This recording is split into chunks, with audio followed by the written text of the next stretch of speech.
Progress and Poverty by Henry George. Book 6. The Remedy. A new and fair division of the goods and rights of this world should be the main object of those who conduct human affairs. De Tocqueville. When the object is to raise the permanent condition of a people, small means do not merely produce small effects, they produce no effect at all. John Stuart Mill. Book 6, Chapter 1. Insufficiency of remedies currently advocated. In tracing to its source the cause of increasing poverty amid advancing wealth, we have discovered the remedy. But before passing to that branch of our subject, it will be well to review the tendencies or remedies which are currently relied on or advocated.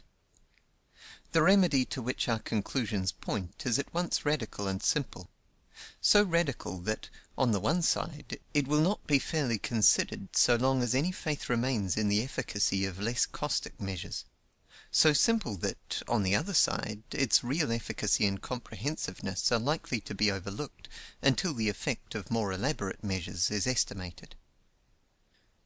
The tendencies and measures which current literature and discussions show to be more or less relied on or advocated as calculated to relieve poverty and distress among the masses may be divided into 6 classes. I do not mean that there are so many distinct parties or schools of thought, but merely that, for the purpose of our inquiry, prevailing opinions and proposed measures may be so grouped for review. Remedies which for the sake of greater convenience and clearness we shall consider separately are often combined in thought. There are many persons who still retain a comfortable belief that material progress will ultimately extirpate poverty, and there are many who look to prudential restraint upon the increase of population as the most efficacious means, but the fallacy of these views has already been sufficiently shown. Let us now consider what may be hoped for: 1. From greater economy in government; 2. From the better education of the working classes and improved habits of industry and thrift; 3. From combinations of workmen for the advance of wages; 4. From the co-operation of labor and capital; 5. From governmental direction and interference; 6. From a more general distribution of land. Under these 6 heads I think we may in essential form review all hopes and propositions for the relief of social distress short of the simple but far-reaching measure which I shall propose. 1. From greater economy in government. Until a very few years ago it was an article of faith with Americans, a belief shared by European liberals, that the poverty of the downtrodden masses of the Old World was due to aristocratic and monarchical institutions. This belief has rapidly passed away with the appearance in the United States, under republican institutions, of social distress of the same kind, if not of the same intensity, as that prevailing in Europe. But social distress is still largely attributed to the immense burdens which existing governments impose, the great debts, the military and naval establishments, the extravagance which is characteristic as well of republican as of monarchical rulers, and especially characteristic of the administration of great cities.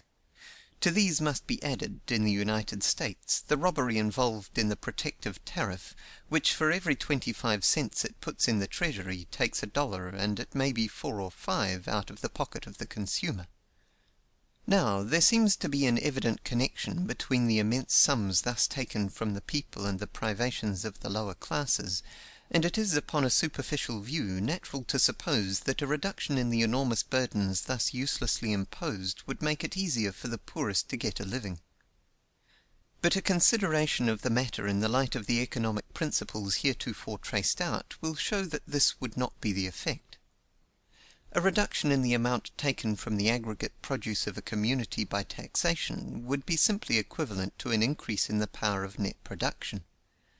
It would in effect add to the productive power of labor, just as do the increasing density of population and improvement in the arts.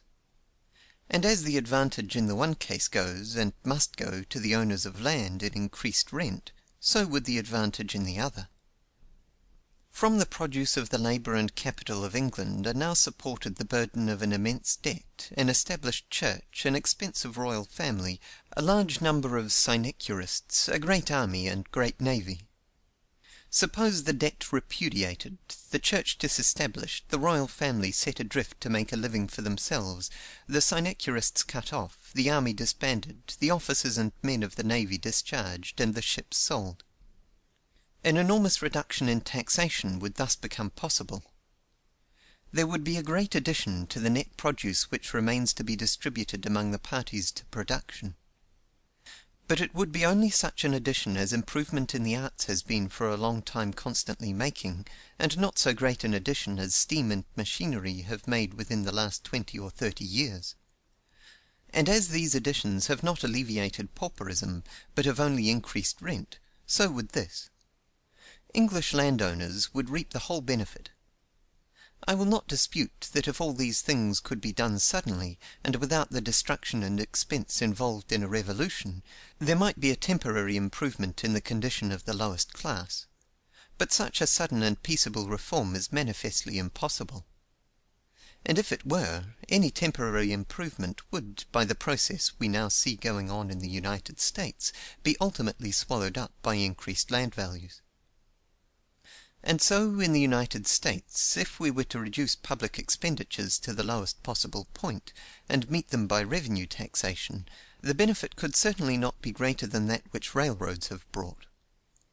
There would be more wealth left in the hands of the people as a whole, just as the railroads have put more wealth in the hands of the people as a whole, but the same inexorable laws would operate as to its distribution. The condition of those who live by their labor would not ultimately be improved. A dim consciousness of this pervades, or rather is beginning to pervade, the masses, and constitutes one of the grave political difficulties that are closing in around the American Republic. Those who have nothing but their labor, and especially the proletarians of the cities, a growing class, care little about the prodigality of government, and in many cases are disposed to look upon it as a good thing, furnishing employment, or putting money in circulation. Tweed, who robbed New York as a guerrilla chief might levy upon a captured town, and who was but a type of the new banditti who are grasping the government of all our cities, was undoubtedly popular with a majority of the voters, though his thieving was notorious, and his spoils were blazoned in big diamonds and lavish personal expenditure. After his indictment, he was triumphantly elected to the Senate, and, even when a recaptured fugitive, was frequently cheered on his way from court to prison. He had robbed the public treasury of many millions, but the proletarians felt that he had not robbed them. And the verdict of political economy is the same as theirs. Let me be clearly understood. I do not say that governmental economy is not desirable, but simply that reduction in the expenses of government can have no direct effect in extirpating poverty and increasing wages, so long as land is monopolized. Although this is true, yet even with sole reference to the interests of the lowest class, no effort should be spared to keep down useless expenditures. The more complex and extravagant government becomes, the more it gets to be a power distinct from and independent of the people, and the more difficult does it become to bring questions of real public policy to a popular decision. Look at our elections in the United States. Upon what do they turn? The most momentous problems are pressing upon us, yet so great is the amount of money in politics, so large are the personal interests involved, that the most important questions of government are but little considered. The average American voter has prejudices, party feelings, general notions of a certain kind, but he gives to the fundamental questions of government not much more thought than a streetcar horse does to the profits of the line. Were this not the case, so many hoary abuses could not have survived, and so many new ones been added. Anything that tends to make government simple and inexpensive tends to put it under control of the people, and to bring questions of real importance to the front. But no reduction in the expenses of government can of itself cure or mitigate the evils that arise from a constant tendency to the unequal distribution of wealth. 2. From the diffusion of education and improved habits of industry and thrift. There is, and always has been, a widespread belief among the more comfortable classes that the poverty and suffering of the masses are due to their lack of industry, frugality, and intelligence. This belief, which at once soothes the sense of responsibility and flatters by its suggestion of superiority, is probably even more prevalent in countries like the United States, where all men are politically equal, and where, owing to the newness of society, the differentiation into classes has been of individuals rather than of families, than it is in older countries, where the lines of separation have been longer and are more sharply drawn. It is but natural for those who can trace their own better circumstances to the superior industry and frugality that gave them a start, and the superior intelligence that enabled them to take advantage of every opportunity, to imagine that those who remain poor do so simply from lack of these qualities. Footnote on every opportunity. To say nothing of superior want of conscience, which is often the determining quality which makes a millionaire out of one who otherwise might have been a poor man. End of footnote. But whoever has grasped the laws of the distribution of wealth, as in previous chapters they have been traced out, will see the mistake in this notion. The fallacy is similar to that which would be involved in the assertion that every one of a number of competitors might win a race. That any one might is true, that every one might is impossible. For as soon as land acquires a value, wages, as we have seen, do not depend upon the real earnings or product of labor, but upon what is left to labor after rent is taken out. And when land is all monopolized, as it is everywhere except in the newest communities, rent must drive wages down to the point at which the poorest paid class will be just able to live and reproduce, and thus wages are forced to a minimum fixed by what is called the standard of comfort, that is, the amount of necessaries and comforts which habit leads the working classes to demand as the lowest on which they will consent to maintain their numbers. This being the case, industry, skill, frugality, and intelligence can avail the individual only in so far as they are superior to the general level; just as in a race, speed can avail the runner only in so far as it exceeds that of his competitors. If one man work harder or with superior skill or intelligence than ordinary, he will get ahead; but if the average of industry, skill, or intelligence be brought up to the higher point, the increased intensity of application will secure but the old rate of wages, and he who would get ahead must work harder still. One individual may save money from his wages by living as Dr. Franklin did when, during his apprenticeship and early journeyman days, he concluded to practice vegetarianism; and many poor families might be made more comfortable by being taught to prepare the cheap dishes to which Franklin tried to limit the appetite of his employer Keimer, as a condition to his acceptance of the position of confuter of opponents to the new religion of which Keimer wished to become the prophet. But if the working classes generally came to live in that way, wages would ultimately fall in proportion, and whoever wished to get ahead by the practice of economy, or to mitigate poverty by teaching it, would be compelled to devise some still cheaper mode of keeping soul and body together. Footnote on the new religion of which Keimer wished to become a prophet. Franklin, in his inimitable way, relates how Keimer finally broke his resolution, and, ordering a roast pig, invited 2 lady friends to dine with him; but the pig being brought in before the company arrived, Keimer could not resist the temptation, and ate it all himself. End of footnote. If, under existing conditions, American mechanics would come down to the Chinese standard of living, they would ultimately have to come down to the Chinese standard of wages. Or if English labourers would content themselves with the rice diet and scanty clothing of the Bengali, labour would soon be as ill paid in England as in Bengal. The introduction of the potato into Ireland was expected to improve the condition of the poorer classes, by increasing the difference between the wages they received and the cost of their living. The consequences that did ensue were a rise of rent and a lowering of wages, and, with the potato blight, the ravages of famine among a population that had already reduced its standard of comfort so low that the next step was starvation. And so, if one individual work more hours than the average, he will increase his wages; but the wages of all cannot be increased in this way. It is notorious that in occupations where working hours are long, wages are not higher than where working hours are shorter.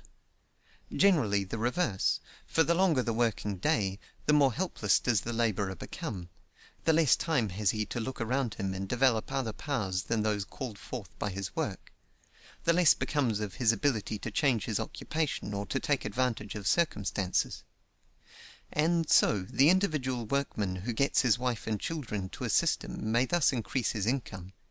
But in occupations where it has become habitual for the wife and children of the labourer to supplement his work, it is notorious that the wages earned by the whole family do not on the average exceed those of the head of the family in occupations where it is usual for him only to work.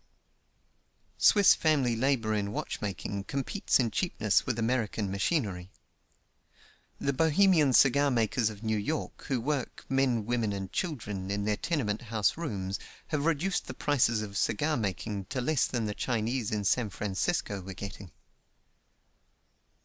These general facts are well known. They are fully recognized in standard politico-economic works, where, however, they are explained upon the Malthusian theory of the tendency of population to multiply up to the limit of subsistence. The true explanation, as I have sufficiently shown, is in the tendency of rent to reduce wages.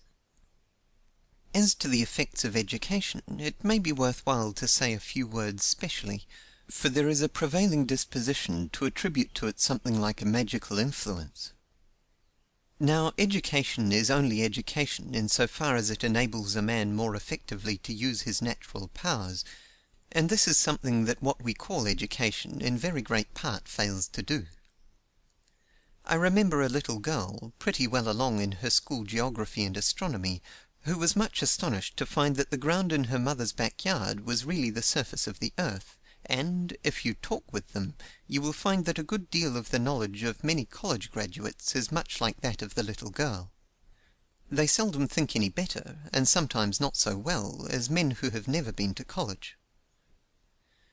A gentleman who had spent many years in Australia, and knew intimately the habits of the aborigines, Reverend Dr. Bleasdale, after giving some instances of their wonderful skill in the use of their weapons, in foretelling changes in the wind and weather and in trapping the shyest birds, once said to me, "I think it a great mistake to look on these blackfellows as ignorant. Their knowledge is different from ours, but in it they are generally better educated. As soon as they begin to toddle, they are taught to play with little boomerangs and other weapons, to observe and to judge, and when they are old enough to take care of themselves, they are fully able to do so, are, in fact, in reference to the nature of their knowledge, what I should call well-educated gentlemen, which is more than I can say for many of our young fellows who have had what we call the best advantages, but who enter upon manhood unable to do anything either for themselves or for others." Be this as it may, it is evident that intelligence, which is or should be the aim of education, until it induces and enables the masses to discover and remove the cause of the unequal distribution of wealth, can operate upon wages only by increasing the effective power of labor. It has the same effect as increased skill or industry. And it can raise the wages of the individual only in so far as it renders him superior to others. When to read and write were rare accomplishments, a clerk commanded high respect and large wages, but now the ability to read and write has become so nearly universal as to give no advantage. Among the Chinese, the ability to read and write seems absolutely universal, but wages in China touch the lowest possible point. The diffusion of intelligence, except as it may make men discontented with the state of things which condemns producers to a life of toil while non-producers loll in luxury, cannot tend to raise wages generally, or in any way improve the condition of the lowest class, the mudsills of society, as a southern senator once called them, who must rest on the soil, no matter how high the superstructure may be carried. No increase of the effective power of labor can increase general wages, so long as rent swallows up all the gain. This is not merely a deduction from principles. It is the fact proved by experience. The growth of knowledge and the progress of invention have multiplied the effective power of labor over and over again without increasing wages. In England there are over 1 million paupers. In the United States almshouses are increasing and wages are decreasing. It is true that greater industry and skill, greater prudence, and a higher intelligence are, as a rule, found associated with a better material condition of the working classes. But that this is effect, not cause, is shown by the relation of the facts. Wherever the material condition of the laboring classes has been improved, improvement in their personal qualities has followed, and wherever their material condition has been depressed, deterioration in these qualities has been the result. But nowhere can improvement in material condition be shown as the result of the increase of industry, skill, prudence, or intelligence in a class condemned to toil for a bare living, though these qualities, when once attained, or rather their concomitant, the improvement in the standard of comfort, offer a strong and, in many cases, a sufficient resistance to the lowering of material condition. The fact is, that the qualities that raise man above the animal are superimposed on those which he shares with the animal, and that it is only as he is relieved from the wants of his animal nature that his intellectual and moral nature can grow. Compel a man to drudgery for the necessities of animal existence, and he will lose the incentive to industry, the progenitor of skill, and will do only what he is forced to do. Make his conditions such that it cannot be much worse, while there is little hope that anything he can do will make it much better, and he will cease to look beyond the day. Deny him leisure, and leisure does not mean the want of employment, but the absence of the need which forces to uncongenial employment, and you cannot, even by running the child through a common school and supplying the man with a newspaper, make him intelligent. It is true that improvement in the material condition of a people or class may not show immediately in mental and moral improvement. Increased wages may at first be taken out in idleness and dissipation, but they will ultimately bring increased industry, skill, intelligence, and thrift.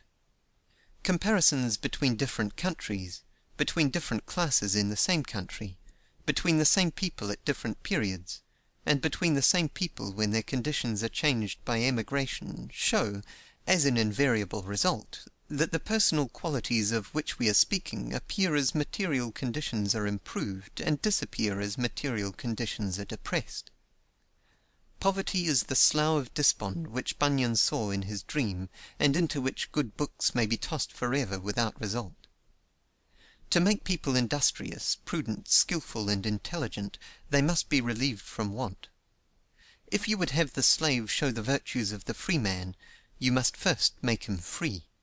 It is evident from the laws of distribution, as previously traced, that combinations of workmen can advance wages, and this not at the expense of other workmen, as is sometimes said, nor yet at the expense of capital, as is generally believed, but ultimately at the expense of rent. That no general advance in wages can be secured by combination, that any advance in particular wages thus secured must produce other wages or the profits of capital, or both, are ideas that spring from the erroneous notion that wages are drawn from capital. The fallacy of these ideas is demonstrated, not alone by the laws of distribution as we have worked them out, but by experience, so far as it has gone. The advance of wages in particular trades by combinations of workmen, of which there are many examples, has nowhere shown any effect in lowering wages in other trades, or in reducing the rate of profits. Except as it may affect his fixed capital or current engagements, a diminution of wages can benefit, and an increase of wages injure, an employer only in so far as it gives him an advantage or puts him at a disadvantage as compared with other employers. The employer who first succeeds in reducing the wages of his hands, or is first compelled to pay in advance, gains an advantage, or is put at a disadvantage in regard to his competitors, which ceases when the movement includes them also. So far, however, as the change in wages affects his contracts or stock on hand, by changing the relative cost of production, it may be to him a real gain or loss, though this gain or loss, being purely relative, disappears when the whole community is considered.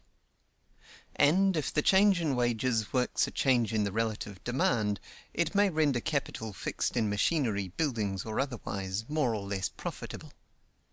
But in this a new equilibrium is soon reached, For, especially in a progressive country, fixed capital is only somewhat less mobile than circulating capital. If there is too little in a certain form, the tendency of capital to assume that form soon brings it up to the required amount. If there is too much, the cessation of increment soon restores the level. But, while a change in the rate of wages in any particular occupation may induce a change in the relative demand for labor, it can produce no change in the aggregate demand. For instance, let us suppose that a combination of the workmen engaged in any particular manufacture raise wages in one country, while a combination of employers reduce wages in the same manufacture in another country. If the change be great enough, the demand or part of the demand in the first country will now be supplied by importation of such manufactures from the second. But, evidently, this increase in the importations of a particular kind must necessitate either a corresponding decrease in importations of other kinds, or a corresponding increase in exportations. For it is only with the produce of its labor and capital that one country can demand, or can obtain in exchange, the produce of the labor and capital of another. The idea that the lowering of wages can increase, or the increase of wages can diminish, the trade of a country, is as baseless as the idea that the prosperity of a country can be increased by taxes on imports, or diminished by the removal of restrictions on trade. If all wages in any particular country were to be doubled, that country would continue to export and import the same things, and in the same proportions. For exchange is determined not by absolute, but by relative cost of production. But if wages in some branches of production were doubled, and in others not increased, or not increased so much, there would be a change in the proportion of the various things imported, but no change in the proportion between exports and imports. While most of the objections made to the combination of workmen for the advance of wages are thus baseless, while the success of such combinations cannot reduce other wages, or decrease the profits of capital, or injuriously affect national prosperity, yet so great are the difficulties in the way of the effective combinations of laborers, that the good that can be accomplished by them is extremely limited, while there are inherent disadvantages in the process. To raise wages in a particular occupation or occupations, which is all that any combination of workmen yet made has been equal to attempting, is manifestly a task the difficulty of which progressively increases. For the higher are wages of any particular kind raised above their normal level with other wages, the stronger are the tendencies to bring them back. Thus, if a printers' union, by a successful or threatened strike, raise the wages of typesetting 10% above the normal rate as compared with other wages, relative demand and supply are at once affected. On the one hand, there is a tendency to a diminution of the amount of typesetting called for, and, on the other, the higher rate of wages tends to increase the number of compositors in ways the strongest combination cannot altogether prevent. If the increase be 20%, these tendencies are much stronger. If it is 50%, they become stronger still, and so on. So that practically, even in countries like England, where the lines between different trades are much more distinct and difficult to pass than in countries like the United States, that which trades unions, even when supporting each other, can do in the way of raising wages is comparatively little, and this little, moreover, is confined to their own sphere, and does not affect the lower stratum of unorganized laborers, whose condition most needs alleviation and ultimately determines that of all above them. The only way by which wages could be raised to any extent and with any permanence by this method would be by a general combination, such as was aimed at by the internationals, which should include laborers of all kinds. But such a combination may be set down as practically impossible, for the difficulties of combination, great enough in the most highly paid and smallest trades, become greater and greater as we descend in the industrial scale. Nor in the struggle of endurance, which is the only method which combinations not to work for less than a certain minimum have of effecting the increase of wages, must it be forgotten who are the real parties pitted against each other. It is not labor and capital. It is laborers on the one side and the owners of land on the other. If the contest were between labor and capital, it would be on much more equal terms; for the power of capital to stand out is only some little greater than that of labor. Capital not only ceases to earn anything when not used, but it goes to waste; for in nearly all its forms it can be maintained only by constant reproduction. But land will not starve like laborers or go to waste like capital. Its owners can wait. They may be inconvenienced, it is true, but what is inconvenience to them is destruction to capital and starvation to labor. The agricultural laborers in certain parts of England are now endeavoring to combine for the purpose of securing an increase in their miserably low wages. If it was capital that was receiving the enormous difference between the real produce of their labor and the pittance they get out of it, they would have but to make an effective combination to secure success; for the farmers, who are their direct employers, can afford to go without labor but little, if any, better than the laborers can afford to go without wages. But the farmers cannot yield much without a reduction of rent, and thus it is between the landowners and the laborers that the real struggle must come. Suppose the combination to be so thorough as to include all agricultural laborers, and to prevent from doing so all who might be tempted to take their places. The laborers refuse to work except at a considerable advance of wages. The farmers can give it only by securing a considerable reduction of rent, and have no way to back their demands except as the laborers back theirs, by refusing to go on with production.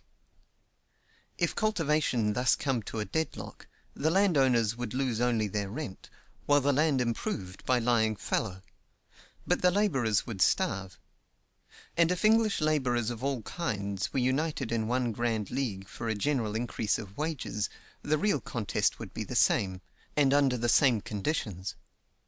For wages could not be increased except to the decrease of rent; and in a general deadlock, landowners could live, while laborers of all sorts must starve or emigrate. The owners of the land of England are by virtue of their ownership the masters of England. So true it is that to whomsoever the soil at any time belongs, to him belong the fruits of it. The white parasols and the elephants mad with pride passed with the grant of English land, and the people at large can never regain their power until that grant is resumed. What is true of England is universally true. It may be said that such a deadlock in production could never occur. This is true, but true only because no such thorough combination of labor as might produce it is possible. But the fixed and definite nature of land enables landowners to combine much more easily and efficiently than either laborers or capitalists. How easy and efficient their combination is, there are many historical examples. And the absolute necessity for the use of land, and the certainty in all progressive countries that it must increase in value, produce among landowners, without any formal combination, all the effects that could be produced by the most rigorous combination among laborers or capitalists. Deprive a laborer of opportunity of employment, and he will soon be anxious to get work on any terms. But when the receding wave of speculation leaves nominal land values clearly above real values, whoever has lived in a growing country knows with what tenacity landowners hold on. And, besides these practical difficulties in the plan of forcing by endurance an increase of wages, there are in such methods inherent disadvantages which working men should not blink. I speak without prejudice, for I am still an honorary member of the union which, while working at my trade, I always loyally supported. But see, the methods by which a trade union can alone act are necessarily destructive. Its organization is necessarily tyrannical. A strike, which is the only recourse by which a trade union can enforce its demands, is a destructive contest. Just such a contest as that to which an eccentric, called the Money King, once, in the early days of San Francisco, challenged a man who had taunted him with meanness, that they should go down to the wharf and alternately toss $20 pieces into the bay until one gave in.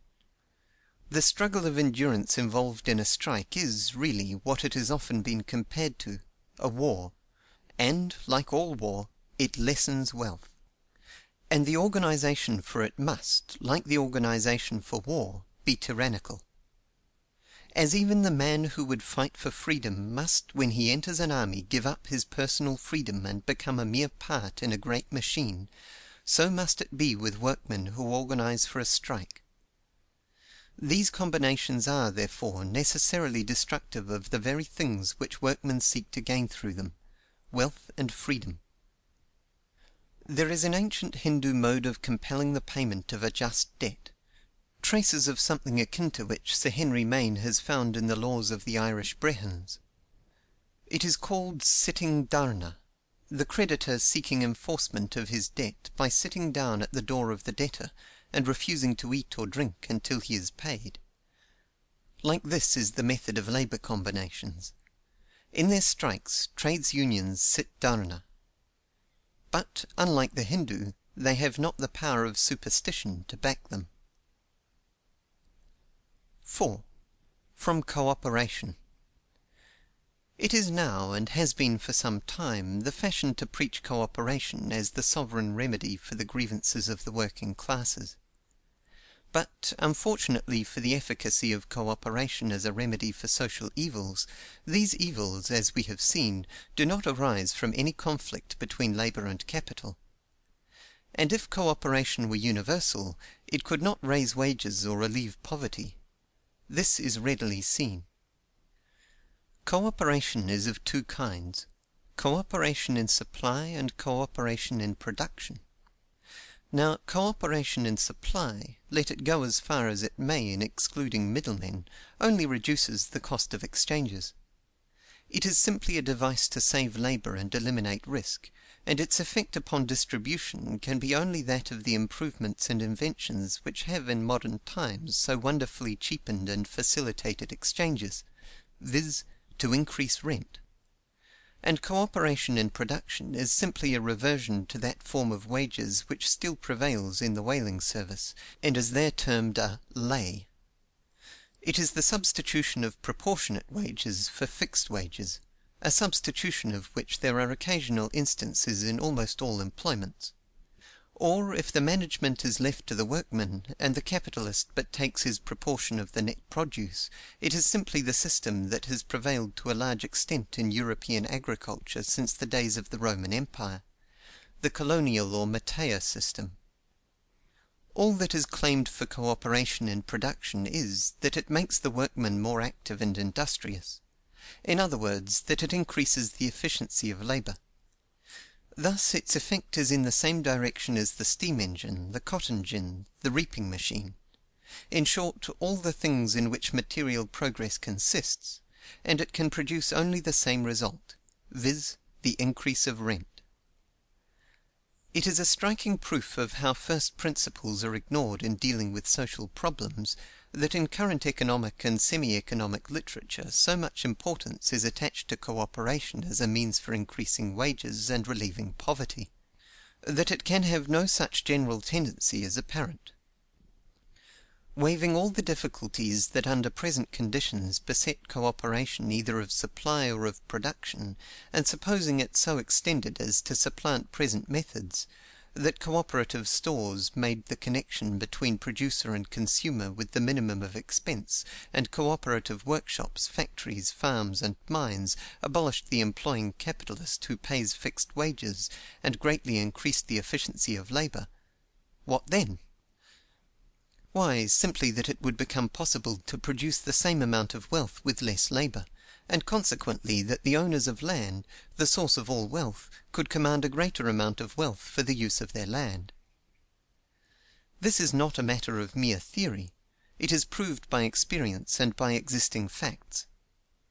Improved methods and improved machinery have the same effect that cooperation aims at, of reducing the cost of bringing commodities to the consumer and increasing the efficiency of labour, and it is in these respects that the older countries have the advantage of new settlements.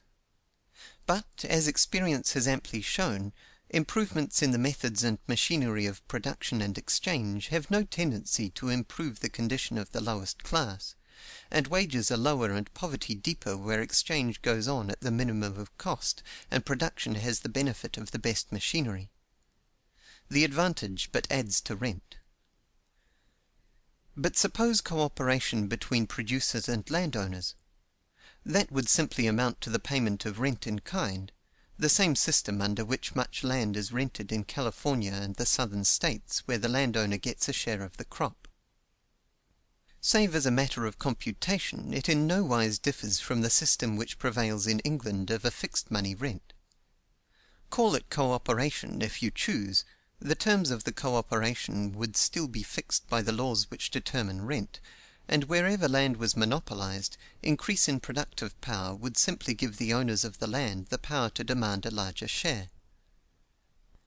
That cooperation is by so many believed to be the solution of the labor question arises from the fact that, where it has been tried, it has in many instances improved perceptibly the condition of those immediately engaged in it. But this is due simply to the fact that these cases are isolated. Just as industry, economy, or skill may improve the condition of the workmen who possess them in superior degree, but cease to have this effect when improvement in these respects becomes general, so a special advantage in procuring supplies, or a special efficiency given to some labor, may secure advantages which would be lost as soon as these improvements became so general as to affect the general relations of distribution. And the truth is, that, save possibly in educational effects, cooperation can produce no general results that competition will not produce. Just as the cheap for cash stores have a similar effect upon prices as the cooperative supply associations, so does competition in production lead to a similar adjustment of forces and division of proceeds as would cooperative production. That increasing productive power does not add to the reward of labor is not because of competition, but because competition is one-sided. Land, without which there can be no production, is monopolized, and the competition of producers for its use forces wages to a minimum and gives all the advantage of increasing productive power to landowners, in higher rents and increased land values. Destroy this monopoly, and competition could exist only to accomplish the end which cooperation aims at, to give to each what he fairly earns. Destroy this monopoly, and industry must become the cooperation of equals. 5. From governmental direction and interference. The limits within which I wish to keep this book will not permit an examination in detail of the methods in which it is proposed to mitigate or extirpate poverty by governmental regulation of industry and accumulation, and which in their most thoroughgoing form are called socialistic. Nor is it necessary, for the same defects attach to them all. These are the substitution of governmental direction for the play of individual action, and the attempt to secure by restriction what can better be secured by freedom. As to the truths that are involved in socialistic ideas, I shall have something to say hereafter. But it is evident that whatever savors of regulation and restriction is in itself bad, and should not be resorted to if any other mode of accomplishing the same end presents itself. For instance, to take one of the simplest and mildest of the class of measures I refer to, a graduated tax on incomes. The object at which it aims, the reduction or prevention of immense concentrations of wealth, is good. But this means involves the employment of a large number of officials clothed with inquisitorial powers, temptations to bribery and perjury, and all other means of evasion, which beget a demoralization of opinion, and put a premium upon unscrupulousness and a tax upon conscience; and, finally, just in proportion as the tax accomplishes its effect, a lessening in the incentive to the accumulation of wealth, which is one of the strong forces of industrial progress. While, if the elaborate schemes for regulating everything and finding a place for everybody could be carried out, we should have a state of society resembling that of ancient Peru, or that which, to their eternal honor, the Jesuits instituted and so long maintained in Paraguay. I will not say that such a state as this is not a better social state than that to which we now seem to be tending, for in ancient Peru, though production went on under the greatest disadvantages, from the want of iron and the domestic animals, yet there was no such thing as want, and the people went to their work with songs. But this it is unnecessary to discuss. Socialism in anything approaching such a form modern society cannot successfully attempt. The only force that has ever proved competent for it, a strong and definite religious faith, is wanting and is daily growing less. We have passed out of the socialism of the tribal state and cannot re-enter it again except by a retrogression that would involve anarchy and perhaps barbarism. Our governments, as is already plainly evident, would break down in the attempt. Instead of an intelligent award of duties and earnings, we should have a Roman distribution of Sicilian corn, and the demagogue would soon become the imperator.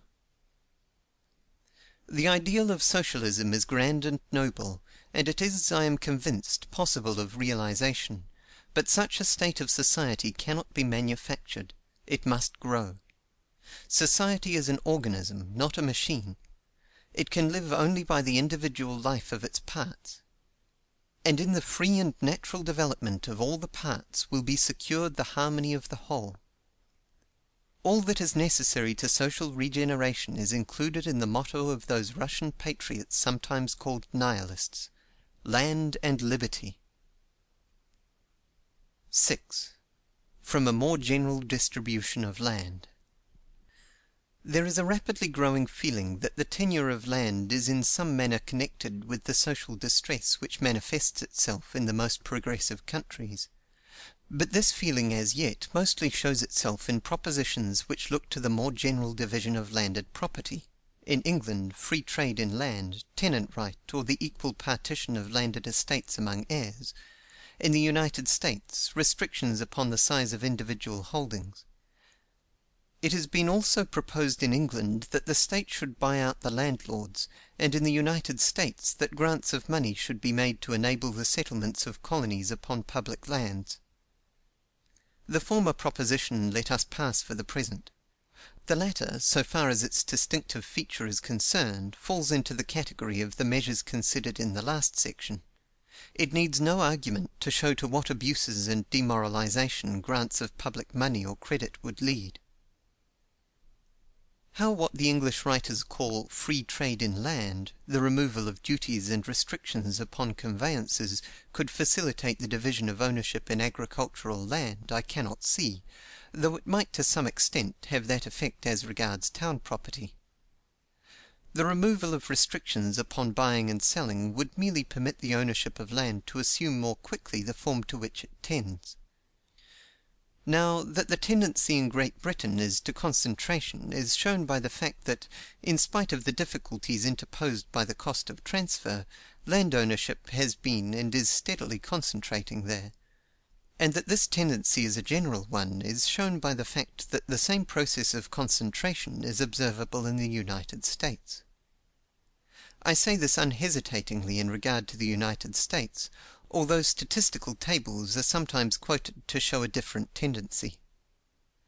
But how, in such a country as the United States, the ownership of land may be really concentrating, while census tables show rather a diminution in the average size of holdings, is readily seen.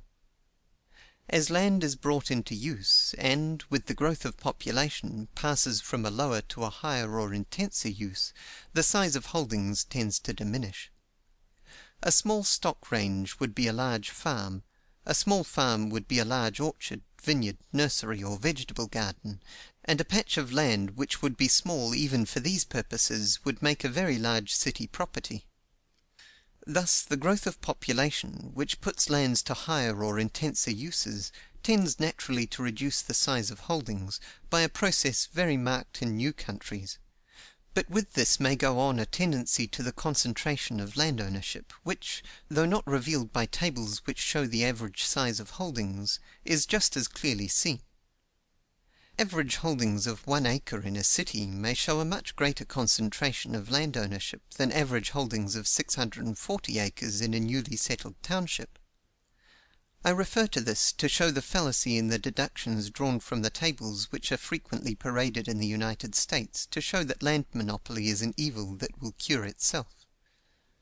On the contrary, it is obvious that the proportion of landowners to the whole population is constantly decreasing. and that there is in the United States, as there is in Great Britain, a strong tendency to the concentration of land ownership in agriculture is clearly seen. As in England and Ireland small farms are being thrown into larger ones, so in New England, according to the reports of the Massachusetts Bureau of Labor Statistics, is the size of farms increasing. This tendency is even more clearly noticeable in the newer states and territories. Only a few years ago a farm of 320 acres would, under the system of agriculture prevailing in the northern parts of the Union, have anywhere been a large one, probably as much as one man could cultivate to advantage. In California now there are farms, not cattle ranges, of 5, 10, 20, 40, and 60,000 acres, while the model farm of Dakota embraces 100,000 acres. The reason is obvious. It is the application of machinery to agriculture and the general tendency to production on a large scale. The same tendency which substitutes the factory, with its army of operatives, for many independent handloom weavers, is beginning to exhibit itself in agriculture. Now, the existence of this tendency shows two things. First, that any measures which merely permit or facilitate the greater subdivision of land would be inoperative, and second, that any measures which would compel it would have a tendency to check production. If land in large bodies can be cultivated more cheaply than land in small bodies, to restrict ownership to small bodies will reduce the aggregate production of wealth, and, in so far as such restrictions are imposed and take effect, will they tend to diminish the general productiveness of labor and capital.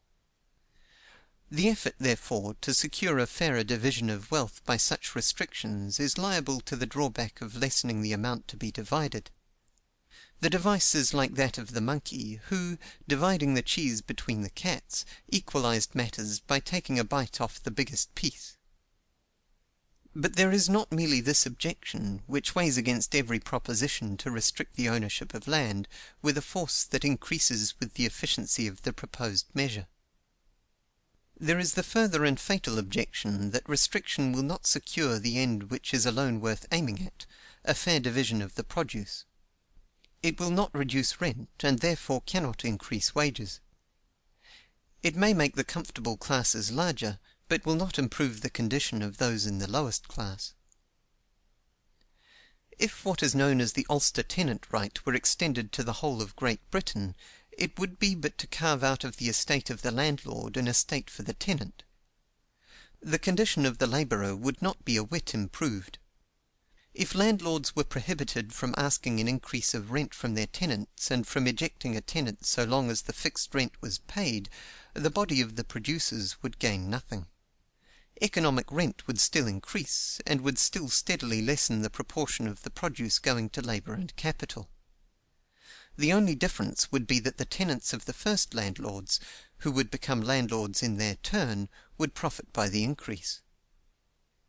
If by a restriction upon the amount of land any one individual might hold, by the regulation of devices and successions, or by cumulative taxation, the few thousand landholders of Great Britain should be increased by 2 or 3 million, these 2 or 3 million people would be gainers. But the rest of the population would gain nothing. They would have no more share in the advantages of land ownership than before. And if, what is manifestly impossible, a fair distribution of the land were made among the whole population, giving to each his equal share, and laws enacted which would interpose a barrier to the tendency to concentration by forbidding the holding by any one of more than the fixed amount, what would become of the increase of population? Just what may be accomplished by the greater division of land may be seen in those districts of France and Belgium where minute division prevails. That such a division of land is on the whole much better, and that it gives a far more stable basis to the state than that which prevails in England, there can be no doubt.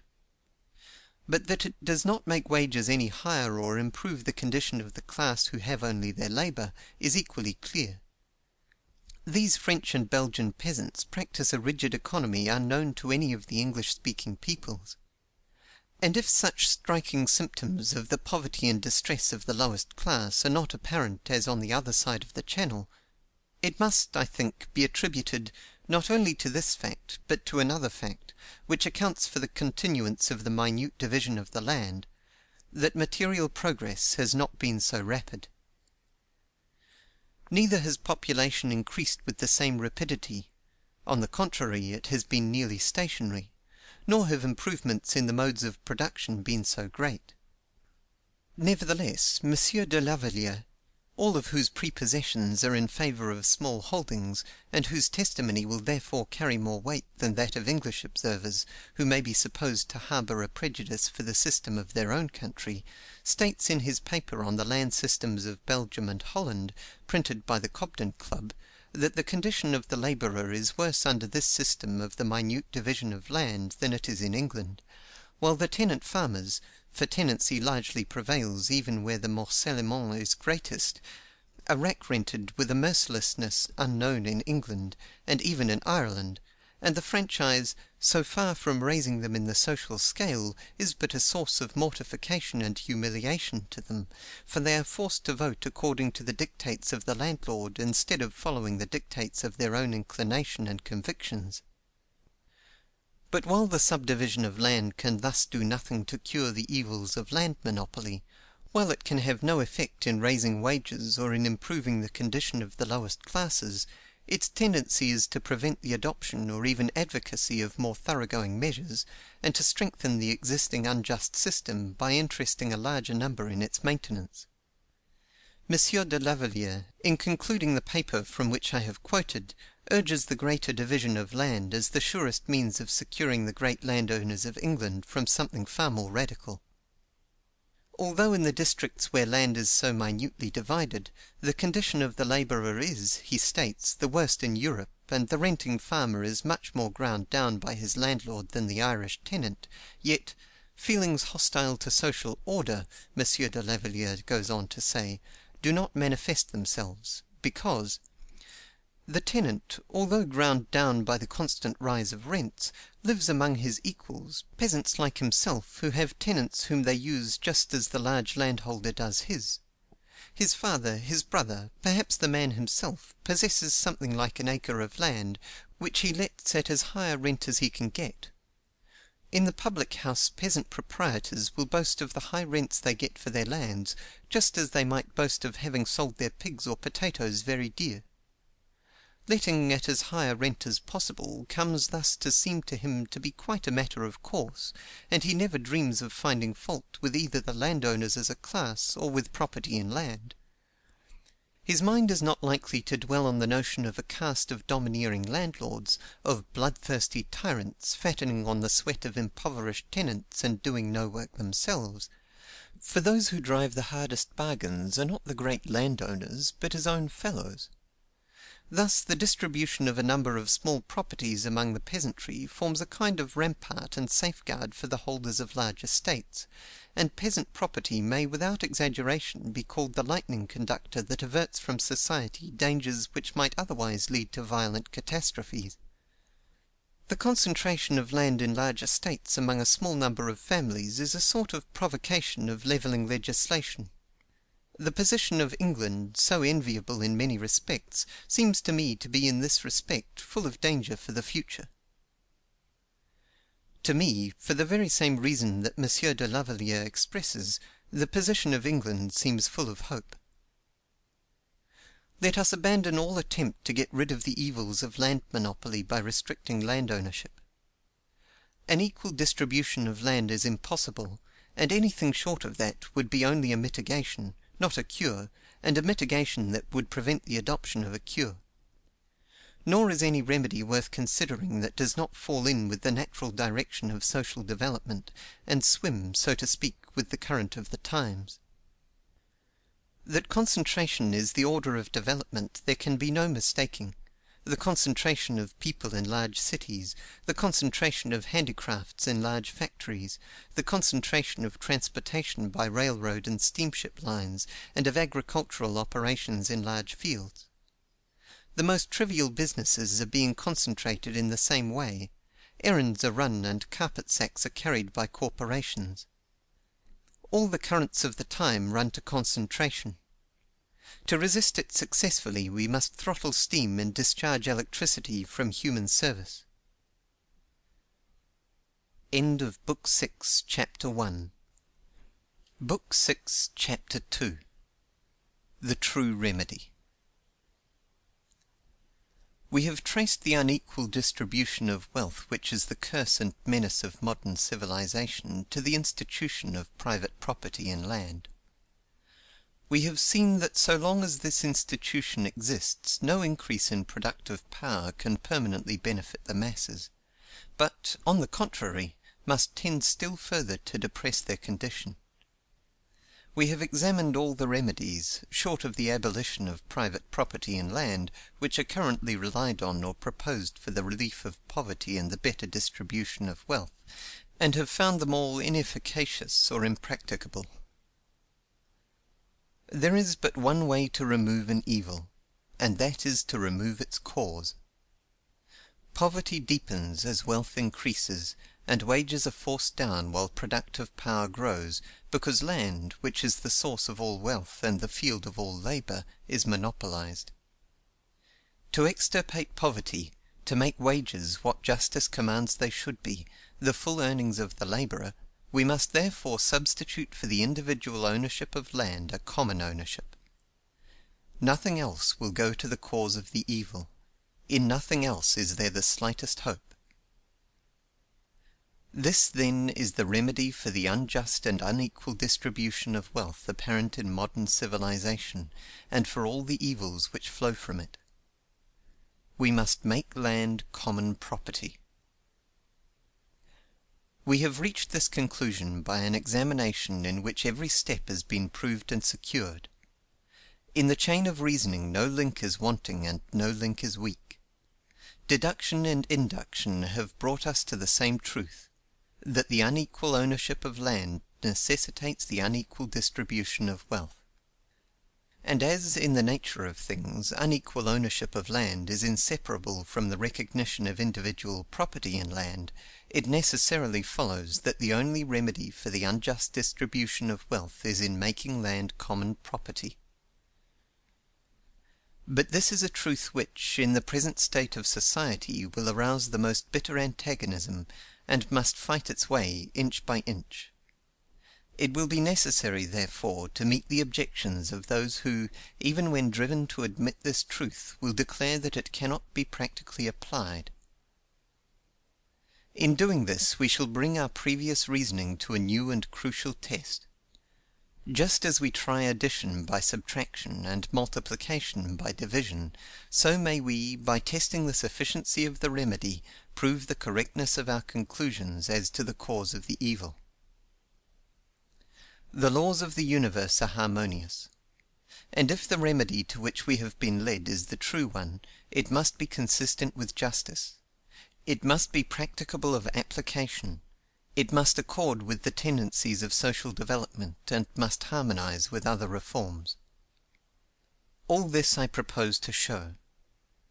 I propose to meet all practical objections that can be raised, and to show that this simple measure is not only easy of application, but that it is a sufficient remedy for all the evils which, as modern progress goes on, arise from the greater and greater inequality in the distribution of wealth; that it will substitute equality for inequality, plenty for want, justice for injustice, social strength for social weakness, and will open the way to grander and nobler advances of civilization. I thus propose to show that the laws of the universe do not deny the natural aspirations of the human heart, that the progress of society might be, and, if it is to continue, must be, toward equality, not toward inequality, and that the economic harmonies prove the truth perceived by the Stoic emperor: we are made for cooperation, like feet, like hands, like eyelids, like the rows of the upper and lower teeth. End of Book 6, Chapter 2. Book 7, Chapter 1. Justice of the Remedy. Justice is a relation of congruity which really subsists between two things. This relation is always the same, whatever being considers it, whether it be God or an angel, or lastly a man. Montesquieu. Book 7, Chapter 1.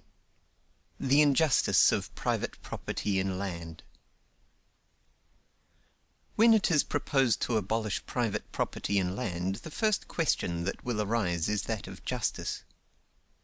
Though often warped by habit, superstition, and selfishness into the most distorted forms, the sentiment of justice is yet fundamental to the human mind, and whatever dispute arouses the passions of men, the conflict is sure to rage, not so much as to the question, is it wise, as to the question, is it right? This tendency of popular discussions to take an ethical form has a cause. It springs from a law of the human mind. It rests upon a vague and instinctive recognition of what is probably the deepest truth we can grasp. That alone is wise which is just. That alone is enduring which is right. In the narrow scale of individual actions and individual life, this truth may be often obscured, but in the wider field of national life it everywhere stands out. I bow to this arbitrament and accept this test. If our inquiry into the cause which makes low wages and pauperism the accompaniments of material progress has led us to a correct conclusion, it will bear translation from terms of political economy into terms of ethics, and as the source of social evils show a wrong. If it will not do this, it is disproved. If it will do this, it is proved by the final decision. If private property in land be just, then is the remedy I propose a false one. If, on the contrary, private property in land be unjust, then is this remedy the true one. What constitutes the rightful basis of property? What is it that enables a man justly to say of a thing, it is mine? From what springs the sentiment which acknowledges his exclusive right as against all the world? Is it not primarily the right of a man to himself, to the use of his own powers, to the enjoyment of the fruits of his own exertions? Is it not this individual right which springs from and is testified to by the natural facts of individual organization, the fact that each particular pair of hands obey a particular brain and are related to a particular stomach? The fact that each man is a definite, coherent, independent whole, which alone justifies individual ownership? As a man belongs to himself, so his labor when put in concrete form belongs to him. And for this reason, that which a man makes or produces is his own, as against all the world, to enjoy or to destroy, to use, to exchange, or to give. No one else can rightfully claim it, and his exclusive right to it involves no wrong to anyone else. Thus there is to everything produced by human exertion a clear and indisputable title to exclusive possession and enjoyment, which is perfectly consistent with justice, as it descends from the original producer, in whom it vested by natural law. The pen with which I am writing is justly mine. No other human being can rightfully lay claim to it, for in me is the title of the producers who made it. It has become mine because transferred to me by the stationer, to whom it was transferred by the importer, who obtained the exclusive right to it by transfer from the manufacturer, in whom, by the same process of purchase, vested the rights of those who dug the material from the ground and shaped it into a pen. Thus my exclusive right of ownership in the pen springs from the natural right of the individual to the use of his own faculties. Now, this is not only the original source from which all ideas of exclusive ownership arise, as is evident from the natural tendency of the mind to revert to it when the idea of exclusive ownership is questioned, and the manner in which social relations develop, but it is necessarily the only source. There can be to the ownership of anything no rightful title which is not derived from the title of the producer and does not rest upon the natural right of the man to himself. There can be no other rightful title because, first, there is no other natural right from which any other title can be derived, and, second, because the recognition of any other title is inconsistent with and destructive of this. For, first, what other right exists from which the right to the exclusive possession of anything can be derived, save the right of a man to himself? With what other power is man by nature clothed, save the power of exerting his own faculties? How can he in any other way act upon or affect material things or other men? Paralyze the motor nerves, and your man has no more external influence or power than a log or stone. From what else, then, can the right of possessing and controlling things be derived? If it spring not from man himself, from what can it spring? Nature acknowledges no ownership or control in man save as the result of exertion. In no other way can her treasures be drawn forth, her powers directed, or her forces utilized or controlled. She makes no discriminations among men, but is to all absolutely impartial. She knows no distinction between master and slave, king and subject, saint and sinner. All men to her stand upon an equal footing and have equal rights. She recognizes no claim but that of labor, and recognizes that without respect to the claimant. If a pirate spread his sails, the wind will fill them as well as it will fill those of a peaceful merchantman or missionary bark. If a king and a common man be thrown overboard, neither can keep his head above water except by swimming. Birds will not come to be shot by the proprietor of the soil any quicker than they will come to be shot by the poacher.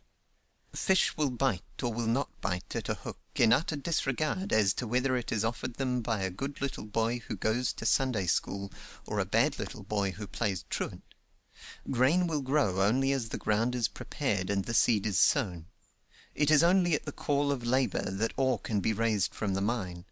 The sun shines and the rain falls, alike upon just and unjust. The laws of nature are the decrees of the Creator.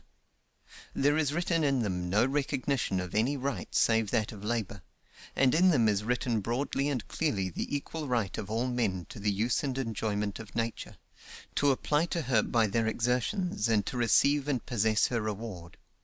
Hence, as nature gives only to labor, the exertion of labor in production is the only title to exclusive possession. Second, this right of ownership that springs from labor excludes the possibility of any other right of ownership. If a man be rightfully entitled to the produce of his labor, then no one can be rightfully entitled to the ownership of anything which is not the produce of his labor, or the labor of someone else from whom the right has passed to him. If production give to the producer the right to exclusive possession and enjoyment, there can rightfully be no exclusive possession and enjoyment of anything not the production of labor, and the recognition of private property in land is a wrong.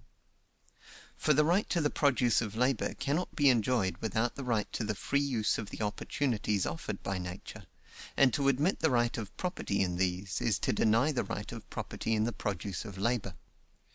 When non-producers can claim as rent a portion of the wealth created by producers, the right of the producers to the fruit of their labor is to that extent denied. There is no escape from this position. To affirm that a man can rightfully claim exclusive ownership in his own labor when embodied in material things is to deny that anyone can rightfully claim exclusive ownership in land. To affirm the rightfulness of property in land is to affirm a claim which has no warrant in nature, as against a claim founded in the organization of man and the laws of the material universe. What most prevents the realization of the injustice of private property in land is the habit of including all the things that are made the subject of ownership in one category as property, or, if any distinction is made, drawing the line, according to the unphilosophical distinction of the lawyers, between personal property and real estate, or things movable and things immovable. The real and natural distinction is between things which are the produce of labor and things which are the gratuitous offerings of nature, or, to adopt the terms of political economy, between wealth and land. These two classes of things are in essence and relations widely different, and to class them together as property is to confuse all thought when we come to consider the justice or the injustice, the right or the wrong of property. A house and the lot on which it stands are alike property, as being the subject of ownership, and are alike classed by the lawyers as real estate. Yet in nature and relations they differ widely. The one is produced by human labor, and belongs to the class in political economy styled wealth. The other is a part of nature, and belongs to the class in political economy styled land. The essential character of the one class of things is that they embody labor, are brought into being by human exertion, their existence or non-existence, their increase or diminution, depending on man. The essential character of the other class of things is that they do not embody labor, and exist irrespective of human exertion and irrespective of man. They are the field or environment in which man finds himself, the storehouse from which his needs must be supplied, the raw material upon which and the forces with which alone his labor can act.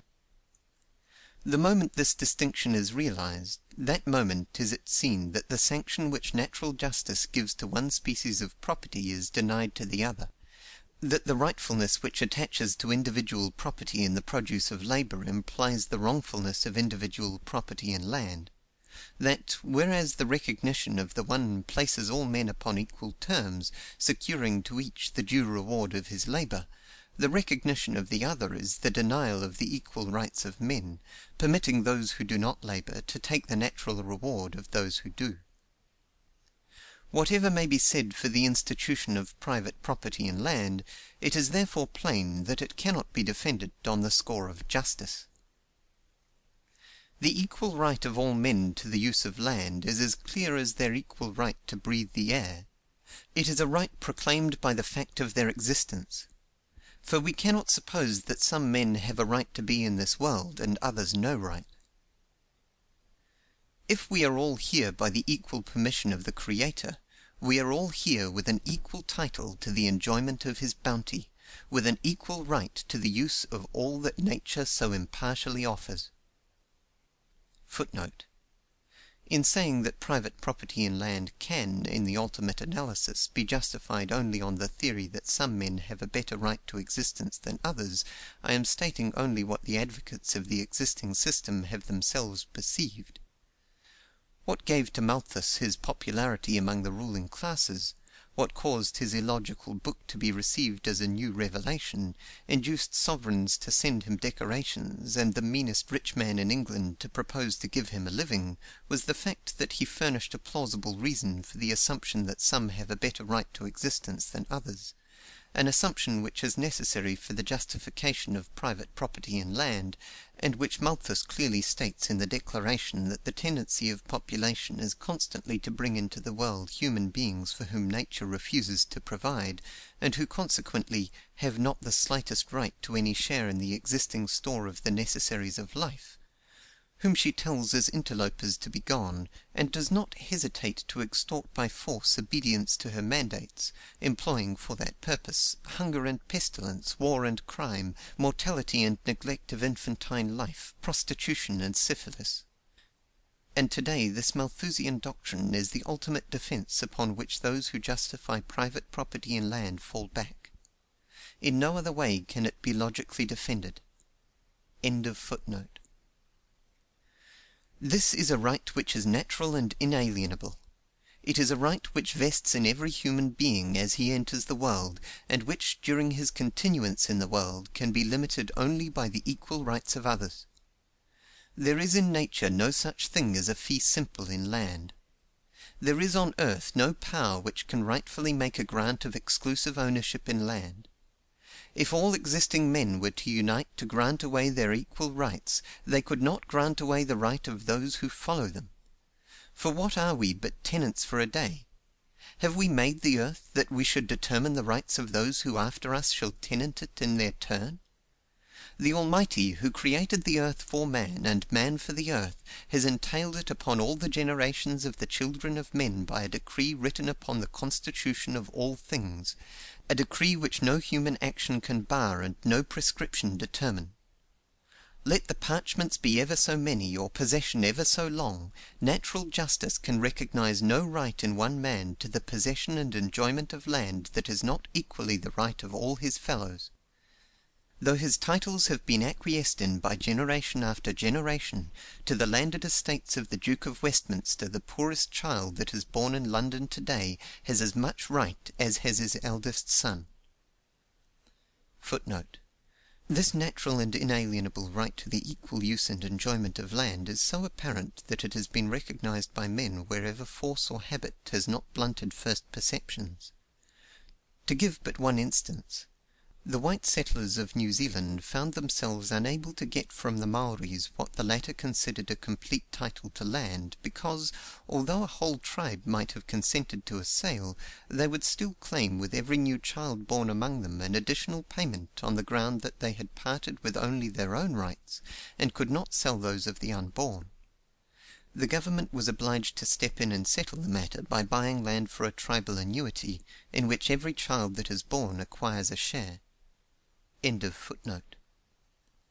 Though the sovereign people of the state of New York consent to the landed possessions of the Astors, the puniest infant that comes wailing into the world in the squalidest room of the most miserable tenement house becomes at that moment seized of an equal right with the millionaires, and it is robbed if the right is denied. Our previous conclusions, irresistible in themselves, thus stand approved by the highest and final test. Translated from terms of political economy into terms of ethics, they show a wrong as the source of the evils which increase as material progress goes on. The masses of men who, in the midst of abundance, suffer want, who, clothed with political freedom, are condemned to the wages of slavery, to whose toil labor-saving inventions bring no relief, but rather seem to rob them of a privilege, instinctively feel that there is something wrong, and they are right. The wide-spreading social evils which everywhere oppress men amid an advancing civilization spring from a great primary wrong, the appropriation, as the exclusive property of some men, of the land on which and from which all must live. From this fundamental injustice flow all the injustices which distort and endanger modern development, which condemn the producer of wealth to poverty and pamper the non-producer in luxury, which rear the tenement house with the palace, plant the brothel behind the church, and compel us to build prisons as we open new schools. There is nothing strange or inexplicable in the phenomena that are now perplexing the world. It is not that material progress is not in itself a good. It is not that nature has called into being children for whom she has failed to provide. It is not that the Creator has left on natural laws a taint of injustice at which even the human mind revolts, that material progress brings such bitter fruits. That amid our highest civilization men faint and die with want is not due to the niggardliness of nature, but to the injustice of man. Vice and misery, poverty and pauperism, are not the legitimate results of increase of population and industrial development. They only follow increase of population and industrial development because land is treated as private property. They are the direct and necessary results of the violation of the supreme law of justice, involved in giving to some men the exclusive possession of that which nature provides for all men. The recognition of individual proprietorship of land is the denial of the natural rights of other individuals. It is a wrong which must show itself in the inequitable division of wealth. For as labor cannot produce without the use of land, the denial of the equal right to the use of land is necessarily the denial of the right of labor to its own produce. If one man can command the land upon which others must labor, he can appropriate the produce of their labor as the price of his permission to labor. The fundamental law of nature, that her enjoyment by man shall be consequent upon his exertion, is thus violated. The one receives without producing, the others produce without receiving. The one is unjustly enriched, the others are robbed. To this fundamental wrong we have traced the unjust distribution of wealth which is separating modern society into the very rich and the very poor. It is the continuous increase of rent, the price that labor is compelled to pay for the use of land, which strips the many of the wealth they justly earn, to pile it up in the hands of the few, who do nothing to earn it. Why should they who suffer from this injustice hesitate for one moment to sweep it away? Who are the landholders that they should thus be permitted to reap where they have not sown? Consider for a moment the utter absurdity of the titles by which we permit to be gravely passed from John Doe to Richard Roe the right exclusively to possess the earth, giving absolute dominion as against all others. In California our land titles go back to the supreme government of Mexico, who took from the Spanish king, who took from the Pope, when he by a stroke of the pen divided lands yet to be discovered between the Spanish or Portuguese, or, if you please, they rest upon conquest. In the eastern states they go back to treaties with Indians and grants from English kings; in Louisiana to the government of France, in Florida to the government of Spain, while in England they go back to the Norman conquerors. Everywhere, not to a right which obliges, but to a force which compels. And when a title rests but on force, no complaint can be made when force annuls it. Whenever the people, having the power, choose to annul those titles, no objection can be made in the name of justice. There have existed men who had the power to hold or to give exclusive possession of portions of the earth's surface, but when and where did there exist the human being who had the right? The right to exclusive ownership of anything of human production is clear. No matter how many the hands through which it has passed, there was, at the beginning of the line, human labor. Someone who, having procured or produced it by his exertions, had to it a clear title as against all the rest of mankind, and which could justly pass from one to another by sale or gift. But at the end of what string of conveyances or grants can be shown or supposed a like title to any part of the material universe? To improvements such an original title can be shown, but it is a title only to the improvements, and not to the land itself. If I clear a forest, drain a swamp, or fill a morass, all I can justly claim is the value given by these exertions. They give me no right to the land itself, no claim other than to my equal share with every other member of the community in the value which is added to it by the growth of the community. But it will be said, there are improvements which in time become indistinguishable from the land itself. Very well, then the title to the improvements becomes blended with the title to the land; the individual right is lost in the common right. It is the greater that swallows up the less, not the less that swallows up the greater. Nature does not proceed from man, but man from nature, and it is into the bosom of nature that he and all his works must return again. Yet it will be said, as every man has a right to the use and enjoyment of nature, the man who is using land must be permitted to the exclusive right to its use in order that he may get the full benefit of his labor. But there is no difficulty in determining where the individual right ends and the common right begins. A delicate and exact test is supplied by value, and with its aid there is no difficulty, no matter how dense population may become, in determining and securing the exact rights of each, the equal rights of all. The value of land, as we have seen, is the price of monopoly. It is not the absolute, but the relative capability of land that determines its value. No matter what may be its intrinsic qualities, land that is no better than other land which may be had for the using can have no value. And the value of land always measures the difference between it and the best land that may be had for the using. Thus the value of land expresses in exact and tangible form the right of the community in land held by an individual, and rent expresses the exact amount which the individual should pay to the community to satisfy the equal rights of all other members of the community. Thus, if we concede to priority of possession the undisturbed use of land, confiscating rent for the benefit of the community, we reconcile the fixity of tenure which is necessary for improvement with a full and complete recognition of the equal rights of all to the use of land. As for the deduction of a complete and exclusive individual right to land from priority of occupation, that is, if possible, the most absurd ground on which land ownership can be defended.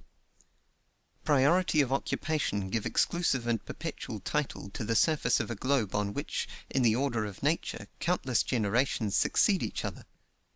Had the men of the last generation any better right to the use of this world than we of this, or the men of 100 years ago, or of 1,000 years ago? Had the mound builders or the cave dwellers the contemporaries of the mastodon and the three-toed horse, or the generations still further back, who, in dim eons that we can think of only as geologic periods, followed each other on the earth we now tenant for our little day? Has the first comer at a banquet the right to turn back all the chairs and claim that none of the other guests shall partake of the food provided, except as they make terms with him? Does the first man who presents a ticket at the door of a theatre and passes in acquire by his priority the right to shut the doors and have the performance go on for him alone? Does the first passenger who enters a railroad car obtain the right to scatter his baggage over all the seats and compel the passengers who come in after him to stand up? The cases are perfectly analogous. We arrive and we depart, guests at a banquet continually spread, spectators and participants in an entertainment where there is room for all to come, passengers from station to station on an orb that whirls through space. Our rights to take and possess cannot be exclusive. They must be bounded everywhere by the equal rights of others. Just as the passenger in a railroad car may spread himself and his baggage over as many seats as he pleases until other passengers come in, so may a settler take and use as much land as he chooses until it is needed by others, a fact which is shown by the land acquiring a value, when his right must be curtailed by the equal rights of the others, and no priority of appropriation can give a right which will bar these equal rights of others. If this were not the case, then by priority of appropriation one man could acquire and could transmit to whom he pleased, not merely the exclusive right to 160 acres, or to 640 acres, but to a whole township, a whole state, a whole continent. And to this manifest absurdity does the recognition of individual right to land come when carried to its ultimate, that any one human being, could he concentrate in himself the individual rights to the land of any country, could expel therefrom all the rest of its inhabitants, and could he thus concentrate the individual rights to the whole surface of the globe, he alone of all the teeming population of the earth would have the right to live. And what upon this supposition would occur is, upon a smaller scale, realized in actual fact. The territorial lords of Great Britain, to whom grants of land have given the white parasols and elephants mad with pride, have over and over again expelled from large districts the native population, whose ancestors had lived on the land from immemorial times, driven them off to emigrate, to become paupers, or to starve. And on uncultivated tracts of land in the new state of California may be seen the blackened chimneys of homes from which settlers have been driven by force of laws which ignore natural right, and great stretches of land which might be populous are desolate, because the recognition of exclusive ownership has put it in the power of one human creature to forbid his fellows from using it. The comparative handful of proprietors who own the surface of the British Islands would be doing only what British law gives them full power to do, and what many of them have done on a smaller scale already, were they to exclude the millions of British people from their native islands. And such an exclusion, by which a few 100,000 should at will banish 30 million people from their native country, while it would be more striking, would not be a whit more repugnant to natural right than the spectacle now presented, of the vast body of the British people being compelled to pay such enormous sums to a few of their number for the privilege of being permitted to live upon and use the land which they so fondly call their own, which is endeared to them by memories so tender and so glorious, and for which they are held in duty bound, if need be, to spill their blood and lay down their lives. I refer only to the British Islands, because, land ownership being more concentrated there, they afford a more striking illustration of what private property in land necessarily involves. To whomsoever the soil at any time belongs, to him belong the fruits of it, is a truth that becomes more and more apparent as population becomes denser and invention and improvement add to productive power. But it is everywhere a truth, as much in our new states as in the British Islands or by the banks of the Indus. End of Book 7, Chapter 1. Book 7, Chapter 2. the enslavement of laborers the ultimate result of private property in land. If chattel slavery be unjust, then is private property in land unjust. For let the circumstances be what they may, the ownership of land will always give the ownership of men, to a degree measured by the necessity, real or artificial, for the use of land. This is but a statement in different form of the law of rent. And when that necessity is absolute, when starvation is the alternative to the use of land, then does the ownership of men involved in the ownership of land become absolute. Place 100 men on an island from which there is no escape, and whether you make one of these men the absolute owner of the other 99, or the absolute owner of the soil of the island, will make no difference either to him or to them. In the one case, as the other, the one will be the absolute master of the 99, his power extending even to life and death, for simply to refuse them permission to live upon the island would be to force them into the sea. Upon a larger scale, and through more complex relations, the same cause must operate in the same way and to the same end; the ultimate result, the enslavement of laborers, becoming apparent just as the pressure increases which compels them to live on and from land which is treated as the exclusive property of others. Take a country in which the soil is divided among a number of proprietors, instead of being in the hands of one, and in which, as in modern production, the capitalist has been specialized from the laborer, and manufactures and exchange, in all their many branches, have been separated from agriculture. Though less direct and obvious, the relations between the owners of the soil and the laborers will, with increase of population and the improvement of the arts, tend to the same absolute mastery on the one hand and the same abject helplessness on the other, as in the case of the island we have supposed. Rent will advance while wages will fall. Of the aggregate produce, the landowner will get a constantly increasing, the laborer a constantly diminishing share. Just as removal to cheaper land becomes difficult or impossible, laborers, no matter what they produce, will be reduced to a bare living, and the free competition among them, where land is monopolized, will force them to a condition which, though they be mocked with the titles and insignia of freedom, will be virtually that of slavery.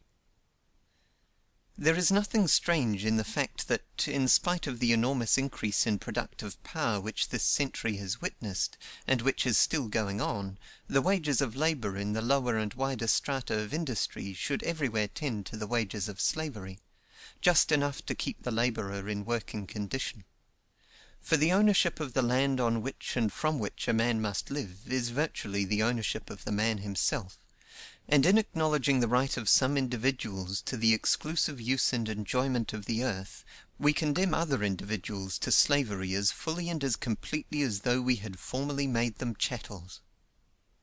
In a simpler form of society, where production chiefly consists in the direct application of labor to the soil, the slavery that is the necessary result of according to some the exclusive right to the soil from which all must live, is plainly seen in helotism, in villanage, in serfdom. Chattel slavery originated in the capture of prisoners in war, and, though it has existed to some extent in every part of the globe, its area has been small, its effects trivial, as compared with the forms of slavery which have originated in the appropriation of land.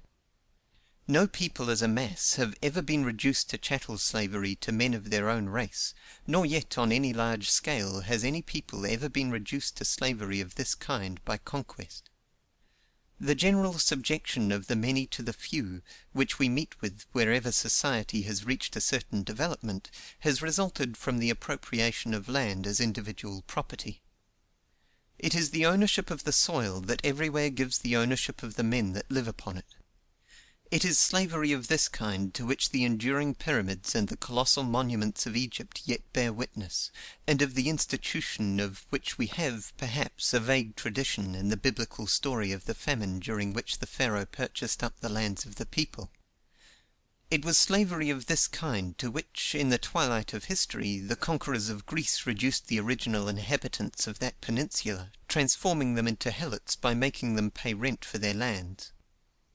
It was the growth of the latifundia, or great landed estates, which transmuted the population of ancient Italy from a race of hardy husbandmen, whose robust virtues conquered the world, into a race of cringing bondsmen. It was the appropriation of the land as the absolute property of their chieftains which gradually turned the descendants of free and equal Gallic, Teutonic, and Hunnish warriors into colony and villains, and which changed the independent burghers of Sclavonic village communities into the boors of Russia and the serfs of Poland, which instituted the feudalism of China and Japan, as well as that of Europe, and which made the high chiefs of Polynesia the all but absolute masters of their fellows.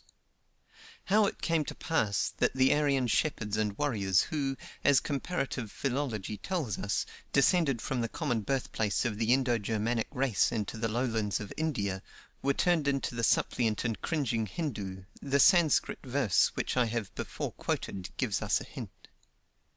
The white parasols and the elephants mad with pride of the Indian Raja are the flowers of grants of land. And could we find the key to the records of the long-buried civilizations that lie entombed in the gigantic ruins of Yucatan and Guatemala, telling at once of the pride of a ruling class and the unrequited toil to which the masses were condemned, we should read, in all human probability, of a slavery imposed upon the great body of the people through the appropriation of the land as the property of a few; of another illustration of the universal truth that they who possess the land are masters of the men who dwell upon it. The necessary relation between labor and land, the absolute power which the ownership of land gives over men who cannot live but by using it, explains what is otherwise inexplicable, the growth and persistence of institutions, manners, and ideas so utterly repugnant to the natural sense of liberty and equality. When the idea of individual ownership, which so justly and naturally attaches to things of human production, is extended to land, all the rest is a mere matter of development. The strongest and most cunning easily acquire a superior share in this species of property, which is to be had, not by production, but by appropriation, and in becoming lords of the land they become necessarily lords of their fellow men. The ownership of land is the basis of aristocracy. It was not nobility that gave land, but the possession of land that gave nobility. All the enormous privileges of the nobility of medieval Europe flowed from their position as the owners of the soil. The simple principle of the ownership of the soil produced, on the one side, the lord, on the other, the vassal, the one having all rights, the other none. The right of the lord to the soil acknowledged and maintained, those who lived upon it could do so only upon his terms. The manners and conditions of the times made those terms include services and servitudes, as well as rents in produce or money, but the essential thing that compelled them was the ownership of land. This power exists wherever the ownership of land exists, and can be brought out wherever the competition for the use of land is great enough to enable the landlord to make his own terms. The English landowner of today has, in the law which recognizes his exclusive right to the land, essentially all the power which his predecessor the feudal baron had. He might command rent in services or servitudes. He might compel his tenants to dress themselves in a particular way, to profess a particular religion, to send their children to a particular school, to submit their differences to his decision, to fall upon their knees when he spoke to them, to follow him around dressed in his livery, or to sacrifice to him female honor if they would prefer these things to being driven off his land.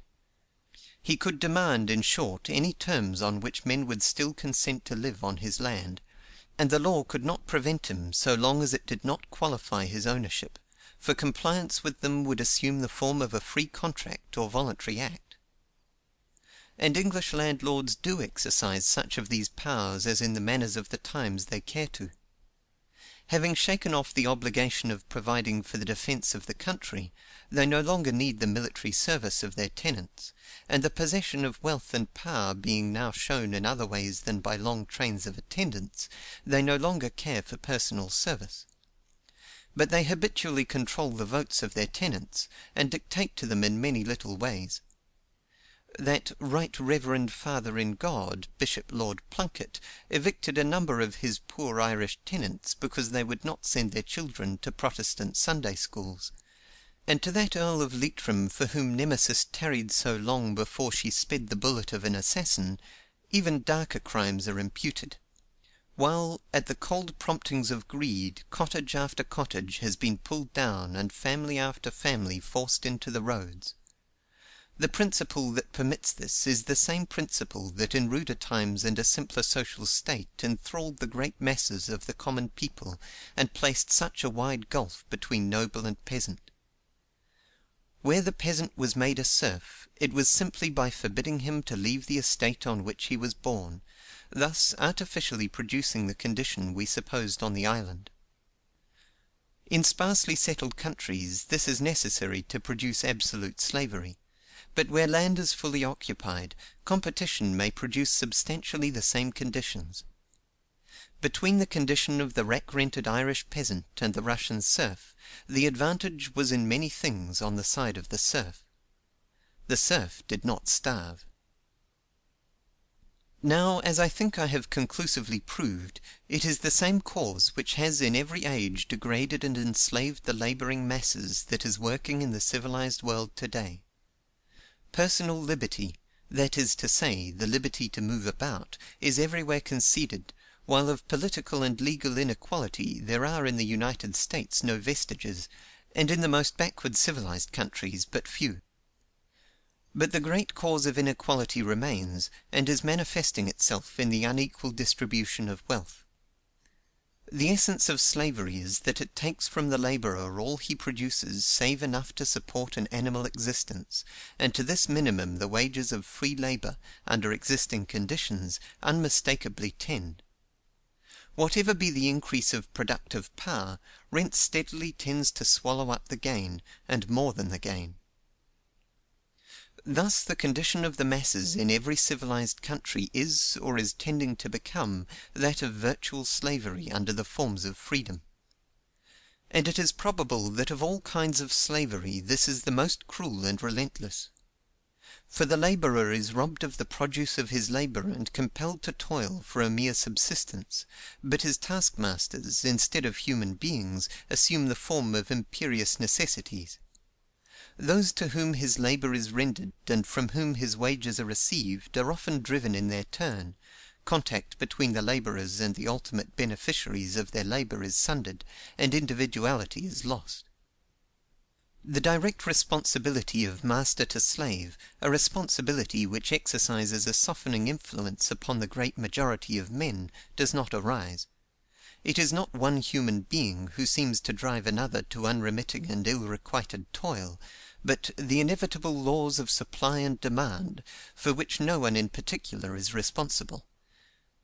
The maxims of Cato the Censor, maxims which were regarded with abhorrence even in an age of cruelty and universal slaveholding, that after as much work as possible is obtained from a slave he should be turned out to die, become the common rule; and even the selfish interest which prompts the master to look after the comfort and well-being of the slave is lost.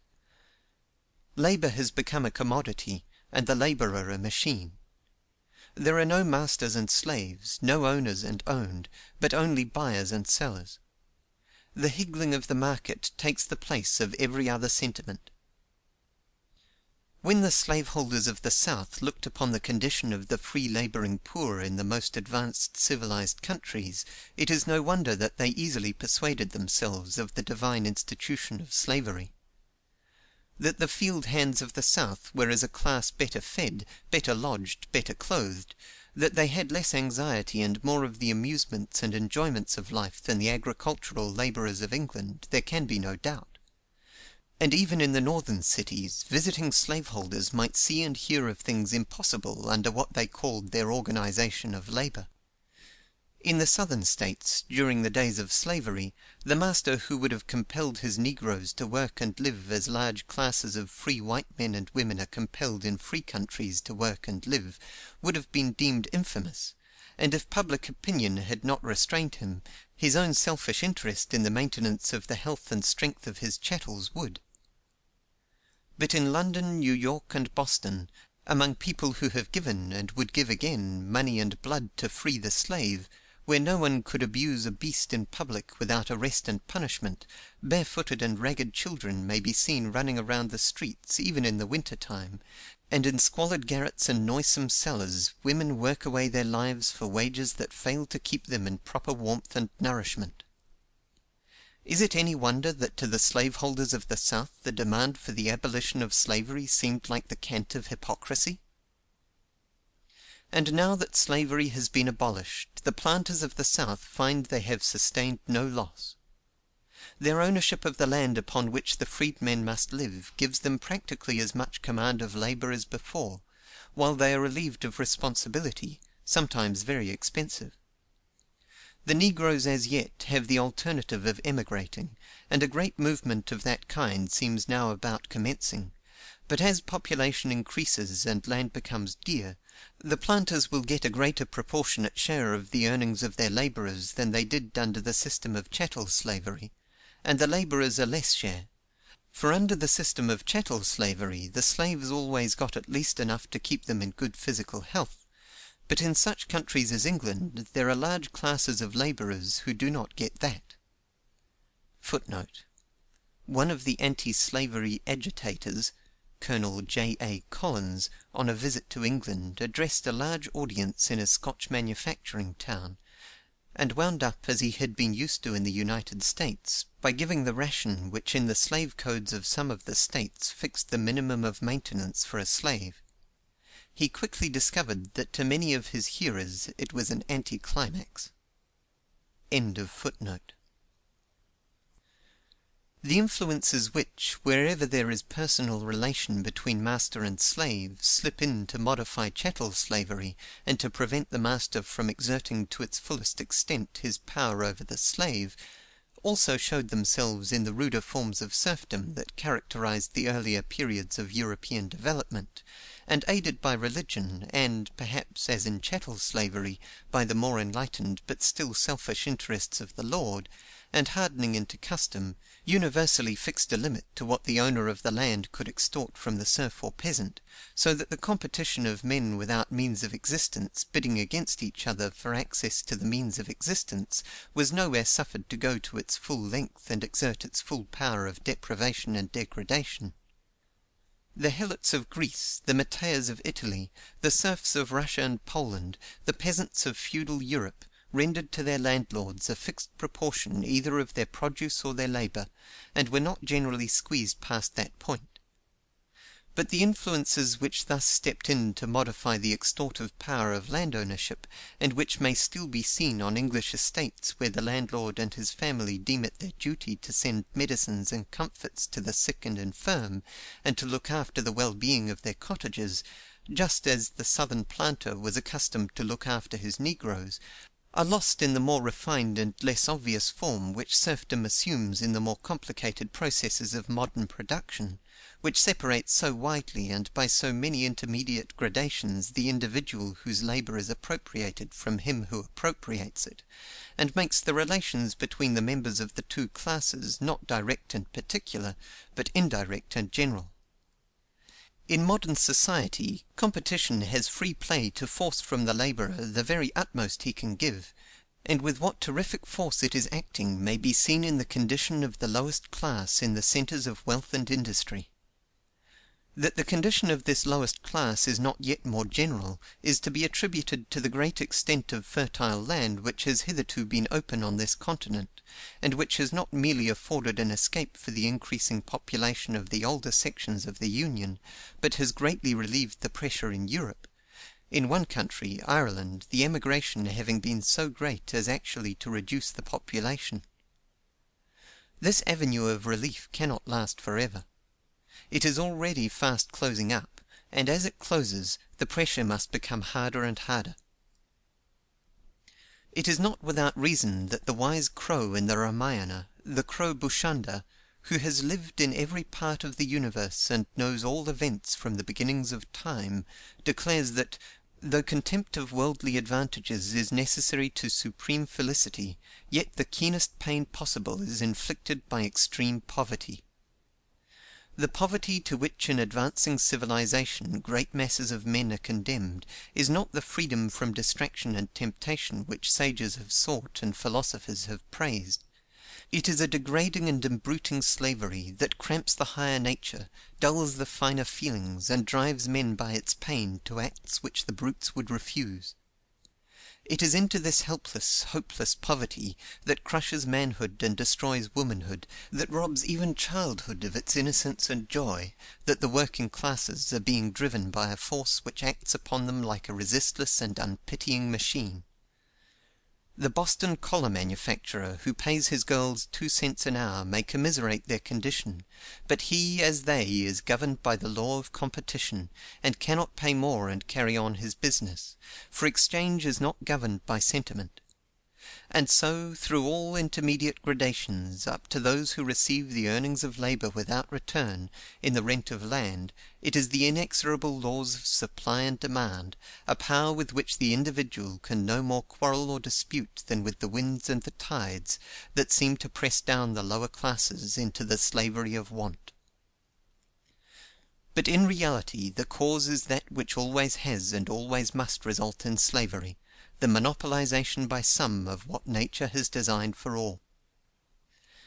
Our boasted freedom necessarily involves slavery, so long as we recognize private property in land. Until that is abolished, declarations of independence and acts of emancipation are in vain. So long as one man can claim the exclusive ownership of the land from which other men must live, slavery will exist, and as material progress goes on, must grow and deepen. This, and in previous chapters of this book we have traced the process step by step, is what is going on in the civilized world today. Private ownership of land is the nether millstone; material progress is the upper millstone. Between them, with an increasing pressure, the working classes are being ground. End of Book 7, Chapter 2. Book 7, Chapter 3. Claim of landowners to compensation.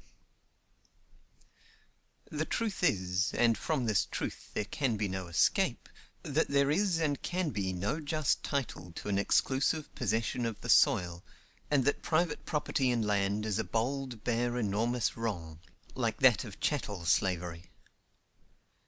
The majority of men in civilized communities do not recognize this, simply because the majority of men do not think.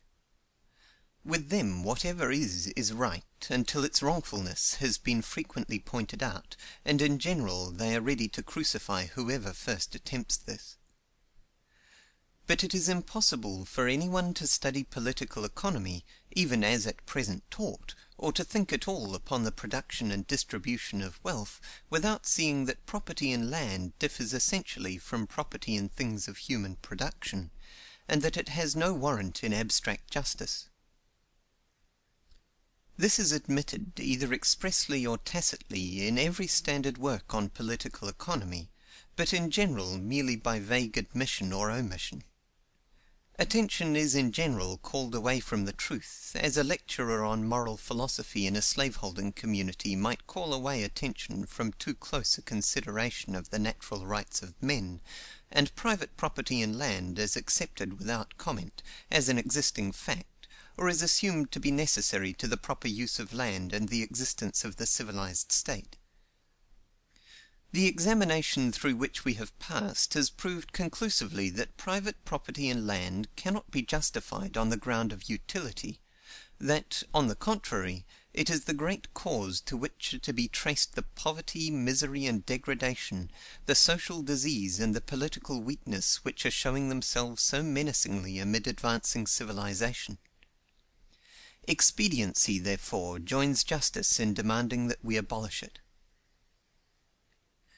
When expediency thus joins justice in demanding that we abolish an institution that has no broader base or stronger ground than a mere municipal regulation, What reason can there be for hesitation?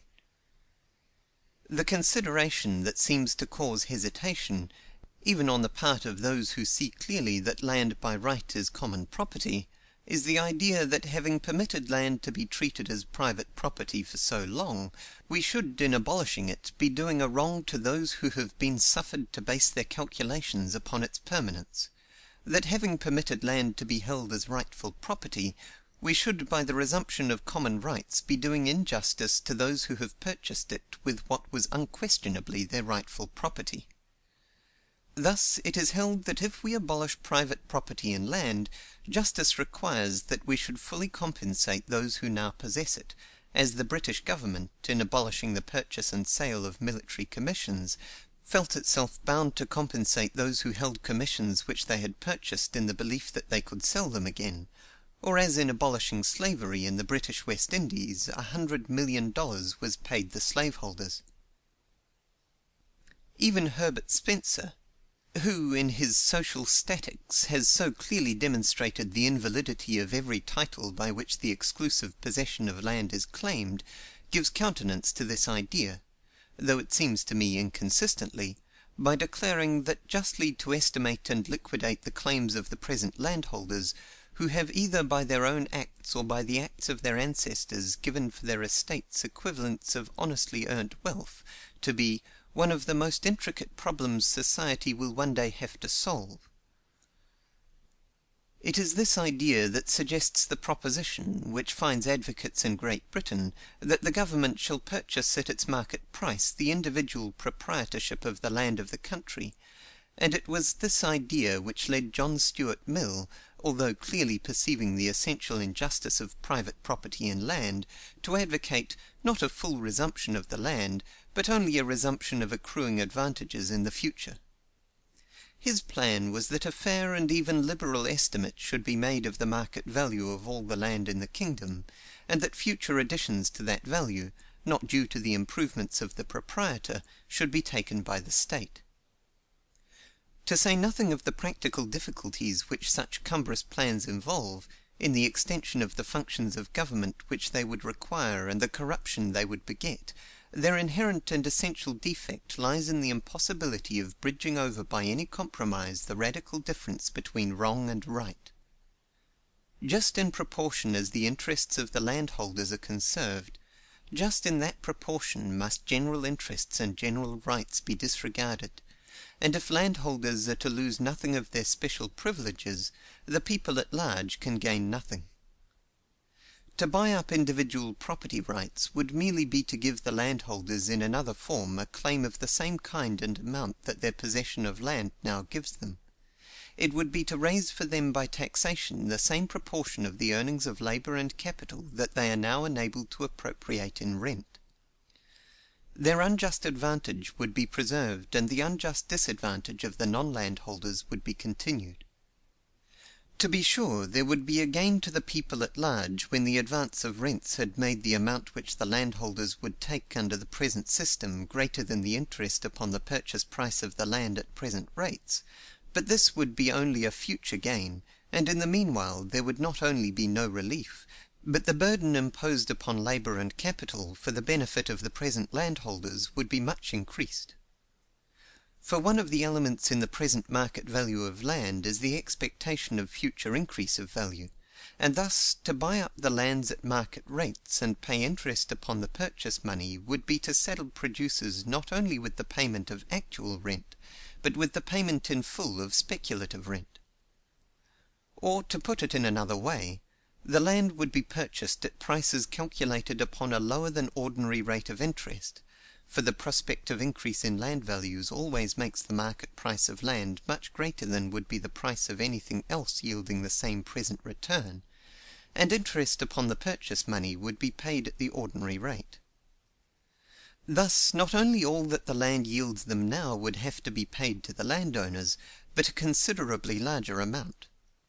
It would be, virtually, the state taking a perpetual lease from the present landholders at a considerable advance in rent over what they now receive. For the present, the state would merely become the agent of the landholders in the collection of their rents, and would have to pay over to them not only what they received, but considerably more. Mr. Mill's plan for nationalizing the future unearned increase in the value of land, by fixing the present market value of all lands and appropriating to the state future increase in value, would not add to the injustice of the present distribution of wealth, but it would not remedy it. Further speculative advance of rent would cease, and in the future the people at large would gain the difference between the increase of rent and the amount at which that increase was estimated in fixing the present value of land, in which, of course, prospective as well as present value is an element. But it would leave, for all the future, one class in possession of the enormous advantage over others which they now have. All that can be said of this plan is, that it might be better than nothing. Such inefficient and impracticable schemes may do to talk about, where any proposition more efficacious would not at present be entertained, and their discussion is a hopeful sign, as it shows the entrance of the thin edge of the wedge of truth. Justice in men's mouths is cringingly humble when she first begins a protest against a time-honoured wrong, and we of the English-speaking nations still wear the collar of the Saxon thrall, and have been educated to look upon the vested rights of landowners with all the superstitious reverence that ancient Egyptians looked upon the crocodile.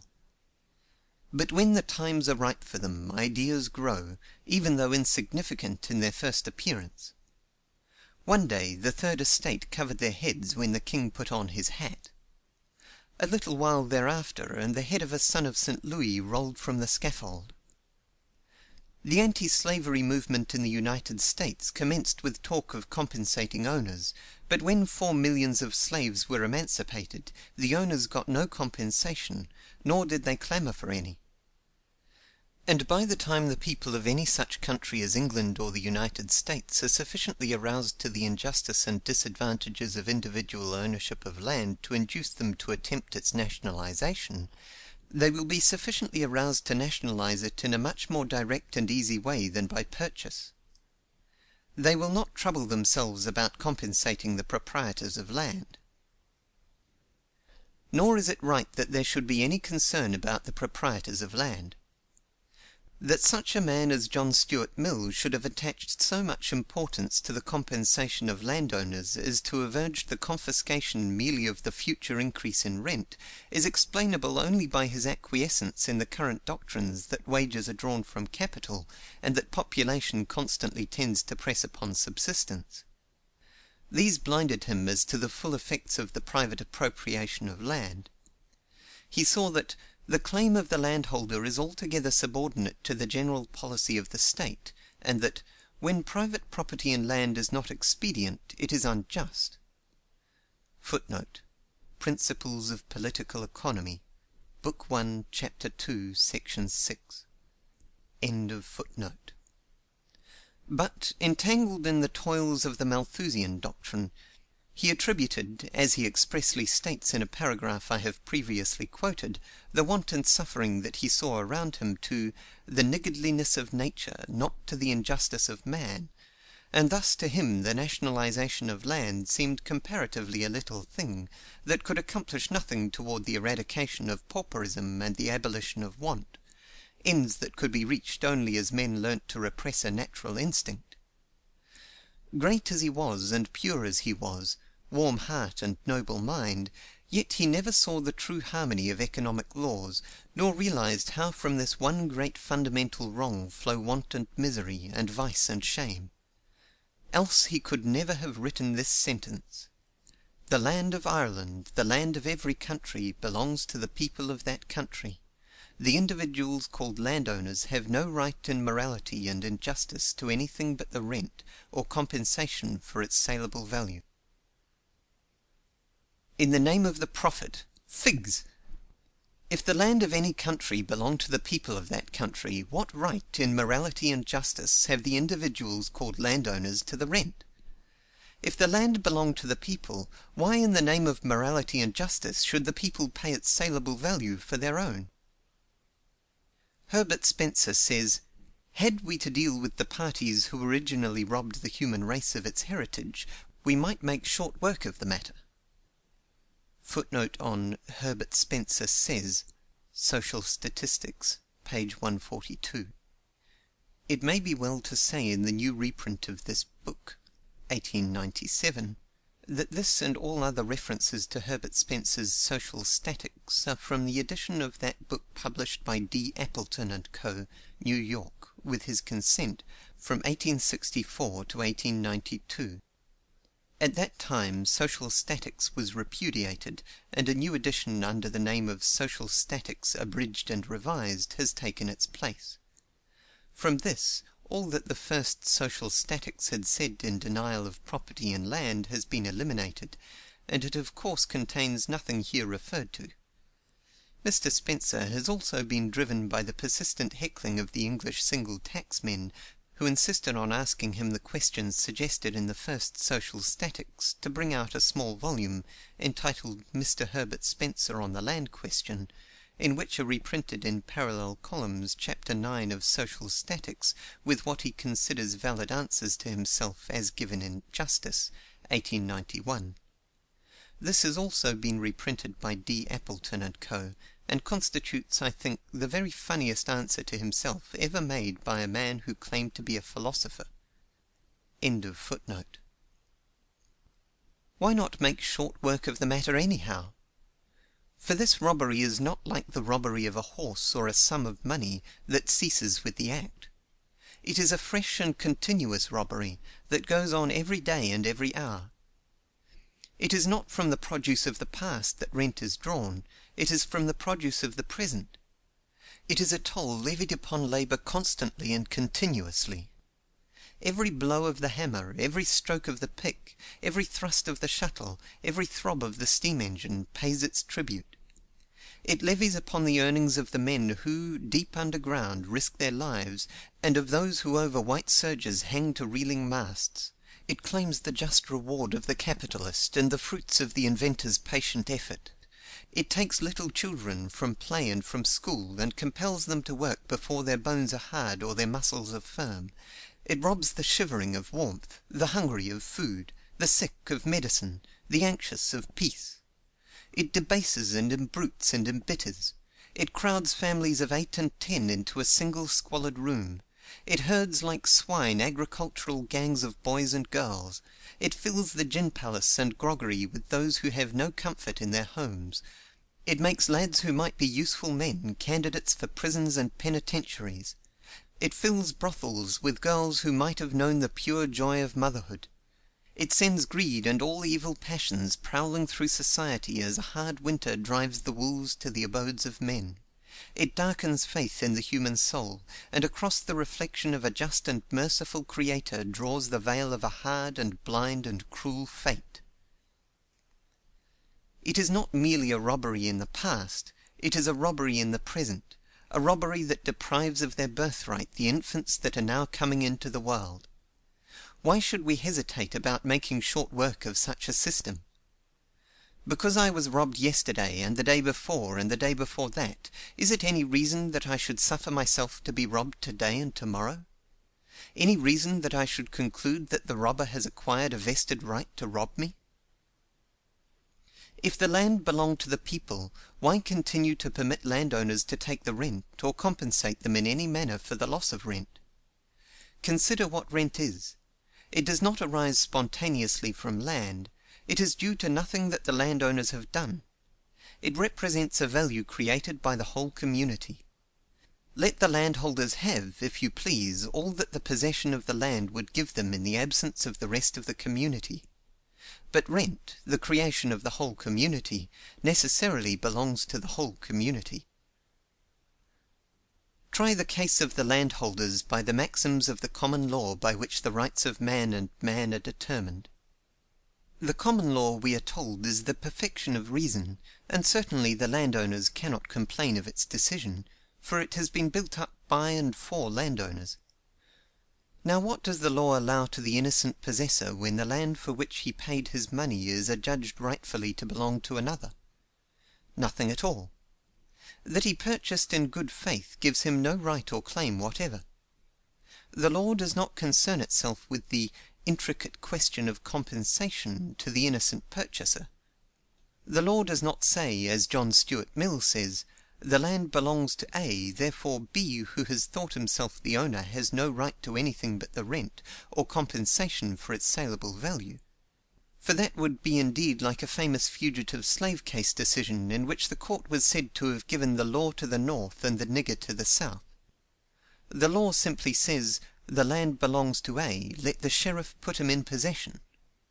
It gives the innocent purchaser of a wrongful title no claim, it allows him no compensation. And not only this, it takes from him all the improvements that he has in good faith made upon the land. You may have paid a high price for land, making every exertion to see that the title is good. You may have held it in undisturbed possession for years without thought or hint of an adverse claimant, made it fruitful by your toil, or erected upon it a costly building of greater value than the land itself, or a modest home in which you hope, surrounded by the fig trees you have planted and the vines you have dressed, to pass your declining days.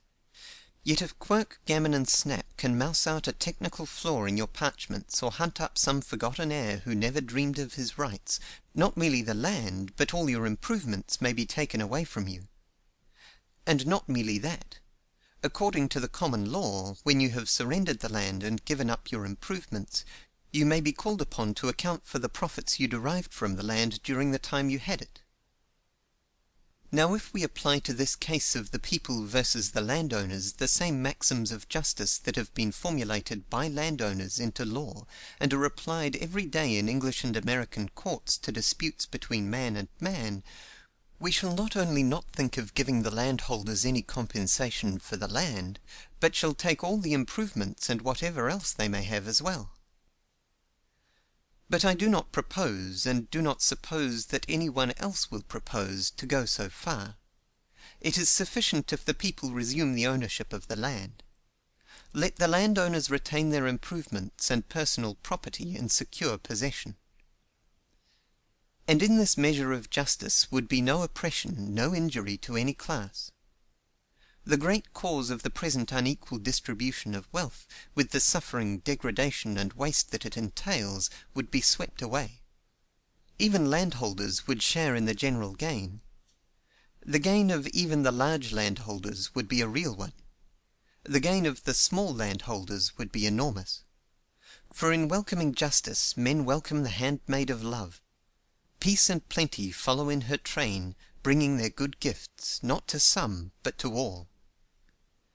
How true this is, we shall hereafter see. If in this chapter I have spoken of justice and expediency as if justice were one thing and expediency another, it has been merely to meet the objections of those who so talk. Injustice is the highest and truest expediency. End of Book 7, Chapter 3. Book 7, Chapter 4. Property and Land Historically Considered. What more than anything else prevents the realization of the essential injustice of private property in land, and stands in the way of a candid consideration of any proposition for abolishing it, is that mental habit which makes anything that has long existed seem natural and necessary. We are so used to the treatment of land as individual property, it is so thoroughly recognized in our laws, manners, and customs, that the vast majority of people never think of questioning it, but look upon it as necessary to the use of land. They are unable to conceive, or at least it does not enter their heads to conceive, of society as existing or as possible without the reduction of land to private possession. The first step to the cultivation or improvement of land seems to them to get for it a particular owner, and a man's land is looked on by them as fully and equitably his, to sell, to lease, to give, or to bequeath, as his house, his cattle, his goods, or his furniture. The sacredness of property has been preached so constantly and effectively, especially by those conservators of ancient barbarism, as Voltaire styled the lawyers, that most people look upon the private ownership of land as the very foundation of civilization, And if the resumption of land as common property is suggested, think of it at first blush either as a chimerical vagary which never has and never can be realized, or as a proposition to overturn society from its base and bring about a reversion to barbarism. If it were true that land had always been treated as private property, that would not prove the justice or necessity of continuing so to treat it, any more than the universal existence of slavery, which might once have been safely affirmed, would prove the justice or necessity of making property of human flesh and blood. Not long ago monarchies seemed all but universal, and not only the kings but the majority of their subjects really believed that no country could get along without a king. Yet, to say nothing of America, France now gets along without a king. The Queen of England and Empress of India has about as much to do with governing her realms as the wooden figurehead of a ship has in determining its course, and the other crowned heads of Europe sit, metaphorically speaking, upon barrels of nitroglycerine. Something over 100 years ago, Bishop Butler, author of the famous Analogy, declared that a constitution of civil government without any religious establishment is a chimerical project of which there is no example. As for there being no example, he was right. No government at that time existed, nor would it have been easy to name one that ever had existed, without some sort of an established religion. Yet in the United States we have since proved by the practice of a century that it is possible for a civil government to exist without a state church. But while, were it true, that land had always and everywhere been treated as private property would not prove that it should always be so treated, this is not true. On the contrary, the common right to land has everywhere been primarily recognized, and private ownership has nowhere grown up save as the result of usurpation. The primary and persistent perceptions of mankind are that all have an equal right to land, and the opinion that private property in land is necessary to society is but an offspring of ignorance that cannot look beyond its immediate surroundings, an idea of comparatively modern growth, as artificial and as baseless as that of the divine right of kings. The observations of travellers, the researches of the critical historians who within a recent period have done so much to reconstruct the forgotten records of the people, the investigations of such men as Sir Henry Maine, Émile de Lavalière, Professor Nasser of Bonn, and others, into the growth of institutions, prove that wherever human society has formed, the common right of men to the use of the earth has been recognized, and that nowhere has unrestricted individual ownership been freely adopted. Historically, as ethically, private property in land is robbery. It nowhere springs from contract. It can nowhere be traced to perceptions of justice or expediency. It has everywhere had its birth in war and conquest, and in the selfish use which the cunning have made of superstition and law. Wherever we can trace the early history of society, whether in Asia, in Europe, in Africa, in America, or in Polynesia, land has been considered, as the necessary relations which human life has to it would lead to its consideration, as common property, in which the rights of all who had admitted rights were equal. That is to say, that all members of the community, all citizens, as we should say, had equal rights to the use and enjoyment of the land of the community. This recognition of the common right to land did not prevent the full recognition of the particular and exclusive right in things which are the result of labor, nor was it abandoned when the development of agriculture had imposed the necessity of recognizing exclusive possession of land in order to secure the exclusive enjoyment of the results of the labor expended in cultivating it. The division of land between the industrial units, whether families, joint families, or individuals, went only as far as was necessary for that purpose, pasture and forest lands being retained as common, and equality as to agricultural land being secured, either by a periodical redivision, as among the Teutonic races, or by the prohibition of alienation, as in the law of Moses.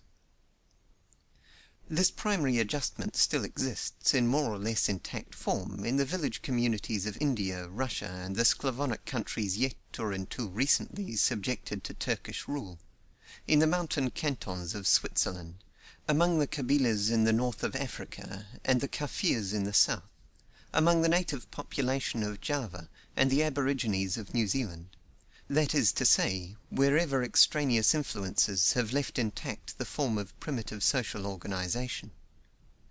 That it everywhere existed has been within late years abundantly proved by the researches of many independent students and observers, and which are, to my knowledge, best summarized in the Systems of Land Tenure in Various Countries, published under the authority of the Cobden Club, and in Monsieur Emile de Lavaliere's Primitive Property, to which I would refer the reader who desires to see this truth displayed in detail.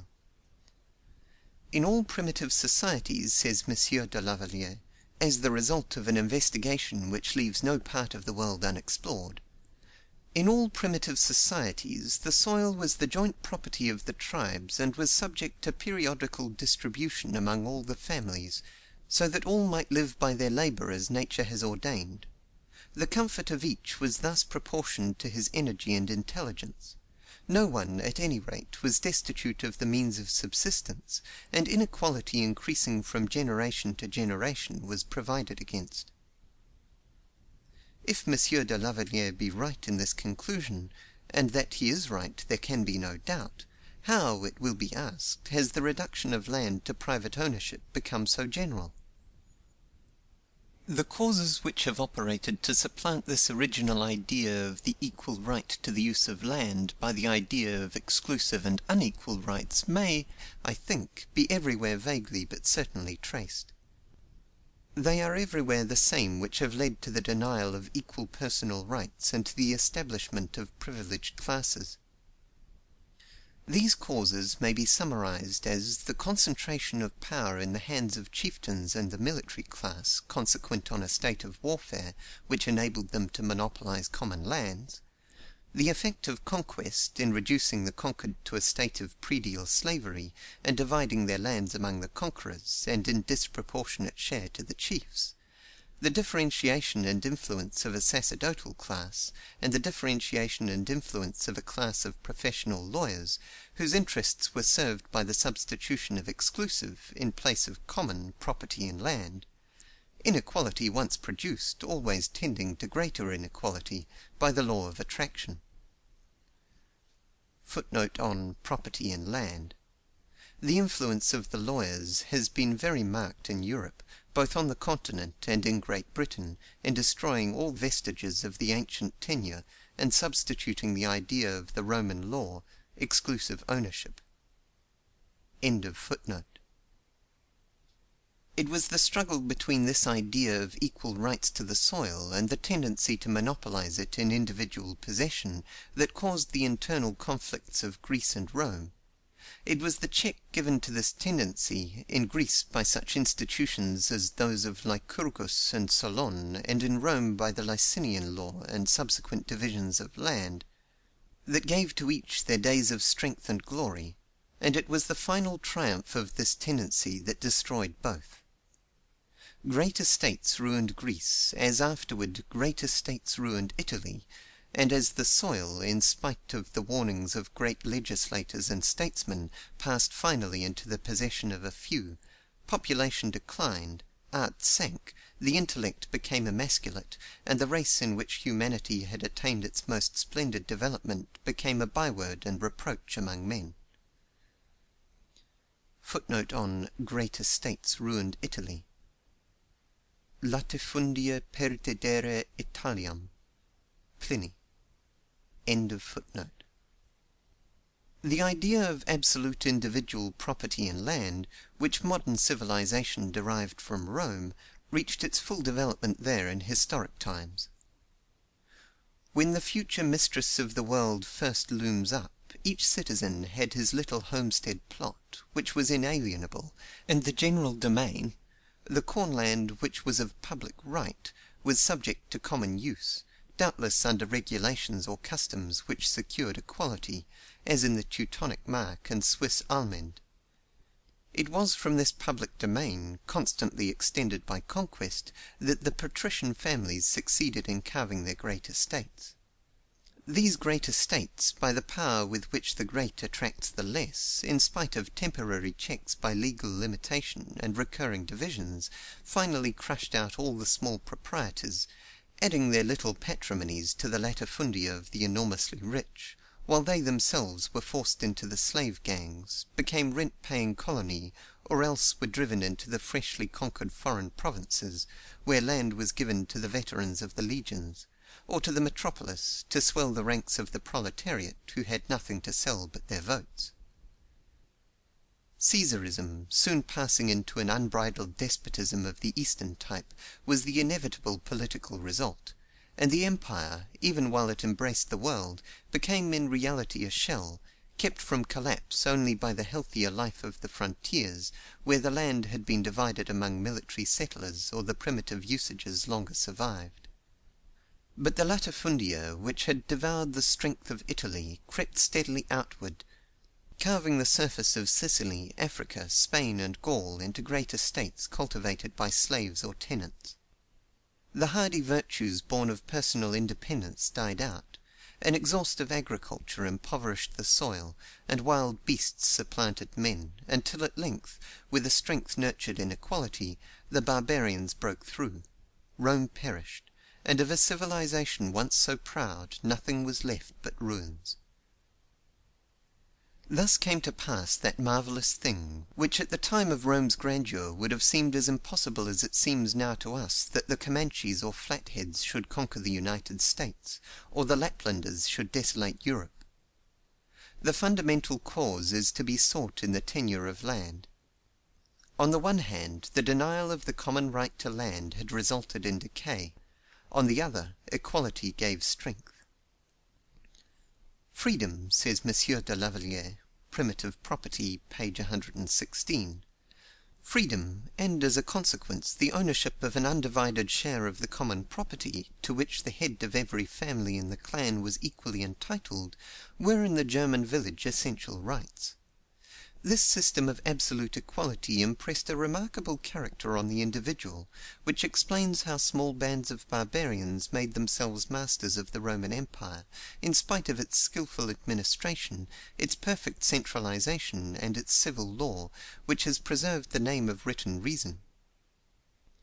It was, on the other hand, that the heart was eaten out of that great empire. Rome perished, says Professor Seeley, from the failure of the crop of men.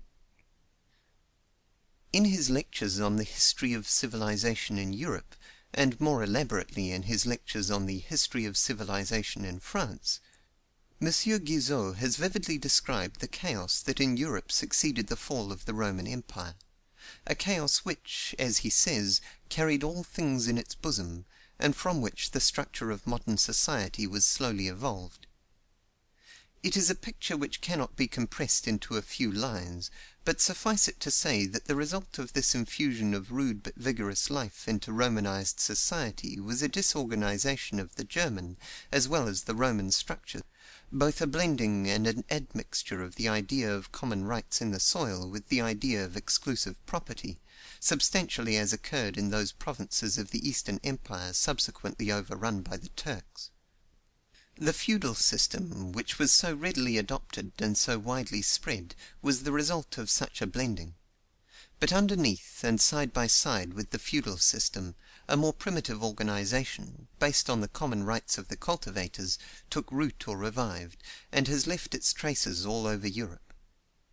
This primitive organization, which allots equal shares of cultivated ground and the common use of uncultivated ground, and which existed in ancient Italy as in Saxon England, has maintained itself beneath absolutism and serfdom in Russia, beneath Muslim oppression in Servia, and in India has been swept, but not entirely destroyed, by wave after wave of conquest, and century after century of oppression.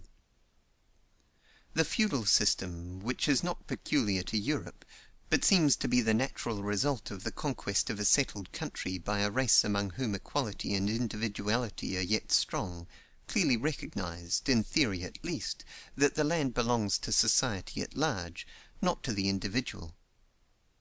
rude outcome of an age in which might stood for right as nearly as it ever can, for the idea of right is ineradicable from the human mind, and must in some shape show itself even in the association of pirates and robbers, the feudal system yet admitted in no one the uncontrolled and exclusive right to land. A fief was essentially a trust, and to enjoyment was a next obligation.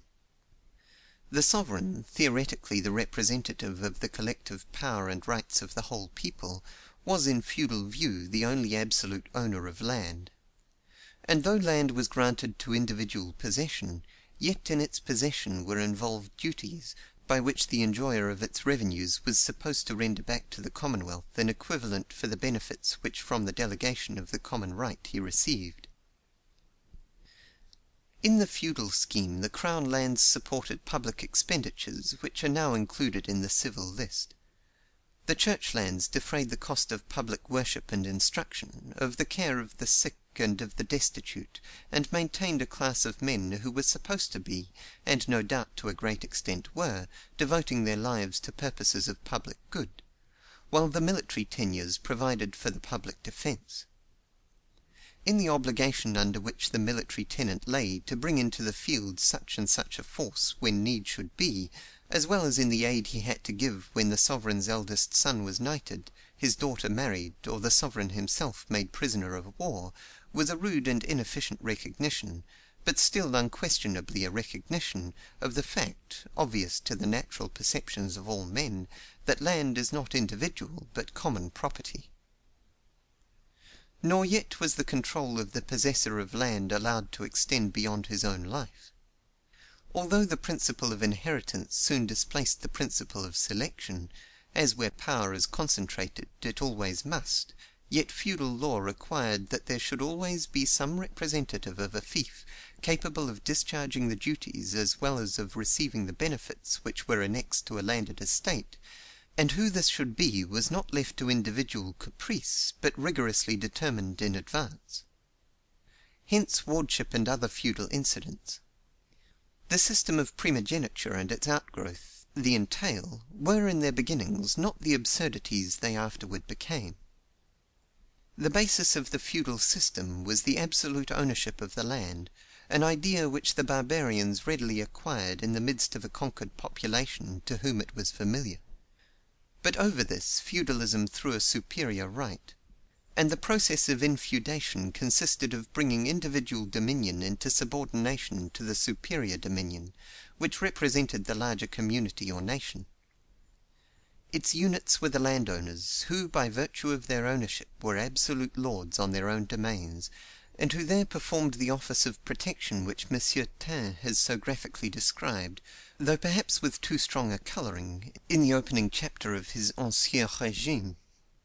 The work of the feudal system was to bind together these units into nations, and to subordinate the powers and rights of the individual lords of land to the powers and rights of collective society, as represented by the suzerain or king. Thus the feudal system, in its rise and development, was a triumph of the idea of the common right to land, changing an absolute tenure into a conditional tenure, and imposing peculiar obligations in return for the privilege of receiving rent. And during the same time the power of land ownership was trenched, as it were, from below, the tenancy at will of the cultivators of the soil very generally hardening into tenancy by custom, and the rent which the lord could exact from the peasant becoming fixed and certain.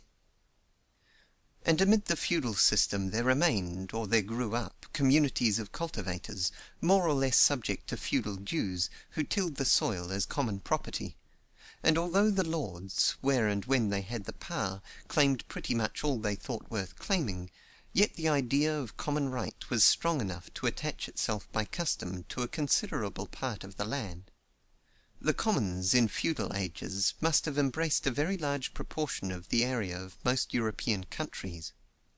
For in France, although the appropriations of these lands by the aristocracy, occasionally checked and rescinded by royal edict, had gone on for some centuries prior to the Revolution, and during the Revolution and First Empire large distributions and sales were made, The common or communal lands still amount, according to M. de Lavaliere, to 4,000,000 hectares, or 9,884,400 acres.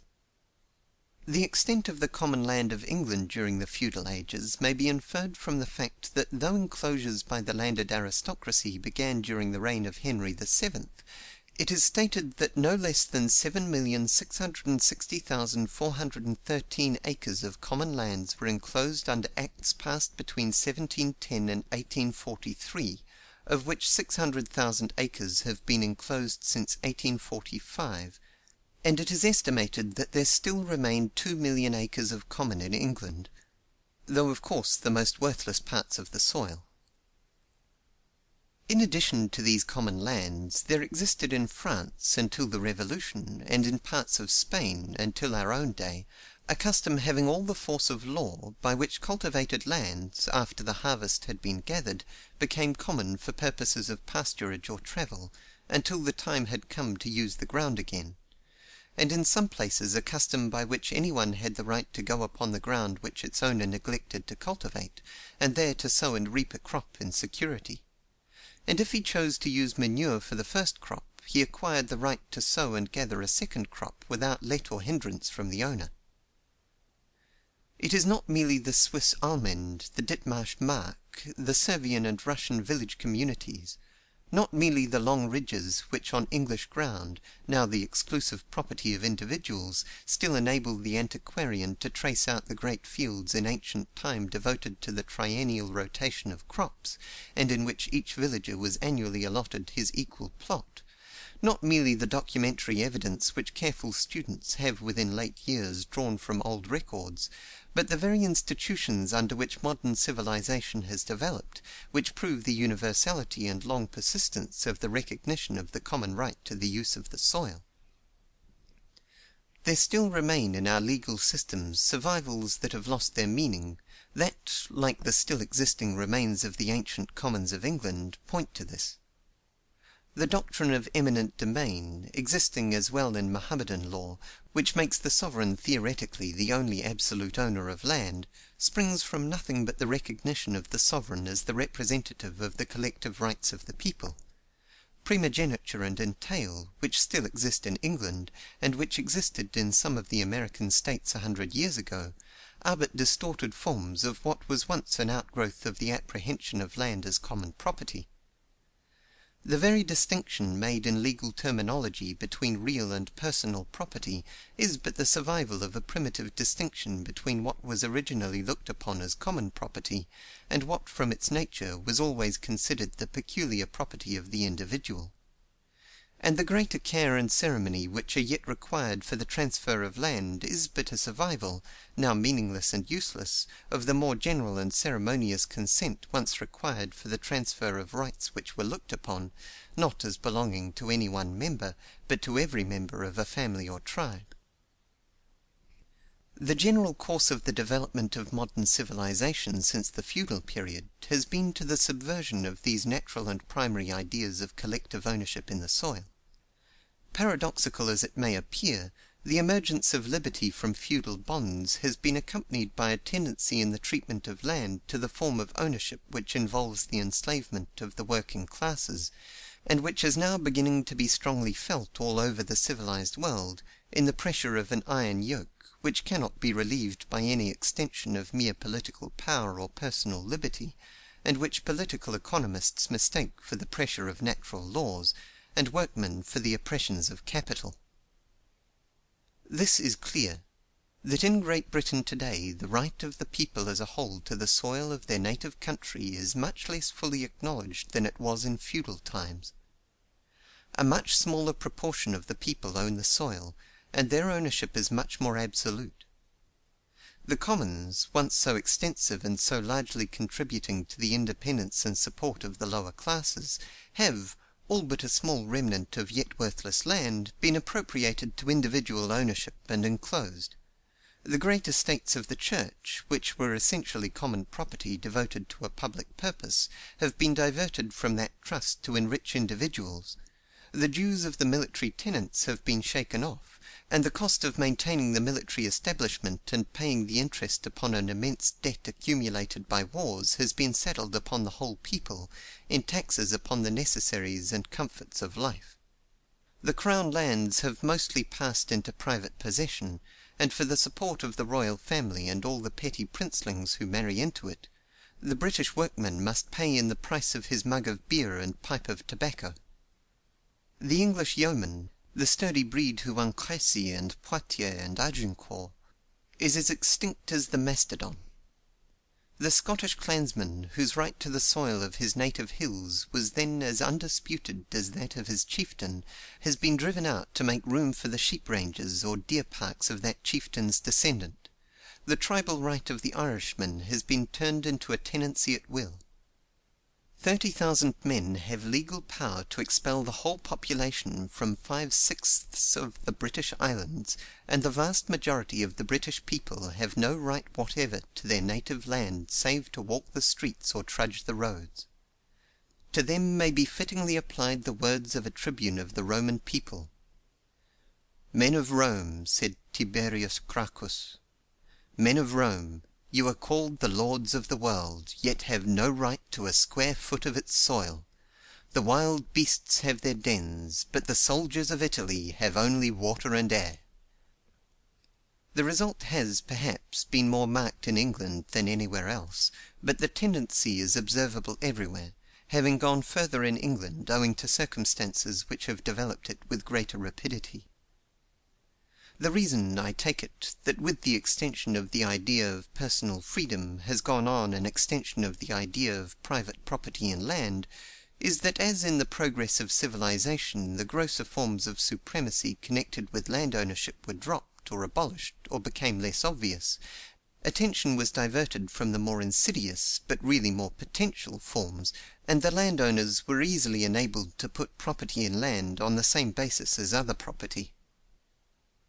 The growth of national power, either in the form of royalty or parliamentary government, stripped the great lords of individual power and importance, and of their jurisdiction and power over persons, and so repressed striking abuses, as the growth of Roman imperialism repressed the more striking cruelties of slavery.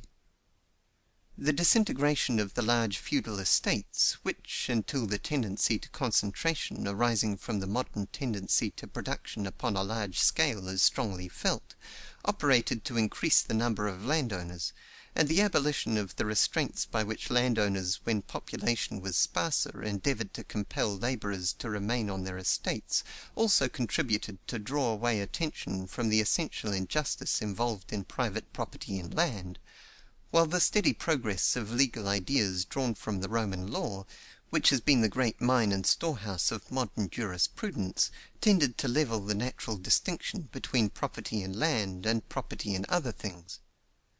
Thus, with the extension of personal liberty, went on an extension of individual proprietorship in land.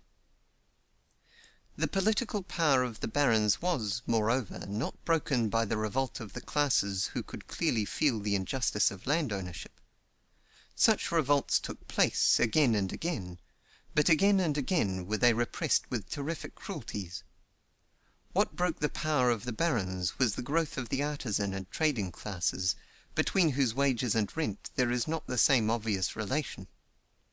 These classes, too, developed under a system of close guilds and corporations, which, as I have previously explained in treating of trade combinations and monopolies, enabled them somewhat to fence themselves in from the operation of the general law of wages, and which were much more easily maintained than now, when the effect of improved methods of transportation, and the diffusion of rudimentary education and of current news, is steadily making population more mobile.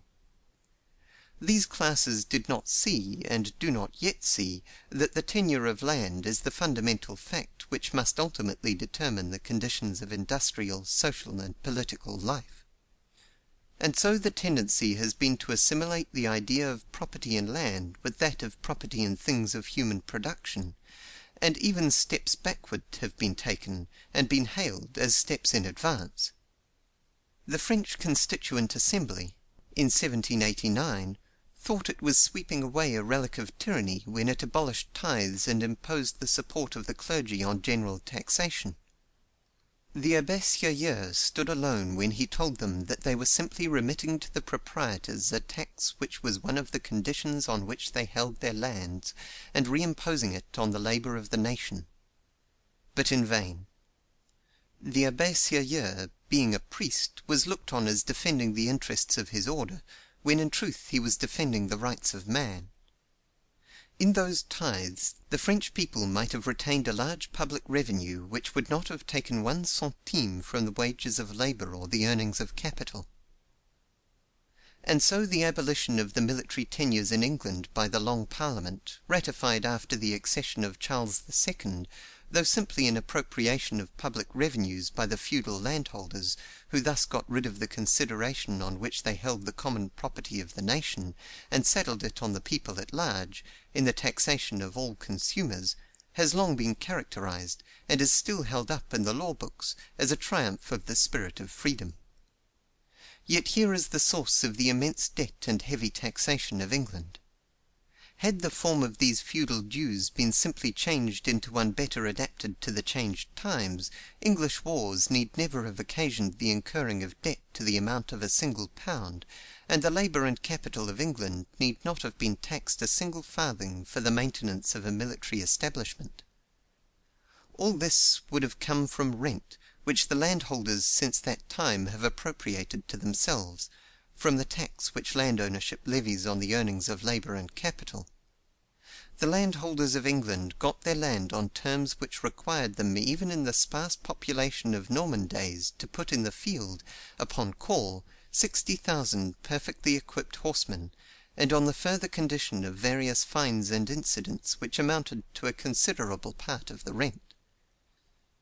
Footnote on 60,000 perfectly equipped horsemen. Andrew Bissett, in The Strength of Nations, London, 1859, a suggestive work in which he calls the attention of the English people to this measure by which the landowners avoided the payment of their rent to the nation, disputes the statement of Blackstone that a night's service was but for 40 days, and says it was during necessity. End of footnote. It would probably be a low estimate to put the pecuniary value of these various services and dues at 1/2 the rental value of the land. Had the landholders been kept to this contract, and no land been permitted to be enclosed except upon similar terms, the income accruing to the nation from English land would today be greater by many millions than the entire public revenues of the United Kingdom. England today might have enjoyed absolute free trade. There need not have been a customs duty, an excise, license, or income tax, yet all the present expenditures could be met, and a large surplus remained to be devoted to any purpose which would conduce to the comfort or well-being of the whole people. Turning back, wherever there is light to guide us, we may everywhere see that in their first perceptions all peoples have recognized the common ownership in land, and that private property in land is an usurpation, a creation of force and fraud. As Madame de Staël said, liberty is ancient. Justice, if we turn to the most ancient records, will always be found to have the title of prescription. End of Book 7, Chapter 4. Book 7, Chapter 5. Of Property in Land in the United States. In the earlier stages of civilization, we see that land is everywhere regarded as common property. And, turning from the dim past to our own times, we may see that natural perceptions are still the same, and that when placed under circumstances in which the influence of education and habit is weakened, men instinctively recognize the equality of right to the bounty of nature.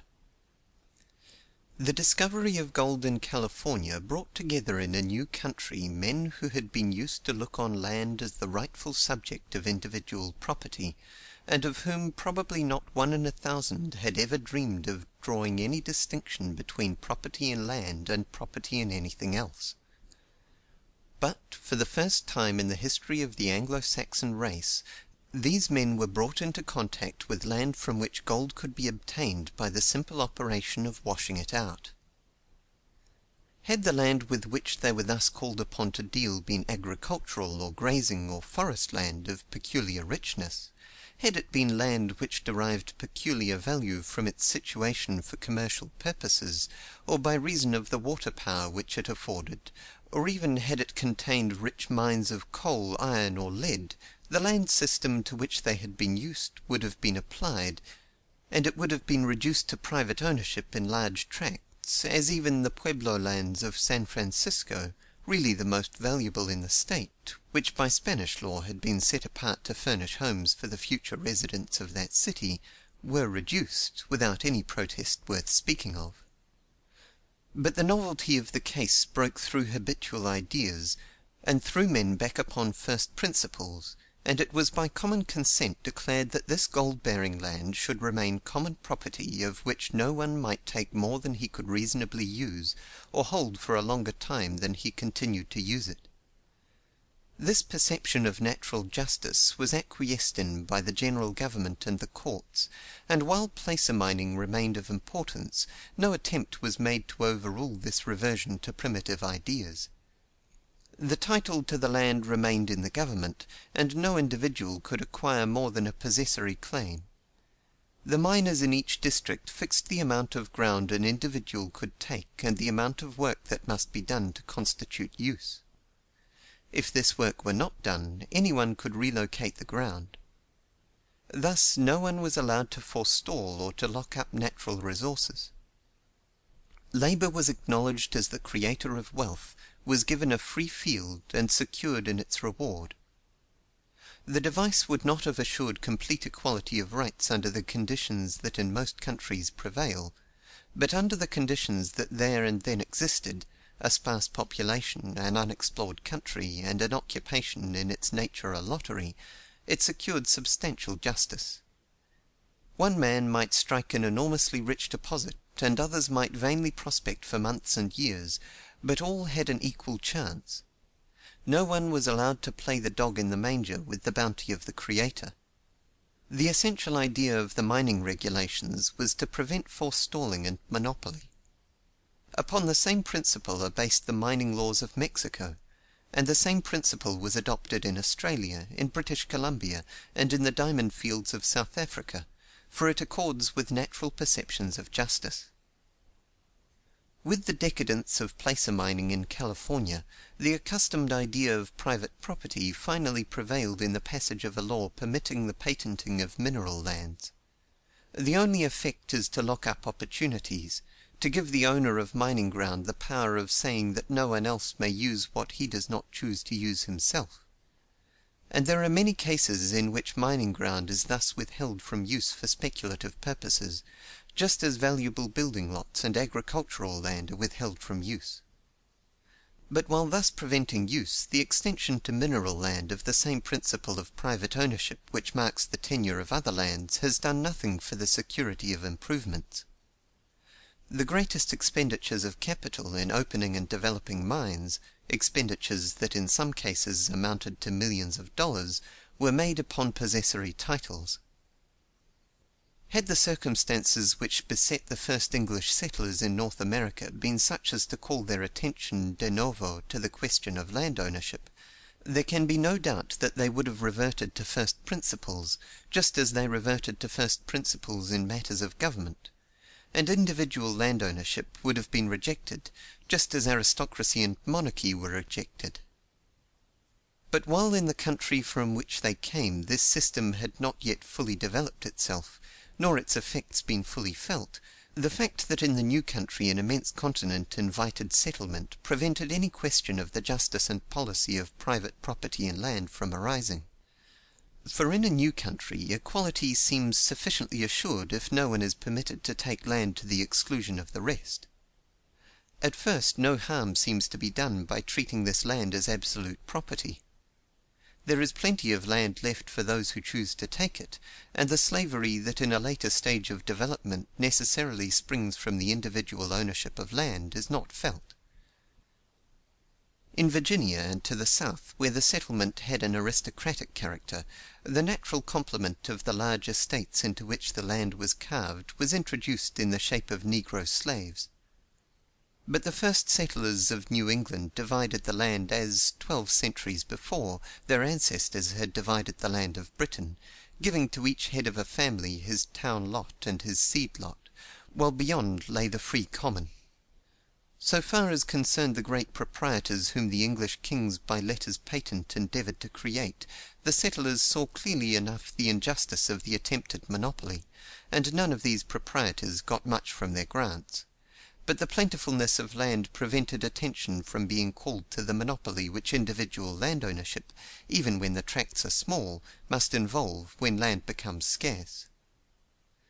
And so it has come to pass that the great republic of the modern world has adopted at the beginning of its career an institution that ruined the republics of antiquity, that a people who proclaim the inalienable rights of all men to life, liberty, and the pursuit of happiness have accepted without question a principle which, in denying the equal and inalienable right to the soil, finally denies the equal right to life and liberty; that a people who, at the cost of a bloody war, have abolished chattel slavery, yet permit slavery in a more widespread and dangerous form to take root.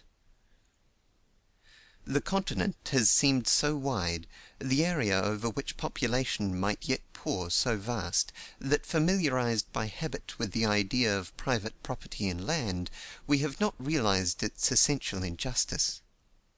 For not merely has this background of unsettled land prevented the full effect of private appropriation from being felt, even in the older sections, but to permit a man to take more land than he could use, that he might compel those who afterwards needed it to pay him for the privilege of using it, has not seemed so unjust, when others in their turn might do the same thing by going further on. And more than this, the very fortunes that have resulted from the appropriation of land, and that have thus really been drawn from taxes levied upon the wages of labor, have seemed, and have been heralded, as prizes held out to the laborer. In all the newer states, and even to a considerable extent in the older ones, our landed aristocracy is yet in its first generation. Those who have profited by the increase in the value of land have been largely men who began life without a cent. Their great fortunes, many of them running up high into the millions, seem to them, and to many others, as the best proofs of the justice of existing social conditions in rewarding prudence, foresight, industry, and thrift; whereas the truth is that these fortunes are but the gains of monopoly, and are necessarily made at the expense of labor. But the fact that those thus enriched started as laborers hides this, and the same feeling which leads every ticket holder in a lottery to delight in imagination in the magnitude of the prizes has prevented even the poor from quarreling with a system which thus made many poor men rich. In short, the American people have failed to see the essential injustice of private property in land, because as yet they have not felt its full effects. This public domain, the vast extent of land yet to be reduced to private possession, the enormous common to which the faces of the energetic were always turned, has been the great fact that, since the days when the first settlements began to fringe the Atlantic coast, has formed our national character and colored our national thought. It is not that we have eschewed a titled aristocracy and abolished primogeniture, that we elect all our officers from school director up to president, that our laws run in the name of the people instead of in the name of a prince, that the state knows no religion and our judges wear no wigs, that we have been exempted from the ills that 4th of July orators used to point to as characteristic of the effete despotisms of the old world.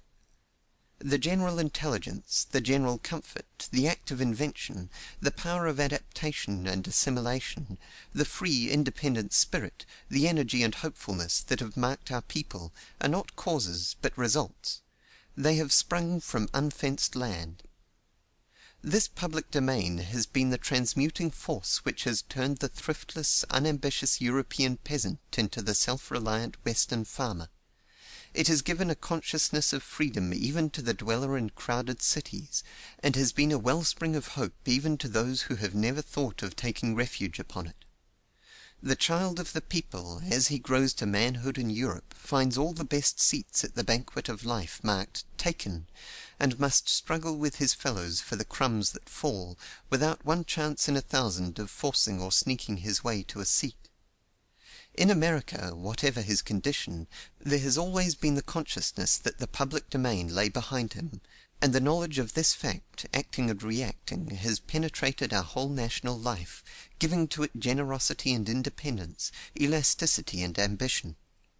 All that we are proud of in the American character, all that makes our conditions and institutions better than those of older countries, we may trace to the fact that land has been cheap in the United States, because new soil has been opened to the emigrant. But our advance has reached the Pacific.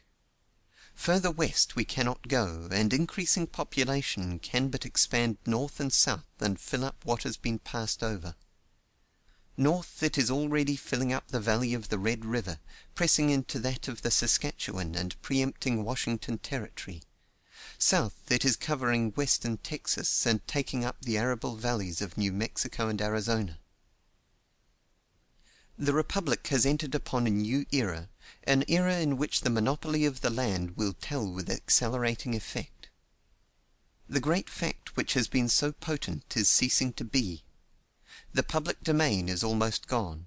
A very few years will end its influence, already rapidly failing. I do not mean to say that there will be no public domain. For a long time to come there will be millions of acres of public lands carried on the books of the Land Department. But it must be remembered that the best part of the continent for agricultural purposes is already overrun, and that it is the poorest land that is left. It must be remembered that what remains comprises the great mountain ranges, the sterile deserts, the high plains fit only for grazing. And it must be remembered that much of this land which figures in the reports as open to settlement is unsurveyed land, which has been appropriated by possessory claims or locations which do not appear until the land is returned as surveyed. California figures on the books of the Land Department as the greatest land state of the Union, containing nearly 100 million acres of public land, something like 1/12 of the whole public domain. Yet so much of this is covered by railroad grants or held in the way of which I have spoken, so much consists of untillable mountains or plains which require irrigation, so much is monopolized by locations which command the water, that as a matter of fact it is difficult to point the immigrant to any part of the state where he can take up a farm on which he can settle and maintain a family, and so men weary of the quest end by buying land or renting it on shares. It is not that there is any real scarcity of land in California, for, an empire in herself, California will some day maintain a population as large as that of France, but appropriation has got ahead of the settler and manages to keep just ahead of him. Some 12 or 15 years ago the late Ben Wade of Ohio said, in a speech in the United States Senate, that by the close of this century every acre of ordinary agricultural land in the United States would be worth $50 in gold. It is already clear that if he erred at all, it was in overstating the time. In the 21 years that remain of the present century, if our population keep on increasing at the rate which it has maintained since the institution of the government, with the exception of the decade which included the Civil War, there will be an addition to our present population of something like 45 millions, an addition of some 7 millions more than the total population of the United States as shown by the census of 1870, and nearly half as much again as the present population of Great Britain. There is no question about the ability of the United States to support such a population and many hundreds of millions more, and, under proper social adjustments, to support them in increased comfort. But in view of such an increase of population, what becomes of the unappropriated public domain? Practically, there will soon cease to be any. It will be a very long time before it is all in use, but it will be a very short time, as we are going, before all that men can turn to use will have an owner. But the evil effects of making the land of a whole people the exclusive property of some do not wait for the final appropriation of the public domain to show themselves. It is not necessary to contemplate them in the future. We may see them in the present. They have grown with our growth, and are still increasing.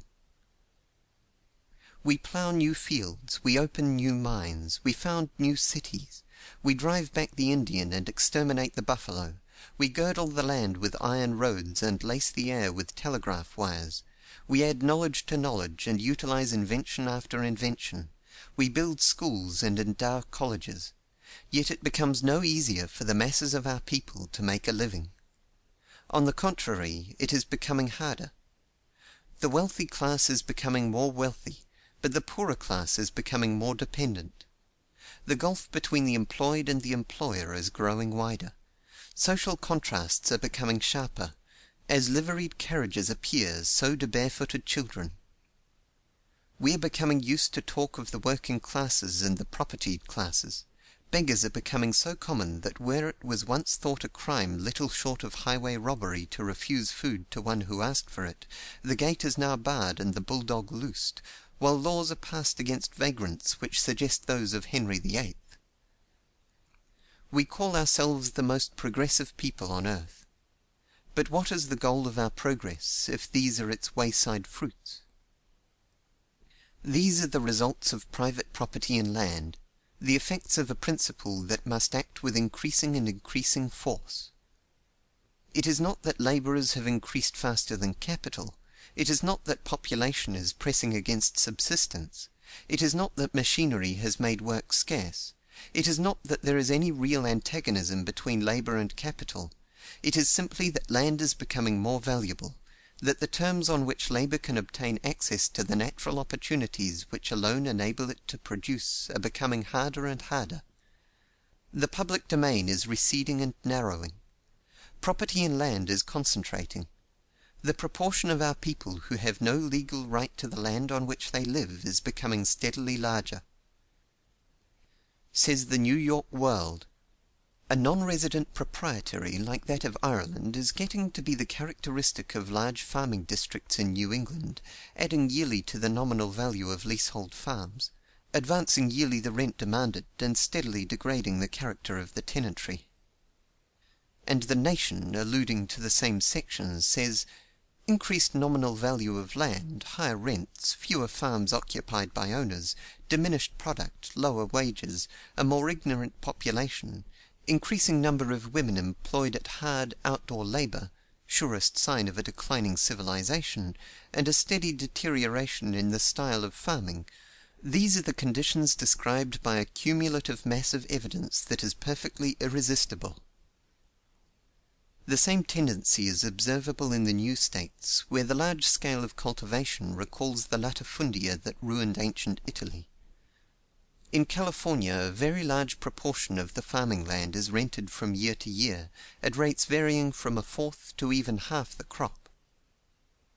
The harder times, the lower wages, the increasing poverty perceptible in the United States are but results of the natural laws we have traced, laws as universal and as irresistible as that of gravitation. We did not establish the Republic when, in the face of principalities and powers, we flung the declaration of the inalienable rights of man. We shall never establish the Republic until we practically carry out that declaration by securing to the poorest child born among us an equal right to his native soil. We did not abolish slavery when we ratified the 14th Amendment. To abolish slavery we must abolish private property in land. Unless we come back to first principles, unless we recognize natural perceptions of equity, unless we acknowledge the equal right of all to land, our free institutions will be in vain, our common schools will be in vain, our discoveries and inventions will but add to the force that presses the masses down. End of Book 7, Chapter 5. Book 8, Chapter 1. Application of the Remedy. Why hesitate, ye full-bearded men, with God-implanted will and courage, if ye dare but show it? Never yet was will but found some way or means to work it out, nor e'er did fortune frown on him who dared. Shall we, in presence of this grievous wrong, in this supremest moment of all time, stand trembling, cowering, when with one bold stroke these groaning millions might be ever free? And that one stroke so just, so greatly good, so level with the happiness of man, that all the angels will applaud the deed. E. R. Taylor. Book 8, Chapter 1. Private property in land inconsistent with the best use of land. There is a delusion resulting from the tendency to confound the accidental with the essential, a delusion which the law writers have done their best to extend, and political economists generally have acquiesced in rather than endeavored to expose, that private property in land is necessary to the proper use of land, and that again to make land common property would be to destroy civilization and revert to barbarism.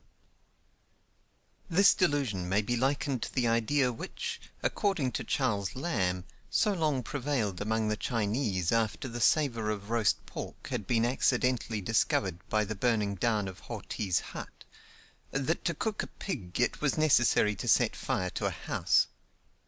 But, though in Lamb's charming dissertation it was required that a sage should arise to teach the people that they might roast pigs without burning down houses, it does not take a sage to see that what is required for the improvement of land is not absolute ownership of the land, but security for the improvements. This will be obvious to whoever will look around him. While there is no more necessity for making a man the absolute and exclusive owner of land in order to induce him to improve it than there is of burning down a house in order to cook a pig, while the making of land private property is as rude, wasteful, and uncertain a device for securing improvement as the burning down of a house is a rude, wasteful, and uncertain device for roasting a pig, we have not the excuse for persisting in the one that Lamb's Chinaman had for persisting in the other. Until the sage arose who invented the rude gridiron, which, according to Lamb, preceded the spit and oven, no one had known or heard of a pig being roasted, except by a house being burnt. But, among us, nothing is more common than for land to be improved by those who do not own it. The greater part of the land of Great Britain is cultivated by tenants. The greater part of the buildings of London are built upon leased ground, and even in the United States the same system prevails everywhere to a greater or less extent. Thus it is a common matter for use to be separated from ownership. Would not all this land be cultivated and improved just as well if the rent went to the state or municipality as now when it goes to private individuals? If no private ownership in land were acknowledged, but all land were held in this way, the occupier or user paying rent to the state, would not land be used and improved as well and as securely as now? There can be but one answer. Of course it would. Then would the resumption of land as common property in no wise interfere with the proper use and improvement of land. What is necessary for the use of land is not its private ownership, but the security of improvement. It is not necessary to say to a man, "This land is yours," in order to induce him to cultivate or improve it. It is only necessary to say to him, "Whatever your labor or capital produces on this land shall be yours." Give a man security that he may reap, and he will sow. Assure him of the possession of the house he wants to build, and he will build it. These are the natural rewards of labor. It is for the sake of the reaping that men sow. It is for the sake of possessing houses that men build. The ownership of land has nothing to do with it. It was for the sake of obtaining this security that in the beginning of the feudal period so many of the smaller landholders surrendered the ownership of their lands to a military chieftain, receiving back the use of them in fief or trust, and kneeling bareheaded before the Lord, with their hands between his hands, swore to serve him with life and limb and worldly honor. Similar instances of the giving up of ownership in land for the sake of security in its enjoyment are to be seen in Turkey, where a peculiar exemption from taxation and extortion attaches to vakuf, or church lands, and where it is a common thing for a landowner to sell his land to a mosque for a nominal price, with the understanding that he may remain as tenant upon it at a fixed rent. It is not the magic of property, as Arthur Young said, that has turned Flemish sands into fruitful fields. It is the magic of security to labour. This can be secured in other ways than making land private property, just as the heat necessary to roast a pig can be secured in other ways than by burning down houses. The mere pledge of an Irish landlord that for 20 years he would not claim in rent any share in their cultivation induced Irish peasants to turn a barren mountain into gardens. On the mere security of a fixed ground rent for a term of years, the most costly buildings of such cities as London and New York are erected on leased ground.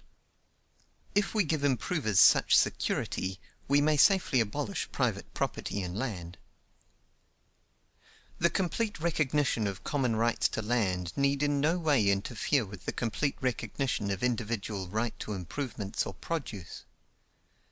2 men may own a ship without sawing her in half. The ownership of a railway may be divided into 100,000 shares, and yet trains be run with as much system and precision as if there were but a single owner. In London, joint stock companies have been formed to hold and manage real estate. Everything could go on as now, and yet the common right to land be fully recognized by appropriating rent to the common benefit. There is a lot in the center of San Francisco to which the common rights of the people of that city are yet legally recognized. This lot is not cut up into infinitesimal pieces, nor yet is it an unused waste. It is covered with fine buildings, the property of private individuals, that stand there in perfect security. The only difference between this lot and those around it is that the rent of the one goes into the common school fund, the rent of the others into private pockets. What is to prevent the land of a whole country being held by the people of the country in this way? It would be difficult to select any portion of the territory of the United States in which the conditions commonly taken to necessitate the reduction of land to private ownership exist in higher degree than on the little islets of St. Peter and St. Paul, in the Aleutian archipelago, acquired by the Alaska Purchase from Russia. These islands are the breeding places of the fur seal, an animal so timid and wary that the slightest fright causes it to abandon its accustomed resort, never to return. To prevent the utter destruction of this fishery, without which the islands are of no use to man, it is not only necessary to avoid killing the females and young cubs, but even such noises as the discharge of a pistol or the barking of a dog. The men who do the killing must be in no hurry, but quietly walk around among the seals who line the rocky beaches, until the timid animals, so clumsy on land but so graceful in water, show no more sign of fear than lazily to waddle out of the way. Then those who can be killed without diminution of future increase are carefully separated and gently driven inland, out of sight and hearing of the herds, where they are dispatched with clubs. To throw such a fishery as this open to whoever chose to go and kill, which would make it to the interest of each party to kill as many as they could at the time without reference to the future, would be utterly to destroy it in a few seasons, as similar fisheries in other oceans have been destroyed. But it is not necessary, therefore, to make these islands private property. Though for reasons greatly less cogent, the great public domain of the American people has been made over to private ownership as fast as anybody could be got to take it, these islands have been leased at a rent of $317,500 per year, probably not very much less than they could have been sold for at the time of the Alaska Purchase. Footnote on $317,500 per year. The fixed rent under the lease to the Alaska Fur Company is $55,000 a year, with a payment of $2.62½ on each skin, which on 100,000 skins, to which the take is limited, amounts to $262,500, a total rent of $317,500. End of footnote. They have already yielded 2,500,000 to the national treasury, and they are still, in unimpaired value, for under the careful management of the Alaska Fur Company the seals increase rather than diminish, the common property of the people of the United States. So far from the recognition of private property in land being necessary to the proper use of land, the contrary is the case. Treating land as private property stands in the way of its proper use. Were land treated as public property, it would be used and improved as soon as there was need for its use or improvement, but being treated as private property, the individual owner is permitted to prevent others from using or improving what he cannot or will not use or improve himself. When the title is in dispute, the most valuable land lies unimproved for years. In many parts of England, improvement is stopped because, the estates being entailed, no security to improvers can be given. And large tracts of ground which, were they treated as public property, would be covered with buildings and crops, are kept idle to gratify the caprice of the owner. In the thickly settled parts of the United States there is enough land to maintain 3 or 4 times our present population, lying unused, because its owners are holding it for higher prices, and immigrants are forced past this unused land to seek homes where their labor will be far less productive. In every city valuable lots may be seen lying vacant for the same reason. If the best use of land be the test, then private property in land is condemned, as it is condemned by every other consideration. It is as wasteful and uncertain a mode of securing the proper use of land as the burning down of houses is of roasting pigs. End of Book 8, Chapter 1. Book 8, Chapter 2. How equal rights to the land may be asserted and secured. We have traced the want and suffering that everywhere prevail among the working classes, the recurring paroxysms of industrial depression, the scarcity of employment, the stagnation of capital, the tendency of wages to the starvation point, that exhibit themselves more and more strongly as material progress goes on, to the fact that the land on which and from which all must live is made the exclusive property of some. We have seen that there is no possible remedy for these evils but the abolition of their cause. We have seen that private property in land has no warrant in justice, but stands condemned as the denial of natural right, a subversion of the law of nature that as social development goes on must condemn the masses of men to a slavery the hardest and most degrading. We have weighed every objection, and seen that neither on the ground of equity or expediency is there anything to deter us from making land common property by confiscating rent. But a question of method remains. How shall we do it?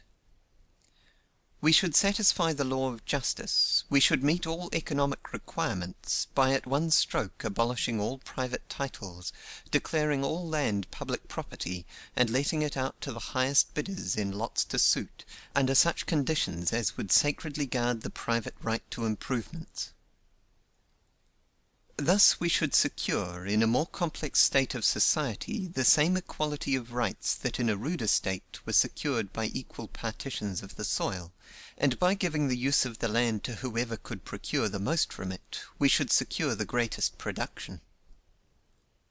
Such a plan, instead of being a wild, impracticable vagary, has, with the exception that he suggests compensation to the present holders of land, undoubtedly a careless concession which he upon reflection would reconsider, been endorsed by no less eminent a thinker than Herbert Spencer, who, Social Statics, Chapter 9, Section 8, says of it, "Such a doctrine is consistent with the highest state of civilization, may be carried out without involving a community of goods, and need cause no very serious revolution in existing arrangements.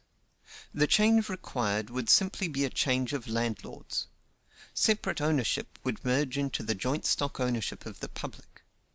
Instead of being in the possession of individuals, the country would be held by the great corporate body, society. Instead of leasing his acres from an isolated proprietor, the farmer would lease them from the nation. Instead of paying his rent to the agent of Sir John or his Grace, he would pay it to an agent or deputy agent of the community. Stewards would be public officials instead of private ones, and tenancy the only land tenure. A state of things so ordered would be in perfect harmony with the moral law. Under it all men would be equally landlords, all men would be alike free to become tenants. Clearly, therefore, on such a system, the earth might be enclosed, occupied, and cultivated, in entire subordination to the law of equal freedom. But such a plan, though perfectly feasible, does not seem to me the best. Or rather, I propose to accomplish the same thing in a simpler, easier, and quieter way than that of formally confiscating all the land and formally letting it out to the highest bidders. To do that would involve a needless shock to present customs and habits of thought, which is to be avoided. To do that would involve a needless extension of governmental machinery, which is to be avoided. It is an axiom of statesmanship, which the successful founders of tyranny have understood and acted upon, that great changes can be best brought about under old forms. We who would free men should heed the same truth. It is the natural method. When nature would make a higher type, she takes a lower one and develops it. This also is the law of social growth. Let us work by it. With the current we may glide fast and far. Against it, it is hard pulling and slow progress. I do not propose either to purchase or to confiscate private property in land. The first would be unjust, the second needless. Let the individuals who now hold it still retain, if they want to, possession of what they are pleased to call their land. Let them continue to call it their land. Let them buy and sell, and bequeath and devise it. We may safely leave them the shell, if we take the kernel. It is not necessary to confiscate land; it is only necessary to confiscate rent. Nor to take rent for public uses is it necessary that the state should bother with the letting of lands, and assume the chances of favoritism, collusion, and corruption this might involve. It is not necessary that any new machinery should be created. The machinery already exists. Instead of extending it, all we have to do is to simplify and reduce it. By leaving to landowners a percentage of rent which would probably be much less than the cost and loss involved in attempting to rent lands through state agency, and by making use of this existing machinery, we may, without jar or shock, assert the common right to land by taking rent for public uses.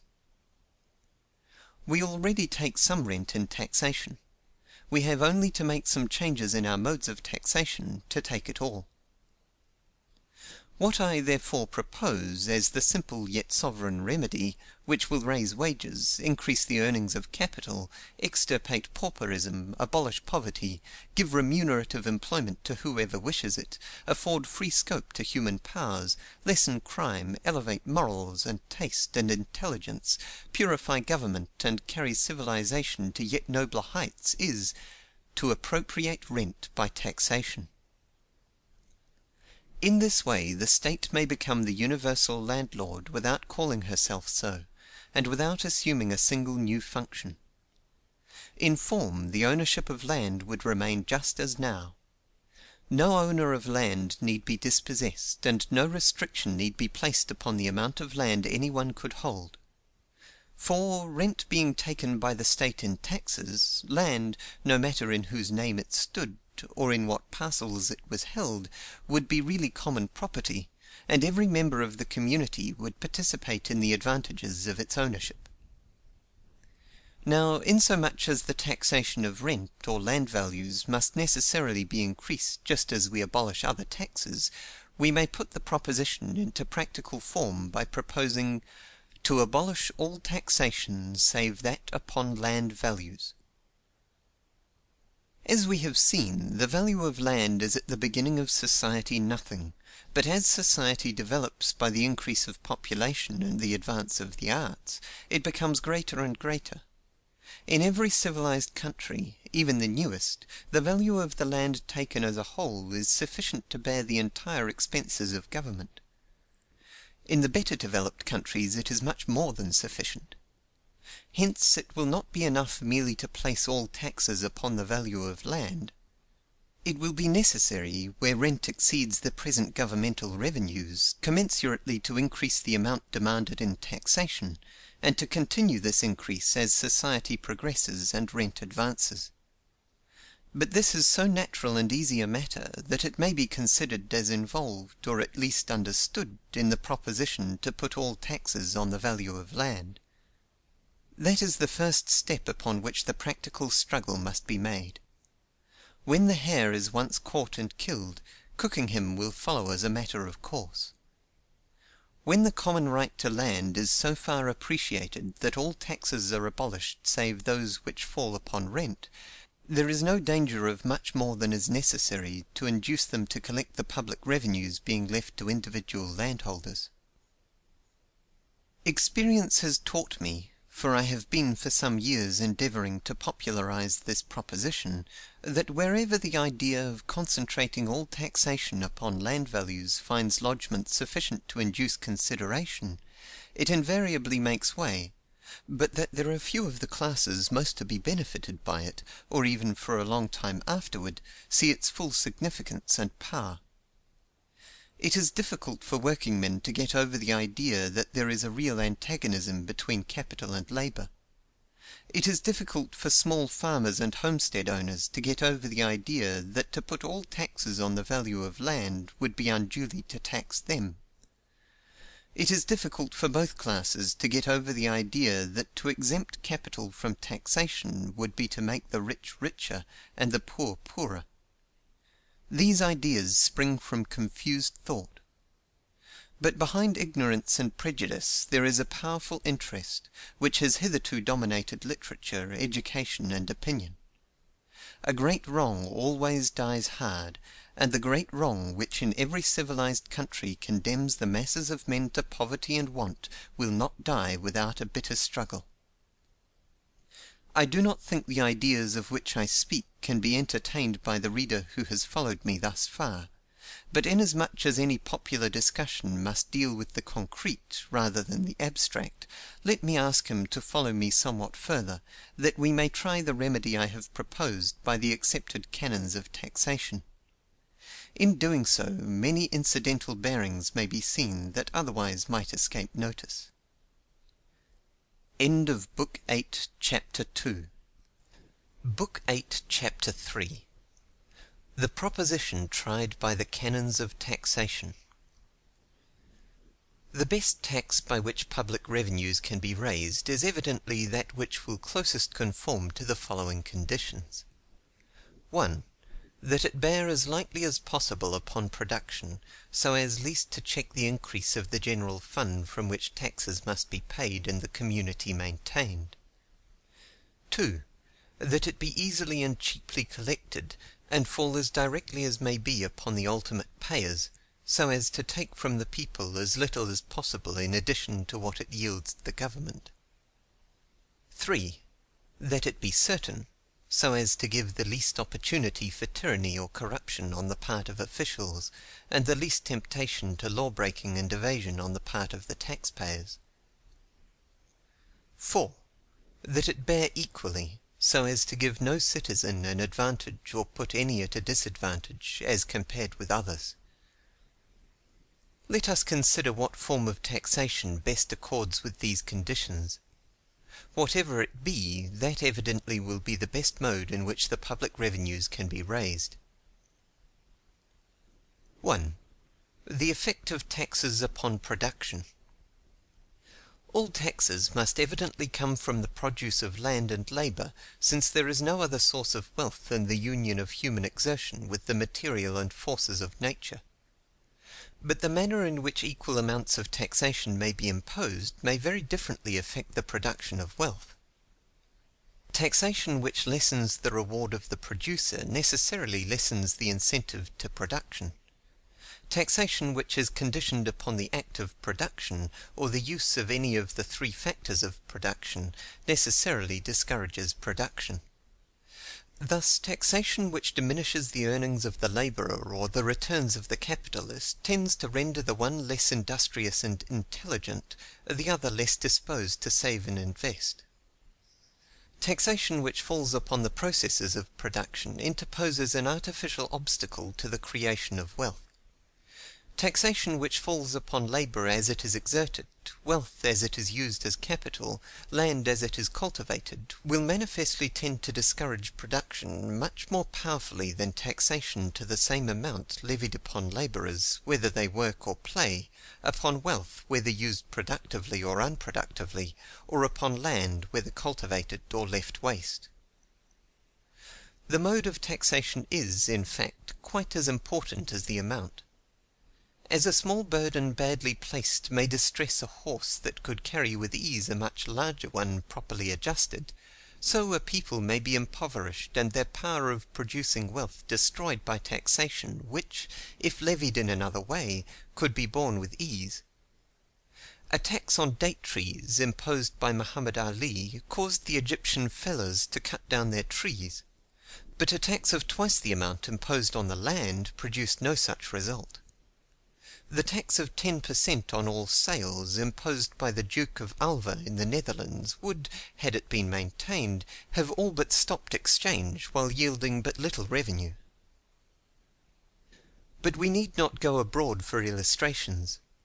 The production of wealth in the United States is largely lessened by taxation which bears upon its processes.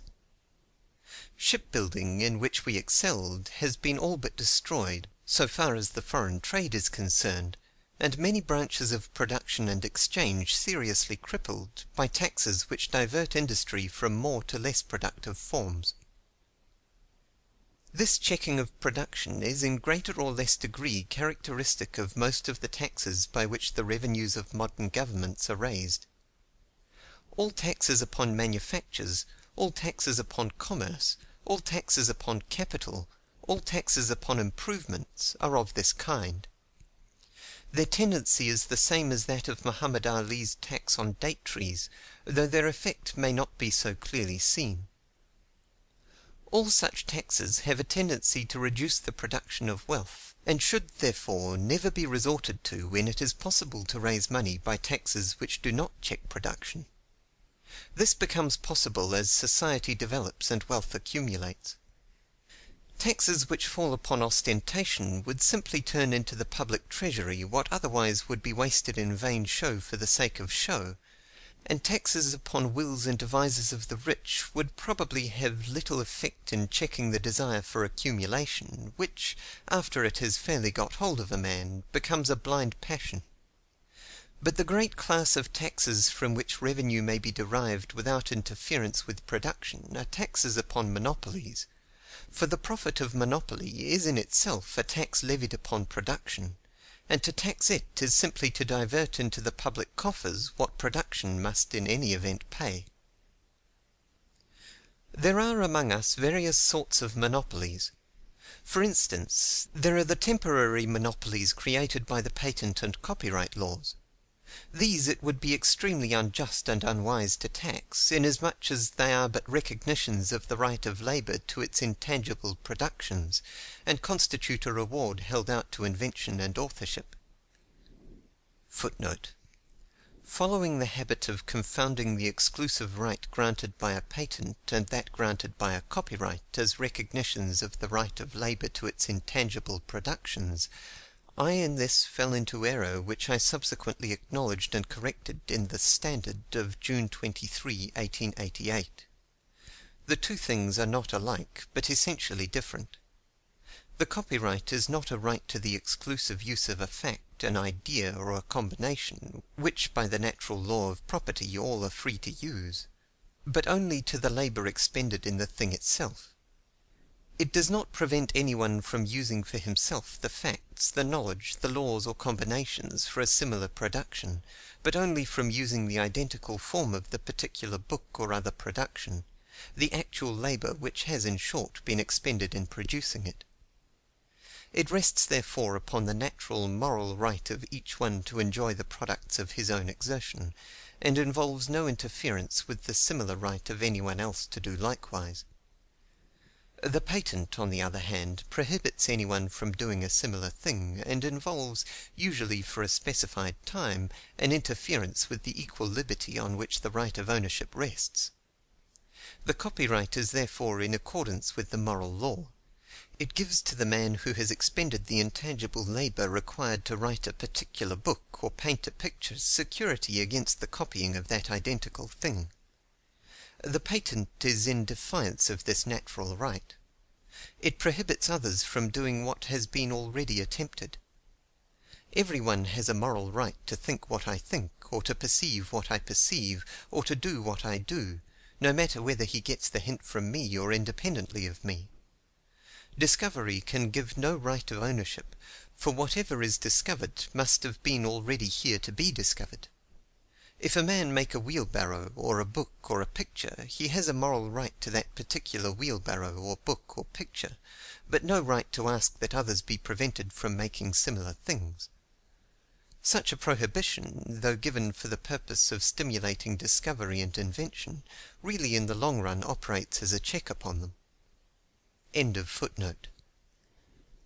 There are also the onerous monopolies alluded to in Chapter 4 of Book 3, which result from the aggregation of capital in businesses which are of the nature of monopolies. But while it would be extremely difficult, if not altogether impossible, to levy taxes by general law so that they would fall exclusively on the returns of such monopoly, and not become taxes on production or exchange, it is much better that these monopolies should be abolished. In large part, they spring from legislative commission or omission, as, for instance, the ultimate reason that San Francisco merchants are compelled to pay more for goods sent direct from New York to San Francisco by the Isthmus route than it costs to ship them from New York to Liverpool or Southampton, and thence to San Francisco, is to be found in the protective laws which make it so costly to build American steamers, and which forbid foreign steamers to carry goods between American ports. The reason that residents of Nevada are compelled to pay as much freight from the East as though their goods were carried to San Francisco and back again, is that the authority which prevents extortion on the part of a hack driver is not exercised in respect to a railroad company. And it may be said generally that businesses which are in their nature monopolies are properly part of the functions of the state, and should be assumed by the state. There is the same reason why government should carry telegraphic messages as that it should carry letters, that railroads should belong to the public as that common roads should. But all other monopolies are trivial in extent as compared with the monopoly of land. And the value of land expressing a monopoly, pure and simple, is in every respect fitted for taxation. That is to say, while the value of a railroad or telegraph line, the price of gas or of a patent medicine, may express the price of monopoly, it also expresses the exertion of labor and capital. But the value of land, or economic rent, as we have seen, is in no part made up from these factors, and expresses nothing but the advantage of appropriation. Taxes levied upon the value of land cannot check production in the slightest degree until they exceed rent, or the value of land taken annually; for unlike taxes upon commodities or exchange or capital, or any of the tools or processes of production, they do not bear upon production.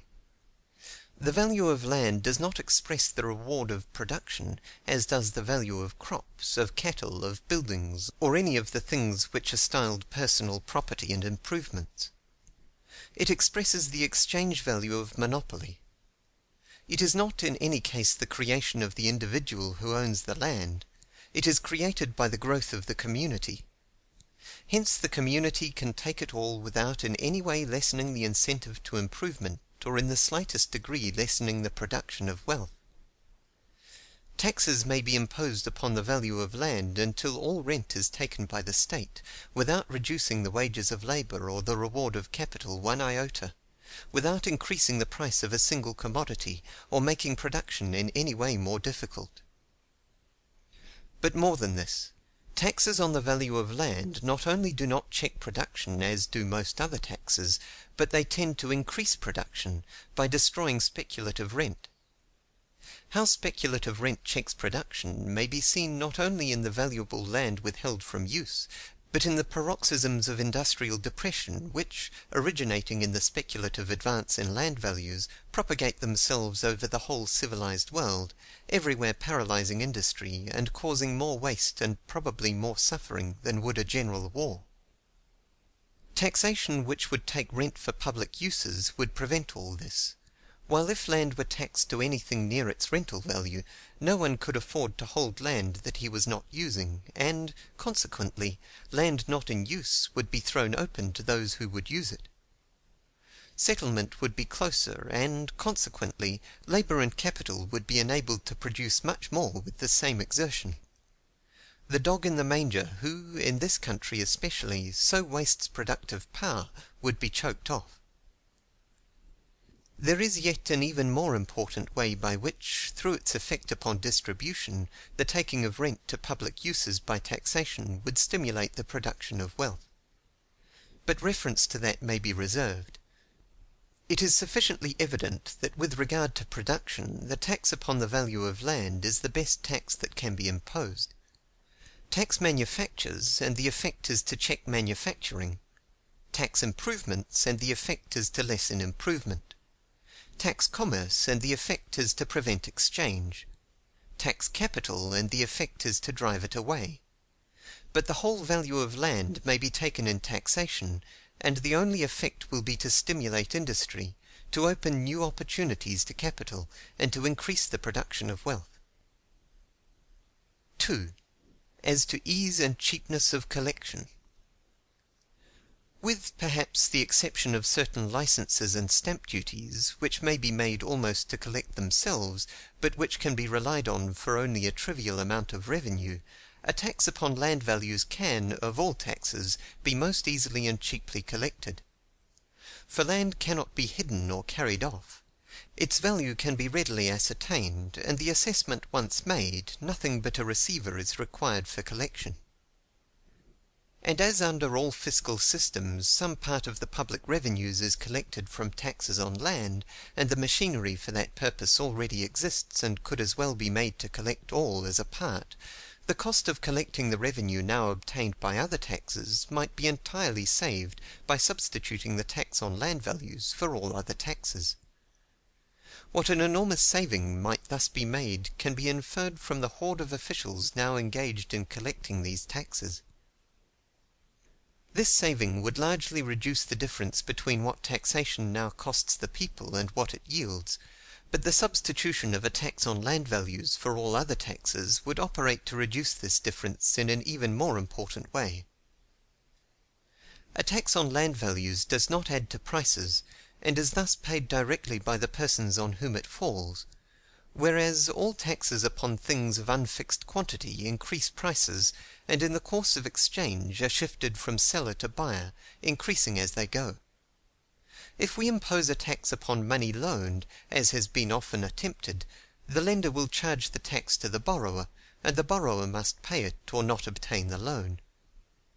If the borrower uses it in his business, he in his turn must get back the tax from his customers, or his business becomes unprofitable.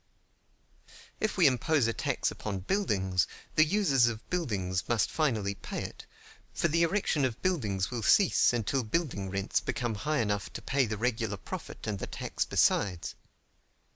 If we impose a tax upon manufactures or imported goods, the manufacturer or importer will charge it in a higher price to the jobber to the retailer, and the retailer to the consumer. Now the consumer, on whom the tax thus ultimately falls, must not only pay the amount of the tax, but also a profit on this amount to every one who has thus advanced it; for profit on the capital he has advanced in paying taxes is as much required by each dealer as profit on the capital he has advanced in paying for goods. Manila cigars cost, when bought of the importer in San Francisco, $70 a thousand, of which $14 is the cost of the cigars laid down in this port, and $56 is the customs duty. But the dealer who purchases these cigars to sell again must charge a profit, not on $14, the real cost of the cigars, but on $70, the cost of the cigars plus the duty. In this way, all taxes which add to prices are shifted from hand to hand, increasing as they go, until they ultimately rest upon consumers, who thus pay much more than is received by the government. Now, the way taxes raise prices is by increasing the cost of production and checking supply. But land is not a thing of human production, and taxes upon rent cannot check supply.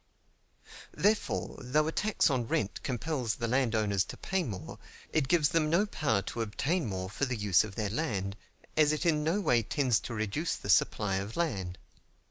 On the contrary, by compelling those who hold land on speculation to sell or let for what they can get, a tax on land values tends to increase the competition between owners, and thus to reduce the price of land. Thus, in all respects, a tax upon land values is the cheapest tax by which a large revenue can be raised, giving to the government the largest net revenue in proportion to the amount taken from the people. 3. As to certainty. Certainty is an important element in taxation, for just as the collection of a tax depends upon the diligence and faithfulness of the collectors and the public spirit and honesty of those who are to pay it, will opportunities for tyranny and corruption be opened on the one side, and for evasions and frauds on the other. The methods by which the bulk of our revenues are collected are condemned on this ground, if on no other. The gross corruptions and fraud occasioned in the United States by the whiskey and tobacco taxes are well known. The constant undervaluations of the custom house, the ridiculous untruthfulness of income tax returns, and the absolute impossibility of getting anything like a just valuation of personal property are matters of notoriety. The material loss which such taxes inflict, the item of cost which this uncertainty adds to the amount paid by the people but not received by the government, is very great. When, in the days of the protective system of England, her coasts were lined with an army of men endeavoring to prevent smuggling, and another army of men were engaged in evading them, it is evident that the maintenance of both armies had to come from the produce of labor and capital, that the expenses and profits of the smugglers, as well as the pay and bribes of the custom house officers, constituted a tax upon the industry of the nation, in addition to what was received by the government. And so, all douceurs to assessors, all bribes to customs officials, all moneys expended in electing pliable officers, or in procuring acts or decisions which avoid taxation, all the costly modes of bringing in goods so as to evade duties, and of manufacturing so as to evade imposts, all moieties and expenses of detectives and spies, all expenses of legal proceedings and punishments, not only to the government, but to those prosecuted, are so much which these taxes take from the general fund of wealth, without adding to the revenue. Yet this is the least part of the cost. Taxes which lack the element of certainty tell most fearfully upon morals. Our revenue laws as a body might well be entitled Acts to promote the corruption of public officials, to suppress honesty and encourage fraud, to set a premium upon perjury and the subordination of perjury, and to divorce the idea of law from the idea of justice. This is their true character, and they succeed admirably. A custom house oath is a byword. Our assessors regularly swear to assess all property at its full, true cash value, and habitually do nothing of the kind. Men who pride themselves on their personal and commercial honor bribe officials and make false returns, and the demoralizing spectacle is constantly presented of the same court trying a murderer one day and a vendor of unstamped matches the next. So uncertain and so demoralizing are these modes of taxation that the New York Commission, composed of David A. Wells, Edwin Dodge, and George W. Cuyler, who investigated the subject of taxation in that state, proposed to substitute for most of the taxes now levied, other than that on real estate, an arbitrary tax on each individual estimated on the rental value of the premises he occupied. But there is no necessity of resorting to any arbitrary assessment. The tax on land values, which is the least arbitrary of taxes, possesses in the highest degree the element of certainty. It may be assessed and collected with a definiteness that partakes of the immovable and unconcealable character of the land itself.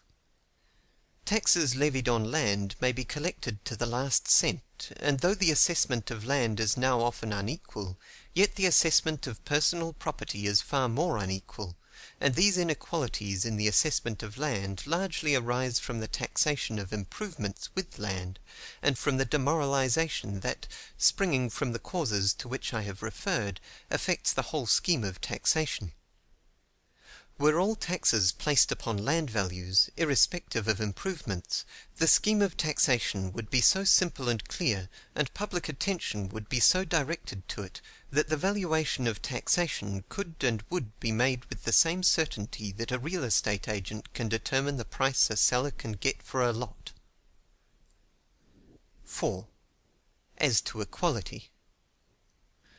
Adam Smith's canon is, that the subjects of every state ought to contribute toward the support of the government as nearly as possible in proportion to their respective abilities, that is, in proportion to the revenue which they respectively enjoy under the protection of the state. Every tax, he goes on to say, which falls only upon rent, or only upon wages, or only upon interest, is necessarily unequal. In accordance with this is the common idea which our systems of taxing everything vainly attempt to carry out, that everyone should pay taxes in proportion to his means, or in proportion to his income. But, waiving all the insuperable practical difficulties in the way of taxing everyone according to his means, it is evident that justice cannot be thus attained. Here, for instance, are two men of equal means or equal incomes, one having a large family, the other having no one to support but himself. Upon these two men indirect taxes fall very unequally, as the one cannot avoid the taxes on the food, clothing, etc., consumed by his family, while the other need pay only upon the necessaries consumed by himself. But, supposing taxes levied directly, so that each pays the same amount. Still there is injustice. The income of the one is charged with the support of 6, 8, or 10 persons, the income of the other with that of but a single person. And unless the Malthusian doctrine be carried to the extent of regarding the rearing of a new citizen as an injury to the state, here is a gross injustice. But it may be said that this is a difficulty which cannot be got over, that it is nature herself that brings human beings helpless into the world and devolves their support upon the parents, providing in compensation therefor her own sweet and great rewards. Very well, then, let us turn to nature and read the mandates of justice in her law. Nature gives to labor, and to labor alone. In a very Garden of Eden a man would starve but for human exertion. Now, here are two men of equal incomes, that of the one derived from the exertion of his labor, that of the other from the rent of land. Is it just that they should equally contribute to the expenses of the state? Evidently not. The income of the one represents wealth he creates and adds to the general wealth of the state. The income of the other represents merely wealth that he takes from the general stock, returning nothing. The right of the one to the enjoyment of his income rests on the warrant of nature, which returns wealth to labor. The right of the other to the enjoyment of his income is a mere fictitious right, the creation of municipal regulation, which is unknown and unrecognized by nature. The father who is told that from his labor he must support his children must acquiesce, for such is the natural decree. But he may justly demand that from the income gained by his labor not 1 penny shall be taken, so long as a penny remains of incomes which are gained by a monopoly of the natural opportunities which nature offers impartially to all, and in which his children have as their birthright an equal share. Adam Smith speaks of incomes as enjoyed under the protection of the state, and this is the ground upon which the equal taxation of all species of property is commonly insisted upon, that it is equally protected by the state. The basis of this idea is evidently that the enjoyment of property is made possible by the state, that there is a value created and maintained by the community, which is justly called upon to meet community expenses. Now, of what values is this true? Only of the value of land. This is a value that does not arise until a community is formed, and that, unlike other values, grows with the growth of the community. It exists only as the community exists. Scatter again the largest community, and land, now so valuable, would have no value at all. With every increase of population, the value of land rises; with every decrease, it falls. This is true of nothing else save of things which, like the ownership of land, are in their nature monopolies. The tax upon land values is, therefore, the most just and equal of all taxes. It falls only upon those who receive from society a peculiar and valuable benefit, and upon them in proportion to the benefit they receive. It is the taking by the community, for the use of the community, of that value which is the creation of the community. It is the application of the common property to common uses. When all rent is taken by taxation for the needs of the community, then will the equality ordained by nature be attained. No citizen will have an advantage over any other citizen save as is given by his industry, skill, and intelligence; and each will obtain what he fairly earns. Then, but not till then, will labour get its full reward, and capital its natural return. End of Book 8, Chapter 3. Book 8, Chapter 4. Endorsements and Objections. The grounds from which we have drawn the conclusion that the tax on land values or rent is the best method of raising public revenues have been admitted expressly or tacitly by all economists of standing since the determination of the nature and law of rent. Ricardo says, Chapter 10, a tax on rent would fall wholly on landlords and could not be shifted to any class of consumers, for it would leave unaltered the difference between the produce obtained from the least productive land in cultivation and that obtained from land of every other quality. A tax on rent would not discourage the cultivation of fresh land, for such land pays no rent and would be untaxed. McCulloch, Note 24 to Wealth of Nations, declares that in a practical point of view, taxes on the rent of land are among the most unjust and impolitic that can be imagined, but he makes this assertion solely on the ground of his assumption that it is practically impossible to distinguish in taxation between the sum paid for the use of the soil and that paid on account of the capital expended upon it.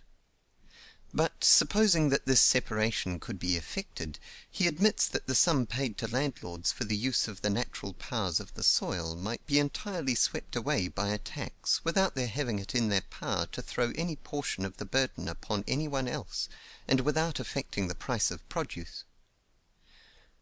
John Stuart Mill not only admits all this, but expressly declares the expediency and justice of a peculiar tax on rent, asking what right the landlords have to the accession of riches that comes to them from the general progress of society without work, risk, or economizing on their part, and although he expressly disapproves of interfering with their claim to the present value of land, he proposes to take the whole future increase as belonging to society by natural right.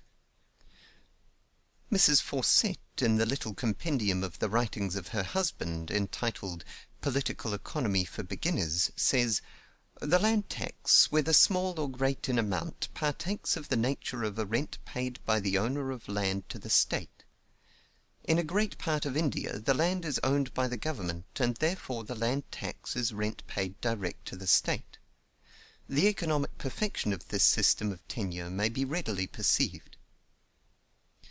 In fact, that rent should, both on grounds of expediency and justice, be the peculiar subject of taxation, is involved in the accepted doctrine of rent, and may be found in embryo in the works of all economists who have accepted the law of Ricardo. That these principles have not been pushed to their necessary conclusions, as I have pushed them, evidently arises from the indisposition to endanger or offend the enormous interest involved in private ownership in land, and from the false theories in regard to wages and the cause of poverty which have dominated economic thought. But there has been a school of economists who plainly perceived, what is clear to the natural perceptions of men when uninfluenced by habit, that the revenues of the common property, land, ought to be appropriated to the common service. The French economists of the last century, headed by Quesnay and Turgot, proposed just what I have proposed, that all taxation should be abolished save a tax upon the value of land. As I am acquainted with the doctrines of Quesnay and his disciples only at second hand through the medium of the English writers, I am unable to say how far his peculiar ideas as to agriculture being the only productive avocation, etc., are erroneous apprehensions, or mere peculiarities of terminology. But of this I am certain from the proposition in which his theory culminated, that he saw the fundamental relation between land and labour which has since been lost sight of, and that he arrived at practical truth, though, it may be, through a course of defectively expressed reasoning. The causes which leave in the hands of the landlord a produce net were by the physiocrats no better explained than the suction of a pump was explained by the assumption that nature abhors a vacuum, but the fact in its practical relations to social economy was recognized, and the benefit which would result from the perfect freedom given to industry and trade by a substitution of a tax on rent for all the impositions which hamper and distort the application of labor was doubtless as clearly seen by them as it is by me. One of the things most to be regretted about the French Revolution is that it overwhelmed the ideas of the economists, just as they were gaining strength among the thinking classes, and were apparently about to influence fiscal legislation.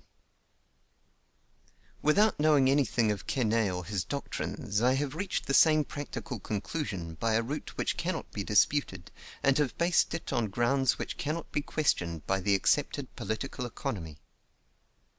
The only objection to the tax on rent or land values which is to be met with in standard politico-economic works is one which concedes its advantages, for it is that from the difficulty of separation we might, in taxing the rent of land, tax something else. McCulloch, for instance, declares taxes on the rent of land to be impolitic and unjust, because the return received for the natural and inherent powers of the soil cannot be clearly distinguished from the return received from improvements and meliorations, which might thus be discouraged. Macaulay somewhere says that if the admission of the attraction of gravitation were inimical to any considerable pecuniary interest, there would not be wanting arguments against gravitation, a truth of which this objection is an illustration. For admitting that it is impossible invariably to separate the value of land from the value of improvements, is this necessity of continuing to tax some improvements any reason why we should continue to tax all improvements? If it discourage production to tax values which labor and capital have intimately combined with that of land, how much greater discouragement is involved in taxing not only these, but all the clearly distinguishable values which labor and capital create. But, as a matter of fact, the value of land can always be readily distinguished from the value of improvements. In countries like the United States there is much valuable land that has never been improved, and in many of the states the value of the land and the value of improvements are habitually estimated separately by the assessors, though afterward reunited under the term real estate. Nor where ground has been occupied from immemorial times is there any difficulty in getting at the value of the bare land, for frequently the land is owned by one person and the buildings by another, and when a fire occurs and improvements are destroyed, a clear and definite value remains in the land. In the oldest country in the world no difficulty whatever can attend the separation, if all that be attempted is to separate the value of the clearly distinguishable improvements, made within a moderate period, from the value of the land, should they be destroyed. This, manifestly, is all that justice or policy requires. Absolute accuracy is impossible in any system, and to attempt to separate all that the human race has done from what nature originally provided would be as absurd as impracticable. A swamp drained or a hill terraced by the Romans constitutes now as much a part of the natural advantages of the British Isles as though the work had been done by earthquake or glacier. The fact that after a certain lapse of time the value of such permanent improvements would be considered as having lapsed into that of the land, and would be taxed accordingly, could have no deterrent effect on such improvements, for such works are frequently undertaken upon leases for years. The fact is, that each generation builds and improves for itself, and not for the remote future. And the further fact is, that each generation is heir, not only to the natural powers of the earth, but to all that remains of the work of past generations. An objection of a different kind may however be made. It may be said that where political power is diffused, it is highly desirable that taxation should fall not on one class, such as landowners, but on all, in order that all who exercise political power may feel a proper interest in economical government.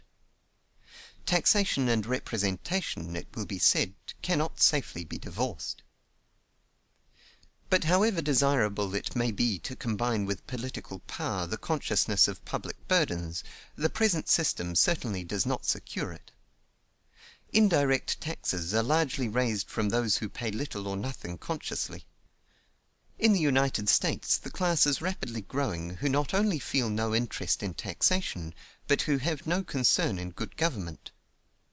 In our large cities, elections are in great measure determined not by considerations of public interest, but by such influences as determined elections in Rome when the masses had ceased to care for anything but bread and the circus. The effect of substituting for the manifold taxes now imposed a single tax on the value of land would hardly lessen the number of conscious taxpayers, for the division of land now held on speculation would much increase the number of landholders. But it would so equalize the distribution of wealth as to raise even the poorest above that condition of abject poverty in which public considerations have no weight, while it would at the same time cut down those overgrown fortunes which raise their possessors above concern in government. The dangerous classes politically are the very rich and very poor. It is not the taxes that he is conscious of paying that gives a man a stake in the country, an interest in its government. It is the consciousness of feeling that he is an integral part of the community, that its prosperity is his prosperity, and its disgrace his shame. Let but the citizen feel this, let him be surrounded by all the influences that spring from and cluster round a comfortable home, and the community may rely upon him, even to limb or to life. Men do not vote patriotically any more than they fight patriotically, because of their payment of taxes.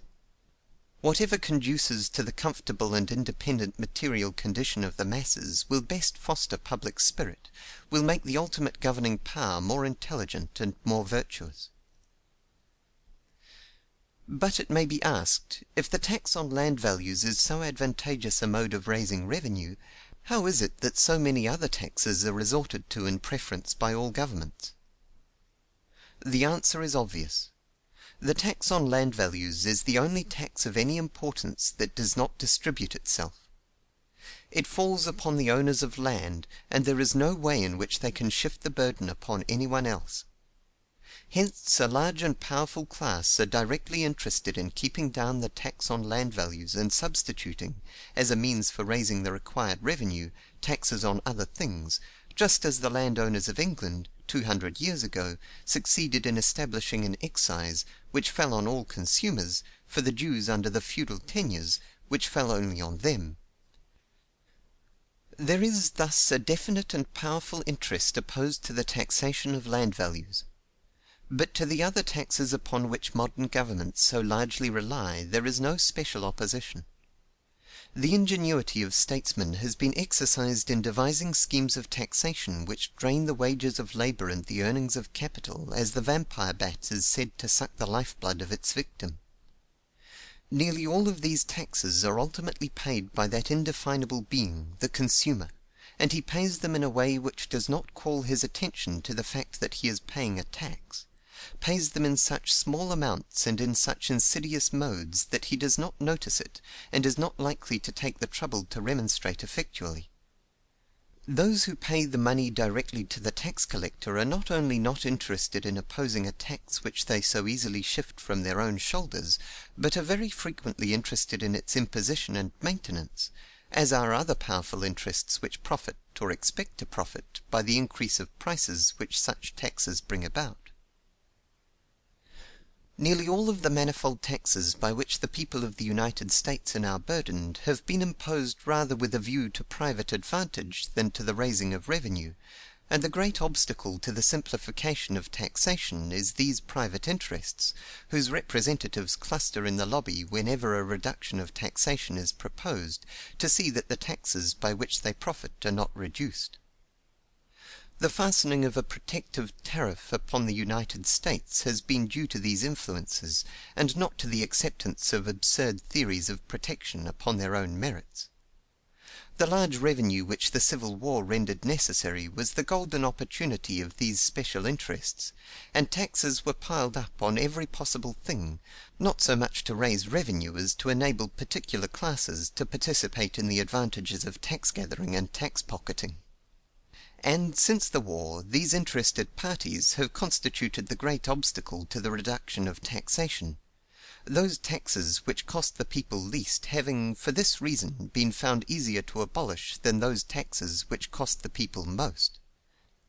And thus even popular governments, which have for their avowed principle the securing of the greatest good to the greatest number, are, in a most important function, used to secure a questionable good to a small number, at the expense of a great evil to the many.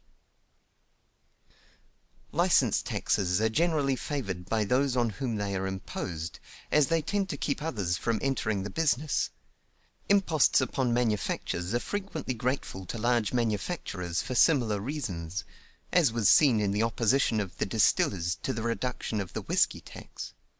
Duties on imports not only tend to give certain producers special advantages, but accrue to the benefit of importers or dealers who have large stocks on hand, and so, in the case of all such taxes, there are particular interests, capable of ready organization and concerted action, which favor the imposition of the tax, while, in the case of a tax upon the value of land, there is a solid and sensitive interest steadily and bitterly to oppose it.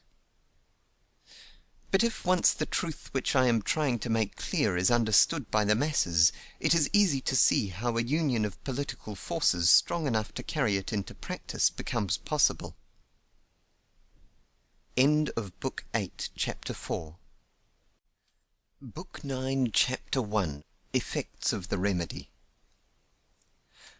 I cannot play upon any stringed instrument, but I can tell you how of a little village to make a great and glorious city. Themistocles. Instead of the thorn shall come up the fir tree, and instead of the briar shall come up the myrtle tree, and they shall build houses and inhabit them, and they shall plant vineyards and eat the fruit of them. They shall not build and another inhabit, they shall not plant and another eat. Isaiah. Book 9, Chapter 1. Of the effect upon the production of wealth.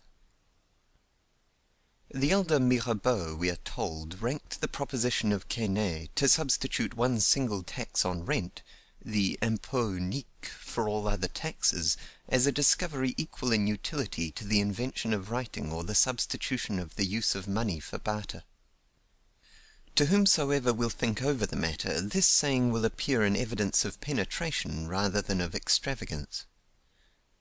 The advantages which would be gained by substituting for the numerous taxes by which the public revenues are now raised a single tax levied upon the value of land will appear more and more important the more they are considered. This is the secret which would transform the little village into the great city. With all the burdens removed which now oppress industry and hamper exchange, the production of wealth would go on with a rapidity now undreamt of.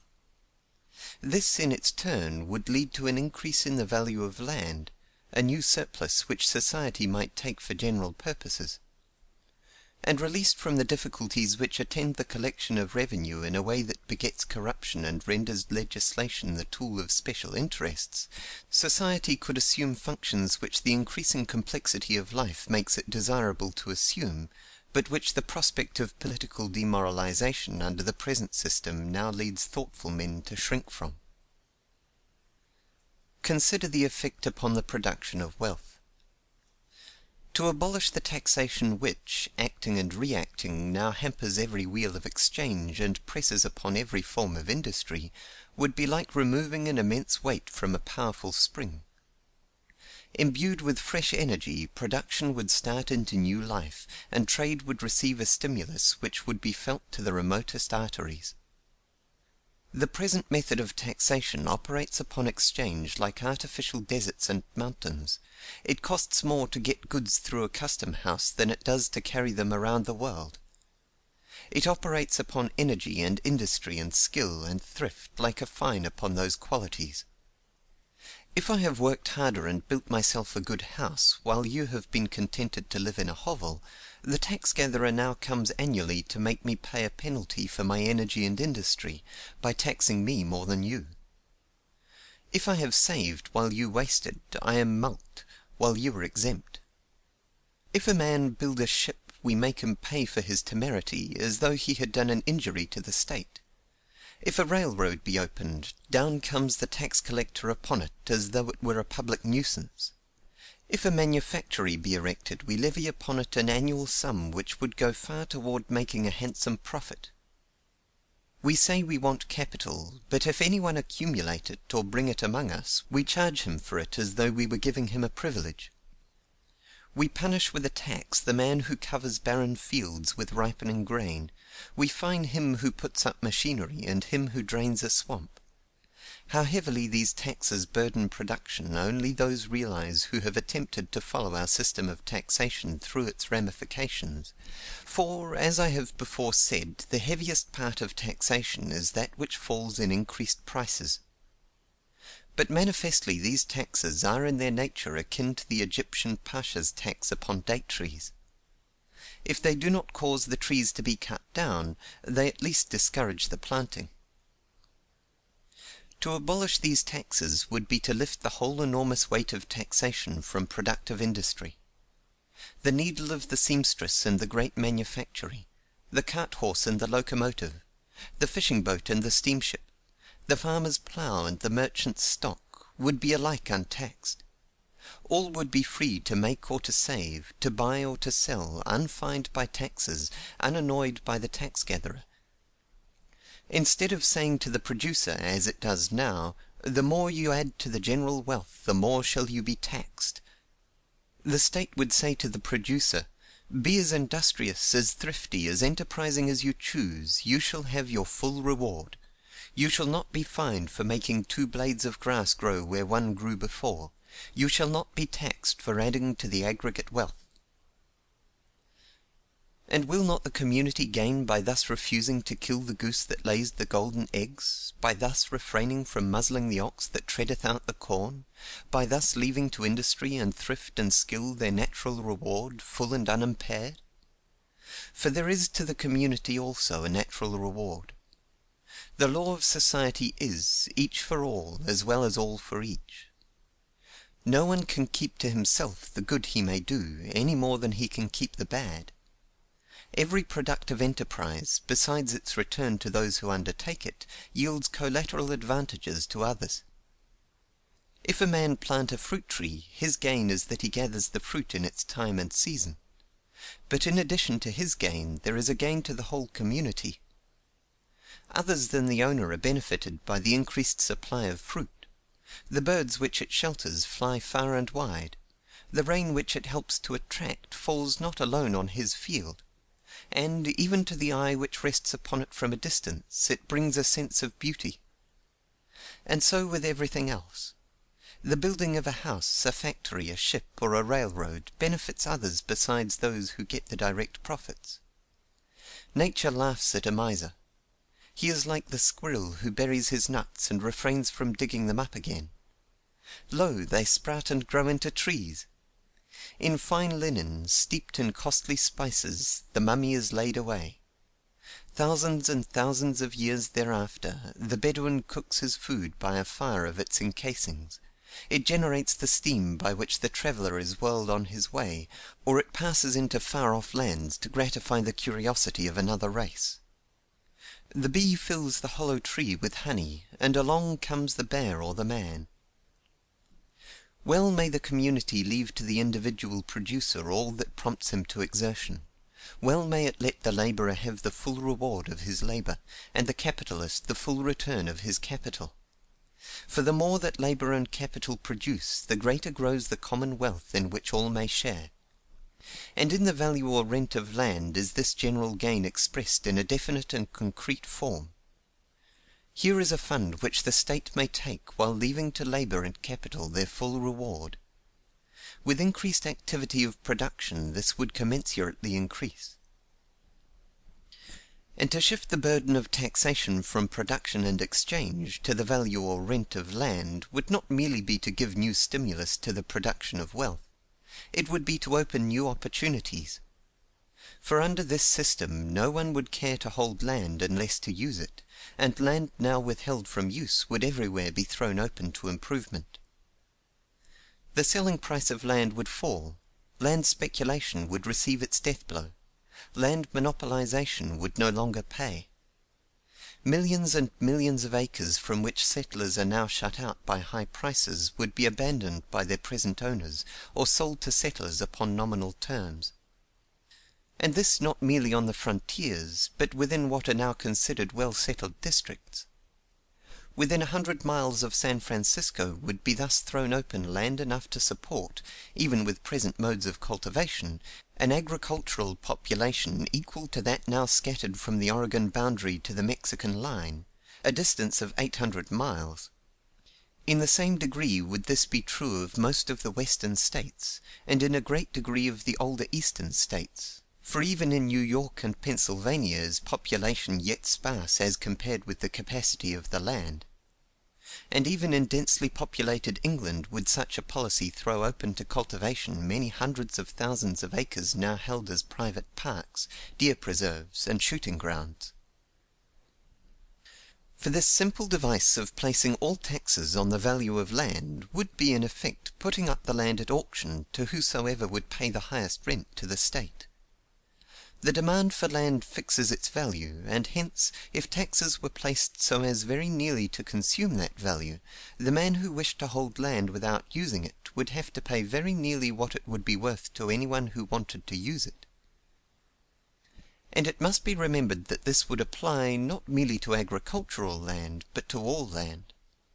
Mineral land would be thrown open to use, just as agricultural land. And in the heart of a city no one could afford to keep land from its most profitable use, or on the outskirts to demand more for it than the use to which it could at the time be put would warrant. Everywhere that land had attained a value, taxation, instead of operating as now as a fine upon improvement, would operate to force improvement. Whoever planted an orchard, or sowed a field, or built a house, or erected a manufactory, no matter how costly, would have no more to pay in taxes than if he kept so much land idle. The monopolist of agricultural land would be taxed as much as though his land were covered with houses and barns, with crops and with stock. The owner of a vacant city lot would have to pay as much for the privilege of keeping other people off of it until he wanted to use it, as his neighbor who has a fine house upon his lot.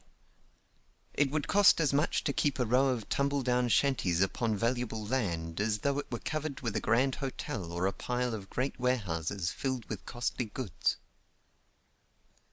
Thus the bonus that wherever labour is most productive must now be paid before labour can be exerted would disappear.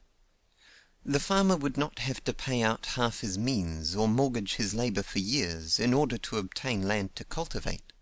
The builder of a city homestead would not have to lay out as much for a small lot as for the house he puts upon it. The company that proposed to erect a manufactory would not have to expend a great part of its capital for a site. And what would be paid from year to the state would be in lieu of all the taxes now levied upon improvements, machinery, and stock. Consider the effect of such a change upon the labour market. Competition would no longer be one-sided, as now. Instead of labourers competing with each other for employment, and in their competition cutting down wages to the point of bare subsistence, employers would everywhere be competing for labourers, and wages would rise to the fair earnings of labour. For into the labour market would have entered the greatest of all competitors for the employment of labour, a competitor whose demand cannot be satisfied until want is satisfied, the demand of labor itself. The employers of labor would not have merely to bid against other employers, all feeling the stimulus of greater trade and increased profits, but against the ability of laborers to become their own employers upon the natural opportunities freely opened to them by the tax which prevented monopolization. With natural opportunities thus free to labor, with capital and improvements exempt from tax, and exchange released from restrictions, the spectacle of willing men unable to turn their labor into the things they are suffering for would become impossible. The recurring paroxysms which paralyze industry would cease. Every wheel of production would be set in motion. Demand would keep pace with supply, and supply with demand. Trade would increase in every direction, and wealth augment on every hand. End of Book 9, Chapter 1. Book 9, Chapter 2. Of the effect upon distribution, and thence upon production. But great as they thus appear, the advantages of a transference of all public burdens to a tax upon the value of land cannot be fully appreciated until we consider the effect upon the distribution of wealth. Tracing out the cause of the unequal distribution of wealth which appears in all civilized countries, with a constant tendency to greater and greater inequality as material progress goes on, we have found it in the fact that, as civilization advances, the ownership of land, now in private hands, gives a greater and greater power of appropriating the wealth produced by labor and capital. Thus, to relieve labor and capital from all taxation, direct and indirect, and to throw the burden upon rent, would be, as far as it went, to counteract this tendency to inequality, and, if it went so far as to take in taxation the whole of rent, the cause of inequality would be totally destroyed. Rent, instead of causing inequality, as now, would then promote equality. Labor and capital would then receive the whole produce, minus that portion taken by the state in the taxation of land values, which, being applied to public purposes, would be equally distributed in public benefits. That is to say, the wealth produced in every community would be divided into two portions. One part would be distributed in wages and interest between individual producers, according to the part each had taken in the work of production. The other part would go to the community as a whole, to be distributed in public benefits to all its members. In this all would share equally, the weak with the strong, young children and decrepit old men, the maimed, the halt, and the blind, as well as the vigorous. And justly so, for while one part represents the result of individual effort in production, the other represents the increased power with which the community as a whole aids the individual. Thus, as material progress tends to increase rent, were rent taken by the community for common purposes, the very cause which now tends to produce inequality as material progress goes on, would then tend to produce greater and greater equality. Fully to understand this effect, let us revert to principles previously worked out. We have seen that wages and interest must everywhere be fixed by the rent line or margin of cultivation, that is to say, by the reward which labor and capital can secure on land for which no rent is paid; that the aggregate amount of wealth, which the aggregate of labor and capital employed in production will receive, will be the amount of wealth produced, or rather, when we consider taxes, the net amount, minus what is taken as rent. We have seen that with material progress, as it is at present going on, there is a twofold tendency to the advance of rent. Both are to the increase of the proportion of the wealth produced which goes as rent, and to the decrease of the proportion which goes as wages and interest. But the first or natural tendency, which results from the laws of social development, is to the increase of rent as a quantity, without the reduction of wages and interest as quantities, or even with their quantitative increase. The other tendency, which results from the unnatural appropriation of land to private ownership, is to the increase of rent as a quantity by the reduction of wages and interest as quantities. Now, it is evident that to take rent and taxation for public purposes which virtually abolishes private ownership in land, would be to destroy the tendency to an absolute decrease in wages and interest by destroying the speculative monopolization of land and the speculative increase in rent.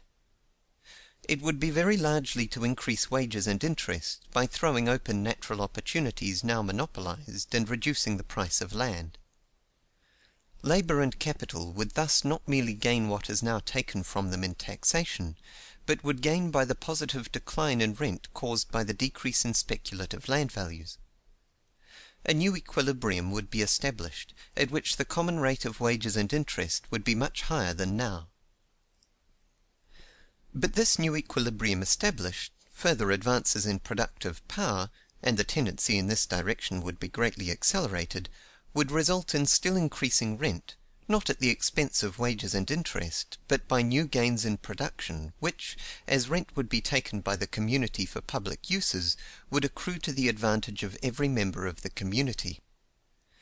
Thus, as material progress went on, the condition of the masses would constantly improve. Not merely one class would become richer, but all would become richer. Not merely one class would have more of the necessaries, conveniences, and elegancies of life, but all would have more. For the increasing power of production, which comes with increasing population, with every new discovery in the productive arts, with every labor-saving invention, with every extension and facilitation of exchanges, could be monopolized by none. That part of the benefit which did not go directly to increase the reward of labor and capital would go to the state; that is to say, to the whole community. With all the enormous advantages, material and mental, of a dense population, would be united the freedom and equality that can now be found only in new and sparsely settled districts. And then, consider how equalization in the distribution of wealth would react upon production, everywhere preventing waste, everywhere increasing power. If it were possible to express in figures the direct pecuniary loss which society suffers from the social maladjustments which condemn large classes to poverty and vice, the estimate would be appalling. England maintains over 1 million paupers on official charity. The city of New York alone spends over $7 million a year in a similar way. But what is spent from public funds, what is spent by charitable societies, and what is spent in individual charity would, if aggregated, be but the first and smallest item in the account. The potential earnings of the labor thus going to waste, the cost of the reckless, improvident, and idle habits thus generated, the pecuniary loss, to consider nothing more, suggested by the appalling statistics of mortality, and especially infant mortality, among the poorer classes; the waste indicated by the gin palaces or low groggeries which increase as poverty deepens; the damage done by the vermin of society that are bred of poverty and destitution; the thieves, prostitutes, beggars, and tramps; the cost of guarding society against them, are all items in the sum which the present unjust and unequal distribution of wealth takes from the aggregate which, with present means of production, society might enjoy. Nor yet shall we have completed the account. The ignorance and vice, the recklessness and immorality engendered by the inequality in the distribution of wealth show themselves in the imbecility and corruption of government; and the waste of public revenues, and the still greater waste involved in the ignorant and corrupt abuse of public powers and functions, are their legitimate consequences. But the increase in wages, and the opening of new avenues of employment which would result from the appropriation of rent to public purposes, would not merely stop these wastes and relieve society of these enormous losses. New power would be added to labor. It is but a truism that labor is most productive where its wages are largest. Poorly paid labor is inefficient labor, the world over. What is remarked between the efficiency of labor in the agricultural districts of England where different rates of wages prevail, what Brassey noticed as between the work done by his better paid English navvies and that done by the worse paid labor of the continent, what was evident in the United States as between slave labor and free labor, what is seen by the astonishing number of mechanics or servants required in India or China to get anything done, is universally true. The efficiency of labor always increases with the habitual wages of labor, for high wages mean increased self-respect, intelligence, hope, and energy. Man is not a machine that will do so much and no more. He is not an animal whose powers may reach thus far and no further. It is mind, not muscle, which is the great agent of production. The physical power evolved in the human frame is one of the weakest of forces, but for the human intelligence the resistless currents of nature flow, and matter becomes plastic to the human will. To increase the comforts and leisure and independence of the masses is to increase their intelligence. It is to bring the brain to the aid of the hand. It is to engage in the common work of life the faculty which measures the animalcule and traces the orbits of the stars. Who can say to what infinite powers the wealth-producing capacity of labor may not be raised by social adjustments which will give to the producers of wealth their fair proportion of its advantages and enjoyments? With present processes the gain would be simply incalculable, but just as wages are high, so do the invention and utilization of improved processes and machinery go on with greater rapidity and ease. That the wheat crops of southern Russia are still reaped with the scythe and beaten out with the flail is simply because wages are there so low. American invention, American aptitude for labor-saving processes and machinery are the result of the comparatively high wages that have prevailed in the United States. Had our producers been condemned to the low reward of the Egyptian fellah or Chinese coolie, we would be drawing water by hand and transporting goods on the shoulders of men. The increase in the reward of labor and capital would still further stimulate invention and hasten the adoption of improved processes, and these would truly appear, what in themselves they really are, an unmixed good. The injurious effects of labor-saving machinery upon the working classes, that are now so often apparent, and that, in spite of all argument, make so many people regard machinery as an evil instead of a blessing, would disappear. Every new power engaged in the service of man would improve the condition of all. And from the general intelligence and mental activities springing from this general improvement of condition would come new developments of power of which we as yet cannot dream. But I shall not deny, and do not wish to lose sight of the fact, that while thus preventing waste and thus adding to the efficiency of labor, the equalization in the distribution of wealth that would result from the simple plan of taxation that I propose must lessen the intensity with which wealth is pursued. It seems to me that in a condition of society in which no one need fear poverty, no one would desire great wealth; at least no one would take the trouble to strive and to strain for it as men do now.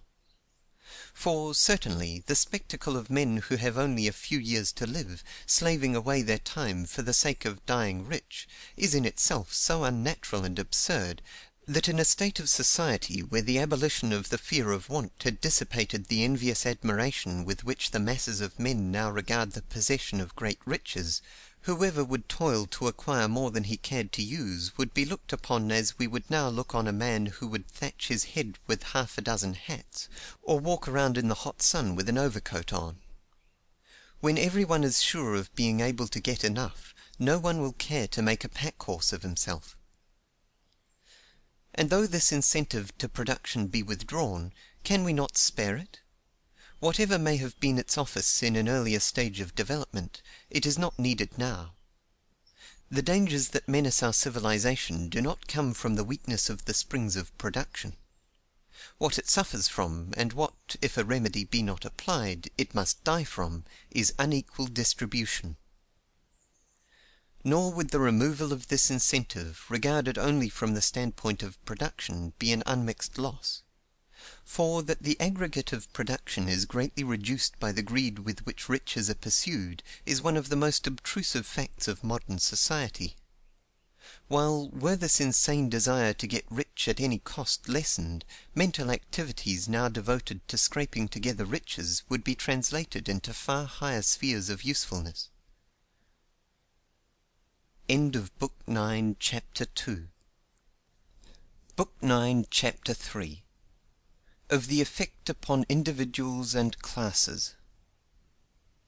When it is first proposed to put all taxes upon the value of land, and thus confiscate rent, all landholders are likely to take the alarm, and there will not be wanting appeals to the fears of small farm and homestead owners, who will be told that this is a proposition to rob them of their hard-earned property.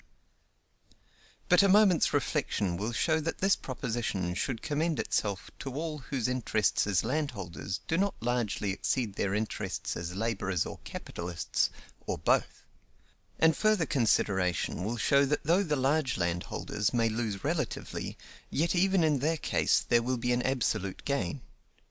For the increase in production will be so great that labour and capital will gain very much more than will be lost to private land ownership, while in these gains, and in the greater ones involved in a more healthy social condition, the whole community, including the landowners themselves, will share. In a preceding chapter I have gone over the question of what is due to the present landholders, and have shown that they have no claim to compensation. But there is still another ground on which we may dismiss all idea of compensation. They will not really be injured. It is manifest, of course, that the change I propose will greatly benefit all those who live by wages, whether of hand or of head, labourers, operatives, mechanics, clerks, professional men of all sorts. It is manifest also that it will benefit all those who live partly by wages and partly by the earnings of their capital, storekeepers, merchants, manufacturers, employing or undertaking producers and exchanges of all sorts, from the pedlar or drayman to the railroad or steamship owner. And it is likewise manifest that it will increase the incomes of those whose incomes are drawn from the earnings of capital, or from investments other than in land, save perhaps the holders of government bonds or other securities bearing fixed rates of interest, which will probably depreciate in selling value, owing to the rise in the general rate of interest, though the income from them will remain the same. Take now the case of the homestead owner, the mechanic, storekeeper, or professional man who has secured himself a house and lot, where he lives, and which he contemplates with satisfaction as a place from which his family cannot be ejected in case of his death. He will not be injured. On the contrary, he will be the gainer. The selling value of his lot will diminish; theoretically it will entirely disappear. But its usefulness to him will not disappear. It will serve his purpose as well as ever. While, as the value of all other lots will diminish or disappear in the same ratio, he retains the same security of always having a lot that he had before. That is to say, he is a loser only as the man who has bought himself a pair of boots may be said to be a loser by a subsequent fall in the price of boots. His boots will be just as useful to him, and the next pair of boots he can get cheaper. So, to the homestead owner, his lot will be as useful, and should he look forward to getting a larger lot, or having his children, as they grow up, get homesteads of their own, he will, even in the matter of lots, be the gainer. And in the present, other things considered, he will be much the gainer.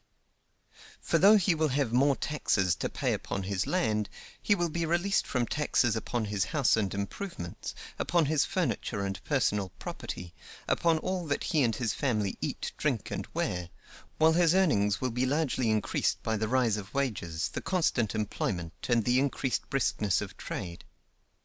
His only loss will be if he wants to sell his lot without getting another, and this will be a small loss compared with the great gain. And so with the farmer. I speak not now of the farmers who never touch the handles of a plough, who cultivate thousands of acres and enjoy incomes like those of the rich southern planters before the war, but of the working farmers who constitute such a large class in the United States, men who own small farms, which they cultivate with the aid of their boys, and perhaps some hired help, and who in Europe would be called peasant proprietors. Paradoxical as it may appear to these men until they understand the full bearings of the proposition, of all classes above that of the mere labourer they have most to gain by placing all taxes upon the value of land. That they do not now get as good a living as their hard work ought to give them, they generally feel, though they may not be able to trace the cause. The fact is that taxation, as now levied, falls on them with peculiar severity. They are taxed on all their improvements, houses, barns, fences, crops, stock. The personal property which they have cannot be as readily concealed or undervalued as can the more valuable kinds which are concentrated in the cities. They are not only taxed on personal property and improvements, which the owners of unused land escape, but their land is generally taxed at a higher rate than land held on speculation, simply because it is improved. But further than this, all taxes imposed on commodities, and especially the taxes which, like our protective duties, are imposed with a view of raising the prices of commodities, fall on the farmer without mitigation. For in a country like the United States, which exports agricultural produce, the farmer cannot be protected. Whoever gains, he must lose. Some years ago, the Free Trade League of New York published a broadside containing cuts of various articles of necessity marked with the duties imposed by the tariff, and which read something in this wise: "The farmer rises in the morning and draws on his pantaloons taxed 40%, and his boots taxed 30%, striking a light with a match taxed 200%, and so on, following him through the day and through life, until, killed by taxation, he is lowered into the grave with a rope taxed 45%.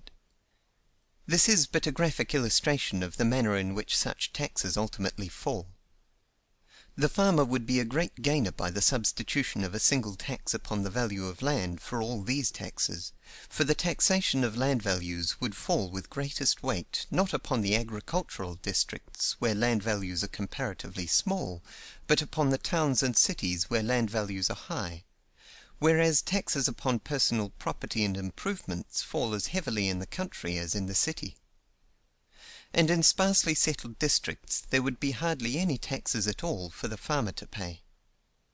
For taxes, being levied upon the value of the bare land, would fall as heavily upon unimproved as upon improved land. Acre for acre, the improved and cultivated farm, with its buildings, fences, orchard, crops, and stock, could be taxed no more than unused land of equal quality. The result would be that speculative values would be kept down, and that cultivated and improved farms would have no taxes to pay until the country around them had been well settled. In fact, paradoxical as it may at first seem to them, the effect of putting all taxation upon the value of land would be to relieve the harder working farmers of all taxation. But the great gain of the working farmer can be seen only when the effect upon the distribution of population is considered. The destruction of speculative land values would tend to diffuse population where it is too dense, and to concentrate it where it is too sparse; to substitute for the tenement house homes surrounded by gardens, and fully to settle agricultural districts before people were driven far from neighbors to look for land. The people of the cities would thus get more of the pure air and sunshine of the country, the people of the country more of the economies and social life of the city. If, as is doubtless the case, the application of machinery tends to large fields, agricultural population will assume the primitive form and cluster in villages. The life of the average farmer is now unnecessarily dreary. He is not only compelled to work early and late, but he is cut off by the sparseness of population from the conveniences and amusements, the educational facilities, and the social and intellectual opportunities that come with the closer contact of man with man. He would be far better off in all these respects, and his labor would be far more productive, if he and those around him held no more land than they wanted to use. Footnote. Besides the enormous increase in the productive power of labor which would result from the better distribution of population, there would be also a similar economy in the productive power of land. The concentration of population in cities fed by the exhaustive cultivation of large, sparsely populated areas results in a literal draining into the sea of the elements of fertility. How enormous this waste is may be seen from the calculations that have been made as to the sewage of our cities, and its practical result is to be seen in the diminishing productiveness of agriculture in large sections. In a great part of the United States we are steadily exhausting our lands. End of footnote. while his children, as they grew up, would neither be so impelled to seek the excitement of a city, nor would they be driven so far away to seek farms of their own. Their means of living would be in their own hands and at home. In short, the working farmer is both a labourer and a capitalist, as well as a landowner, and it is by his labour and capital that his living is made. His loss would be nominal, his gain would be real and great. In varying degrees this is true of all landholders. Many landholders are labourers of one sort or another, and it would be hard to find a landowner not a labourer who is not also a capitalist, while the general rule is that the larger the landowner the greater the capitalist. So true is this that in common thought the characters are confounded. Thus, to put all taxes on the value of land, while it would be largely to reduce all great fortunes, would in no case leave the rich man penniless. The Duke of Westminster, who owns a considerable part of the site of London, is probably the richest landowner in the world. To take all his ground rents by taxation would largely reduce his enormous income, but would still leave him his buildings and all the income from them, and doubtless much personal property in various other shapes. He would still have all he could by any possibility enjoy, and a much better state of society in which to enjoy it. So would the Astors of New York remain very rich. And so I think it will be seen throughout. This measure would make no one poorer but such as could be made a great deal poorer without being really hurt. It would cut down great fortunes, but it would impoverish no one. Wealth would not only be enormously increased, it would be equally distributed. I do not mean that each individual would get the same amount of wealth. That would not be equal distribution, so long as different individuals have different powers and different desires. But I mean that wealth would be distributed in accordance with the degree in which the industry, skill, knowledge, or prudence of each contributed to the common stock. The great cause which concentrates wealth in the hands of those who do not produce, and takes it from the hands of those who do, would be gone. The inequalities that continued to exist would be those of nature, not the artificial inequalities produced by the denial of natural law. The non-producer would no longer roll in luxury, while the producer got but the barest necessities of animal existence. The monopoly of the land gone, there need be no fear of large fortunes. For then the riches of any individual must consist of wealth, properly so called, of wealth which is the product of labour, and which constantly tends to dissipation, for national debts, I imagine, would not long survive the abolition of the system from which they spring. All fear of great fortunes might be dismissed, for when everyone gets what he fairly earns, no one can get more than he fairly earns. How many men are there who fairly earn $1 million? End of Book 9, Chapter 3. Book 9, Chapter 4. Of the changes that would be wrought in social organization and social life. We are dealing only with general principles. There are some matters of detail, such as those arising from the division of revenues between local and general governments, which upon application of these principles would come up, but these it is not necessary here to discuss. When once principles are settled, details will be readily adjusted. Nor without too much elaboration is it possible to notice all the changes which would be wrought, or would become possible, by a change which would readjust the very foundation of society, but to some main features let me call attention. Noticeable among these is the great simplicity which would become possible in government. To collect taxes, to prevent and punish evasions, to check and countercheck revenues drawn from so many distinct sources, now make up probably 3/4, perhaps 7/8 of the business of government, outside of the preservation of order, the maintenance of the military arm, and the administration of justice. An immense and complicated network of governmental machinery would thus be dispensed with. In the administration of justice there would be a like saving of strain. Much of the civil business of our courts arises from disputes as to ownership of land. These would cease when the state was virtually acknowledged as the sole owner of land, and all occupiers became practically rent-paying tenants. The growth of morality consequent upon the cessation of want would tend to a like diminution in other civil business of the courts, which could be hastened by the adoption of the common sense proposition of Bentham to abolish all laws for the collection of debts and the enforcement of private contracts. The rise of wages, the opening of opportunities for all to make an easy and comfortable living, would at once lessen and would soon eliminate from society the thieves, swindlers, and other classes of criminals who spring from the unequal distribution of wealth. Thus the administration of the criminal law, with all its paraphernalia of policemen, detectives, prisons, and penitentiaries, would, like the administration of the civil law, cease to make such a drain upon the vital force and attention of society.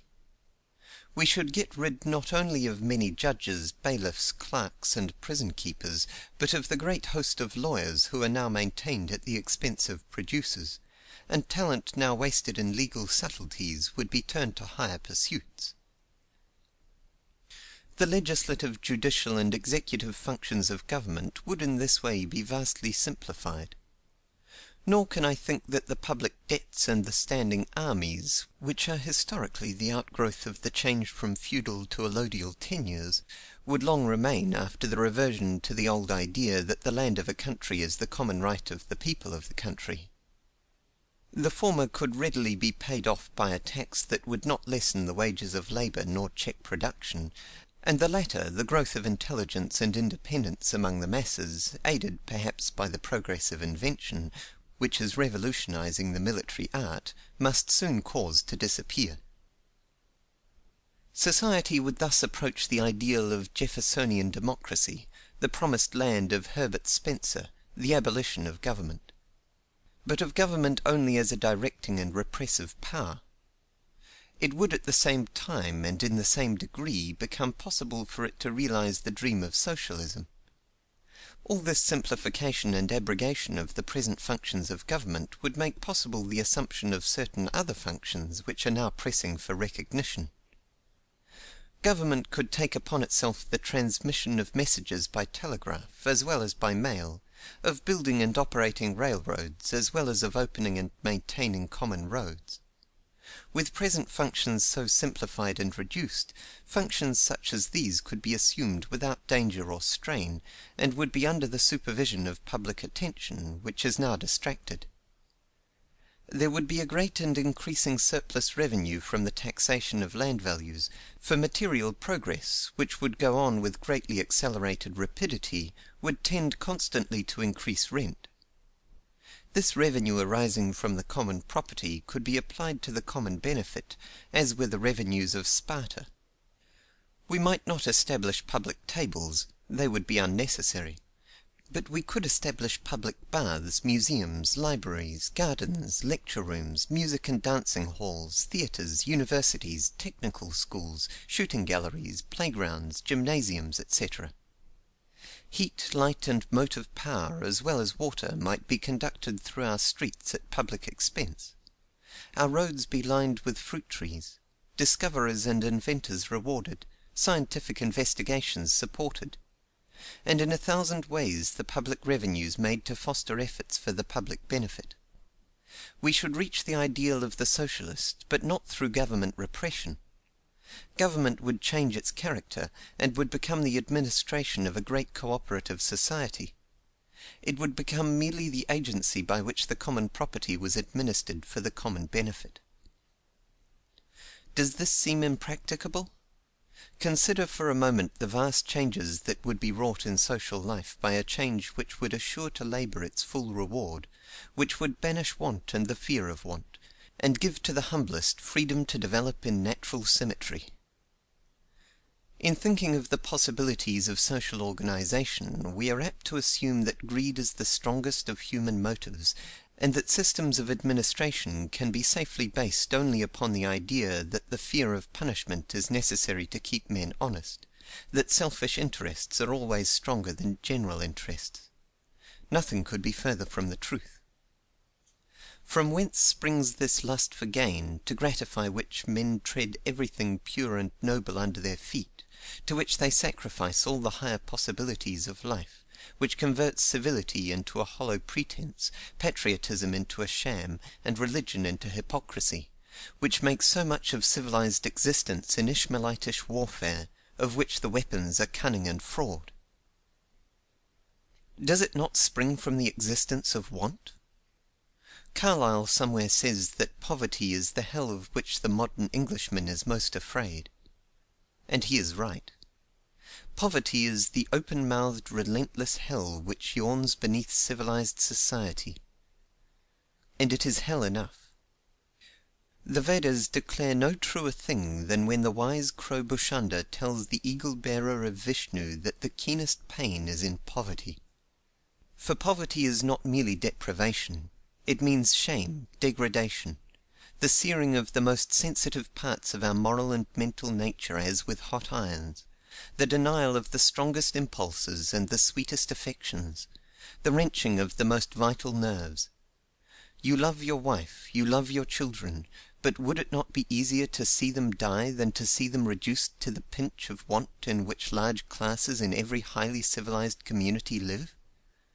The strongest of animal passions is that with which we cling to life, but it is an everyday occurrence in civilized societies for men to put poison to their mouths or pistols to their heads from fear of poverty, and for one who does this there are probably 100 who have the desire, but are restrained by instinctive shrinking, by religious considerations, or by family ties. From this hell of poverty it is but natural that men should make every effort to escape. With the impulse to self-preservation and self-gratification combine nobler feelings, and love as well as fear urges in the struggle. Many a man does a mean thing, a dishonest thing, a greedy and grasping and unjust thing, in the effort to place above want, or the fear of want, mother or wife or children. And out of this condition of things arises a public opinion which enlists, as an impelling power in the struggle to grasp and to keep, one of the strongest, perhaps with many men the very strongest, springs of human action. The desire for approbation, the feeling that urges us to win the respect, admiration, or sympathy of our fellows, is instinctive and universal. Distorted sometimes into the most abnormal manifestations, it may yet be everywhere perceived. It is potent with the veriest savage, as with the most highly cultivated member of the most polished society. It shows itself with the first gleam of intelligence, and persists to the last breath. It triumphs over the love of ease, over the sense of pain, over the dread of death. It dictates the most trivial and the most important actions. The child just beginning to toddle or to talk will make new efforts as its cunning little tricks excite attention and laughter. The dying master of the world gathers his robes around him, that he may pass away as becomes a king. Chinese mothers will deform their daughters' feet by cruel stocks. European women will sacrifice their own comfort and the comfort of their families to similar dictates of fashion. The Polynesian, that he may excite admiration by his beautiful tattoo, will hold himself still while his flesh is torn by shark's teeth. The North American Indian, tied to the stake, will bear the most fiendish tortures without a moan, and, that he may be respected and admired as a great brave, will taunt his tormentors to new cruelties. It is this that leads the forlorn hope, it is this that trims the lamp of the pale student. It is this that impels men to strive, to strain, to toil, and to die. It is this that raised the pyramids and that fired the Ephesian dome. Now, men admire what they desire. How sweet to the storm-stricken seems the safe harbour, food to the hungry, drink to the thirsty, warmth to the shivering, rest to the weary, power to the weak, knowledge to him in whom the intellectual yearnings of the soul have been aroused. And thus the sting of want and the fear of want make men admire above all things the possession of riches, and to become wealthy is to become respected and admired and influential. Get money, honestly if you can, but at any rate get money. This is the lesson that society is daily and hourly dinning in the ears of its members. Men instinctively admire virtue and truth, but the sting of want and the fear of want make them even more strongly admire the rich and sympathize with the fortunate. It is well to be honest and just, and men will commend it. But he who by fraud and injustice gets him $1,000,000 will have more respect and admiration and influence, more eye service and lip service, if not heart service, than he who refuses it. The one may have his reward in the future. He may know that his name is writ in the book of life, and that for him is the white robe and the palm branch of the victor against temptation. But the other has his reward in the present. His name is writ in the list of our substantial citizens. He has the courtship of men and the flattery of women, the best pew in the church, and the personal regard of the eloquent clergyman who in the name of Christ preaches the gospel of Dives, and tones down into a meaningless flower of Eastern speech the stern metaphor of the camel and the needle's eye. He may be a patron of arts, a Maecenas to men of letters, may profit by the converse of the intelligent, and be polished by the attrition of the refined. His alms may feed the poor, and help the struggling, and bring sunshine into desolate places, and noble public institutions commemorate, after he is gone, his name and his fame. It is not in the guise of a hideous monster, with horns and tail, that Satan tempts the children of men, but as an angel of light. His promises are not alone of the kingdoms of the world, but of mental and moral principalities and powers. He appeals not only to the animal appetites, but to the cravings that stir in man because he is more than an animal. Take the case of those miserable men with muckrakes, who are to be seen in every community as plainly as Bunyan saw their type in his vision, who, long after they have accumulated wealth enough to satisfy every desire, go on working, scheming, striving to add riches to riches. It was the desire to be something, nay, in many cases, the desire to do noble and generous deeds, that started them on a career of money-getting. And what compels them to it long after every possible need is satisfied, what urges them still with unsatisfied and ravenous greed, is not merely the force of tyrannous habit, but the subtler gratifications which the possession of riches gives, the sense of power and influence, the sense of being looked up to and respected, the sense that their wealth not merely raises them above want, but makes them men of mark in the community in which they live. It is this that makes the rich man so loath to part with his money, so anxious to get more.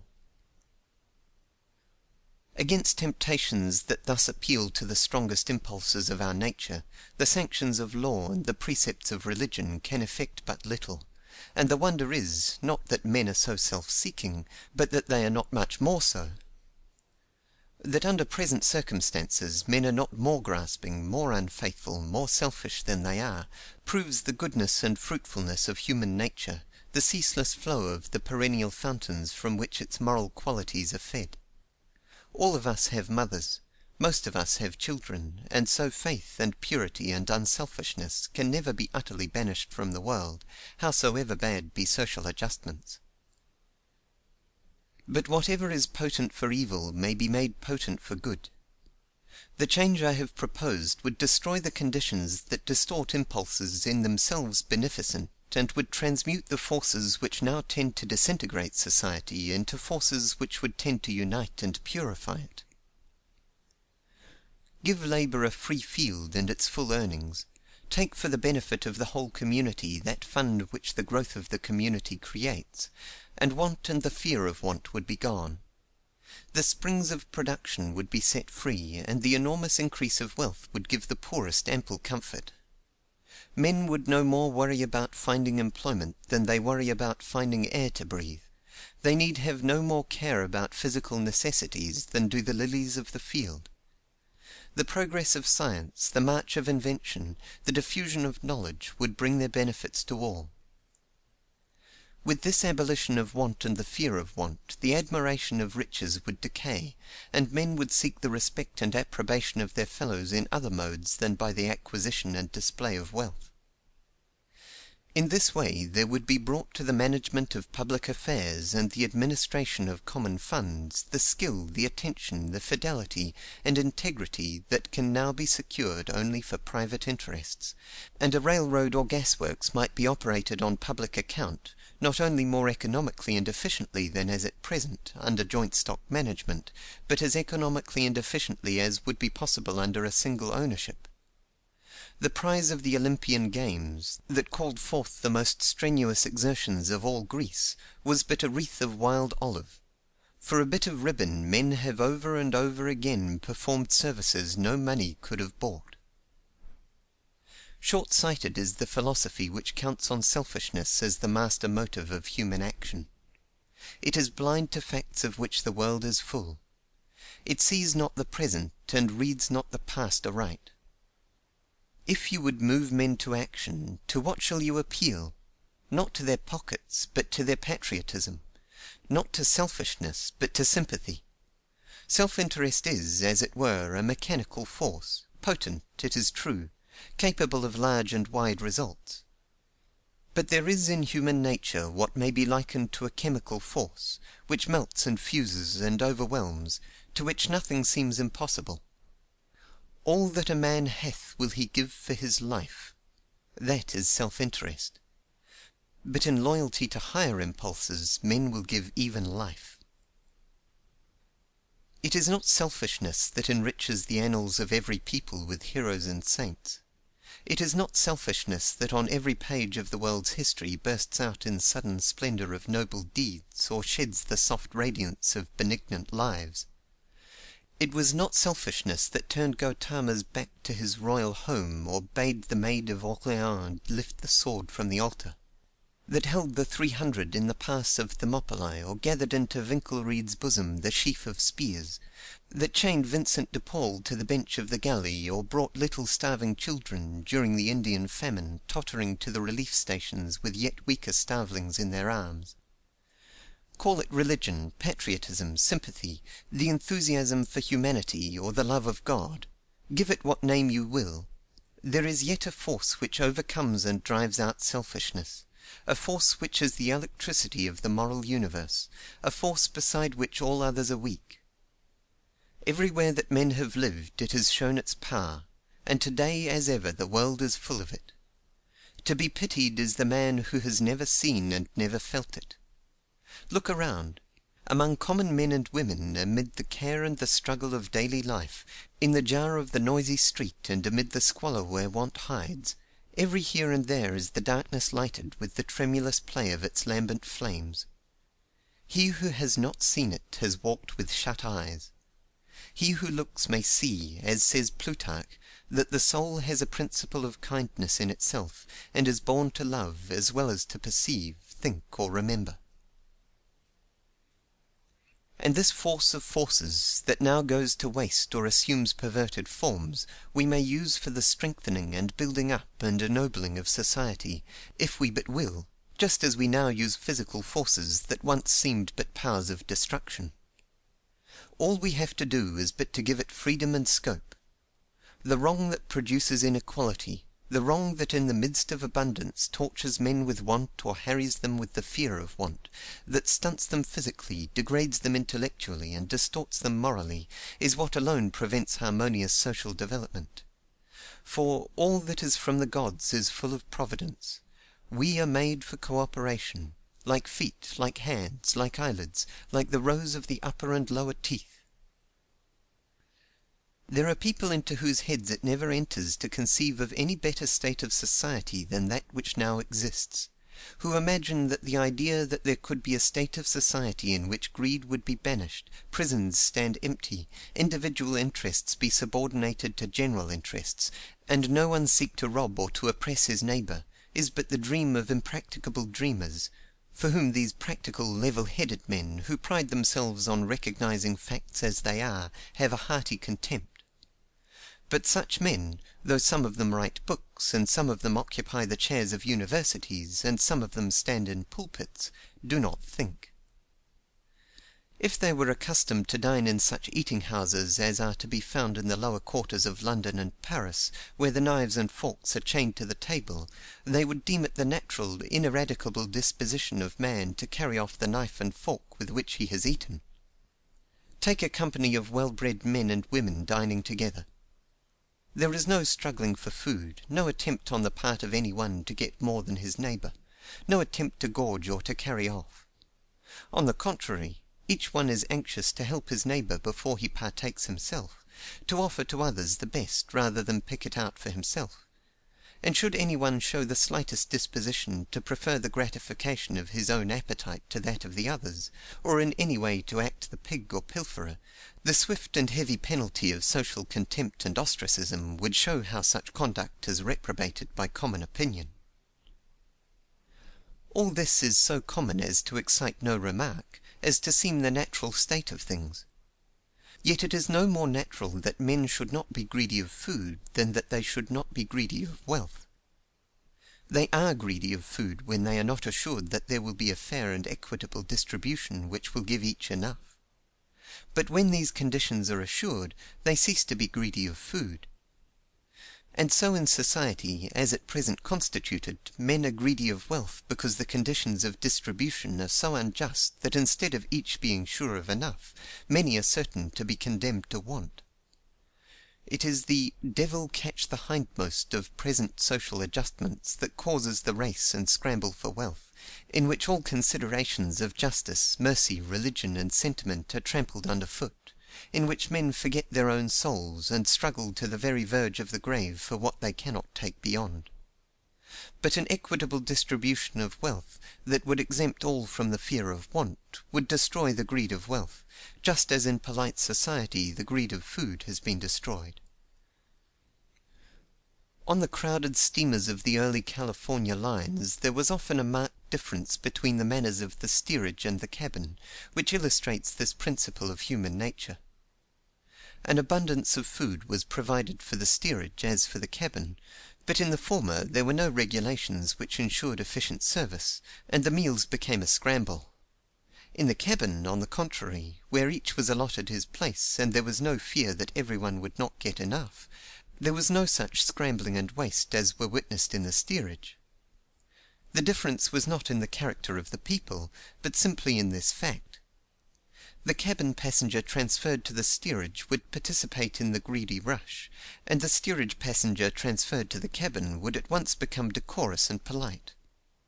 The same difference would show itself in society in general were the present unjust distribution of wealth replaced by a just distribution.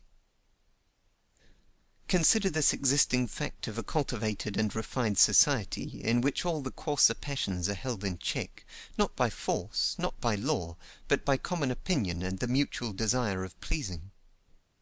If this is possible for a part of a community, it is possible for a whole community. There are states of society in which everyone has to go armed, in which everyone has to hold himself in readiness to defend person and property with the strong hand. If we have progressed beyond that, we may progress still further. But it may be said, to banish want and the fear of want would be to destroy the stimulus to exertion. Men would become simply idlers, and such a happy state of general comfort and content would be the death of progress. This is the old slaveholder's argument, that men can be driven to labour only with the lash. Nothing is more untrue. Want might be banished, but desire would remain. Man is the unsatisfied animal. He has but begun to explore, and the universe lies before him. Each step that he takes opens new vistas and kindles new desires. He is the constructive animal. He builds, he improves, he invents, and puts together, and the greater the thing he does, the greater the thing he wants to do. He is more than an animal. Whatever be the intelligence that breathes through nature, it is in that likeness that man is made. The steamship, driven by her throbbing engines through the sea, is in kind, though not in degree, as much a creation as the whale that swims beneath. The telescope and the microscope, what are they but added eyes, which man has made for himself? The soft webs and fair colours in which our women array themselves, Do they not answer to the plumage that nature gives the bird? Man must be doing something, or fancy that he is doing something, for in him throbs the creative impulse. The mere basker in the sunshine is not a natural but an abnormal man. As soon as a child can command its muscles, it will begin to make mud pies or dress a doll. Its play is but the imitation of the work of its elders. Its very destructiveness arises from the desire to be doing something, from the satisfaction of seeing itself accomplish something. There is no such thing as the pursuit of pleasure for the sake of pleasure. Our very amusements amuse only as they are or simulate the learning or the doing of something. The moment they cease to appeal either to our inquisitive or to our constructive powers, they cease to amuse. It will spoil the interest of the novel reader to be told just how the story will end. It is only the chance and the skill involved in the game that enable the card player to "kill time" by shuffling bits of pasteboard. The luxurious frivolities of Versailles were possible to human beings only because the king thought he was governing a kingdom and the courtiers were in pursuit of fresh honours and new pensions. People who lead what are called lives of fashion and pleasure must have some other object in view, or they would die of ennui. They support it only because they imagine that they are gaining position, making friends, or improving the chances of their children. Shut a man up and deny him employment, and he must either die or go mad. It is not labour in itself that is repugnant to man. It is not the natural necessity for exertion which is a curse. It is only labour which produces nothing, exertion of which he cannot see the results. To toil day after day, and yet get but the necessaries of life, this is indeed hard. It is like the infernal punishment of compelling a man to pump lest he be drowned, or to trudge on a treadmill lest he be crushed. But, released from this necessity, men would but work the harder and the better, for then they would work as their inclinations led them. Then would they seem to be really doing something for themselves or for others. Was Humboldt's life an idle one? Did Franklin find no occupation when he retired from the printing business with enough to live on? Is Herbert Spencer a laggard? Did Michelangelo paint for board and clothes? The fact is that the work which improves the condition of mankind, the work which extends knowledge and increases power and enriches literature and elevates thought, is not done to secure a living. It is not the work of slaves, driven to their task either by the lash of a master or by animal necessities. It is the work of men who perform it for its own sake, and not that they may get more to eat or drink or wear or display. In a state of society where want was abolished, work of this sort would be enormously increased. I am inclined to think that the result of confiscating rent in the manner I have proposed would be to cause the organization of labor, wherever large capitals were used, to assume the cooperative form, since the more equal diffusion of wealth would unite capitalist and laborer in the same person. But whether this would be so or not is of little moment.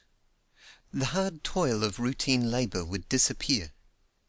Wages would be too high and opportunities too great to compel any man to stint and starve the higher qualities of his nature, and in every avocation the brain would aid the hand.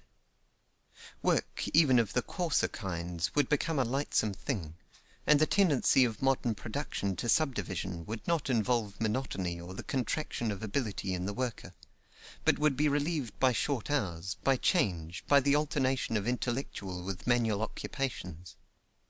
There would result not only the utilization of productive forces now going to waste, not only would our present knowledge, now so imperfectly applied, be fully used, but from the mobility of labor and the mental activity which would be generated, there would result advances in the methods of production that we now cannot imagine. For, greatest of all the enormous wastes which the present constitution of society involves, is that of mental power. How infinitesimal are the forces that concur to the advance of civilization, as compared to the forces that lie latent!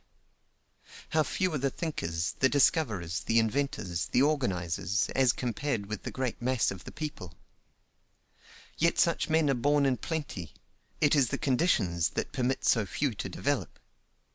There are among men infinite diversities of aptitude and inclination, as there are such infinite diversities in physical structure that among 1,000,000 there will not be two that cannot be told apart. But, both from observation and reflection, I am inclined to think that the differences of natural power are no greater than the differences of stature or of physical strength. Turn to the lives of great men, and see how easily they might never have been heard of.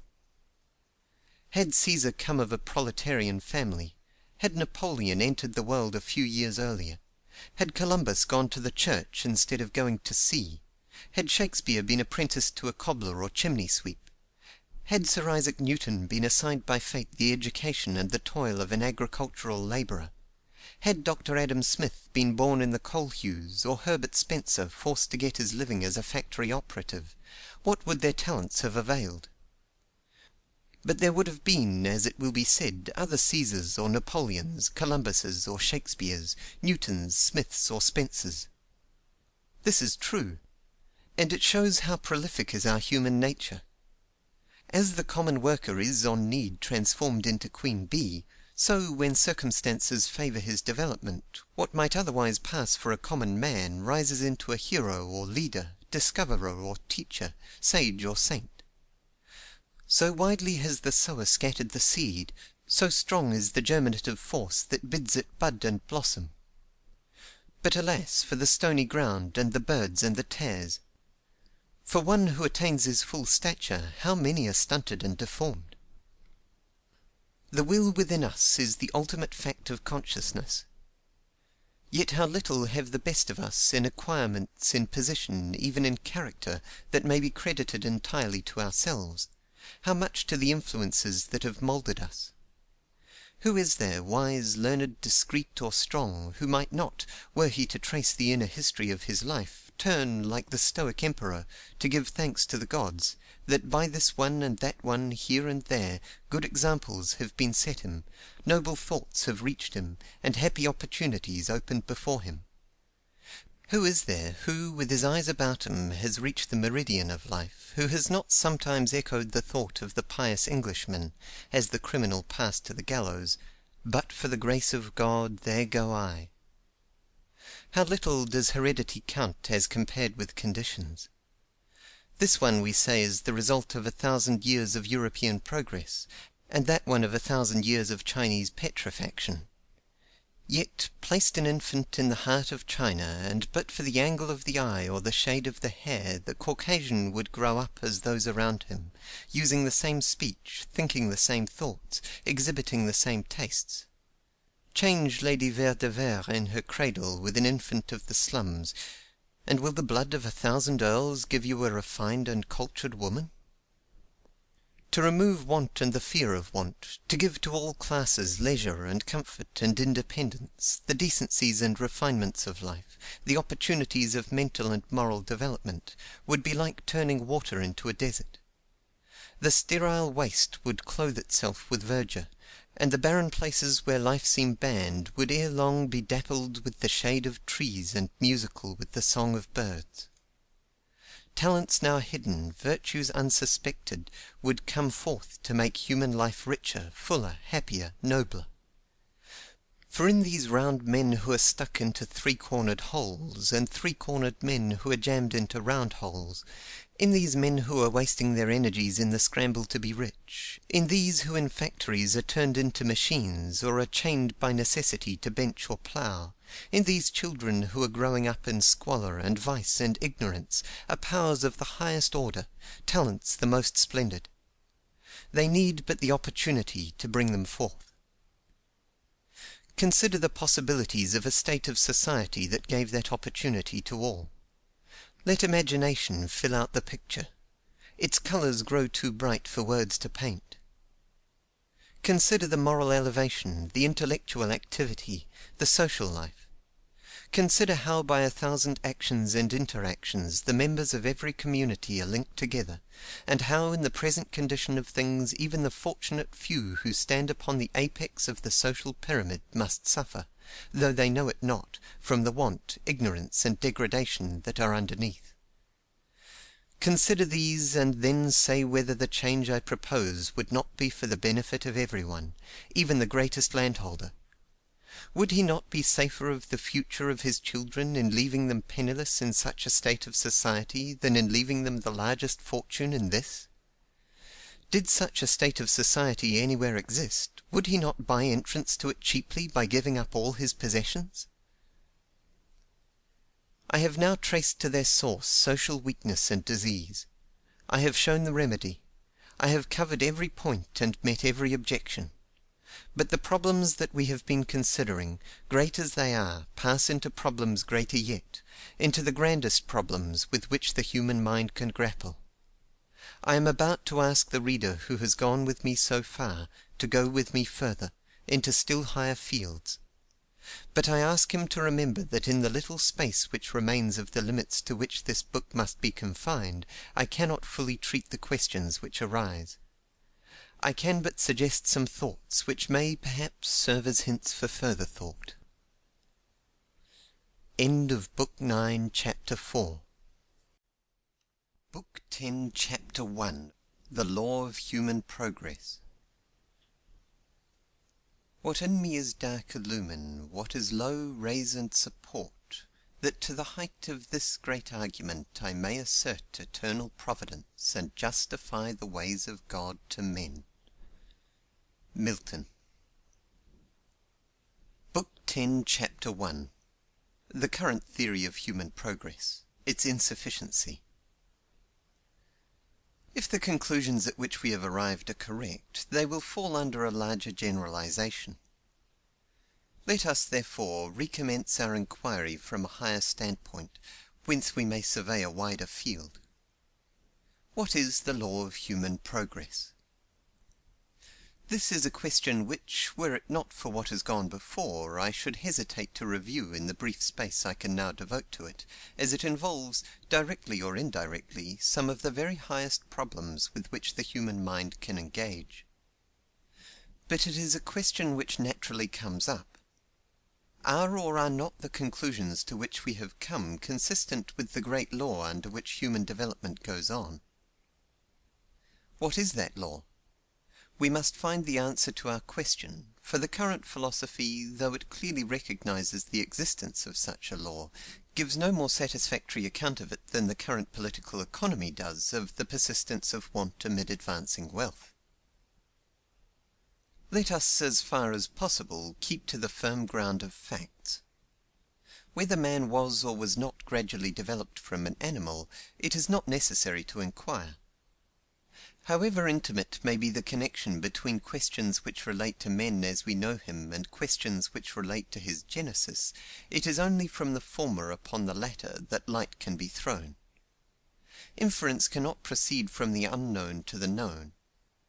It is only from facts of which we are cognizant that we can infer what has preceded cognizance. However man may have originated, all we know of him is as man, just as he is now to be found. There is no record or trace of him in any lower condition than that in which savages are still to be met. By whatever bridge he may have crossed the wide chasm which now separates him from the brutes, there remain of it no vestiges.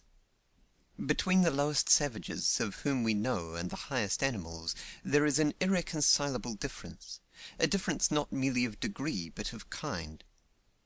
Many of the characteristics, actions, and emotions of man are exhibited by the lower animals; but man, no matter how low in the scale of humanity, has never yet been found destitute of one thing of which no animal shows the slightest trace, a clearly recognizable but almost undefinable something, which gives him the power of improvement, which makes him the progressive animal.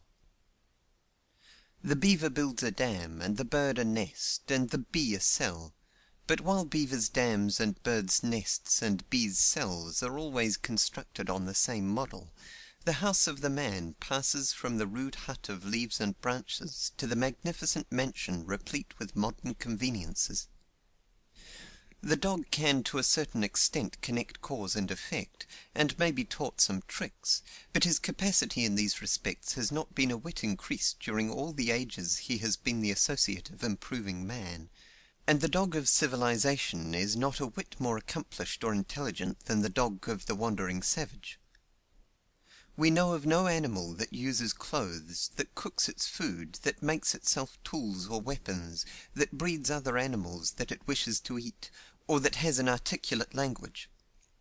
But men who do not do such things have never yet been found or heard of, except in fable. That is to say, man, wherever we know him, exhibits this power of supplementing what nature has done for him by what he does for himself; and, in fact, so inferior is the physical endowment of man that there is no part of the world, save perhaps some of the small islands of the Pacific, where without this faculty he could maintain an existence. Man everywhere and at all times exhibits this faculty. Everywhere and at all times of which we have knowledge he has made some use of it. But the degree in which this has been done greatly varies. Between the rude canoe and the steamship, between the boomerang and the repeating rifle, between the roughly carved wooden idol and the breathing marble of Grecian art, between savage knowledge and modern science, between the wild Indian and the white settler, between the Hottentot woman and the belle of polished society, there is an enormous difference. The varying degrees in which this faculty is used cannot be ascribed to differences in original capacity. The most highly improved peoples of the present day were savages within historic times, and we meet with the widest differences between peoples of the same stock. Nor can they be wholly ascribed to differences in physical environment. The cradles of learning and the arts are now in many cases tenanted by barbarians, and within a few years great cities rise on the hunting grounds of wild tribes. All these differences are evidently connected with social development. Beyond perhaps the veriest rudiments, it becomes possible for man to improve only as he lives with his fellows. All these improvements, therefore, in man's powers and conditions we summarize in the term civilization. Men improve as they become civilized, or learn to cooperate in society. What is the law of this improvement? By what common principle can we explain the different stages of civilization at which different communities have arrived? In what consists essentially the progress of civilization, so that we may say of varying social adjustments, this favors it and that does not, or explain why an institution or condition which may at one time advance it may at another time retard it?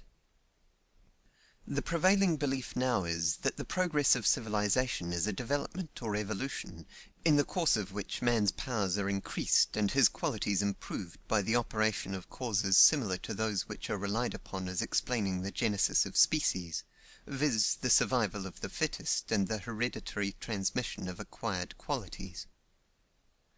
That civilization is in evolution, that it is, in the language of Herbert Spencer, a progress from an indefinite incoherent homogeneity to a definite coherent heterogeneity, there is no doubt. But to say this is not to explain or identify the causes which forward or retard it. How far the sweeping generalizations of Spencer, which seek to account for all phenomena under terms of matter and force, may, properly understood, include all these causes, I am unable to say. But, as scientifically expounded, the development philosophy has either not yet definitely met this question, or has given birth, or rather coherency, to an opinion which does not accord with the facts. The vulgar explanation of progress is, I think, very much like the view naturally taken by the money-maker of the causes of the unequal distribution of wealth. His theory, if he has one, usually is, that there is plenty of money to be made by those who have will and ability, and that it is ignorance or idleness or extravagance that makes the difference between the rich and the poor. And so the common explanation of differences of civilization is of differences in capacity. The civilized races are the superior races, and advance in civilization is according to this superiority, just as English victories were, in common English opinion, due to the natural superiority of Englishmen to frog-eating Frenchmen; and popular government, active invention, and greater average comfort are, or were until lately, in common American opinion, due to the greater "smartness of the Yankee nation." Now, just as the politico-economic doctrines which in the beginning of this inquiry we met and disproved, harmonize with the common opinion of men who see capitalists paying wages and competition reducing wages, just as the Malthusian theory harmonized with existing prejudices both of the rich and the poor, so does the explanation of progress as a gradual race improvement harmonize with the vulgar opinion which accounts by race differences for differences in civilization. It has given coherence and a scientific formula to opinions which already prevailed. Its wonderful spread since the time Darwin first startled the world with his Origin of Species has not been so much a conquest as an assimilation.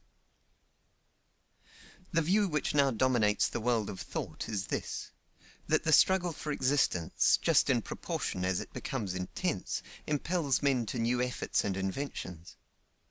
That this improvement and capacity for improvement is fixed by hereditary transmission, and extended by the tendency of the best adapted individual, or most improved individual, to survive and propagate among individuals, and of the best adapted or most improved tribe, nation, or race, to survive in the struggle between social aggregates.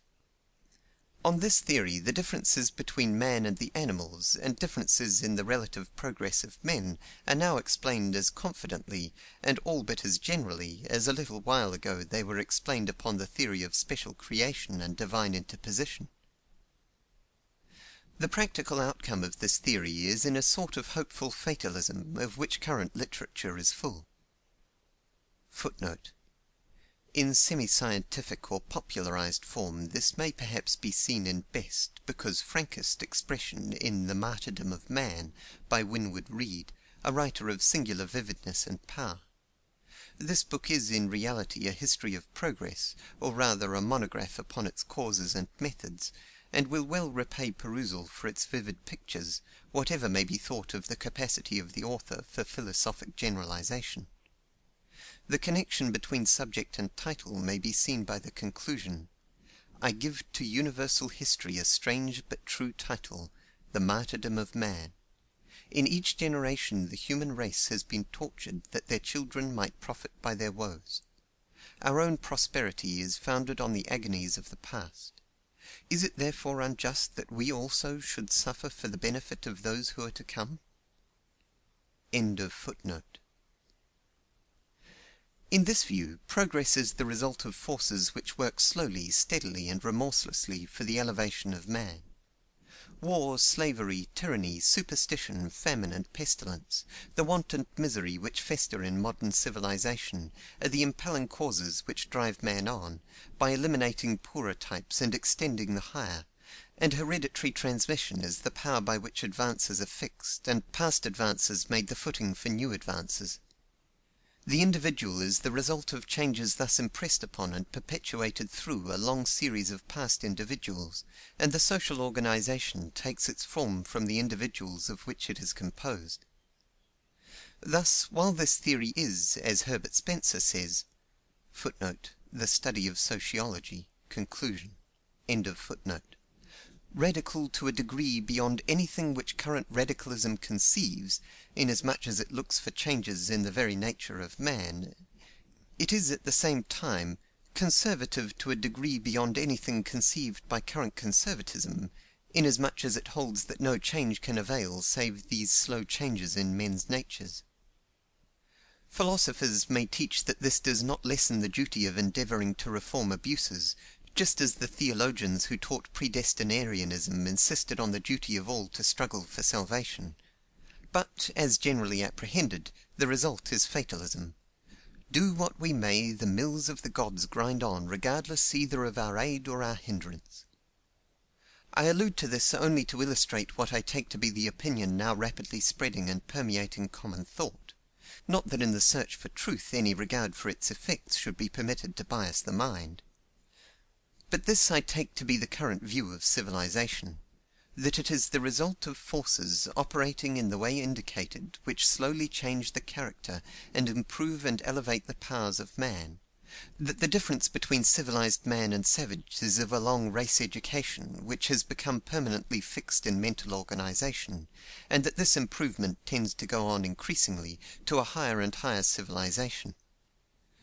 We have reached such a point that progress seems to be natural with us, and we look forward confidently to the greater achievements of the coming race, some even holding that the progress of science will finally give men immortality and enable them to make bodily the tour not only of the planets, but of the fixed stars, and at length to manufacture suns and systems for themselves. Footnote: Winwood Reade, The Martyrdom of Man. End of footnote. But without soaring to the stars, the moment that this theory of progression, which seems so natural to us amid an advancing civilization, looks around the world, it comes against an enormous fact: the fixed, petrified civilizations. The majority of the human race today have no idea of progress. The majority of the human race today look, as until a few generations ago our own ancestors looked, upon the past as the time of human perfection. The difference between the savage and the civilized man may be explained on the theory that the former is as yet so imperfectly developed that his progress is hardly apparent. But how, upon the theory that human progress is the result of general and continuous causes, shall we account for the civilizations that had progressed so far and then stopped? It cannot be said of the Hindu and of the Chinaman, as it may be said of the savage, that our superiority is the result of a longer education, that we are, as it were, the grown men of nature, while they are the children. The Hindus and the Chinese were civilized when we were savages. They had great cities, highly organized and powerful governments, literatures, philosophies, polished manners, considerable division of labor, large commerce, and elaborate arts, when our ancestors were wandering barbarians, living in huts and skin tents, not a whit further advanced than the American Indians. While we have progressed from this savage state to 19th century civilization, they have stood still. If progress be the result of fixed laws, inevitable and eternal, which impel men forward, how shall we account for this? One of the best popular expounders of the development philosophy, Walter Bagehot, Physics and Politics, admits the force of this objection, and endeavors in this way to explain it: that the first thing necessary to civilize man is to tame him, to induce him to live in association with his fellows in subordination to law, and hence a body or cake of laws and customs grows up, being intensified and extended by natural selection, the tribe or nation thus bound together having an advantage over those who are not. That this cake of custom and law finally becomes too thick and hard to permit further progress, which can go on only as circumstances occur which introduce discussion, and thus permit the freedom and mobility necessary to improvement. This explanation, which Mr. Bagehot offers, as he says, with some misgivings, is, I think, at the expense of the general theory. But it is not worth while speaking of that, for it manifestly does not explain the facts. The hardening tendency of which Mr. Bagehot speaks would show itself at a very early period of development, and his illustrations of it are nearly all drawn from savage or semi-savage life. Whereas these arrested civilizations had gone a long distance before they stopped. There must have been a time when they were very far advanced as compared with the savage state, and were yet plastic, free, and advancing. These arrested civilizations stopped at a point which was hardly in anything inferior, and in many respects superior to European civilization of, say, the 16th or at any rate the 15th century. Up to that point, then, there must have been discussion, the hailing of what was new, and mental activity of all sorts. They had architects who carried the art of building, necessarily by a series of innovations or improvements, up to a very high point; shipbuilders who, in the same way, by innovation after innovation, finally produced as good a vessel as the warships of Henry VIII; inventors who stopped only on the verge of our most important improvements, and from some of whom we can yet learn; engineers who constructed great irrigation works and navigable canals; rival schools of philosophy and conflicting ideas of religion. One great religion, in many respects resembling Christianity, rose in India, displaced the old religion, passed into China, sweeping over that country, and was displaced again in its old seats, just as Christianity was displaced in its first seats.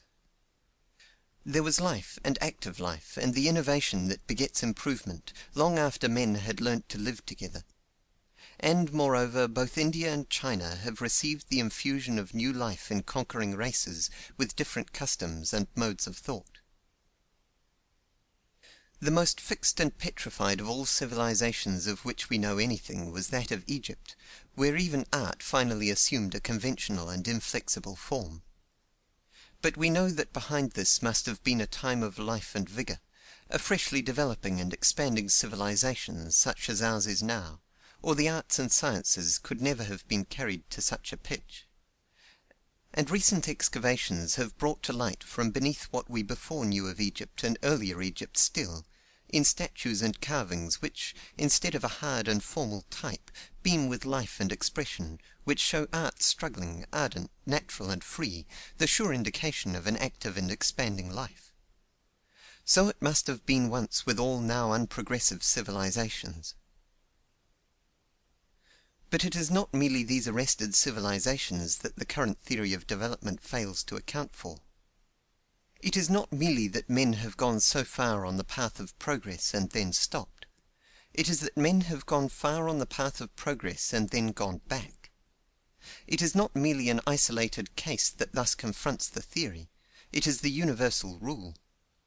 Every civilization that the world has yet seen has had its period of vigorous growth, of arrest and stagnation, its decline and fall.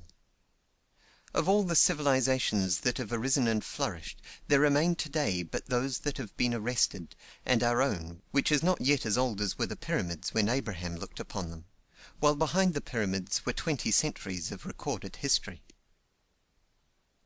That our own civilization has a broader base, is of a more advanced type, moves quicker and soars higher than any preceding civilization is undoubtedly true. But in these respects it is hardly more in advance of the Greco-Roman civilization than that was in advance of Asiatic civilization. And if it were, that would prove nothing as to its permanence and future advance, unless it be shown that it is superior in those things which caused the ultimate failure of its predecessors. The current theory does not assume this. In truth, nothing could be further from explaining the facts of universal history than this theory that civilization is the result of a course of natural selection which operates to improve and elevate the powers of man. That civilization has arisen at different times in different places, and has progressed at different rates, is not inconsistent with this theory; for that might result from the unequal balancing of impelling and resisting forces. But that progress everywhere commencing, for even among the lowest tribes it is held that there has been some progress, has nowhere been continuous, but has everywhere been brought to a stand or retrogression, is absolutely inconsistent. For if progress operated to fix an improvement in man's nature and thus to produce further progress, though there might be occasional interruption, yet the general rule would be that progress would be continuous, that advance would lead to advance, and civilization develop into higher civilization. Not merely the general rule, but the universal rule is the reverse of this. The earth is the tomb of the dead empires, no less than of dead men. Instead of progress fitting men for greater progress, every civilization that was in its own time as vigorous and advancing as ours is now, has of itself come to a stop.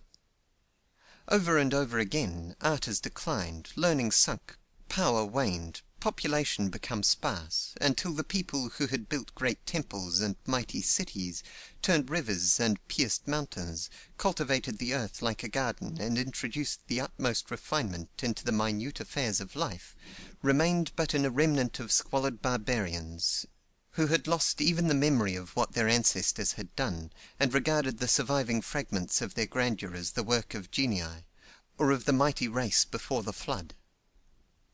So true is this, that when we think of the past, it seems like the inexorable law, from which we can no more hope to be exempt than the young man who feels his life in every limb can hope to be exempt from the dissolution which is the common fate of all.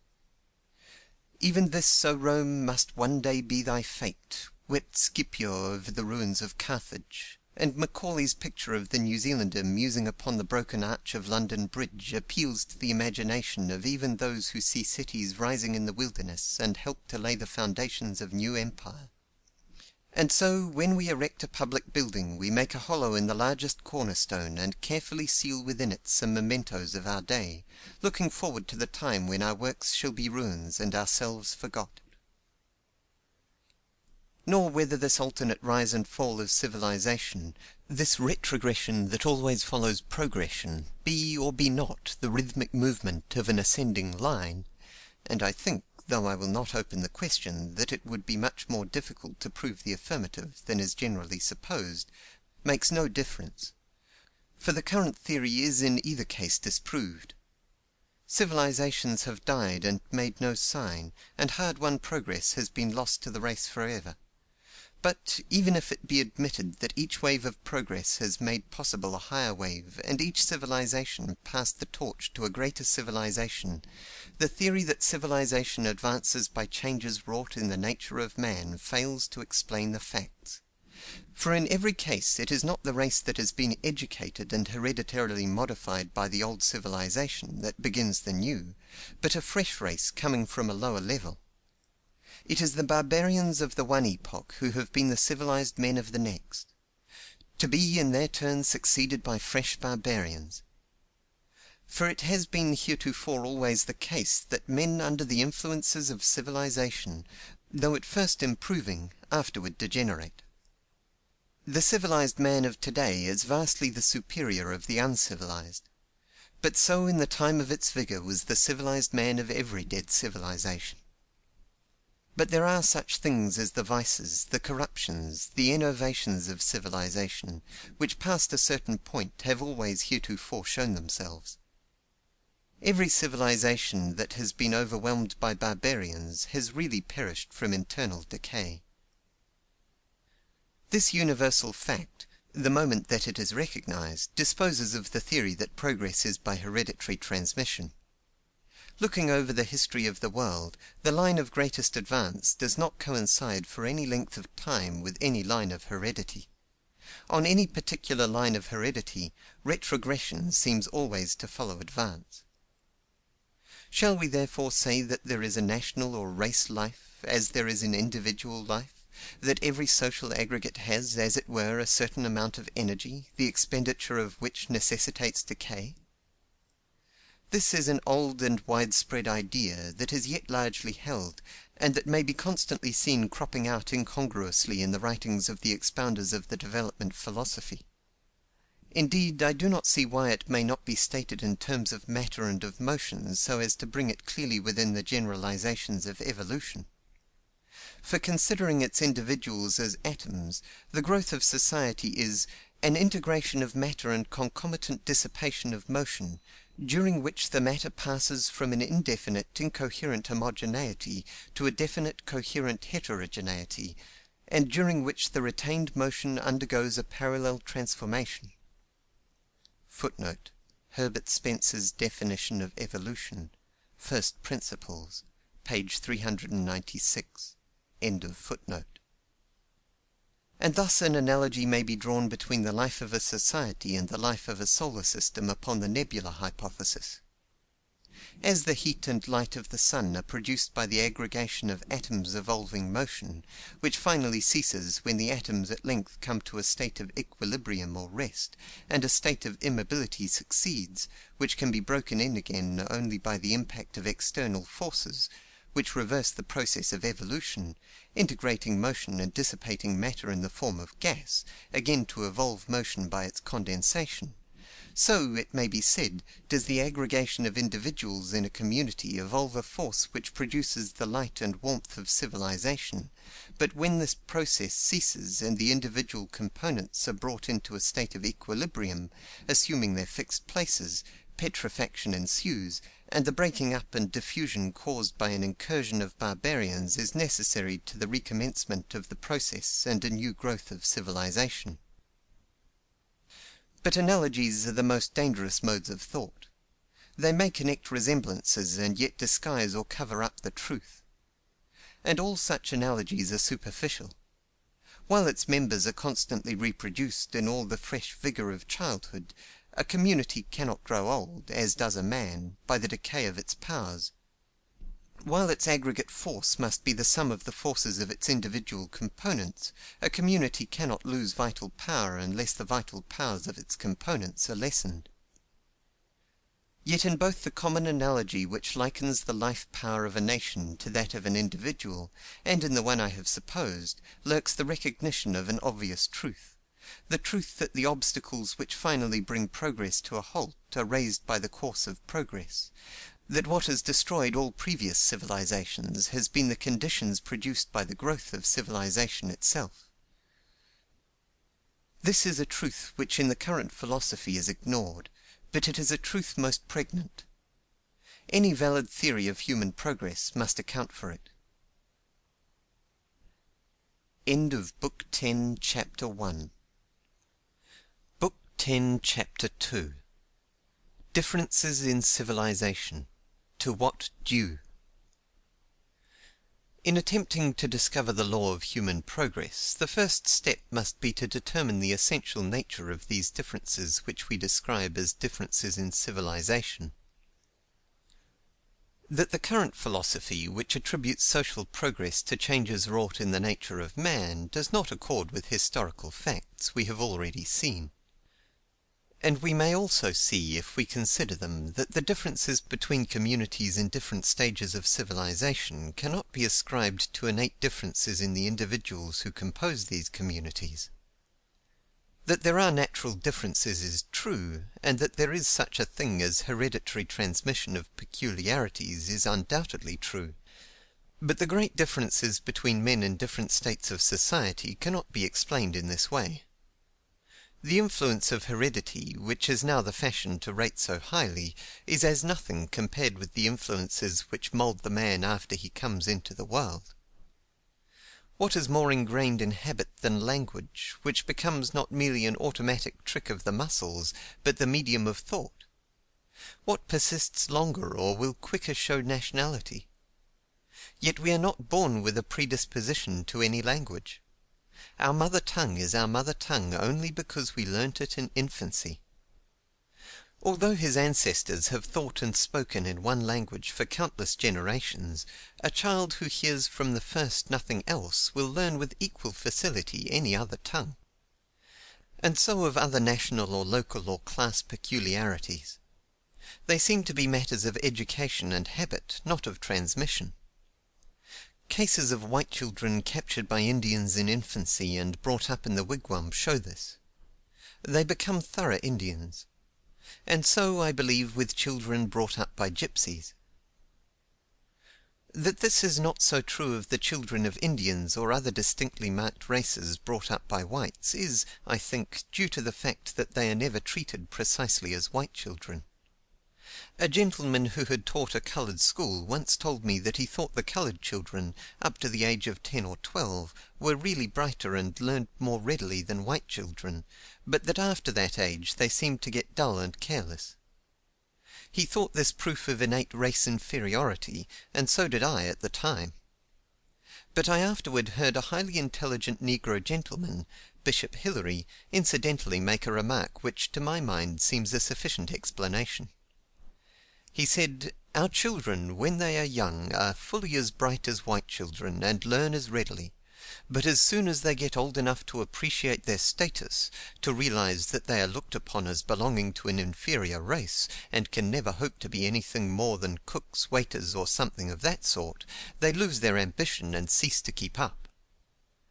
And to this he might have added, that being the children of poor, uncultivated, and unambitious parents, home influences told against them.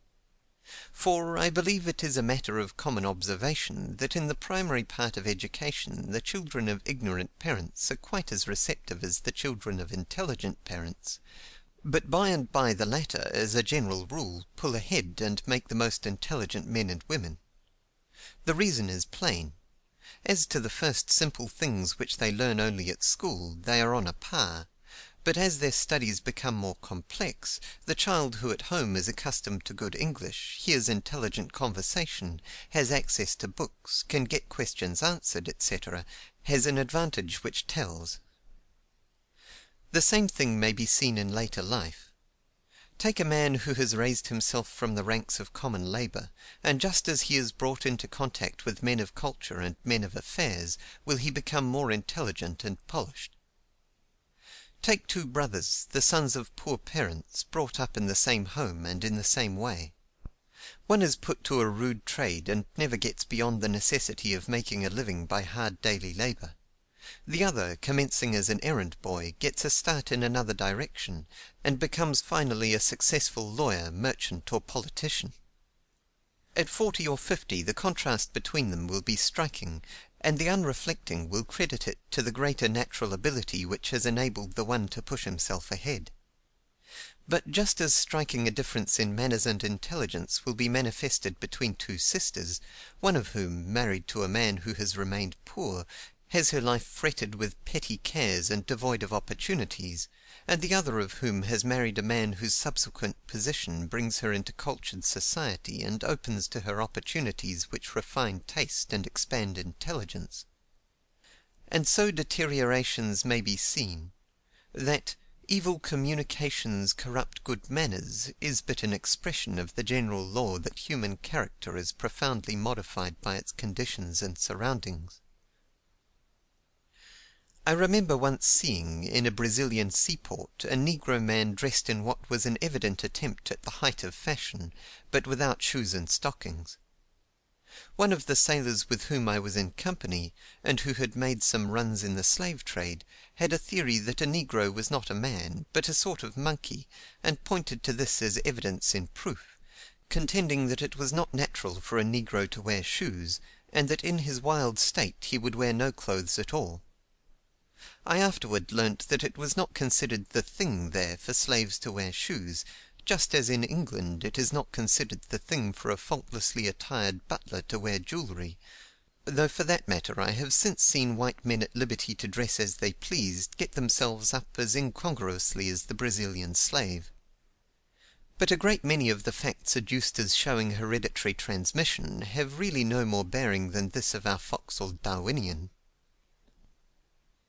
That, for instance, a large number of criminals and recipients of public relief in New York have been shown to have descended from a pauper 3 or 4 generations back is extensively cited as showing hereditary transmission. But it shows nothing of the kind, inasmuch as an adequate explanation of the facts is nearer. Paupers will raise paupers, even if the children be not their own, just as familiar contact with criminals will make criminals of the children of virtuous parents. To learn to rely on charity is necessarily to lose the self-respect and independence necessary for self-reliance when the struggle is hard. So true is this that, as is well known, charity has the effect of increasing the demand for charity, and it is an open question whether public relief and private alms do not in this way do far more harm than good. And so of the disposition of children to show the same feelings, tastes, prejudices, or talents as their parents. They imbibe these dispositions just as they imbibe from their habitual associates. And the exceptions prove the rule, as dislikes or revulsions may be excited. And there is, I think, a subtler influence which often accounts for what are looked upon as atavisms of character, the same influence that makes the boy who reads dime novels want to be a pirate. I once knew a gentleman in whose veins ran the blood of Indian chiefs. He used to tell me traditions learnt from his grandfather, which illustrated what is difficult for a white man to comprehend: the Indian habit of thought, the intense but patient bloodthirst of the trail, and the fortitude of the stake. From the way in which he dwelt on these, I have no doubt that under certain circumstances, highly educated, civilized man that he was, he would have shown traits which would have been looked on as due to his Indian blood, but which in reality would have been sufficiently explained by the broodings of his imagination upon the deeds of his ancestors. Wordsworth, in his Song at the Feast of Brougham Castle, has in highly poetical form alluded to this influence. Armour rusting in his halls, on the blood of Clifford calls. Quell the Scot, exclaims the lance, bear me to the heart of France, is the longing of the shield. In In any large community we may see, as between different classes and groups, differences of the same kind as those which exist between communities which we speak of as differing in civilization; differences of knowledge, belief, customs, tastes, and speech, which in their extremes show among people of the same race, living in the same country; differences almost as great as those between civilized and savage communities. As all stages of social development, from the Stone Age up, are yet to be found in contemporaneously existing communities, so in the same country and in the same city are to be found, side by side, groups which show similar diversities. In such countries as England and Germany, children of the same race, born and reared in the same place, will grow up, speaking the language differently, holding different beliefs, following different customs, and showing different tastes. And even in such a country as the United States, differences of the same kind, though not of the same degree, may be seen between different circles or groups. But these differences are certainly not innate.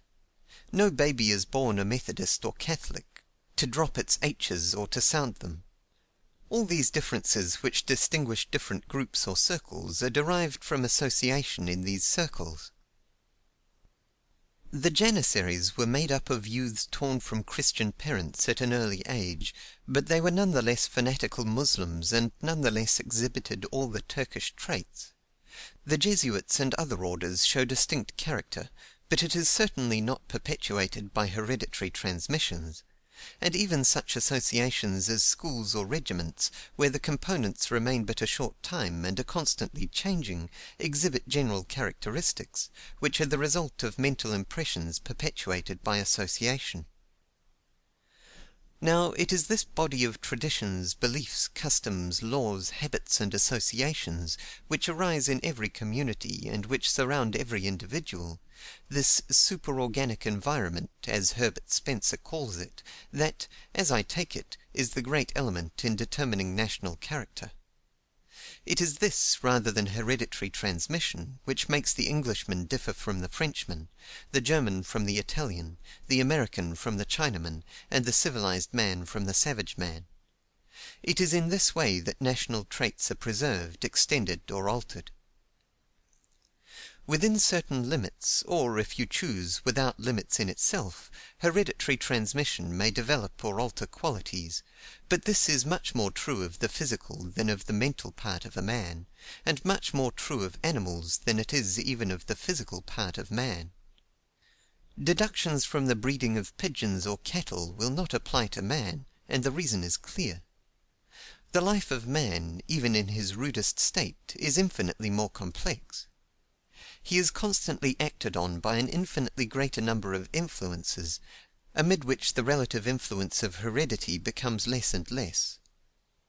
A race of men with no greater mental activity than the animals, men who only ate, drank, slept, and propagated, might, I doubt not, by careful treatment and selection in breeding, be made, in course of time, to exhibit as great diversities in bodily shape and character as similar means have produced in the domestic animals. But there are no such men, and in men as they are, mental influences, acting through the mind upon the body, would constantly interrupt the process. You cannot fatten a man whose mind is on the strain, by cooping him up and feeding him as you would fatten a pig. In all probability, men have been upon the earth longer than many species of animals. They have been separated from each other under differences of climate that produce the most marked differences in animals, and yet the physical differences between the different races of men are hardly greater than the difference between white horses and black horses. They are certainly nothing like as great as between dogs of the same subspecies, as, for instance, the different varieties of the terrier or spaniel. And even these physical differences between races of men, it is held by those who account for them by natural selection and hereditary transmission, were brought out when man was much nearer the animal, that is to say, when he had less mind.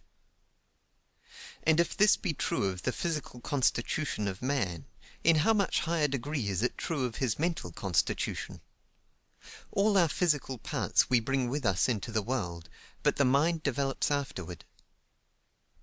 There is a stage in the growth of every organism in which it cannot be told, except by the environment, whether the animal that is to be will be fish or reptile, monkey or man. And so with the newborn infant, whether the mind that is yet to awake to consciousness and power is to be English or German, American or Chinese, the mind of a civilized man or the mind of a savage, depends entirely on the social environment in which it is placed. Take a number of infants born of the most highly civilized parents, and transport them to an uninhabited country. Suppose them in some miraculous way to be sustained until they come of age to take care of themselves, and what would you have? More helpless savages than any we know of. They would have fire to discover, the rudest tools and weapons to invent, language to construct. They would, in short, have to stumble their way to the simplest knowledge which the lowest races now possess, just as a child learns to walk.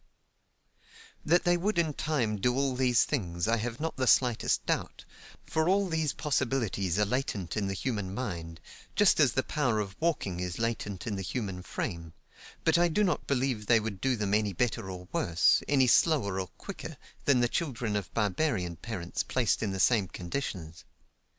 Given the very highest mental powers that exceptional individuals have ever displayed, and what could mankind be if one generation were separated from the next by an interval of time, as are the 17-year locusts? One such interval would reduce mankind, not to savagery, but to a condition compared with which savagery, as we know it, would seem civilization. And, reversely, suppose a number of savage infants could, unknown to the mothers, for even this would be necessary to make the experiment a fair one, be substituted for as many children of civilization, can we suppose that growing up they would show any difference? I think no one who has mixed much with different peoples and classes will think so. The great lesson that is thus learnt is that human nature is human nature all the world over, and this lesson too may be learnt in the library. I speak not so much of the accounts of travellers, for the accounts given of savages by the civilized men who write books are very often just such accounts as savages would give of us did they make flying visits and then write books, but of those mementos of the life and thoughts of other times and other peoples, which, translated into our language of today, are like glimpses of our own lives and gleams of our own thought. The feeling they inspire is that of the essential similarity of men. This, says Emmanuel Deutsch, this is the end of all investigation into history or art. They were even as we are. There is a people to be found in all parts of the world who well illustrate what peculiarities are due to hereditary transmission and what to transmission by association. The Jews have maintained the purity of their blood more scrupulously and for a far longer time than any of the European races, yet I am inclined to think that the only characteristic that can be attributed to this is that of physiognomy, and this is in reality far less marked than is conventionally supposed, as anyone who will take the trouble may see on observation. Although they have constantly married among themselves, the Jews have everywhere been modified by their surroundings. The English, Russian, Polish, German, and Oriental Jews differing from each other in many respects as much as do the other people of those countries. Yet they have much in common, and have everywhere preserved their individuality. The reason is clear. It is the Hebrew religion, and certainly religion is not transmitted by generation, but by association, which has everywhere preserved the distinctiveness of the Hebrew race. This religion, which children derive, not as they derive their physical characteristics, but by precept and association, is not merely exclusive in its teachings, but has, by engendering suspicion and dislike, produced a powerful outside pressure which, even more than its precepts, has everywhere constituted of the Jews a community within a community.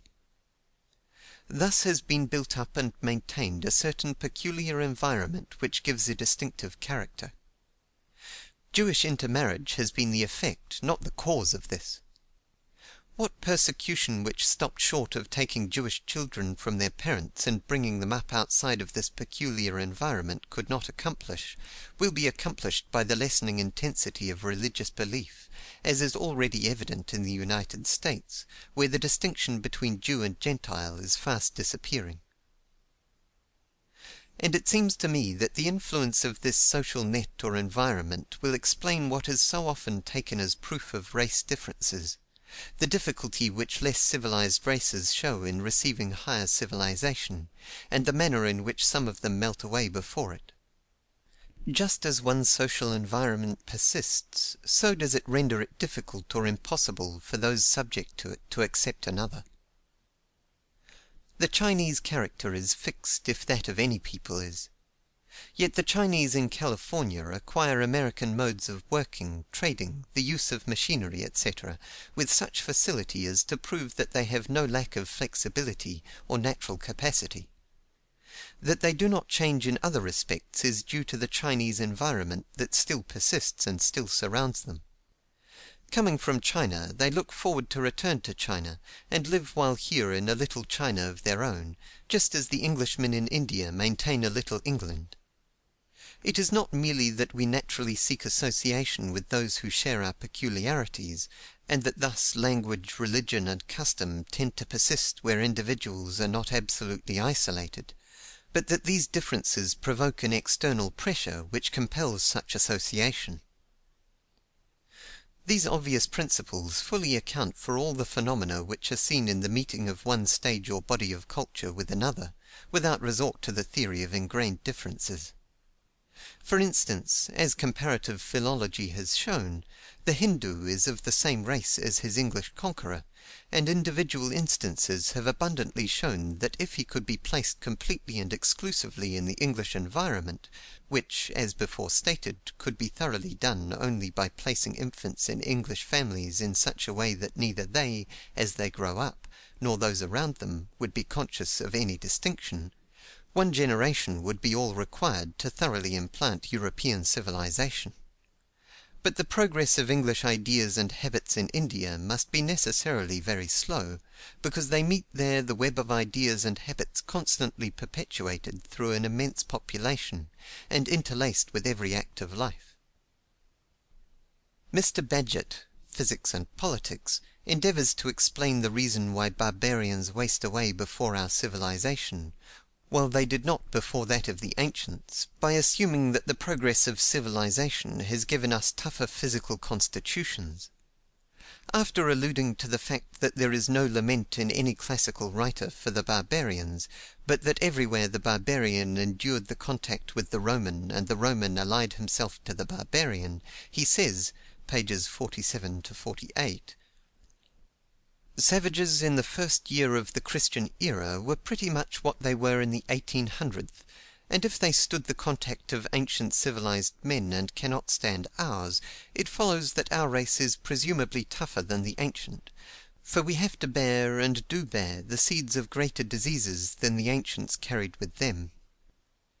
We may use, perhaps, the unvarying savage as a meter to gauge the vigor of the constitution to whose contact he is exposed." Mr. Bagehot does not attempt to explain how it is that 1800 years ago civilization did not give the like relative advantage over barbarism that it does now. But there is no use of talking about that, or of the lack of proof that the human constitution has been a whit improved. To anyone who has seen how the contact of our civilization affects the inferior races, a much readier though less flattering explanation will occur. It is not because our constitutions are naturally tougher than those of the savage, that diseases which are comparatively innocuous to us are certain death to him. It is that we know and have the means of treating those diseases, while he is destitute both of knowledge and means. The same diseases with which the scum of civilization that floats in its advance inoculates the savage would prove as destructive to civilized men, if they knew no better than to let them run, as he in his ignorance has to let them run; and as a matter of fact they were as destructive until we found out how to treat them. And not merely this, but the effect of the impingement of civilization upon barbarism is to weaken the power of the savage without bringing him into the conditions that give power to the civilized man. While his habits and customs still tend to persist, and do persist as far as they can, the conditions to which they were adapted are forcibly changed. He is a hunter in a land stripped of game, a warrior deprived of his arms and called on to plead in legal technicalities. He is not merely placed between cultures, but, as Mr. Bagehot says of the European half-breeds in India, he is placed between moralities, and learns the vices of civilization without its virtues. He loses his accustomed means of subsistence, he loses self-respect, he loses morality, he deteriorates and dies away. The miserable creatures who may be seen hanging around frontier towns or railroad stations, ready to beg, or steal, or solicit a viler commerce, are not fair representatives of the Indian before the white man had encroached upon his hunting grounds. They have lost the strength and virtues of their former state, without gaining those of a higher. In fact, civilization, as it pushes the red man, shows no virtues. To the Anglo-Saxon of the frontier, as a rule, the aborigine has no rights which the white man is bound to respect. He is impoverished, misunderstood, cheated, and abused. He dies out, as, under similar conditions, we should die out. He disappears before civilization as the Britons disappeared before Saxon barbarism. The true reason why there is no lament in any classic writer for the barbarian, but that the Roman civilization assimilated instead of destroying, is, I take it, to be found not only in the fact that the ancient civilization was much nearer akin to the barbarians which it met, but in the more important fact that it was not extended as ours has been. It was carried forward, not by an advancing line of colonists, but by conquest which merely reduced the new province to general subjection, leaving the social, and generally the political organization of the people to a great degree unimpaired, so that, without shattering or deterioration, the process of assimilation went on. In a somewhat similar way, the civilization of Japan seems to be now assimilating itself to European civilization. In America, the Anglo-Saxon has exterminated, instead of civilizing, the Indian, simply because he has not brought the Indian into his environment, nor yet has the contact been in such a way as to induce or permit the Indian web of habitual thought and custom to be changed rapidly enough to meet the new conditions into which he has been brought by the proximity of new and powerful neighbors. That there is no innate impediment to the reception of our civilization by these uncivilized races has been shown over and over again in individual cases. And it has likewise been shown, so far as the experiments have been permitted to go, by the Jesuits in Paraguay, the Franciscans in California, and the Protestant missionaries on some of the Pacific islands. The assumption of physical improvement in the race within any time of which we have knowledge is utterly without warrant, and within the time of which Mr. Bagehot speaks it is absolutely disproved. We know from classic statues, from the burdens carried and the marches made by ancient soldiers, from the records of runners and the feats of gymnasts, that neither in proportions nor strength has the race improved within 2000 years. But the assumption of mental improvement, which is even more confidently and generally made, is still more preposterous. As poets, artists, architects, philosophers, rhetoricians, statesmen, or soldiers, can modern civilization show individuals of greater mental power than can the ancient?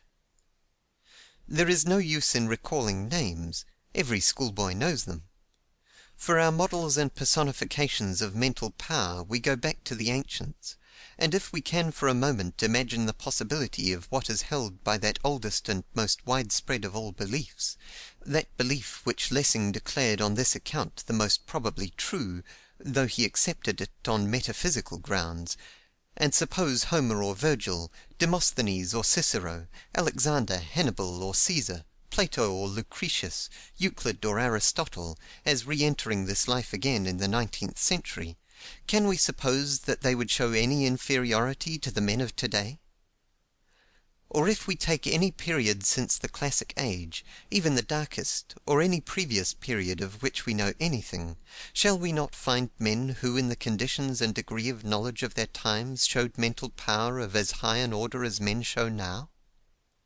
And among the less advanced races, do we not today, whenever our attention is called to them, find men who in their conditions exhibit mental qualities as great as civilization can show?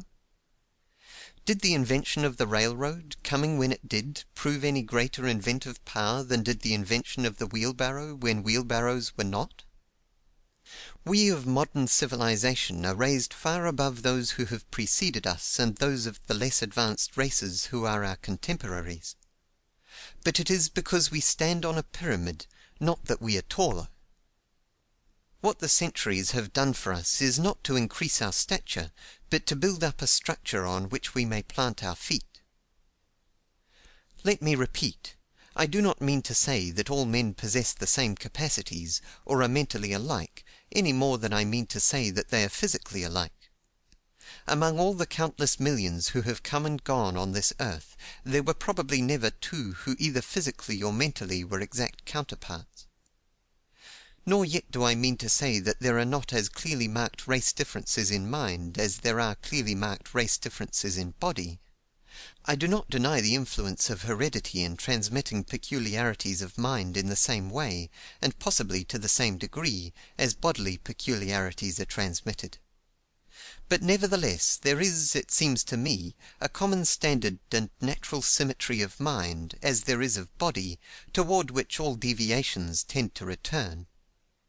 The conditions under which we fall may produce such distortions as the flatheads produce by compressing the heads of their infants, or the Chinese by binding their daughters' feet. But as flathead babies continue to be born with naturally shaped heads, and Chinese babies with naturally shaped feet, so does nature seem to revert to the normal mental type. A child no more inherits his father's knowledge than he inherits his father's glass eye or artificial leg. The child of the most ignorant parents may become a pioneer of science or a leader of thought. But this is the great fact with which we are concerned, that the differences between the people of communities in different places and at different times, which we call differences of civilization, are not differences which inhere in the individuals, but differences which inhere in the society; that they are not, as Herbert Spencer holds, differences resulting from differences in the units, but that they are differences resulting from the conditions under which these units are brought in the society. In short, I take the explanation of the differences which distinguish communities to be this: that each society, small or great, necessarily weaves for itself a web of knowledge, beliefs, customs, language, tastes, institutions, and laws. Into this web, woven by each society, or rather into these webs, for each community above the simplest is made up of minor societies, which overlap and interlace with each other, the individual is received at birth and continues until his death. This is the matrix in which mind unfolds and from which it takes its stamp. This is the way in which customs and religions and prejudices and tastes and languages grow up and are perpetuated. This is the way that skill is transmitted and knowledge is stored up, and the discoveries of one time made the common stock and stepping stone of the next. Though it is this that often offers the most serious obstacles to progress, it is this that makes progress possible. It is this that enables any schoolboy in our time to learn in a few hours more of the universe than Ptolemy knew, that places the most humdrum scientist far above the level reached by the giant mind of Aristotle. This is to the race what memory is to the individual. Our wonderful arts, our far-reaching science, our marvelous inventions, they have come through this. Human progress goes on as the advances made by one generation are in this way secured as the common property of the next, and made the starting point for new advances. End of Book 10, Chapter 2. Book 10, Chapter 3. The Law of Human Progress. What then is the law of human progress, the law under which civilization advances? It must explain clearly and definitely, and not by vague generalities or superficial analogies, why, though mankind started presumably with the same capacities and at the same time, there now exist such wide differences in social development. It must account for the arrested civilizations and for the decayed and destroyed civilizations, for the general facts as to the rise of civilization, and for the petrifying or enervating force which the progress of civilization has heretofore always evolved. It must account for retrogression as well as for progression, for the differences in general character between Asiatic and European civilizations, for the difference between classical and modern civilizations, for the different rates at which progress goes on, and for those bursts and starts and halts of progress which are so marked as minor phenomena. And thus it must show us what are the essential conditions of progress, and what social adjustments advance and what retard it. It is not difficult to discover such a law. We have but to look and we may see it. I do not pretend to give it scientific precision, but merely to point it out. The incentives to progress are the desires inherent in human nature, the desire to gratify the wants of the animal nature, the wants of the intellectual nature, and the wants of the sympathetic nature, the desire to be, to know, and to do, desires that short of infinity can never be satisfied, as they grow by what they feed on. Mind is the instrument by which man advances, and by which each advance is secured and made the vantage ground for new advances. Though he may not by taking thought to add a cubit to his stature, man may by taking thought extend his knowledge of the universe and his power over it, in what, so far as we can see, is an infinite degree. The narrow span of human life allows the individual to go but a short distance, but though each generation may do but little, yet generations succeeding to the gain of their predecessors may gradually elevate the status of mankind, as coral polyps, building one generation upon the work of another, gradually elevate themselves from the bottom of the sea. Mental power is, therefore, the motor of progress, and men tend to advance in proportion to the mental power expended in progression, the mental power which is devoted to the extension of knowledge, the improvement of methods, and the betterment of social conditions. Now, mental power is a fixed quantity; that is to say, there is a limit to the work a man can do with his mind, as there is to the work he can do with his body. Therefore, the mental power which can be devoted to progress is only what is left after what is required for non-progressive purposes. These non-progressive purposes in which mental power is consumed may be classified as maintenance and conflict. By maintenance I mean, not only the support of existence, but the keeping up of the social condition and the holding of advances already gained. By conflict I mean not merely warfare and preparation for warfare, but all expenditure of mental power in seeking the gratification of desire at the expense of others, and in resistance to such aggression. To compare society to a boat. Her progress through the water will not depend on the exertion of her crew, but upon the exertion devoted to propelling her. This will be lessened by any expenditure of force required for bailing, or any expenditure of force in fighting among themselves, or in pulling in different directions. Now, as in a separated state the whole powers of man are required to maintain existence, and mental power is set free for higher uses only by the association of men in communities, which permits the division of labor and all the economies which come with the cooperation of increased numbers, association is the first essential of progress. Improvement becomes possible as men come together in peaceful association, and the wider and closer the association, the greater the possibilities of improvement. And as the wasteful expenditure of mental power in conflict becomes greater or less as the moral law which accords to each an equality of rights is ignored or recognized, equality, or justice, is the second essential of progress. Thus association in equality is the law of progress. Association frees mental power for expenditure in improvement, and equality or justice or freedom, for the terms here signify the same thing, the recognition of the moral law, prevents the dissipation of this power in fruitless struggles. Here is the law of progress, which will explain all diversities, all advances, all halts and retrogressions.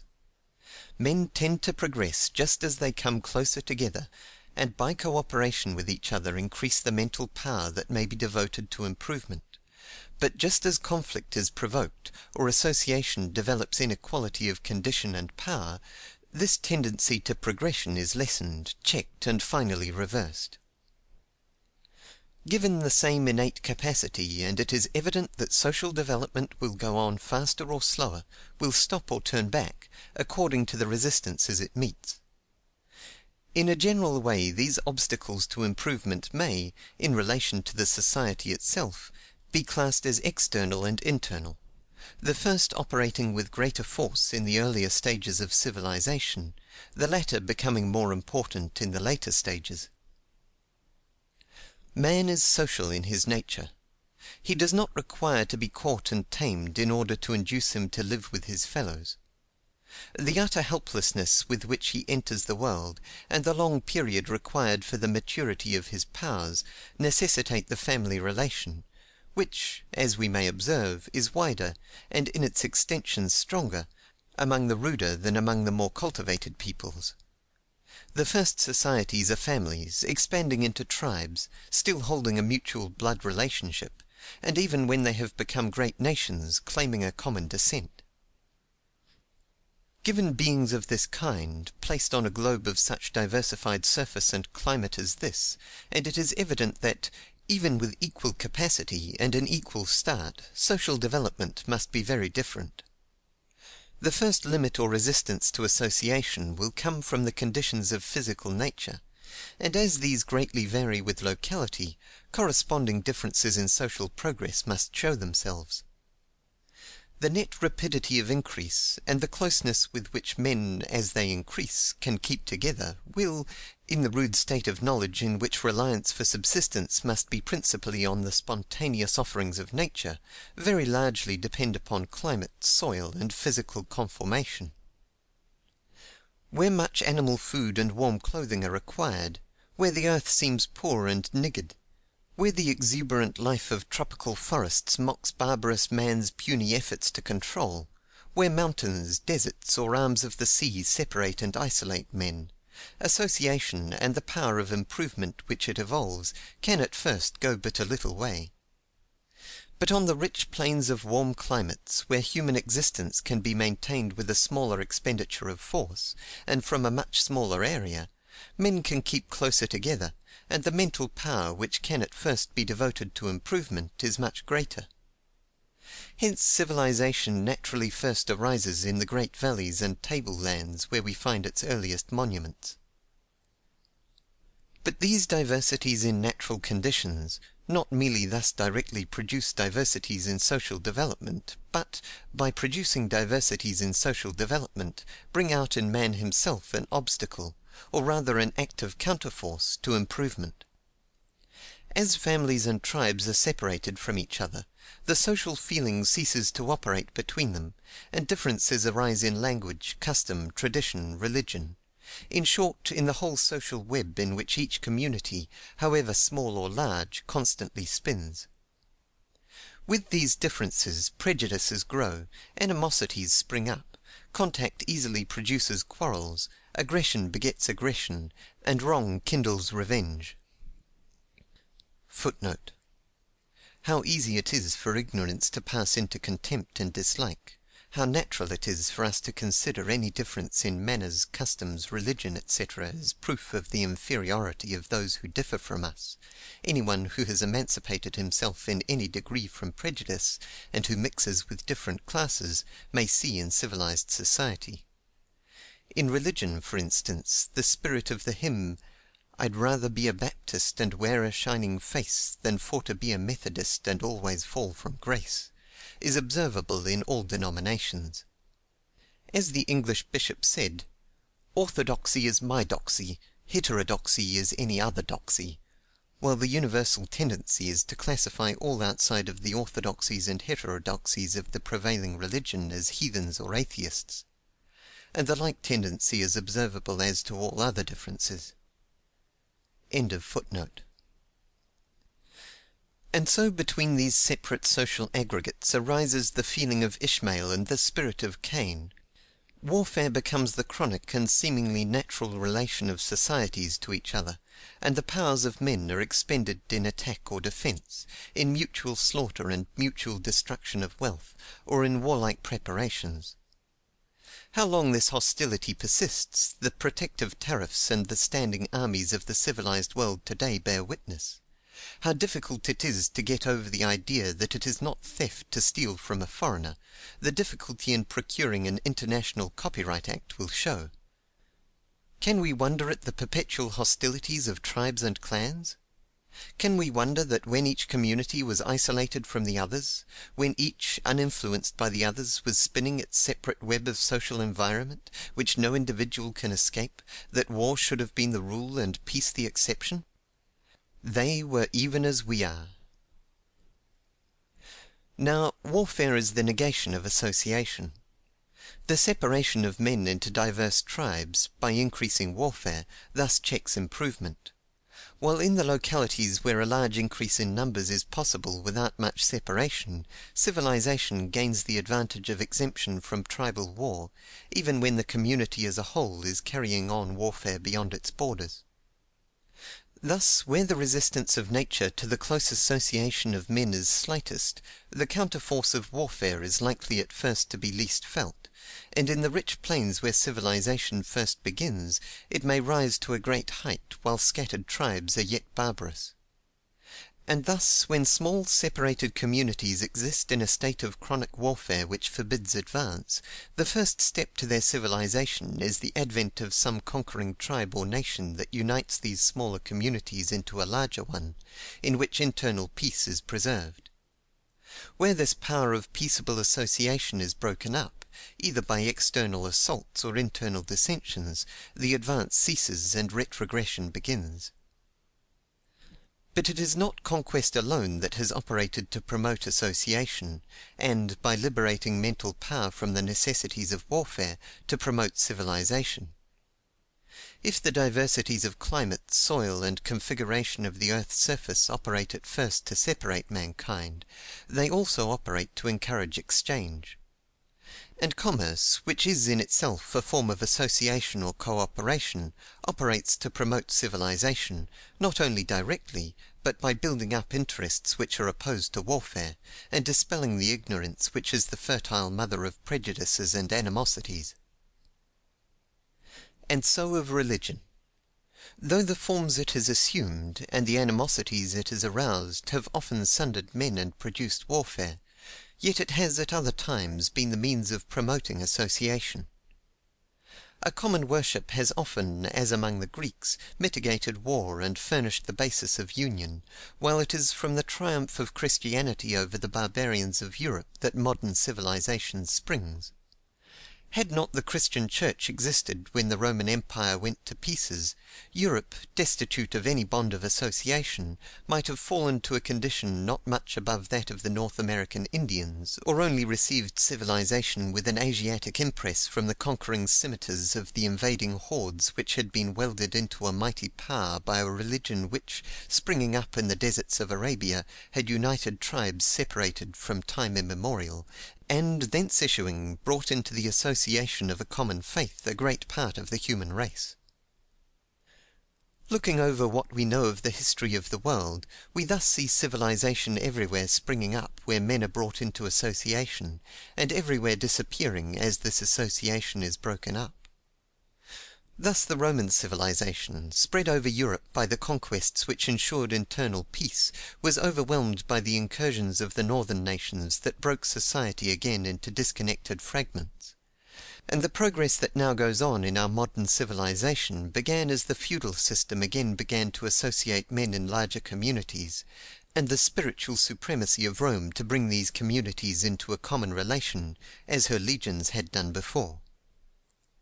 As the feudal bonds grew into national autonomies, and Christianity worked the amelioration of manners, brought forth the knowledge that during the dark days she had hidden, bound the threads of peaceful union in her all-pervading organization, and taught association in her religious orders, a greater progress became possible, which, as men have been brought into closer and closer association and cooperation, has gone on with greater and greater force.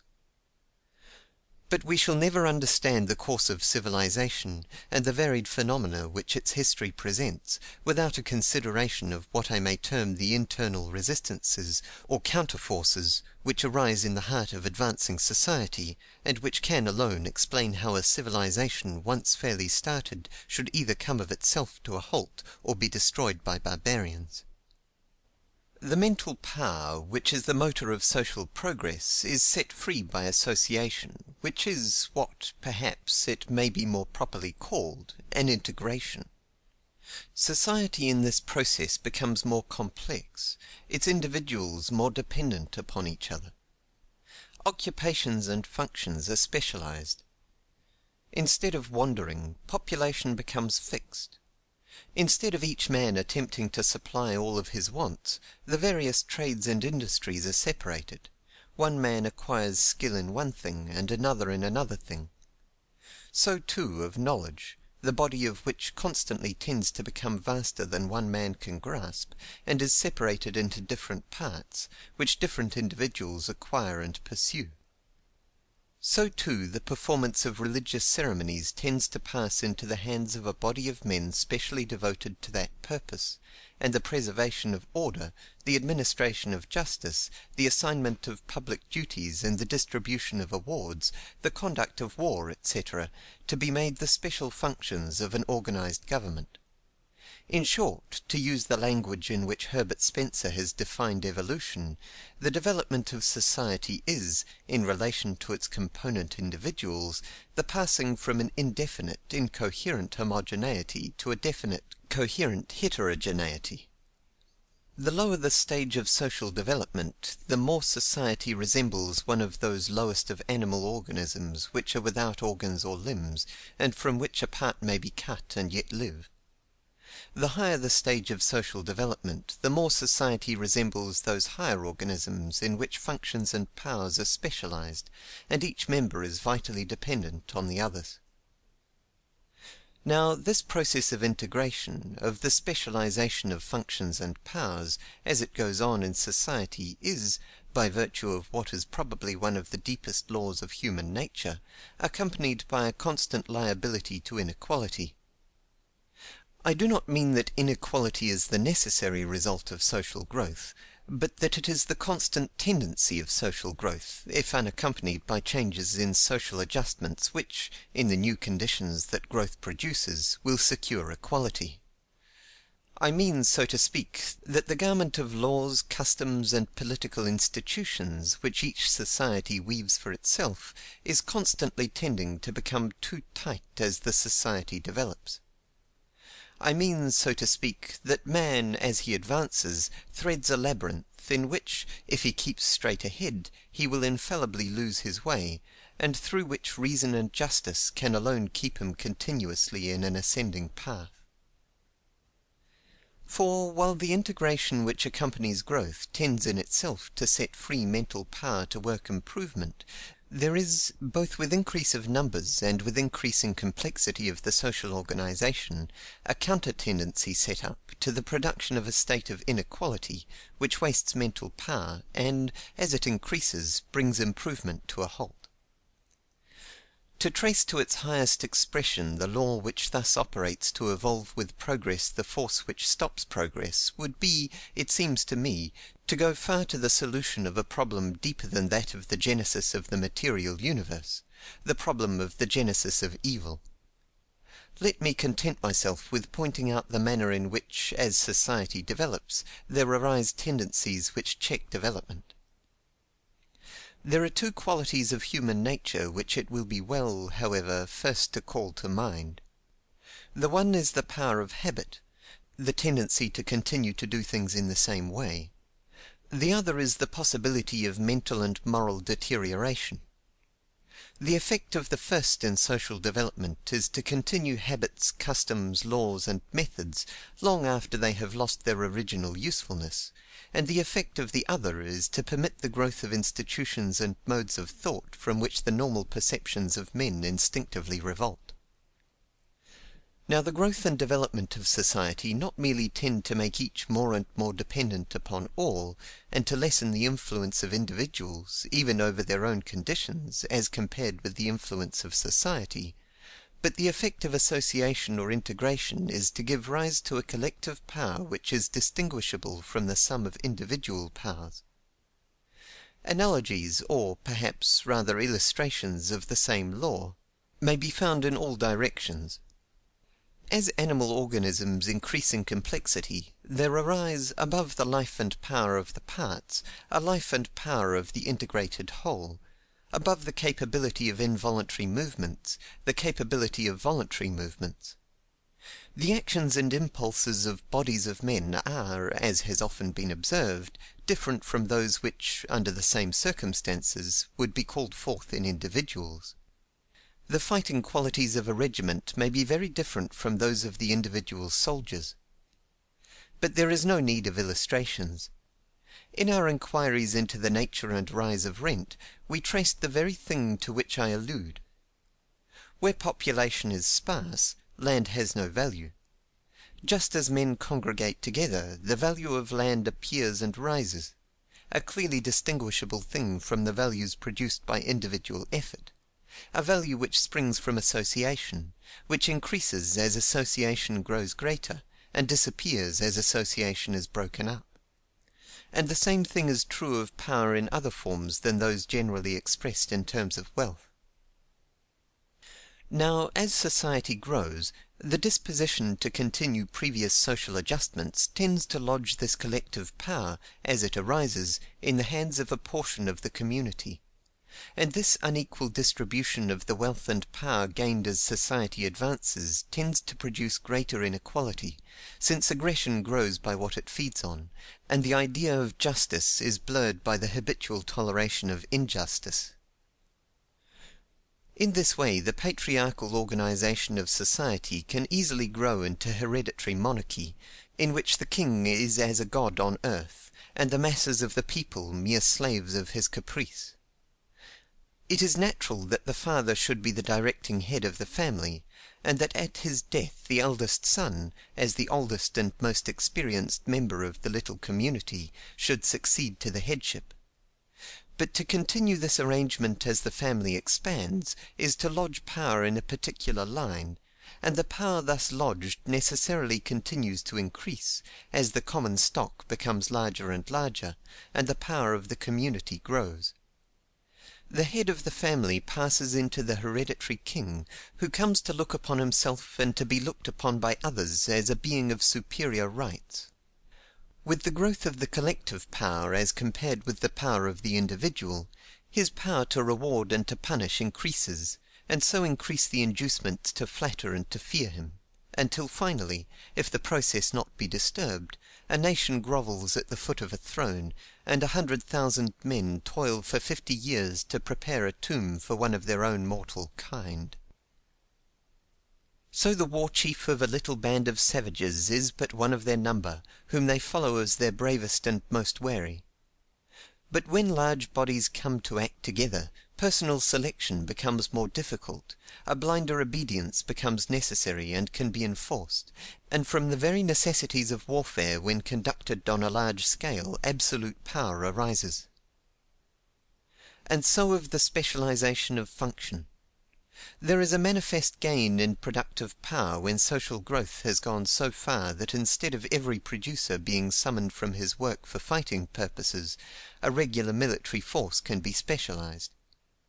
But this inevitability tends to the concentration of power in the hands of the military class or their chiefs. The preservation of internal order, the administration of justice, the construction and care of public works, and, notably, the observances of religion, all tend in similar manner to pass into the hands of special classes, whose disposition it is to magnify their function and extend their power. But the great cause of inequality is in the natural monopoly which is given by the possession of land. The first perceptions of men seem always to be that land is common property. But the rude devices by which this is at first recognized, such as annual partitions or cultivation in common, are consistent with only a low stage of development. The idea of property, which naturally arises with reference to things of human production, is easily transferred to land, and an institution which, when population is sparse, merely secures to the improver and user the due reward of his labor, finally, as population becomes dense and rent arises, operates to strip the producer of his wages. Not merely this, but the appropriation of rent for public purposes, which is the only way in which, with anything like a high development, land can be readily retained as common property, becomes, when political and religious power passes into the hands of a class, the ownership of the land by that class, and the rest of the community become merely tenants. And wars and conquests which tend to the concentration of political power and to the institution of slavery naturally result, where social growth has given land a value, in the appropriation of the soil. A dominant class, who concentrate power in their hands, will likewise soon concentrate ownership of the land. To them will fall large partitions of conquered land, which the former inhabitants will till as tenants or serfs, and the public domain, or common lands, which in the natural course of social growth are left for a while in every country, and in which state the primitive system of village culture leaves pasture and woodland, are readily acquired, as we see by modern instances. And inequality once established, the ownership of land tends to concentrate as development goes on. I am merely attempting to set forth the general fact that as a social development goes on, inequality tends to establish itself, and not to point out the particular sequence, which must necessarily vary with different conditions. But this main fact makes intelligible all the phenomena of petrifaction and retrogression.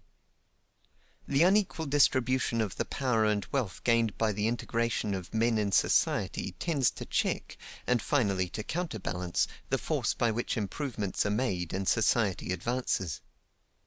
On the one side, the masses of the community are compelled to expend their mental powers in merely maintaining existence. On the other side, mental power is expended in keeping up and intensifying the system of inequality, in ostentation, luxury, and warfare.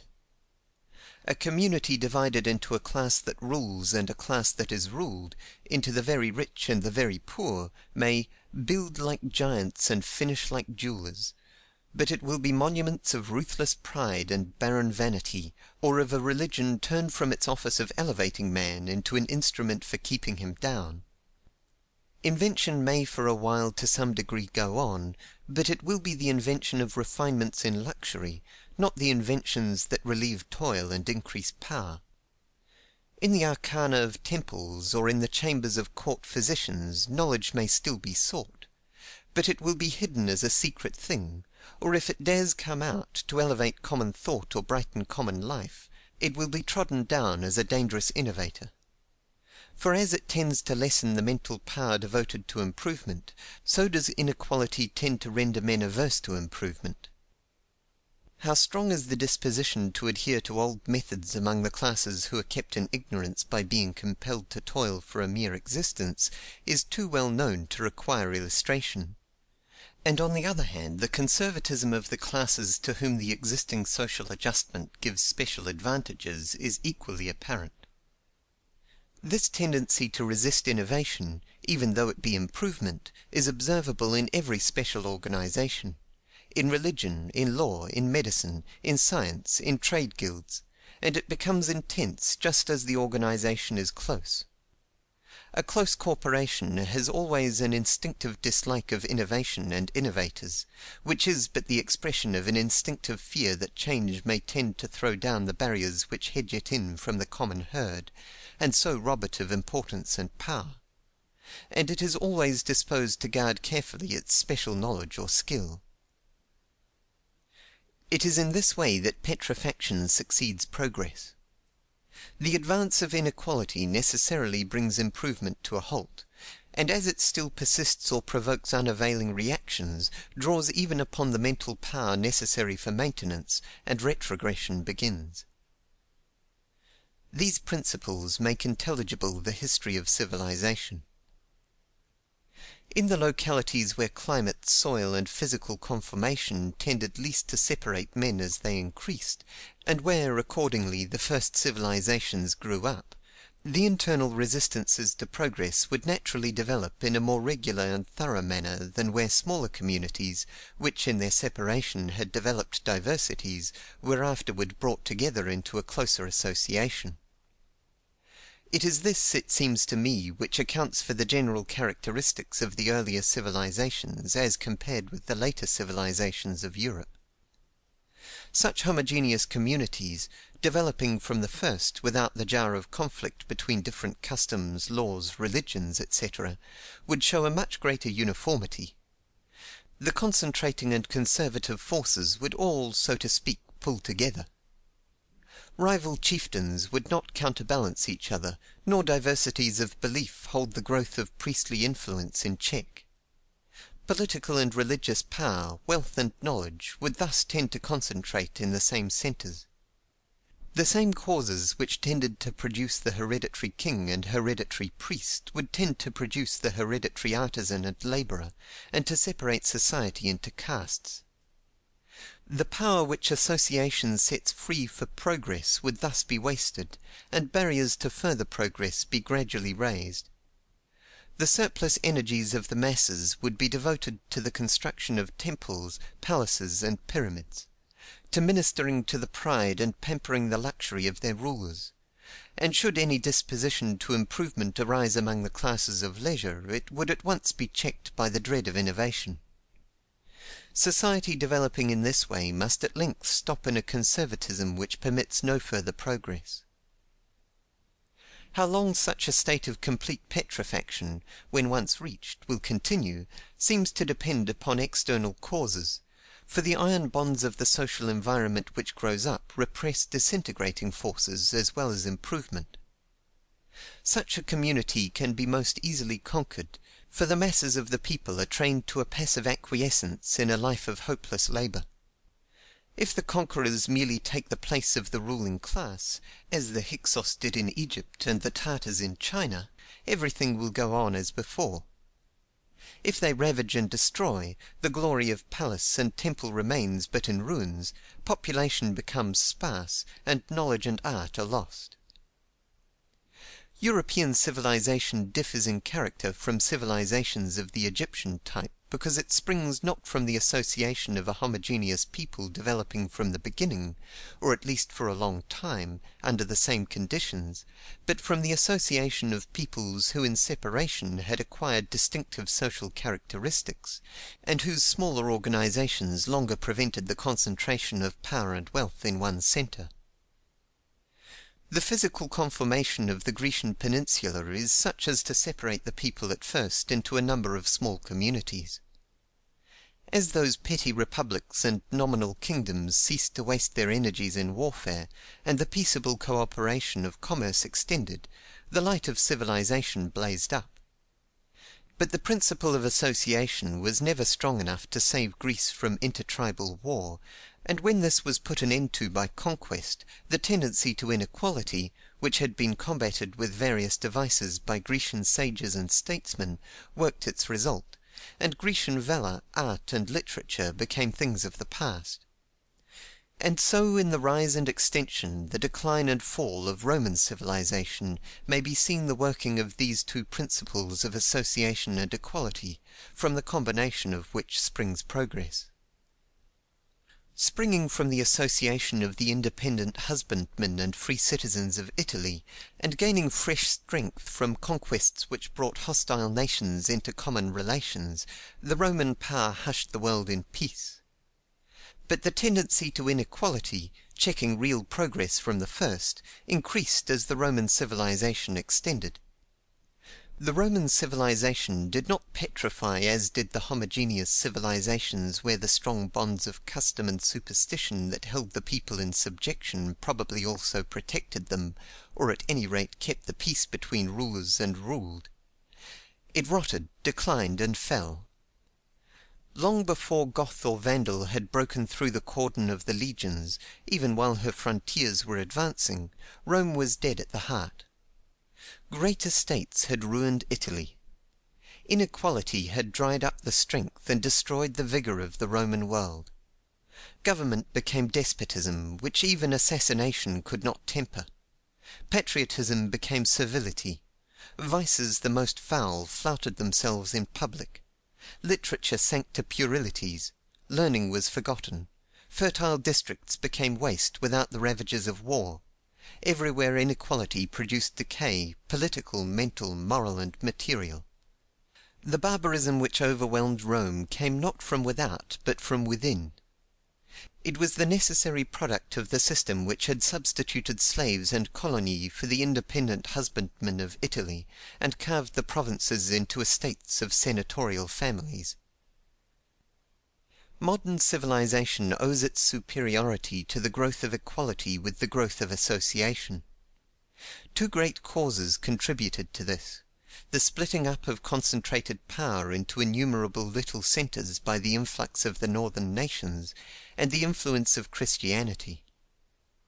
Without the first, there would have been the petrifaction and slow decay of the Eastern Empire, where church and state were closely married, and loss of external power brought no relief of internal tyranny.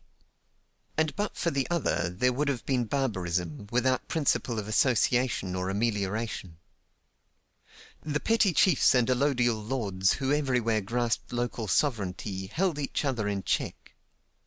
Italian cities recovered their ancient liberty, free towns were founded, village communities took root, and serfs acquired rights in the soil they tilled. The leaven of Teutonic ideas of equality worked through the disorganized and disjointed fabric of society. And although society was split up into an innumerable number of separated fragments, yet the idea of closer association was always present. It existed in the recollections of a universal empire. It existed in the claims of a universal church.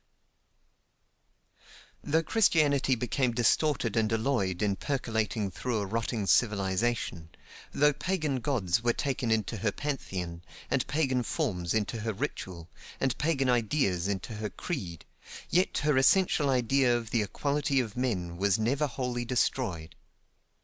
And two things happened of the utmost moment to incipient civilization: the establishment of the papacy and celibacy of the clergy. The first prevented the spiritual power from concentrating in the same lines as the temporal power, and the latter prevented the establishment of a priestly caste, during a time when all power tended to hereditary form. In her efforts for the abolition of slavery, in her truce of God, in her monastic orders, in her councils which united nations, and her edicts which ran without regard to political boundaries, in the low-born hands in which she placed a sign before which the proudest knelt, in her bishops who by concentration became the peers of the greatest nobles, in her servant of servants, for so his official title ran, who, by virtue of the ring of a simple fisherman, claimed the right to arbitrate between nations, and whose stirrup was held by kings, the Church, in spite of everything, was yet a promoter of association, a witness for the natural equality of men. And by the Church herself was nurtured a spirit that, when her early work of association and emancipation was well nigh done, when the ties she had knit had become strong, and the learning she had preserved had been given to the world, broke the chains with which she would have fettered the human mind, and in the great part of Europe rent her organization. The rise and growth of European civilization is too vast and complex a subject to be thrown into proper perspective and relation in a few paragraphs.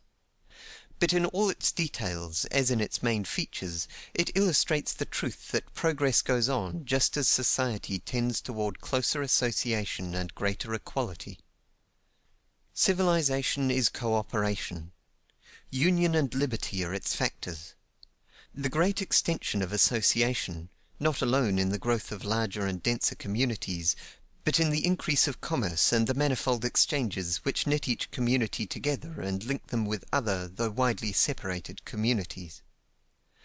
The growth of international and municipal law, the advances in security of property and of person, in individual liberty, and towards democratic government, advances, in short, towards the recognition of the equal rights to life, liberty, and the pursuit of happiness, it is these that make our modern civilization so much greater, so much higher, than any that has gone before. It is these that have set free the mental power which has rolled back the veil of ignorance which hid all but a small portion of the globe from men's knowledge, which has measured the orbits of the circling spheres and bids us see moving, pulsing life in a drop of water, which has opened to us the antechamber of nature's mysteries and read the secrets of a long-buried past, which has harnessed in our service physical forces beside which man's efforts are puny, and increased productive power by 1,000 great inventions. In that spirit of fatalism to which I have alluded as pervading current literature, it is the fashion to speak even of war and slavery as means of human progress. But war, which is the opposite of association, can aid progress only when it prevents further war or breaks down anti-social barriers which are themselves passive war. As for slavery, I cannot see how it could ever have aided in establishing freedom, and freedom, the synonym of equality, is, from the very rudest state in which man can be imagined, the stimulus and condition of progress. Auguste Comte's idea that the institution of slavery destroyed cannibalism is as fanciful as Elia's humorous notion of the way mankind acquired a taste for roast pig. It assumes that a propensity that has never been found developed in man save as the result of the most unnatural conditions, the direst want or the most brutalizing superstitions, is an original impulse, and that he, even in his lowest state, the highest of all animals, has natural appetites which the nobler brutes do not show. Footnote on brutalizing superstitions. The Sandwich Islanders did honor to their good chiefs by eating their bodies. Their bad and tyrannical chiefs they would not touch. The New Zealanders had a notion that by eating their enemies they acquired their strength and valour, and this seems to be the general origin of eating prisoners of war. End of footnote. And so of the idea that slavery began civilization by giving slave owners leisure for improvement. Slavery never did and never could aid improvement.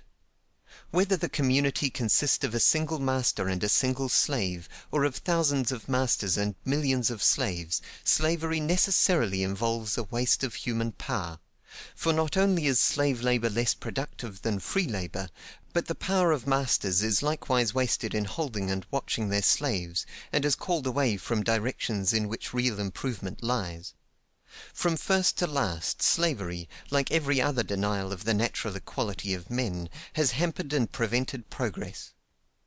Just in proportion as slavery plays an important part in the social organization, does improvement cease. That in the classical world slavery was so universal, is undoubtedly the reason why the mental activity which so polished literature and refined art never hit on any of the great discoveries and inventions which distinguish modern civilization. No slave-holding people ever were an inventive people. In a slave-holding community the upper classes may become luxurious and polished, but never inventive. Whatever degrades the laborer and robs him of the fruits of his toil stifles the spirit of invention and forbids the utilization of inventions and discoveries even when made. To freedom alone is given the spell of power which summons the genii in whose keeping are the treasures of earth and the viewless forces of the air. The law of human progress, what is it but the moral law? Just as social adjustments promote justice, just as they acknowledge the equality of right between man and man, just as they ensure to each the perfect liberty which is bounded only by the equal liberty of every other, must civilization advance. Just as they fail in this, must advancing civilization come to a halt and recede. Political economy and social science cannot teach any lessons that are not embraced in the simple truths that were taught to poor fishermen and Jewish peasants by one who 1800 years ago was crucified, the simple truths which, beneath the warpings of selfishness and the distortions of superstition, seem to underlie every religion that has ever striven to formulate the spiritual yearnings of man. End of Book 10, Chapter 3. Book 10, Chapter 4. How Modern Civilization May Decline.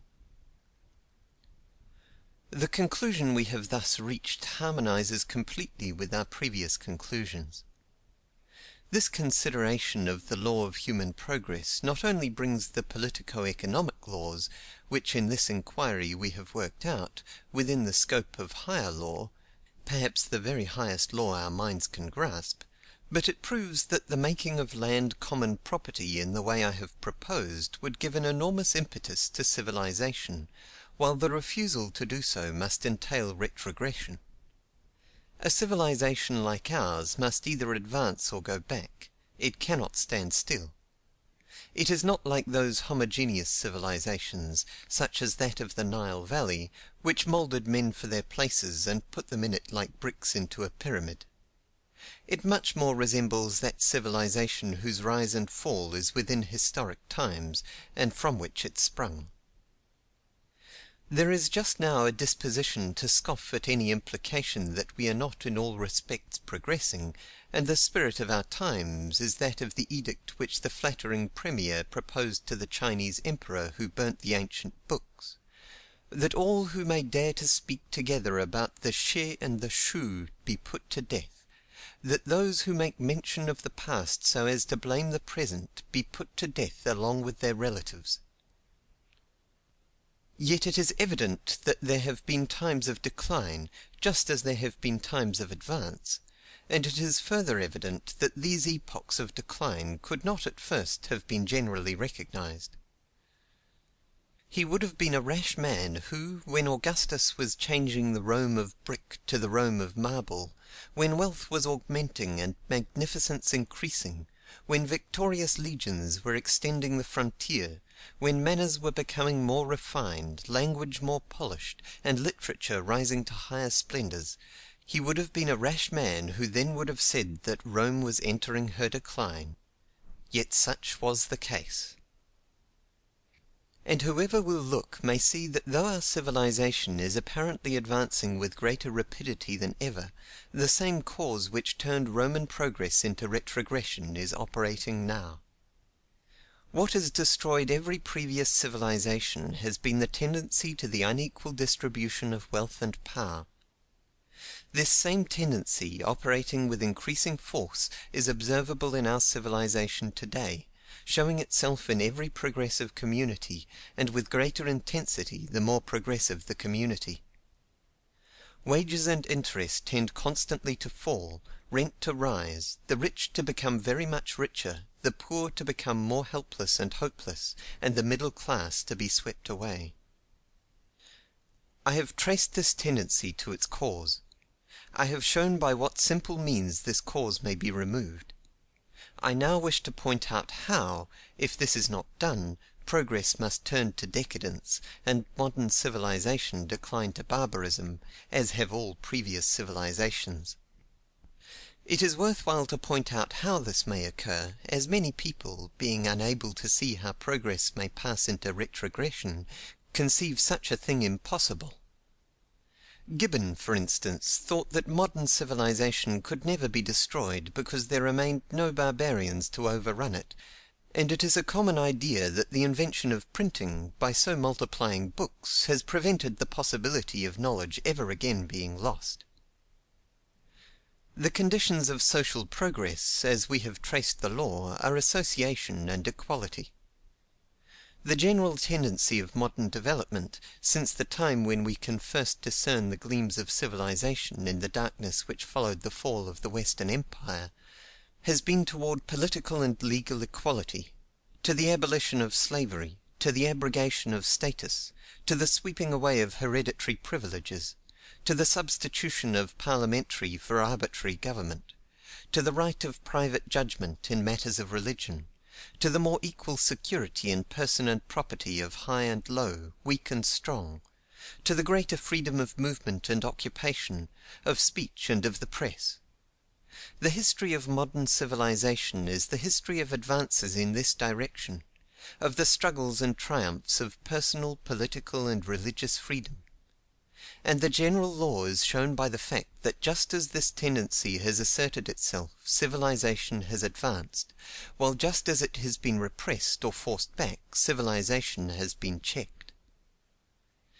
This tendency has reached its full expression in the American Republic, where political and legal rights are absolutely equal, and, owing to the system of rotation in office, even the growth of a bureaucracy is prevented; where every religious belief or non-belief stands on the same footing; where every boy may hope to be president, every man has an equal voice in public affairs, and every official is mediately or immediately dependent for the short lease of his place upon a popular vote. This tendency has yet some triumphs to win in England, in extending the suffrage, and sweeping away the vestiges of monarchy, aristocracy, and prelacy; while in such countries as Germany and Russia, where divine right is yet a good deal more than a legal fiction, it has a considerable distance to go. But it is the prevailing tendency, and how soon Europe will be completely republican is only a matter of time, or rather of accident. The United States are therefore in this respect the most advanced of all the great nations, in a direction in which all are advancing, and in the United States we see just how much this tendency to personal and political freedom can of itself accomplish. Now, the first effect of the tendency to political equality was to the more equal distribution of wealth and power; for, while population is comparatively sparse, inequality in the distribution of wealth is principally due to the inequality of personal rights, and it is only as material progress goes on that the tendency to inequality involved in the reduction of land to private ownership strongly appears. But it is now manifest that absolute political equality does not in itself prevent the tendency to inequality involved in the private ownership of land; and it is further evident that political equality, coexisting with an increasing tendency to the unequal distribution of wealth, must ultimately beget either the despotism of organized tyranny or the worse despotism of anarchy. To turn a republican government into a despotism the basest and most brutal, it is not necessary formally to change its constitution or abandon popular elections. It was centuries after Caesar before the absolute master of the Roman world pretended to rule other than by authority of a senate that trembled before him. But forms are nothing when substance has gone, and the forms of popular government are those from which the substance of freedom may most easily go. Extremes meet, and a government of universal suffrage and theoretical equality may, under conditions which impel the change, most readily become a despotism. For their despotism advances in the name and with the might of the people. The single source of power once secured, everything is secured. There is no unfranchised class to whom appeal may be made, no privileged orders who in defending their own rights may defend those of all. No bulwark remains to stay the flood, no eminence to rise above it. They were belted barons led by a mitred archbishop who curbed the Plantagenet with Magna Carta. It was the middle classes who broke the pride of the Stuarts. But a mere aristocracy of wealth will never struggle while it can hope to bribe a tyrant.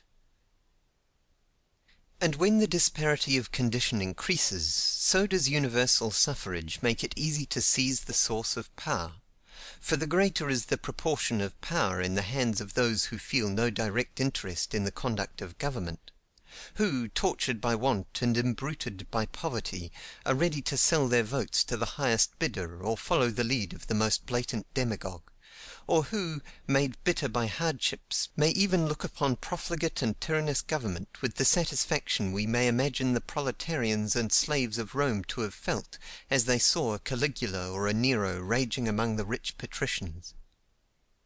Given a community with republican institutions in which one class is too rich to be shorn of its luxuries, no matter how public affairs are administered, and another so poor that a few dollars on election day will seem more than any abstract consideration, in which the few roll in wealth and the many seethe with discontent at a condition of things they know not how to remedy, and power must pass into the hands of jobbers who will buy and sell it as the praetorians sold the Roman purple, or into the hands of demagogues who will seize and wield it for a time, only to be displaced by worse demagogues.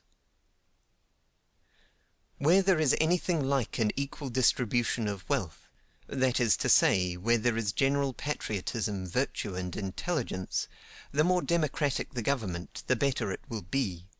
But where there is gross inequality in the distribution of wealth, the more democratic the government, the worse it will be.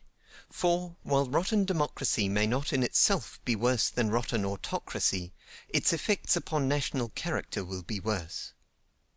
To give the suffrage to tramps, to paupers, to men whom the chance to labour is a boon, to men who must beg, or steal, or starve, is to invoke destruction. To put political power in the hands of men embittered and degraded by poverty is to tie firebrands to foxes and turn them loose amid the standing corn. It is to put out the eyes of a Samson and to twine his arms around the pillars of national life. Even the accidents of hereditary succession or of selection by lot, the plan of some of the ancient republics, may sometimes place the wise and just in power. But in a corrupt democracy the tendency is always to give power to the worst. Honesty and patriotism are weighed, and unscrupulousness commands success. The best gravitate to the bottom, the worst float to the top, and the vile will only be ousted by the viler. While as national character must gradually assimilate to the qualities that win power, and consequently respect, that demoralization of opinion goes on which in the long panorama of history we may see over and over again transmuting races of freemen into races of slaves.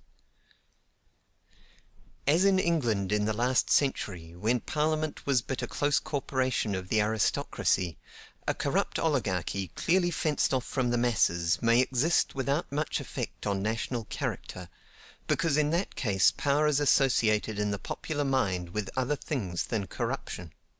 But where there are no hereditary distinctions, and men are habitually seen to raise themselves by corrupt qualities from the lowest places to wealth and power, tolerance of these qualities finally becomes admiration.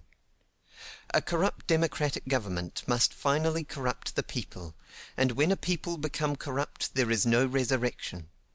The life is gone, only the carcass remains, and it is left but for the ploughshares of fate to bury it out of sight. How this transformation of popular government into despotism of the vilest and most degrading kind, which must inevitably result from the unequal distribution of wealth, is not a thing of the far future. It is already begun in the United States, and is rapidly going on under our eyes. That our legislative bodies are steadily deteriorating in standard, that men of the highest ability and character are compelled to eschew politics, and the arts of the jobber count for more than the reputation of the statesman, that voting is done more recklessly and the power of money is increasing, that it is harder to arouse the people to the necessity of reforms and more difficult to carry them out, that political differences are ceasing to be differences of principle, and abstract ideas are losing their power, that parties are passing into the control of what in general government would be oligarchies and dictatorships, are all evidences of political decline.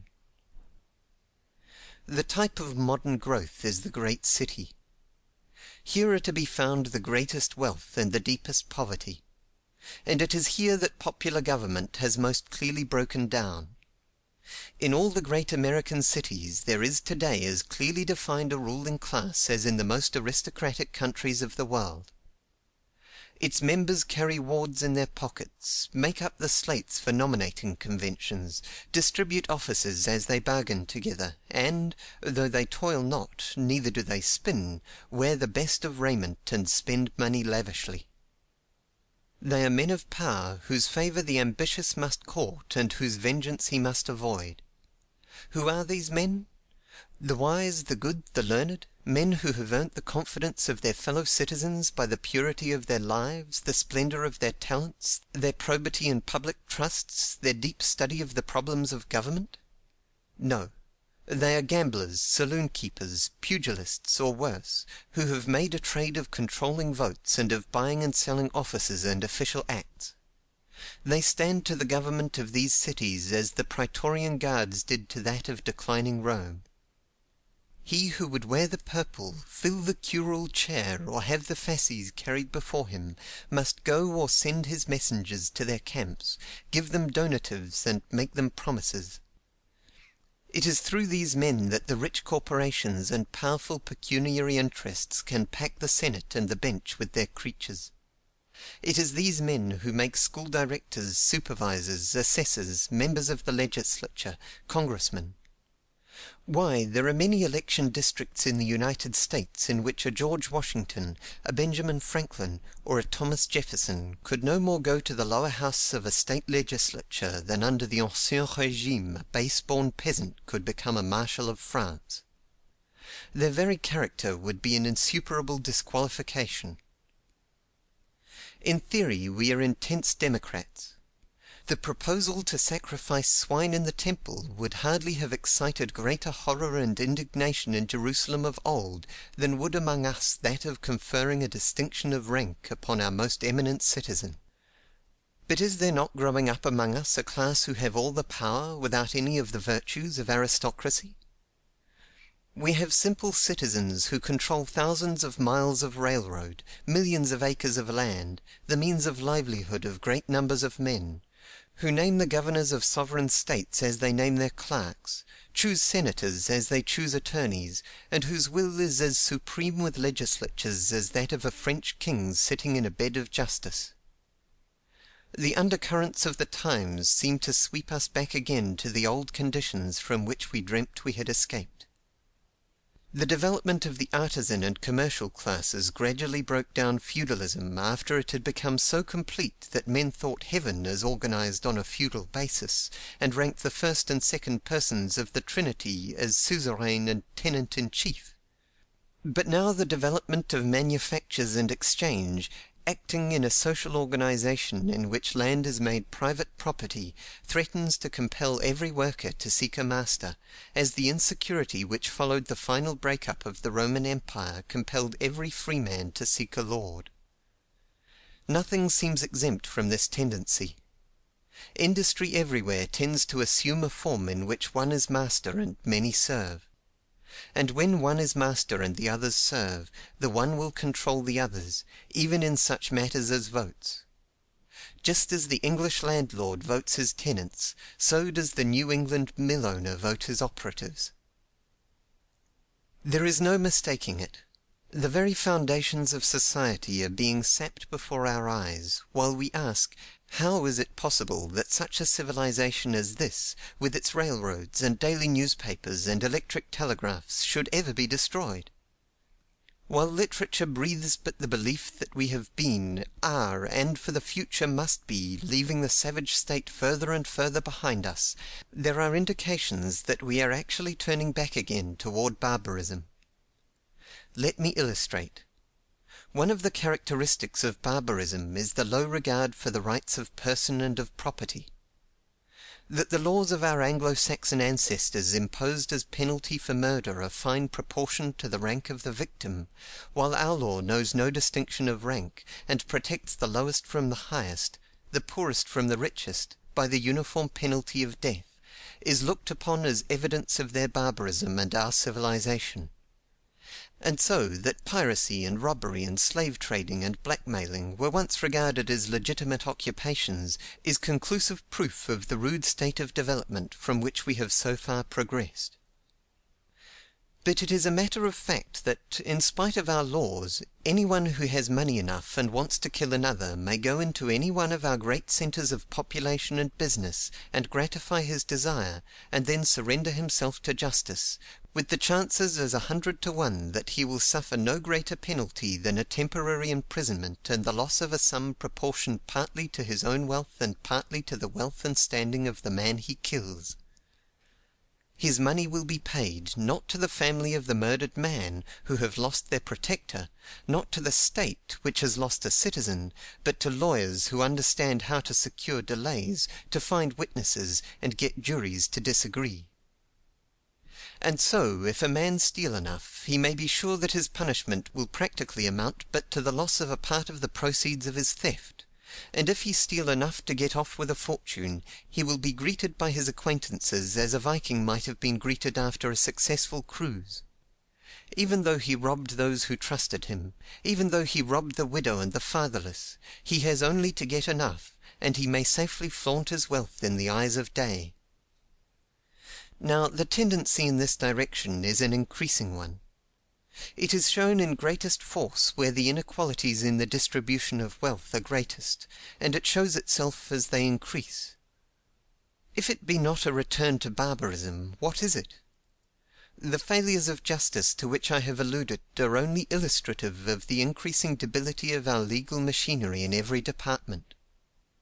It is becoming common to hear men say that it would be better to revert to first principles and abolish law, for then in self-defense the people would form vigilance committees and take justice into their own hands. Is this indicative of advance or retrogression? All this is a matter of common observation. Though we may not speak it openly, the general faith in republican institutions is, where they have reached their fullest development, narrowing and weakening. It is no longer that confident belief in republicanism as the source of national blessings that it once was.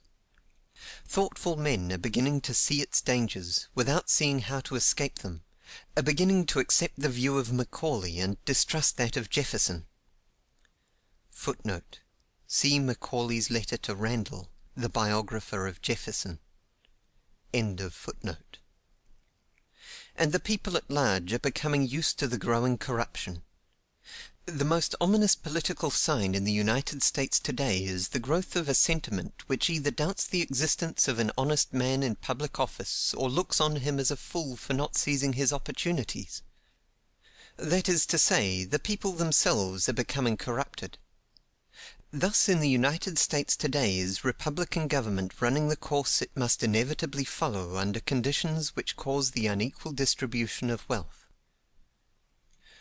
Where that course leads is clear to whoever will think. As corruption becomes chronic, as public spirit is lost, as traditions of honor, virtue, and patriotism are weakened, as law is brought into contempt and reforms become hopeless, then in the festering mass will be generated volcanic forces, which shatter and rend when seeming accident gives them vent. Strong, unscrupulous men rising up upon occasion will become the exponents of blind popular desires or fierce popular passions, and dash aside forms that have lost their vitality. The sword will again be mightier than the pen, and in carnivals of destruction brute force and wild frenzy will alternate with the lethargy of declining civilization. I speak of the United States only because the United States is the most advanced of all the great nations. What shall we say of Europe, where dams of ancient law and custom pen up the swelling waters and standing armies weigh down the safety valves, though year by year the fires grow hotter underneath? Europe tends to republicanism under conditions that will not admit of true republicanism, under conditions that substitute for the calm and august figure of liberty the pétroliers and the guillotine. Whence shall come the new barbarians? Go through the squalid quarters of great cities, and you may see, even now, their gathering hordes.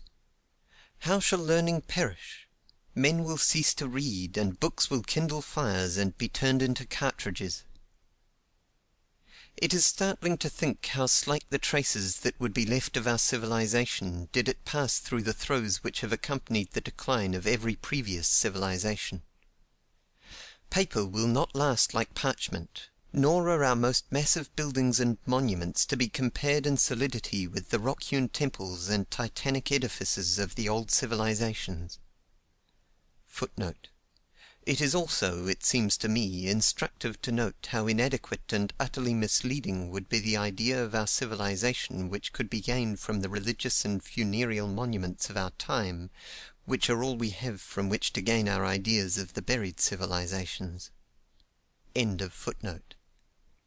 And invention has given us, not merely the steam engine and the printing press, but petroleum, nitroglycerine, and dynamite. Yet to hint today that our civilization may possibly be tending to decline seems like the wildness of pessimism.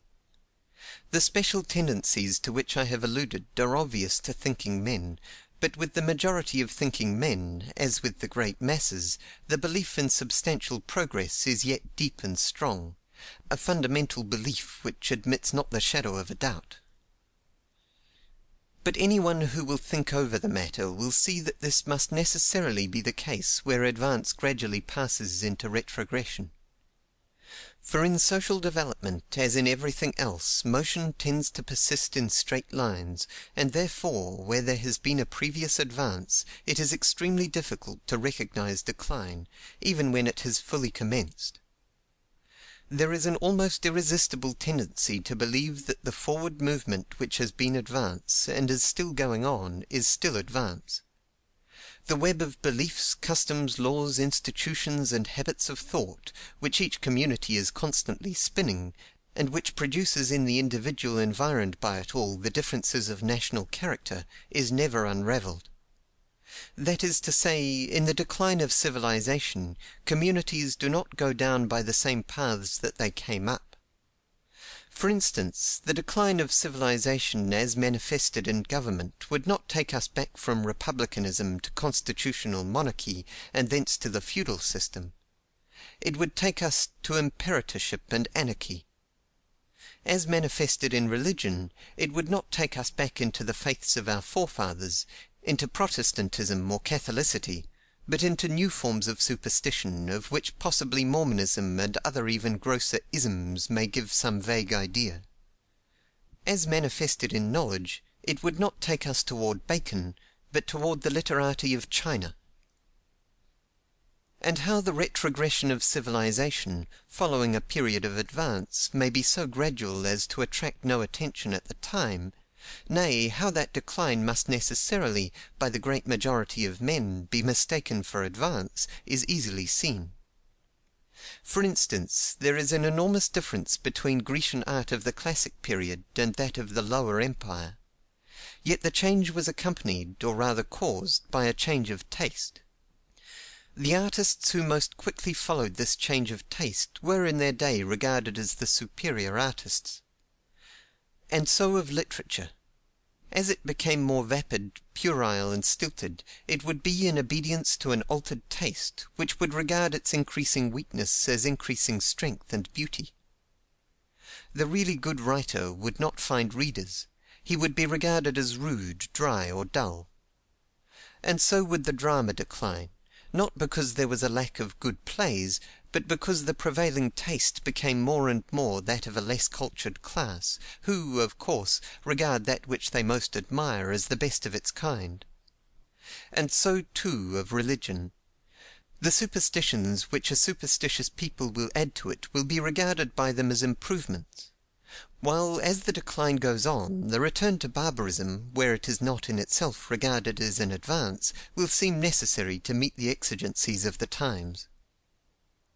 For instance, flogging, as a punishment for certain offences, has been recently restored to the Penal Code of England, and has been strongly advocated on this side of the Atlantic. I express no opinion as to whether this is or is not a better punishment for crime than imprisonment. I only point to the fact as illustrating how an increasing amount of crime and an increasing embarrassment as to the maintenance of prisoners, both obvious tendencies at present, might lead to a fuller return to the physical cruelty of barbarous codes. The use of torture in judicial investigations, which steadily grew with the decline of Roman civilization, it is thus easy to see, might, as manners brutalized and crime increased, be demanded as a necessary improvement of the criminal law. Whether in the present drifts of opinion and taste there are as yet any indications of retrogression, it is not necessary to inquire. But there are many things about which there can be no dispute, which go to show that our civilization has reached a critical period, and that unless a new start is made in the direction of social equality, the 19th century may to the future mark its climax. These industrial depressions, which cause as much waste and suffering as famines or wars, are like the twinges and shocks which precede paralysis. Everywhere it is evident that the tendency to inequality, which is the necessary result of material progress where land is monopolized, cannot go much further without carrying our civilization into that downward path which is so easy to enter and so hard to abandon.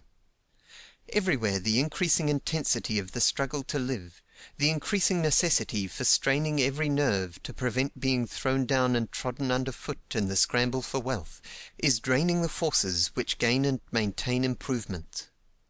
In every civilized country, pauperism, crime, insanity, and suicides are increasing. In every civilized country the diseases are increasing which come from overstrained nerves, from insufficient nourishment, from squalid lodgings, from unwholesome and monotonous occupations, from premature labor of children, from the tasks and crimes which poverty imposes upon women. In every highly civilized country the expectation of life, which gradually rose for several centuries, and which seems to have culminated about the first quarter of this century, appears to be now diminishing.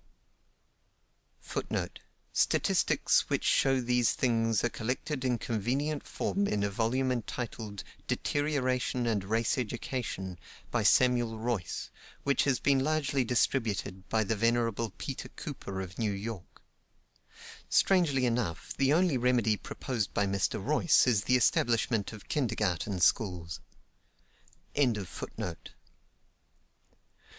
is not an advancing civilization that such figures show.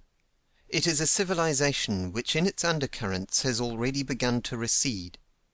When the tide turns in bay or river from flood to ebb, it is not all at once. But here it still runs on, though there it has begun to recede. When the sun passes the meridian, it can be told only by the way the short shadows fall, for the heat of the day yet increases. But as sure as the turning tide must soon run full ebb, as sure as the declining sun must bring darkness, so sure is it that though knowledge yet increases and invention marches on, and new states are being settled, and cities still expand, yet civilization has begun to wane when, in proportion to population, we must build more and more prisons, more and more almshouses, more and more insane asylums. It is not from top to bottom that societies die; it is from bottom to top. But there are evidences far more palpable than any that can be given by statistics, of tendencies to the ebb of civilization. There is a vague but general feeling of disappointment, an increased bitterness among the working classes, a widespread feeling of unrest and brooding revolution. If this were accompanied by a definite idea of how relief is to be obtained, it would be a hopeful sign, but it is not. Though the schoolmaster has been abroad some time, the general power of tracing effect to cause does not seem a whit improved. The reaction toward protectionism, as the reaction toward other exploded fallacies of government, shows this. In point of constructive statesmanship, the recognition of fundamental principles and the adaptation of means to ends, the Constitution of the United States, adopted a century ago, is greatly superior to the latest state constitutions, the most recent of which is that of California, a piece of utter botchwork. And even the philosophic freethinker cannot look upon that vast change in religious ideas that is now sweeping over the civilized world without feeling that this tremendous fact may have most momentous relations, which only the future can develop. For what is going on is not a change in the form of religion, but the negation and destruction of the ideas from which religion springs. Christianity is not simply clearing itself of superstitions, but in the popular mind it is dying at the root, as the old paganisms were dying when Christianity entered the world. And nothing arises to take its place. The fundamental ideas of an intelligent Creator and of a future life are in the general mind rapidly weakening. Now, whether this may or may not be in itself an advance, the importance of the part which religion has played in the world's history shows the importance of the change that is now going on. Unless human nature has suddenly altered in what the universal history of the race shows to be its deepest characteristics, the mightiest actions and reactions are thus preparing. Such stages of thought have heretofore always marked periods of transition.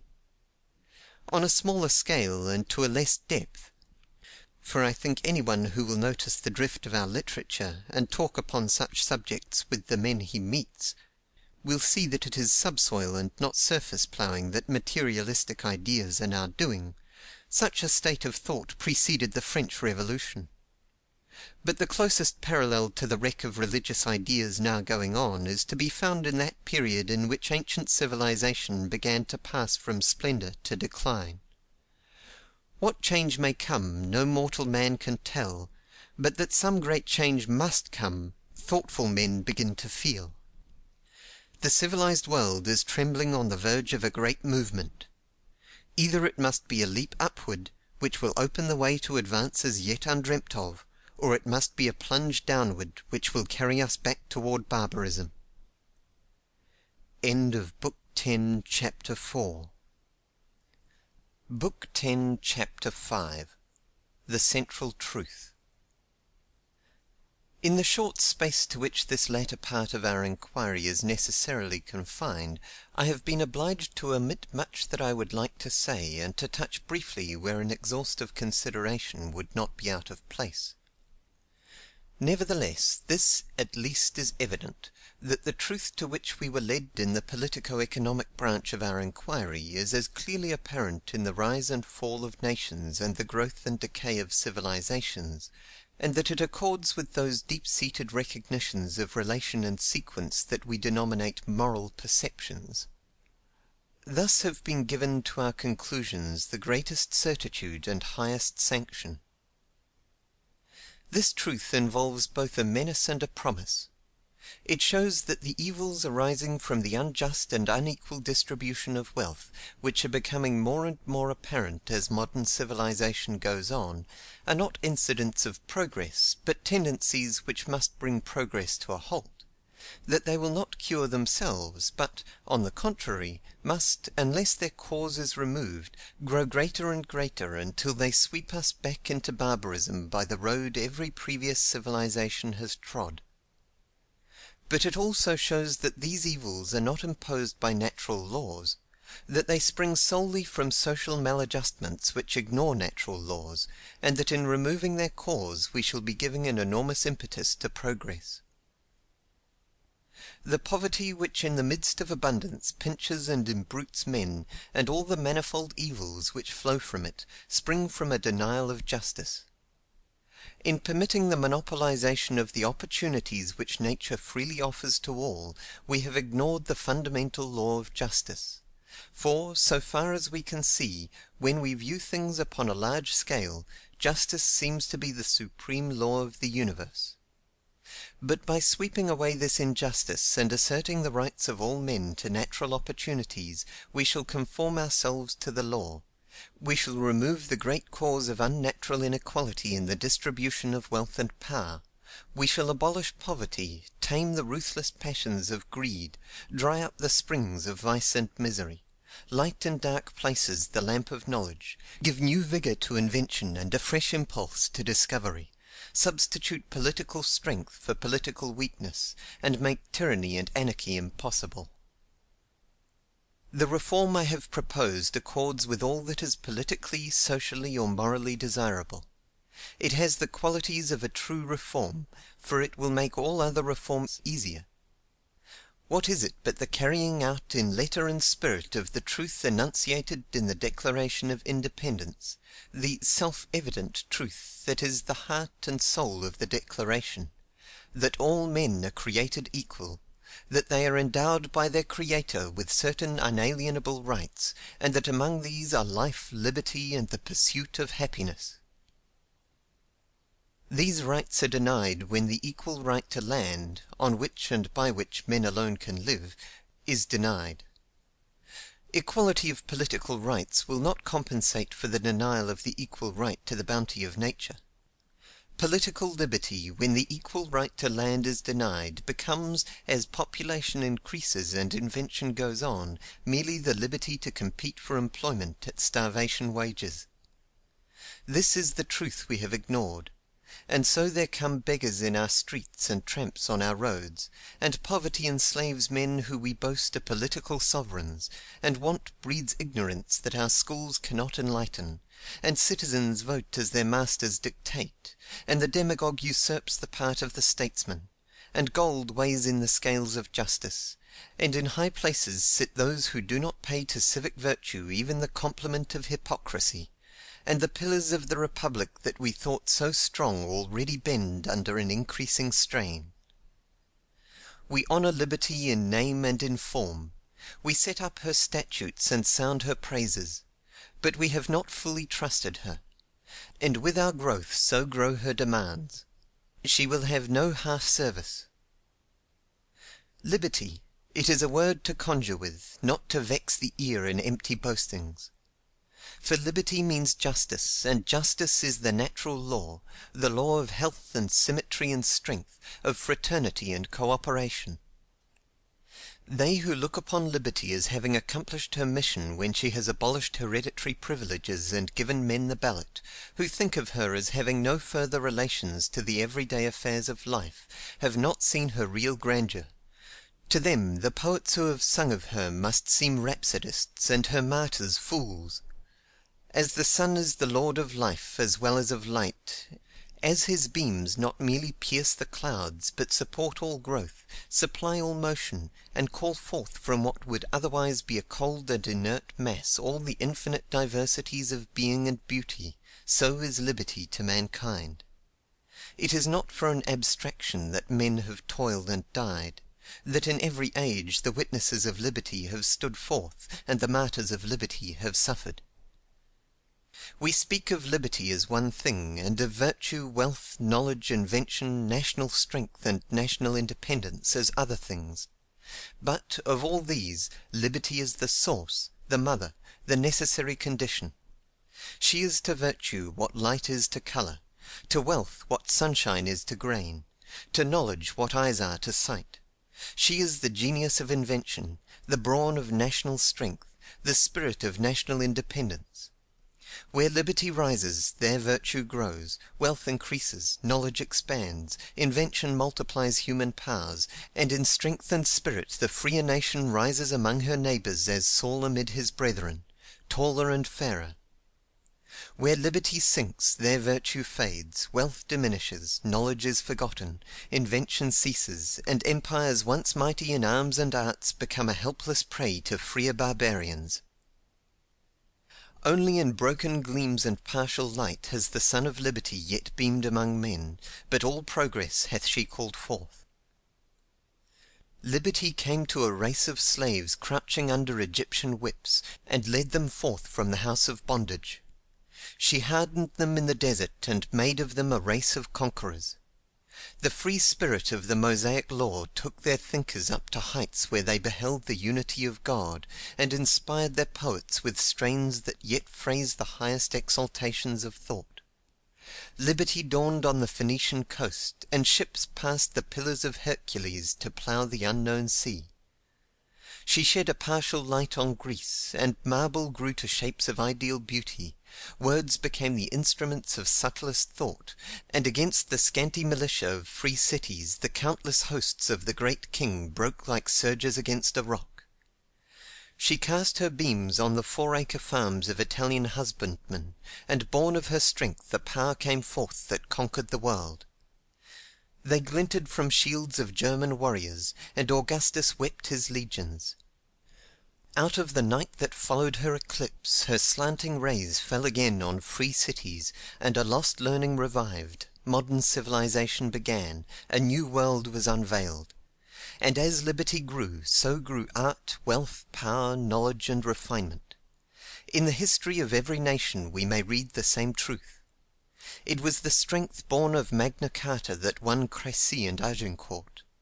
It was the revival of liberty from the despotism of the Tudors that glorified the Elizabethan age. It was the spirit that brought a crowned tyrant to the block that planted here the seed of a mighty tree. It was the energy of an ancient freedom that, the moment it had gained unity, made Spain the mightiest power of the world, only to fall to the lowest depth of weakness when tyranny succeeded liberty.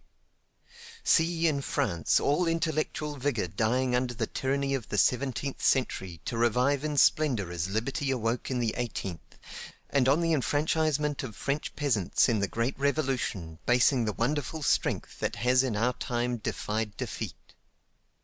Shall we not trust her? In our time, as in times before, creep on the insidious forces that, producing inequality, destroy liberty. On the horizon the clouds begin to lower. Liberty calls to us again. We must follow her further. We must trust her fully. Either we must wholly accept her, or she will not stay. It is not enough that men should vote. It is not enough that they should be theoretically equal before the law. They must have liberty to avail themselves of the opportunities and means of life. They must stand on equal terms with reference to the bounty of nature. Either this, or liberty withdraws her light. Either this, or darkness comes on, and the very forces that progress has evolved turn to powers that work destruction. This is the universal law. This is the lesson of the centuries. Unless its foundations be laid in justice, the social structure cannot stand. Our primary social adjustment is a denial of justice. In allowing one man to own the land on which and from which other men must live, we have made them his bondsmen in a degree which increases as material progress goes on.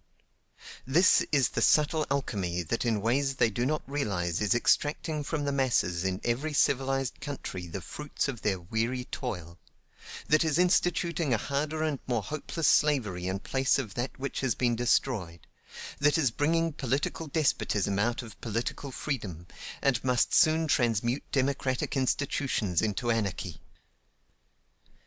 It is this that turns the blessings of material progress into a curse. It is this that crowds human beings into noisome cellars and squalid tenement houses, that fills prisons and brothels, that goads men with want and consumes them with greed, that robs women of the grace and beauty of perfect womanhood, that takes from little children the joy and innocence of life's morning. Civilizations so based cannot continue. The eternal laws of the universe forbid it. Ruins of dead empires testify, and the witness that is in every soul answers, that it cannot be. It is something grander than benevolence, something more august than charity. It is justice herself that demands of us to right this wrong. Justice that will not be denied, that cannot be put off. Justice that with the scales carries the sword. Shall we ward the stroke with liturgies and prayers? Shall we avert the decrees of immutable law by raising churches when hungry infants moan and weary mothers weep? Though it may take the language of prayer, it is blasphemy that attributes to the inscrutable decrees of Providence the suffering and brutishness that come of poverty, that turns with folded hands to the All-Father and lays on him the responsibility for the want and crime of our great cities. We degrade the everlasting, we slander the just one. A merciful man would have better ordered the world. A just man would crush with his foot such an ulcerous ant-hill. It is not the Almighty, but we who are responsible for the vice and misery that fester amid our civilization. The Creator showers upon us his gifts, more than enough for all. But like swine scrambling for food, we tread them in the mire, while we tear and rend each other. In the very centres of our civilization today are want and suffering enough to make sick at heart whoever does not close his eyes and steel his nerves. Dare we turn to the Creator and ask him to relieve it? Supposing the prayer were heard, and at the behest with which the universe sprang into being there should glow in the sun a greater power, new virtue fill the air, fresh vigour the soil, that for every blade of grass that now grows two should spring up, and the seed that now increases 50-fold should increase 100-fold. Would poverty be abated or want relieved? Manifestly no. Whatever benefit would accrue would be but temporary. The new powers streaming through the material universe could be utilized only through land, and land being private property, the classes that now monopolize the bounty of the Creator would monopolize all the new bounty. Landowners would alone be benefited. Rents would increase, but wages would still tend to the starvation point. This is not merely a deduction of political economy. It is a fact of experience. We know it because we have seen it. Within our own times, under our very eyes, that power which is above all and in all and through all, that power of which the whole universe is but the manifestation, that power which maketh all things, and without which is not anything made that is made, has increased the bounty which men may enjoy, as truly as though the fertility of nature had been increased. Into the mind of one came the thought that harnessed steam for the service of mankind. To the inner ear of another was whispered the secret that compels the lightning to bear a message round the globe. In every direction have the laws of matter been revealed. In every department of industry have arisen arms of iron and fingers of steel, whose effect upon the production of wealth has been precisely the same as an increase in the fertility of nature. What has been the result? Simply that landowners get all the gain. The wonderful discoveries and inventions of our century have neither increased wages nor lightened toil. The effect has simply been to make the few richer, the many more helpless. Can it be that the gifts of the Creator may be thus misappropriated with impunity? Is it a light thing that labour should be robbed of its earnings while greed rolls in wealth, that the many should want while the few are surfeited? Turn to history, and on every page may be read the lesson that such wrong never goes unpunished, that the nemesis that follows injustice never falters nor sleeps. Look around today. Can this state of things continue? May we even say, after us the deluge? Nay, the pillars of the state are trembling even now, and the very foundations of society begin to quiver with pent-up forces that glow underneath. The struggle that must either revivify or convulse in ruin is near at hand, if it be not already begun. The fiat has gone forth. With steam and electricity and the new powers born of progress, forces have entered the world that will either compel us to a higher plane or overwhelm us, as nation after nation, as civilization after civilization, have been overwhelmed before.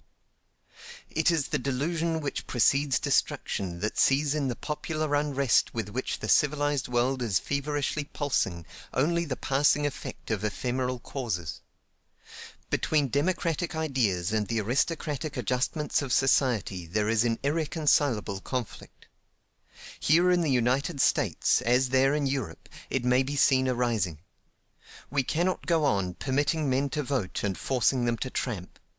We cannot go on educating boys and girls in our public schools and then refusing them the right to earn an honest living. We cannot go on prating of the inalienable rights of man and then denying the inalienable right to the bounty of the Creator. Even now in old bottles the new wine begins to ferment, and elemental forces gather for the strife. But if, while there is yet time, we turn to justice and obey her, if we trust liberty and follow her, the dangers that now threaten must disappear, the forces that now menace will turn to agencies of elevation. Think of the powers now wasted, of the infinite fields of knowledge yet to be explored, of the possibilities of which the wondrous inventions of this century give us but a hint. With want destroyed, with greed changed to noble passions, with the fraternity that is born of equality taking the place of the jealousy and fear that now array men against each other, with mental power loosed by conditions that give to the humblest comfort and leisure, and who shall measure the heights to which our civilization may soar? Words fail the thought. It is the golden age of which poets have sung and high-raised seers have told in metaphor. It is the glorious vision which has always haunted man with gleams of fitful splendor. It is what he saw whose eyes at Patmos were closed in a trance. It is the culmination of Christianity, the city of God on earth, with its walls of jasper and its gates of pearl. It is the reign of the Prince of Peace. End of Book 10, Chapter 5. Conclusion of Progress and Poverty. The problem of individual life. The days of the nations bear no trace of all the sunshine so far foretold. The canon speaks in the teacher's place. The age is weary with work and gold, and high hopes wither and memories wane. On hearths and altars the fires are dead. But that brave faith hath not lived in vain, and this is all that our watcher said. Francis Brown. My task is done. Yet the thought still mounts. The problems we have been considering lead into a problem higher and deeper still. Behind the problems of social life lies the problem of individual life. I have found it impossible to think of the one without thinking of the other, and so I imagine will it be with those who, reading this book, go with me in thought. For, as says Guizot, when the history of civilization is completed, when there is nothing more to say as to our present existence, man inevitably asks himself whether all is exhausted, whether he has reached the end of all things. This problem I cannot now discuss. I speak of it only because the thought which, while writing this book, has come with inexpressible cheer to me, may also be of cheer to some who read it. For, whatever be its fate, it will be read by some who in their heart of hearts have taken the cross of a new crusade. This thought will come to them without my suggestion, but we are surer that we see a star when we know that others also see it. The truth that I have tried to make clear will not find easy acceptance. If that could be, it would have been accepted long ago. If that could be, it would never have been obscured. But it will find friends, those who will toil for it, suffer for it, if need be die for it. This is the power of truth. Will it at length prevail? Ultimately, yes. But in our own times, or in times of which any memory of us remains, who shall say? For the man who, seeing the want and misery, the ignorance and brutishness caused by unjust social institutions, sets himself, in so far as he has strength, to right them, there is disappointment and bitterness. So it has been of old time. So it is even now. But the bitterest thought, and it sometimes comes to the best and bravest, is that of the hopelessness of the effort, the futility of the sacrifice. To how few of those who sow the seed is it given to see it grow, or even with certainty to know that it will grow? Let us not disguise it. Over and over again has the standard of truth and justice been raised in this world. Over and over again has it been trampled down, oftentimes in blood.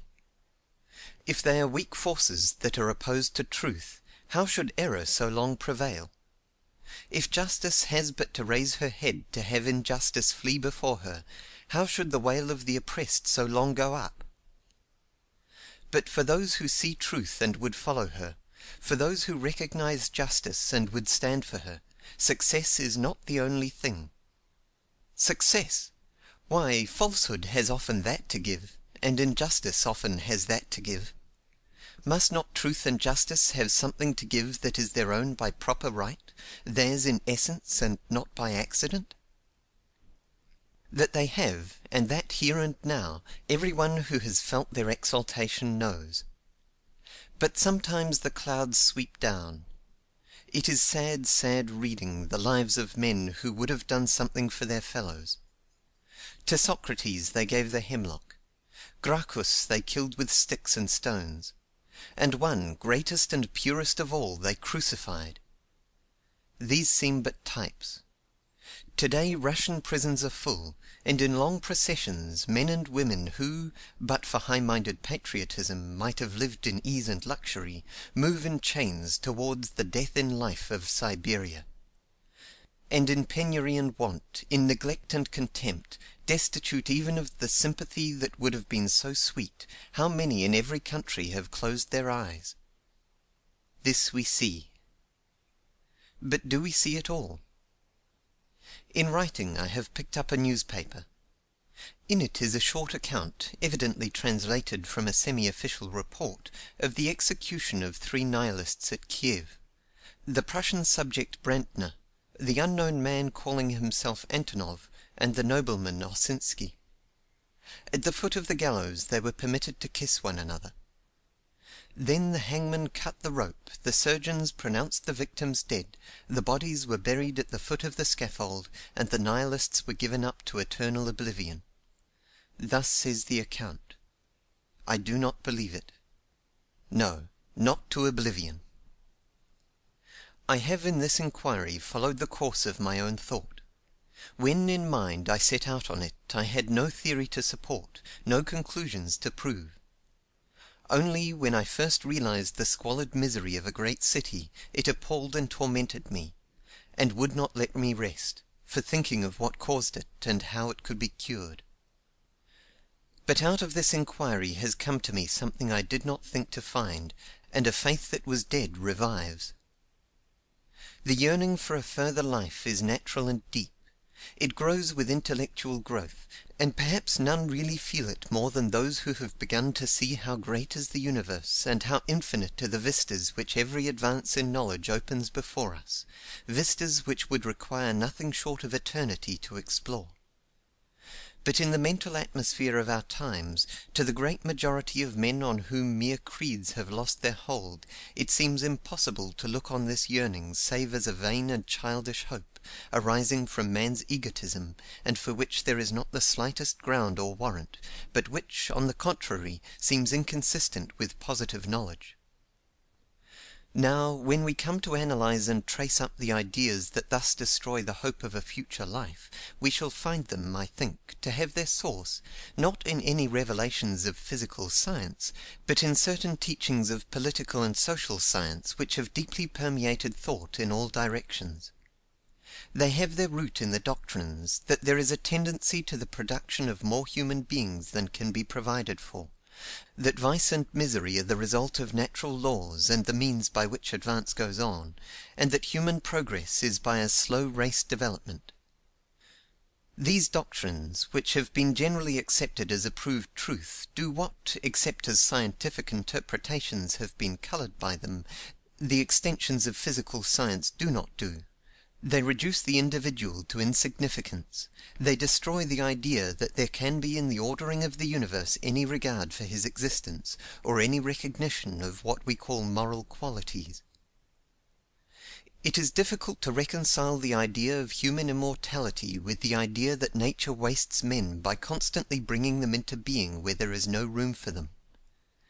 It is impossible to reconcile the idea of an intelligent and beneficent Creator with the belief that the wretchedness and degradation which are the lot of such a large proportion of humankind result from His enactments, while the idea that man mentally and physically is the result of slow modifications perpetuated by heredity, irresistibly suggests the idea that it is the race life, not the individual life, which is the object of human existence. Thus has vanished with many of us, and is still vanishing with more of us, that belief which in the battles and ills of life affords the strongest support and deepest consolation. Now, in the inquiry through which we have passed, we have met these doctrines and seen their fallacy. We have seen that population does not tend to outrun subsistence. We have seen that the waste of human powers and the prodigality of human suffering do not spring from natural laws, but from the ignorance and selfishness of men in refusing to conform to natural laws. We have seen that human progress is not by altering the nature of men, but that, on the contrary, the nature of men seems, generally speaking, always the same. Thus the nightmare which is banishing from the modern world the belief in a future life is destroyed. Not that all difficulties are removed, for turn which way we may, we come to what we cannot comprehend, but that difficulties are removed which seem conclusive and insuperable, and thus hope springs up. But this is not all. Political economy has been called the dismal science, and as currently taught, is hopeless and despairing. But this, as we have seen, is solely because she has been degraded and shackled, her truths dislocated, her harmonies ignored, the word she would utter gagged in her mouth, and her protest against wrong turned into an endorsement of injustice. Freed as I have tried to free her, in her own proper symmetry, political economy is radiant with hope.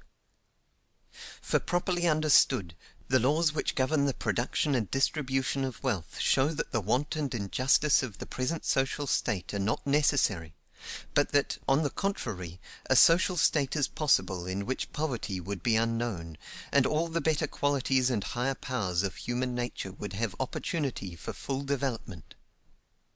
And, further than this, when we see that societal development is governed neither by a special providence nor by a merciless fate, but by law, at once unchangeable and beneficent; when we see that human will is the great factor, and that taking men in the aggregate, their condition is as they make it; when we see that economic law and moral law are essentially one, and that the truth which the intellect grasps after toilsome effort is but that which the moral sense reaches by a quick intuition, a flood of light breaks in upon the problem of individual life. These countless millions like ourselves, who on this earth of ours have passed and still are passing, with their joys and sorrows, their toil and their striving, their aspirations and their fears, their strong perceptions of things deeper than sense, their common feelings which form the basis even of the most divergent creeds, their little lives do not seem so much like meaningless waste. The great fact which science in all her branches shows is the universality of law. Wherever he can trace it, whether in the fall of an apple or in the revolution of binary suns, the astronomer sees the working of the same law, which operates in the minutest divisions in which we may distinguish space, as it does in the immeasurable distances with which his science deals. Out of that which lies beyond his telescope comes a moving body, and again it disappears. So far as he can trace its course, the law is ignored. Does he say that this is an exception? On the contrary, he says that this is merely a part of its orbit that he has seen, that beyond the reach of his telescope the law holds good. He makes his calculations, and after centuries they are proved. Now, if we trace out the laws which govern human life in society, we find that in the largest as in the smallest community they are the same. We find that what seem at first sight like divergences and exceptions are but manifestations of the same principles; and we find that everywhere we can trace it, the social law runs into and conforms with the moral law, that in the life of a community, justice infallibly brings its reward and injustice its punishment. But this we cannot see in individual life. If we look merely at individual life, we cannot see that the laws of the universe have the slightest relation to good or bad, to right or wrong, to just or unjust. Footnote: let us not delude our children. If for no other reason than for that which Plato gives, that when they come to discard that which we told them as pious fable, they will also discard that which we told them as truth. The virtues which relate to self do generally bring their reward. Either a merchant or a thief will be more successful if he be sober, prudent, and faithful to his promises; but as to the virtues which do not relate to self, it seems a story from the world of spirits, when any one obtains that which he merits, or any merits that which he obtains. End of footnote. Shall we then say that the law which is manifest in social life is not true of individual life? It is not scientific to say so. We would not say so in reference to anything else. Shall we not rather say this simply proves that we do not see the whole of individual life? The laws which political economy discovers, like the facts and relations of physical nature, harmonize with what seems to be the law of mental development, not a necessary and involuntary progress, but a progress in which the human will is an initiatory force. But in life, as we are cognizant of it, mental development can go but a little way. The mind hardly begins to awake ere the body powers decline. It but becomes dimly conscious of the vast fields before it, but begins to learn and use its strength, to recognize relations and extend its sympathies, when, with the death of the body, it passes away. Unless there is something more, there seems here a break, a failure.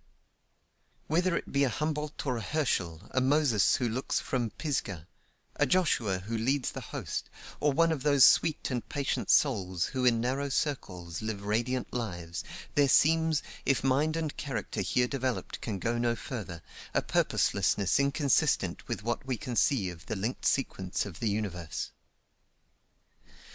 By a fundamental law of our minds, the law in fact upon which political economy relies in all her deductions, we cannot conceive of a means without an end, a contrivance without an object. Now, to all nature, so far as we come in contact with it in this world, the support and employment of the intelligence that is in man furnishes such an end and object. But unless man himself may rise to or bring forth something higher, his existence is unintelligible. So strong is this metaphysical necessity that those who deny to the individual anything more than this life are compelled to transfer the idea of perfectibility to the race.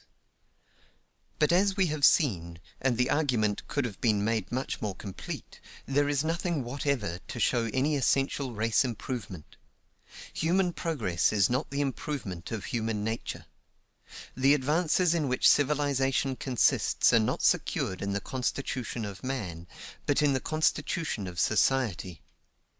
They are thus not fixed and permanent, but may at any time be lost, nay, are constantly tending to be lost.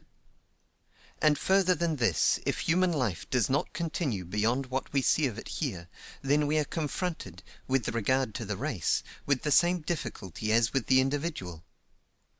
For it is as certain that the race must die as it is that the individual must die. We know there have been geologic conditions under which human life was impossible on this earth. We know that they must return again.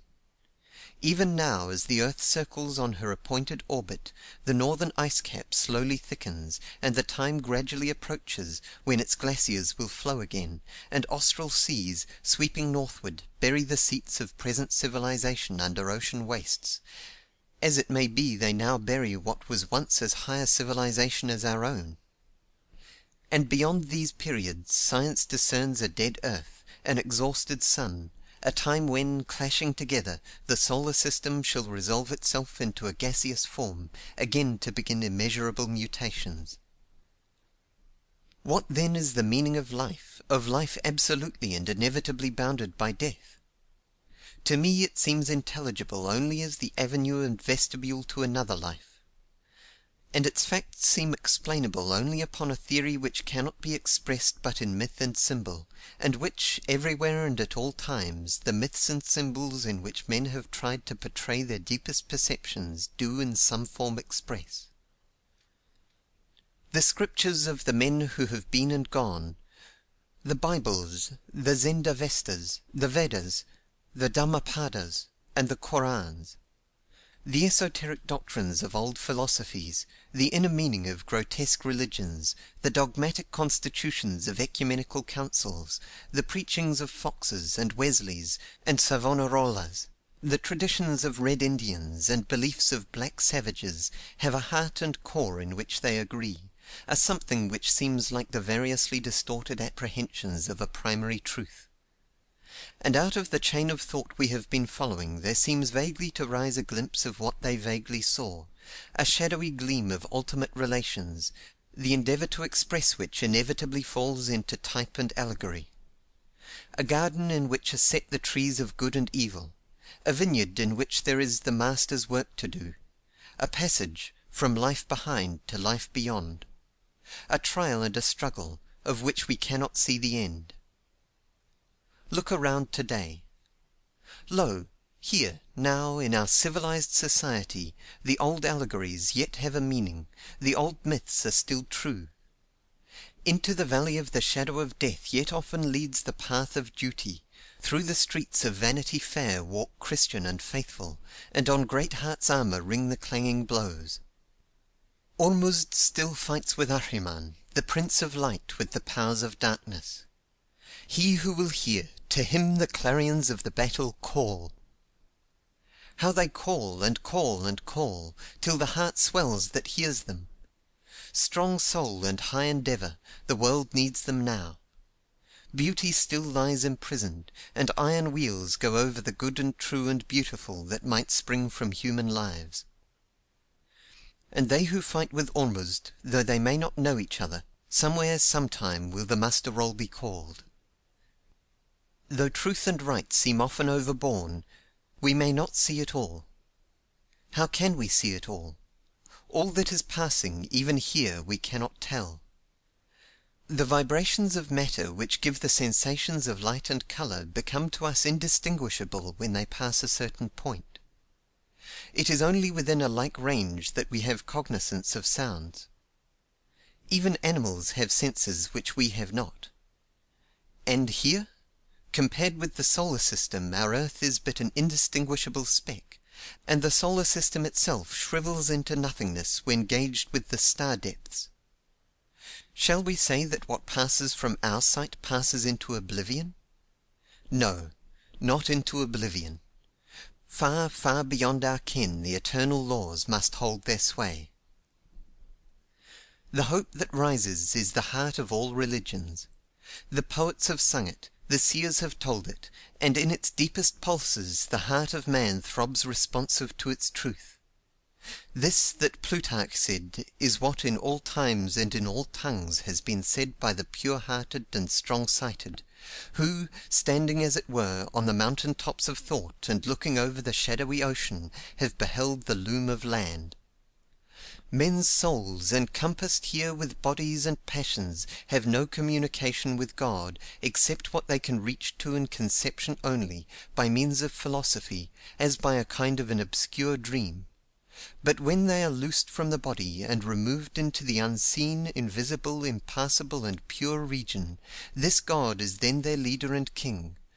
They there, as it were, hanging on him wholly, and beholding without weariness, and passionately affecting that beauty which cannot be expressed or uttered by men. End of conclusion. Recording by Tim Makarios. idiophilus.wordpress.com. End of Progress and Poverty by Henry George.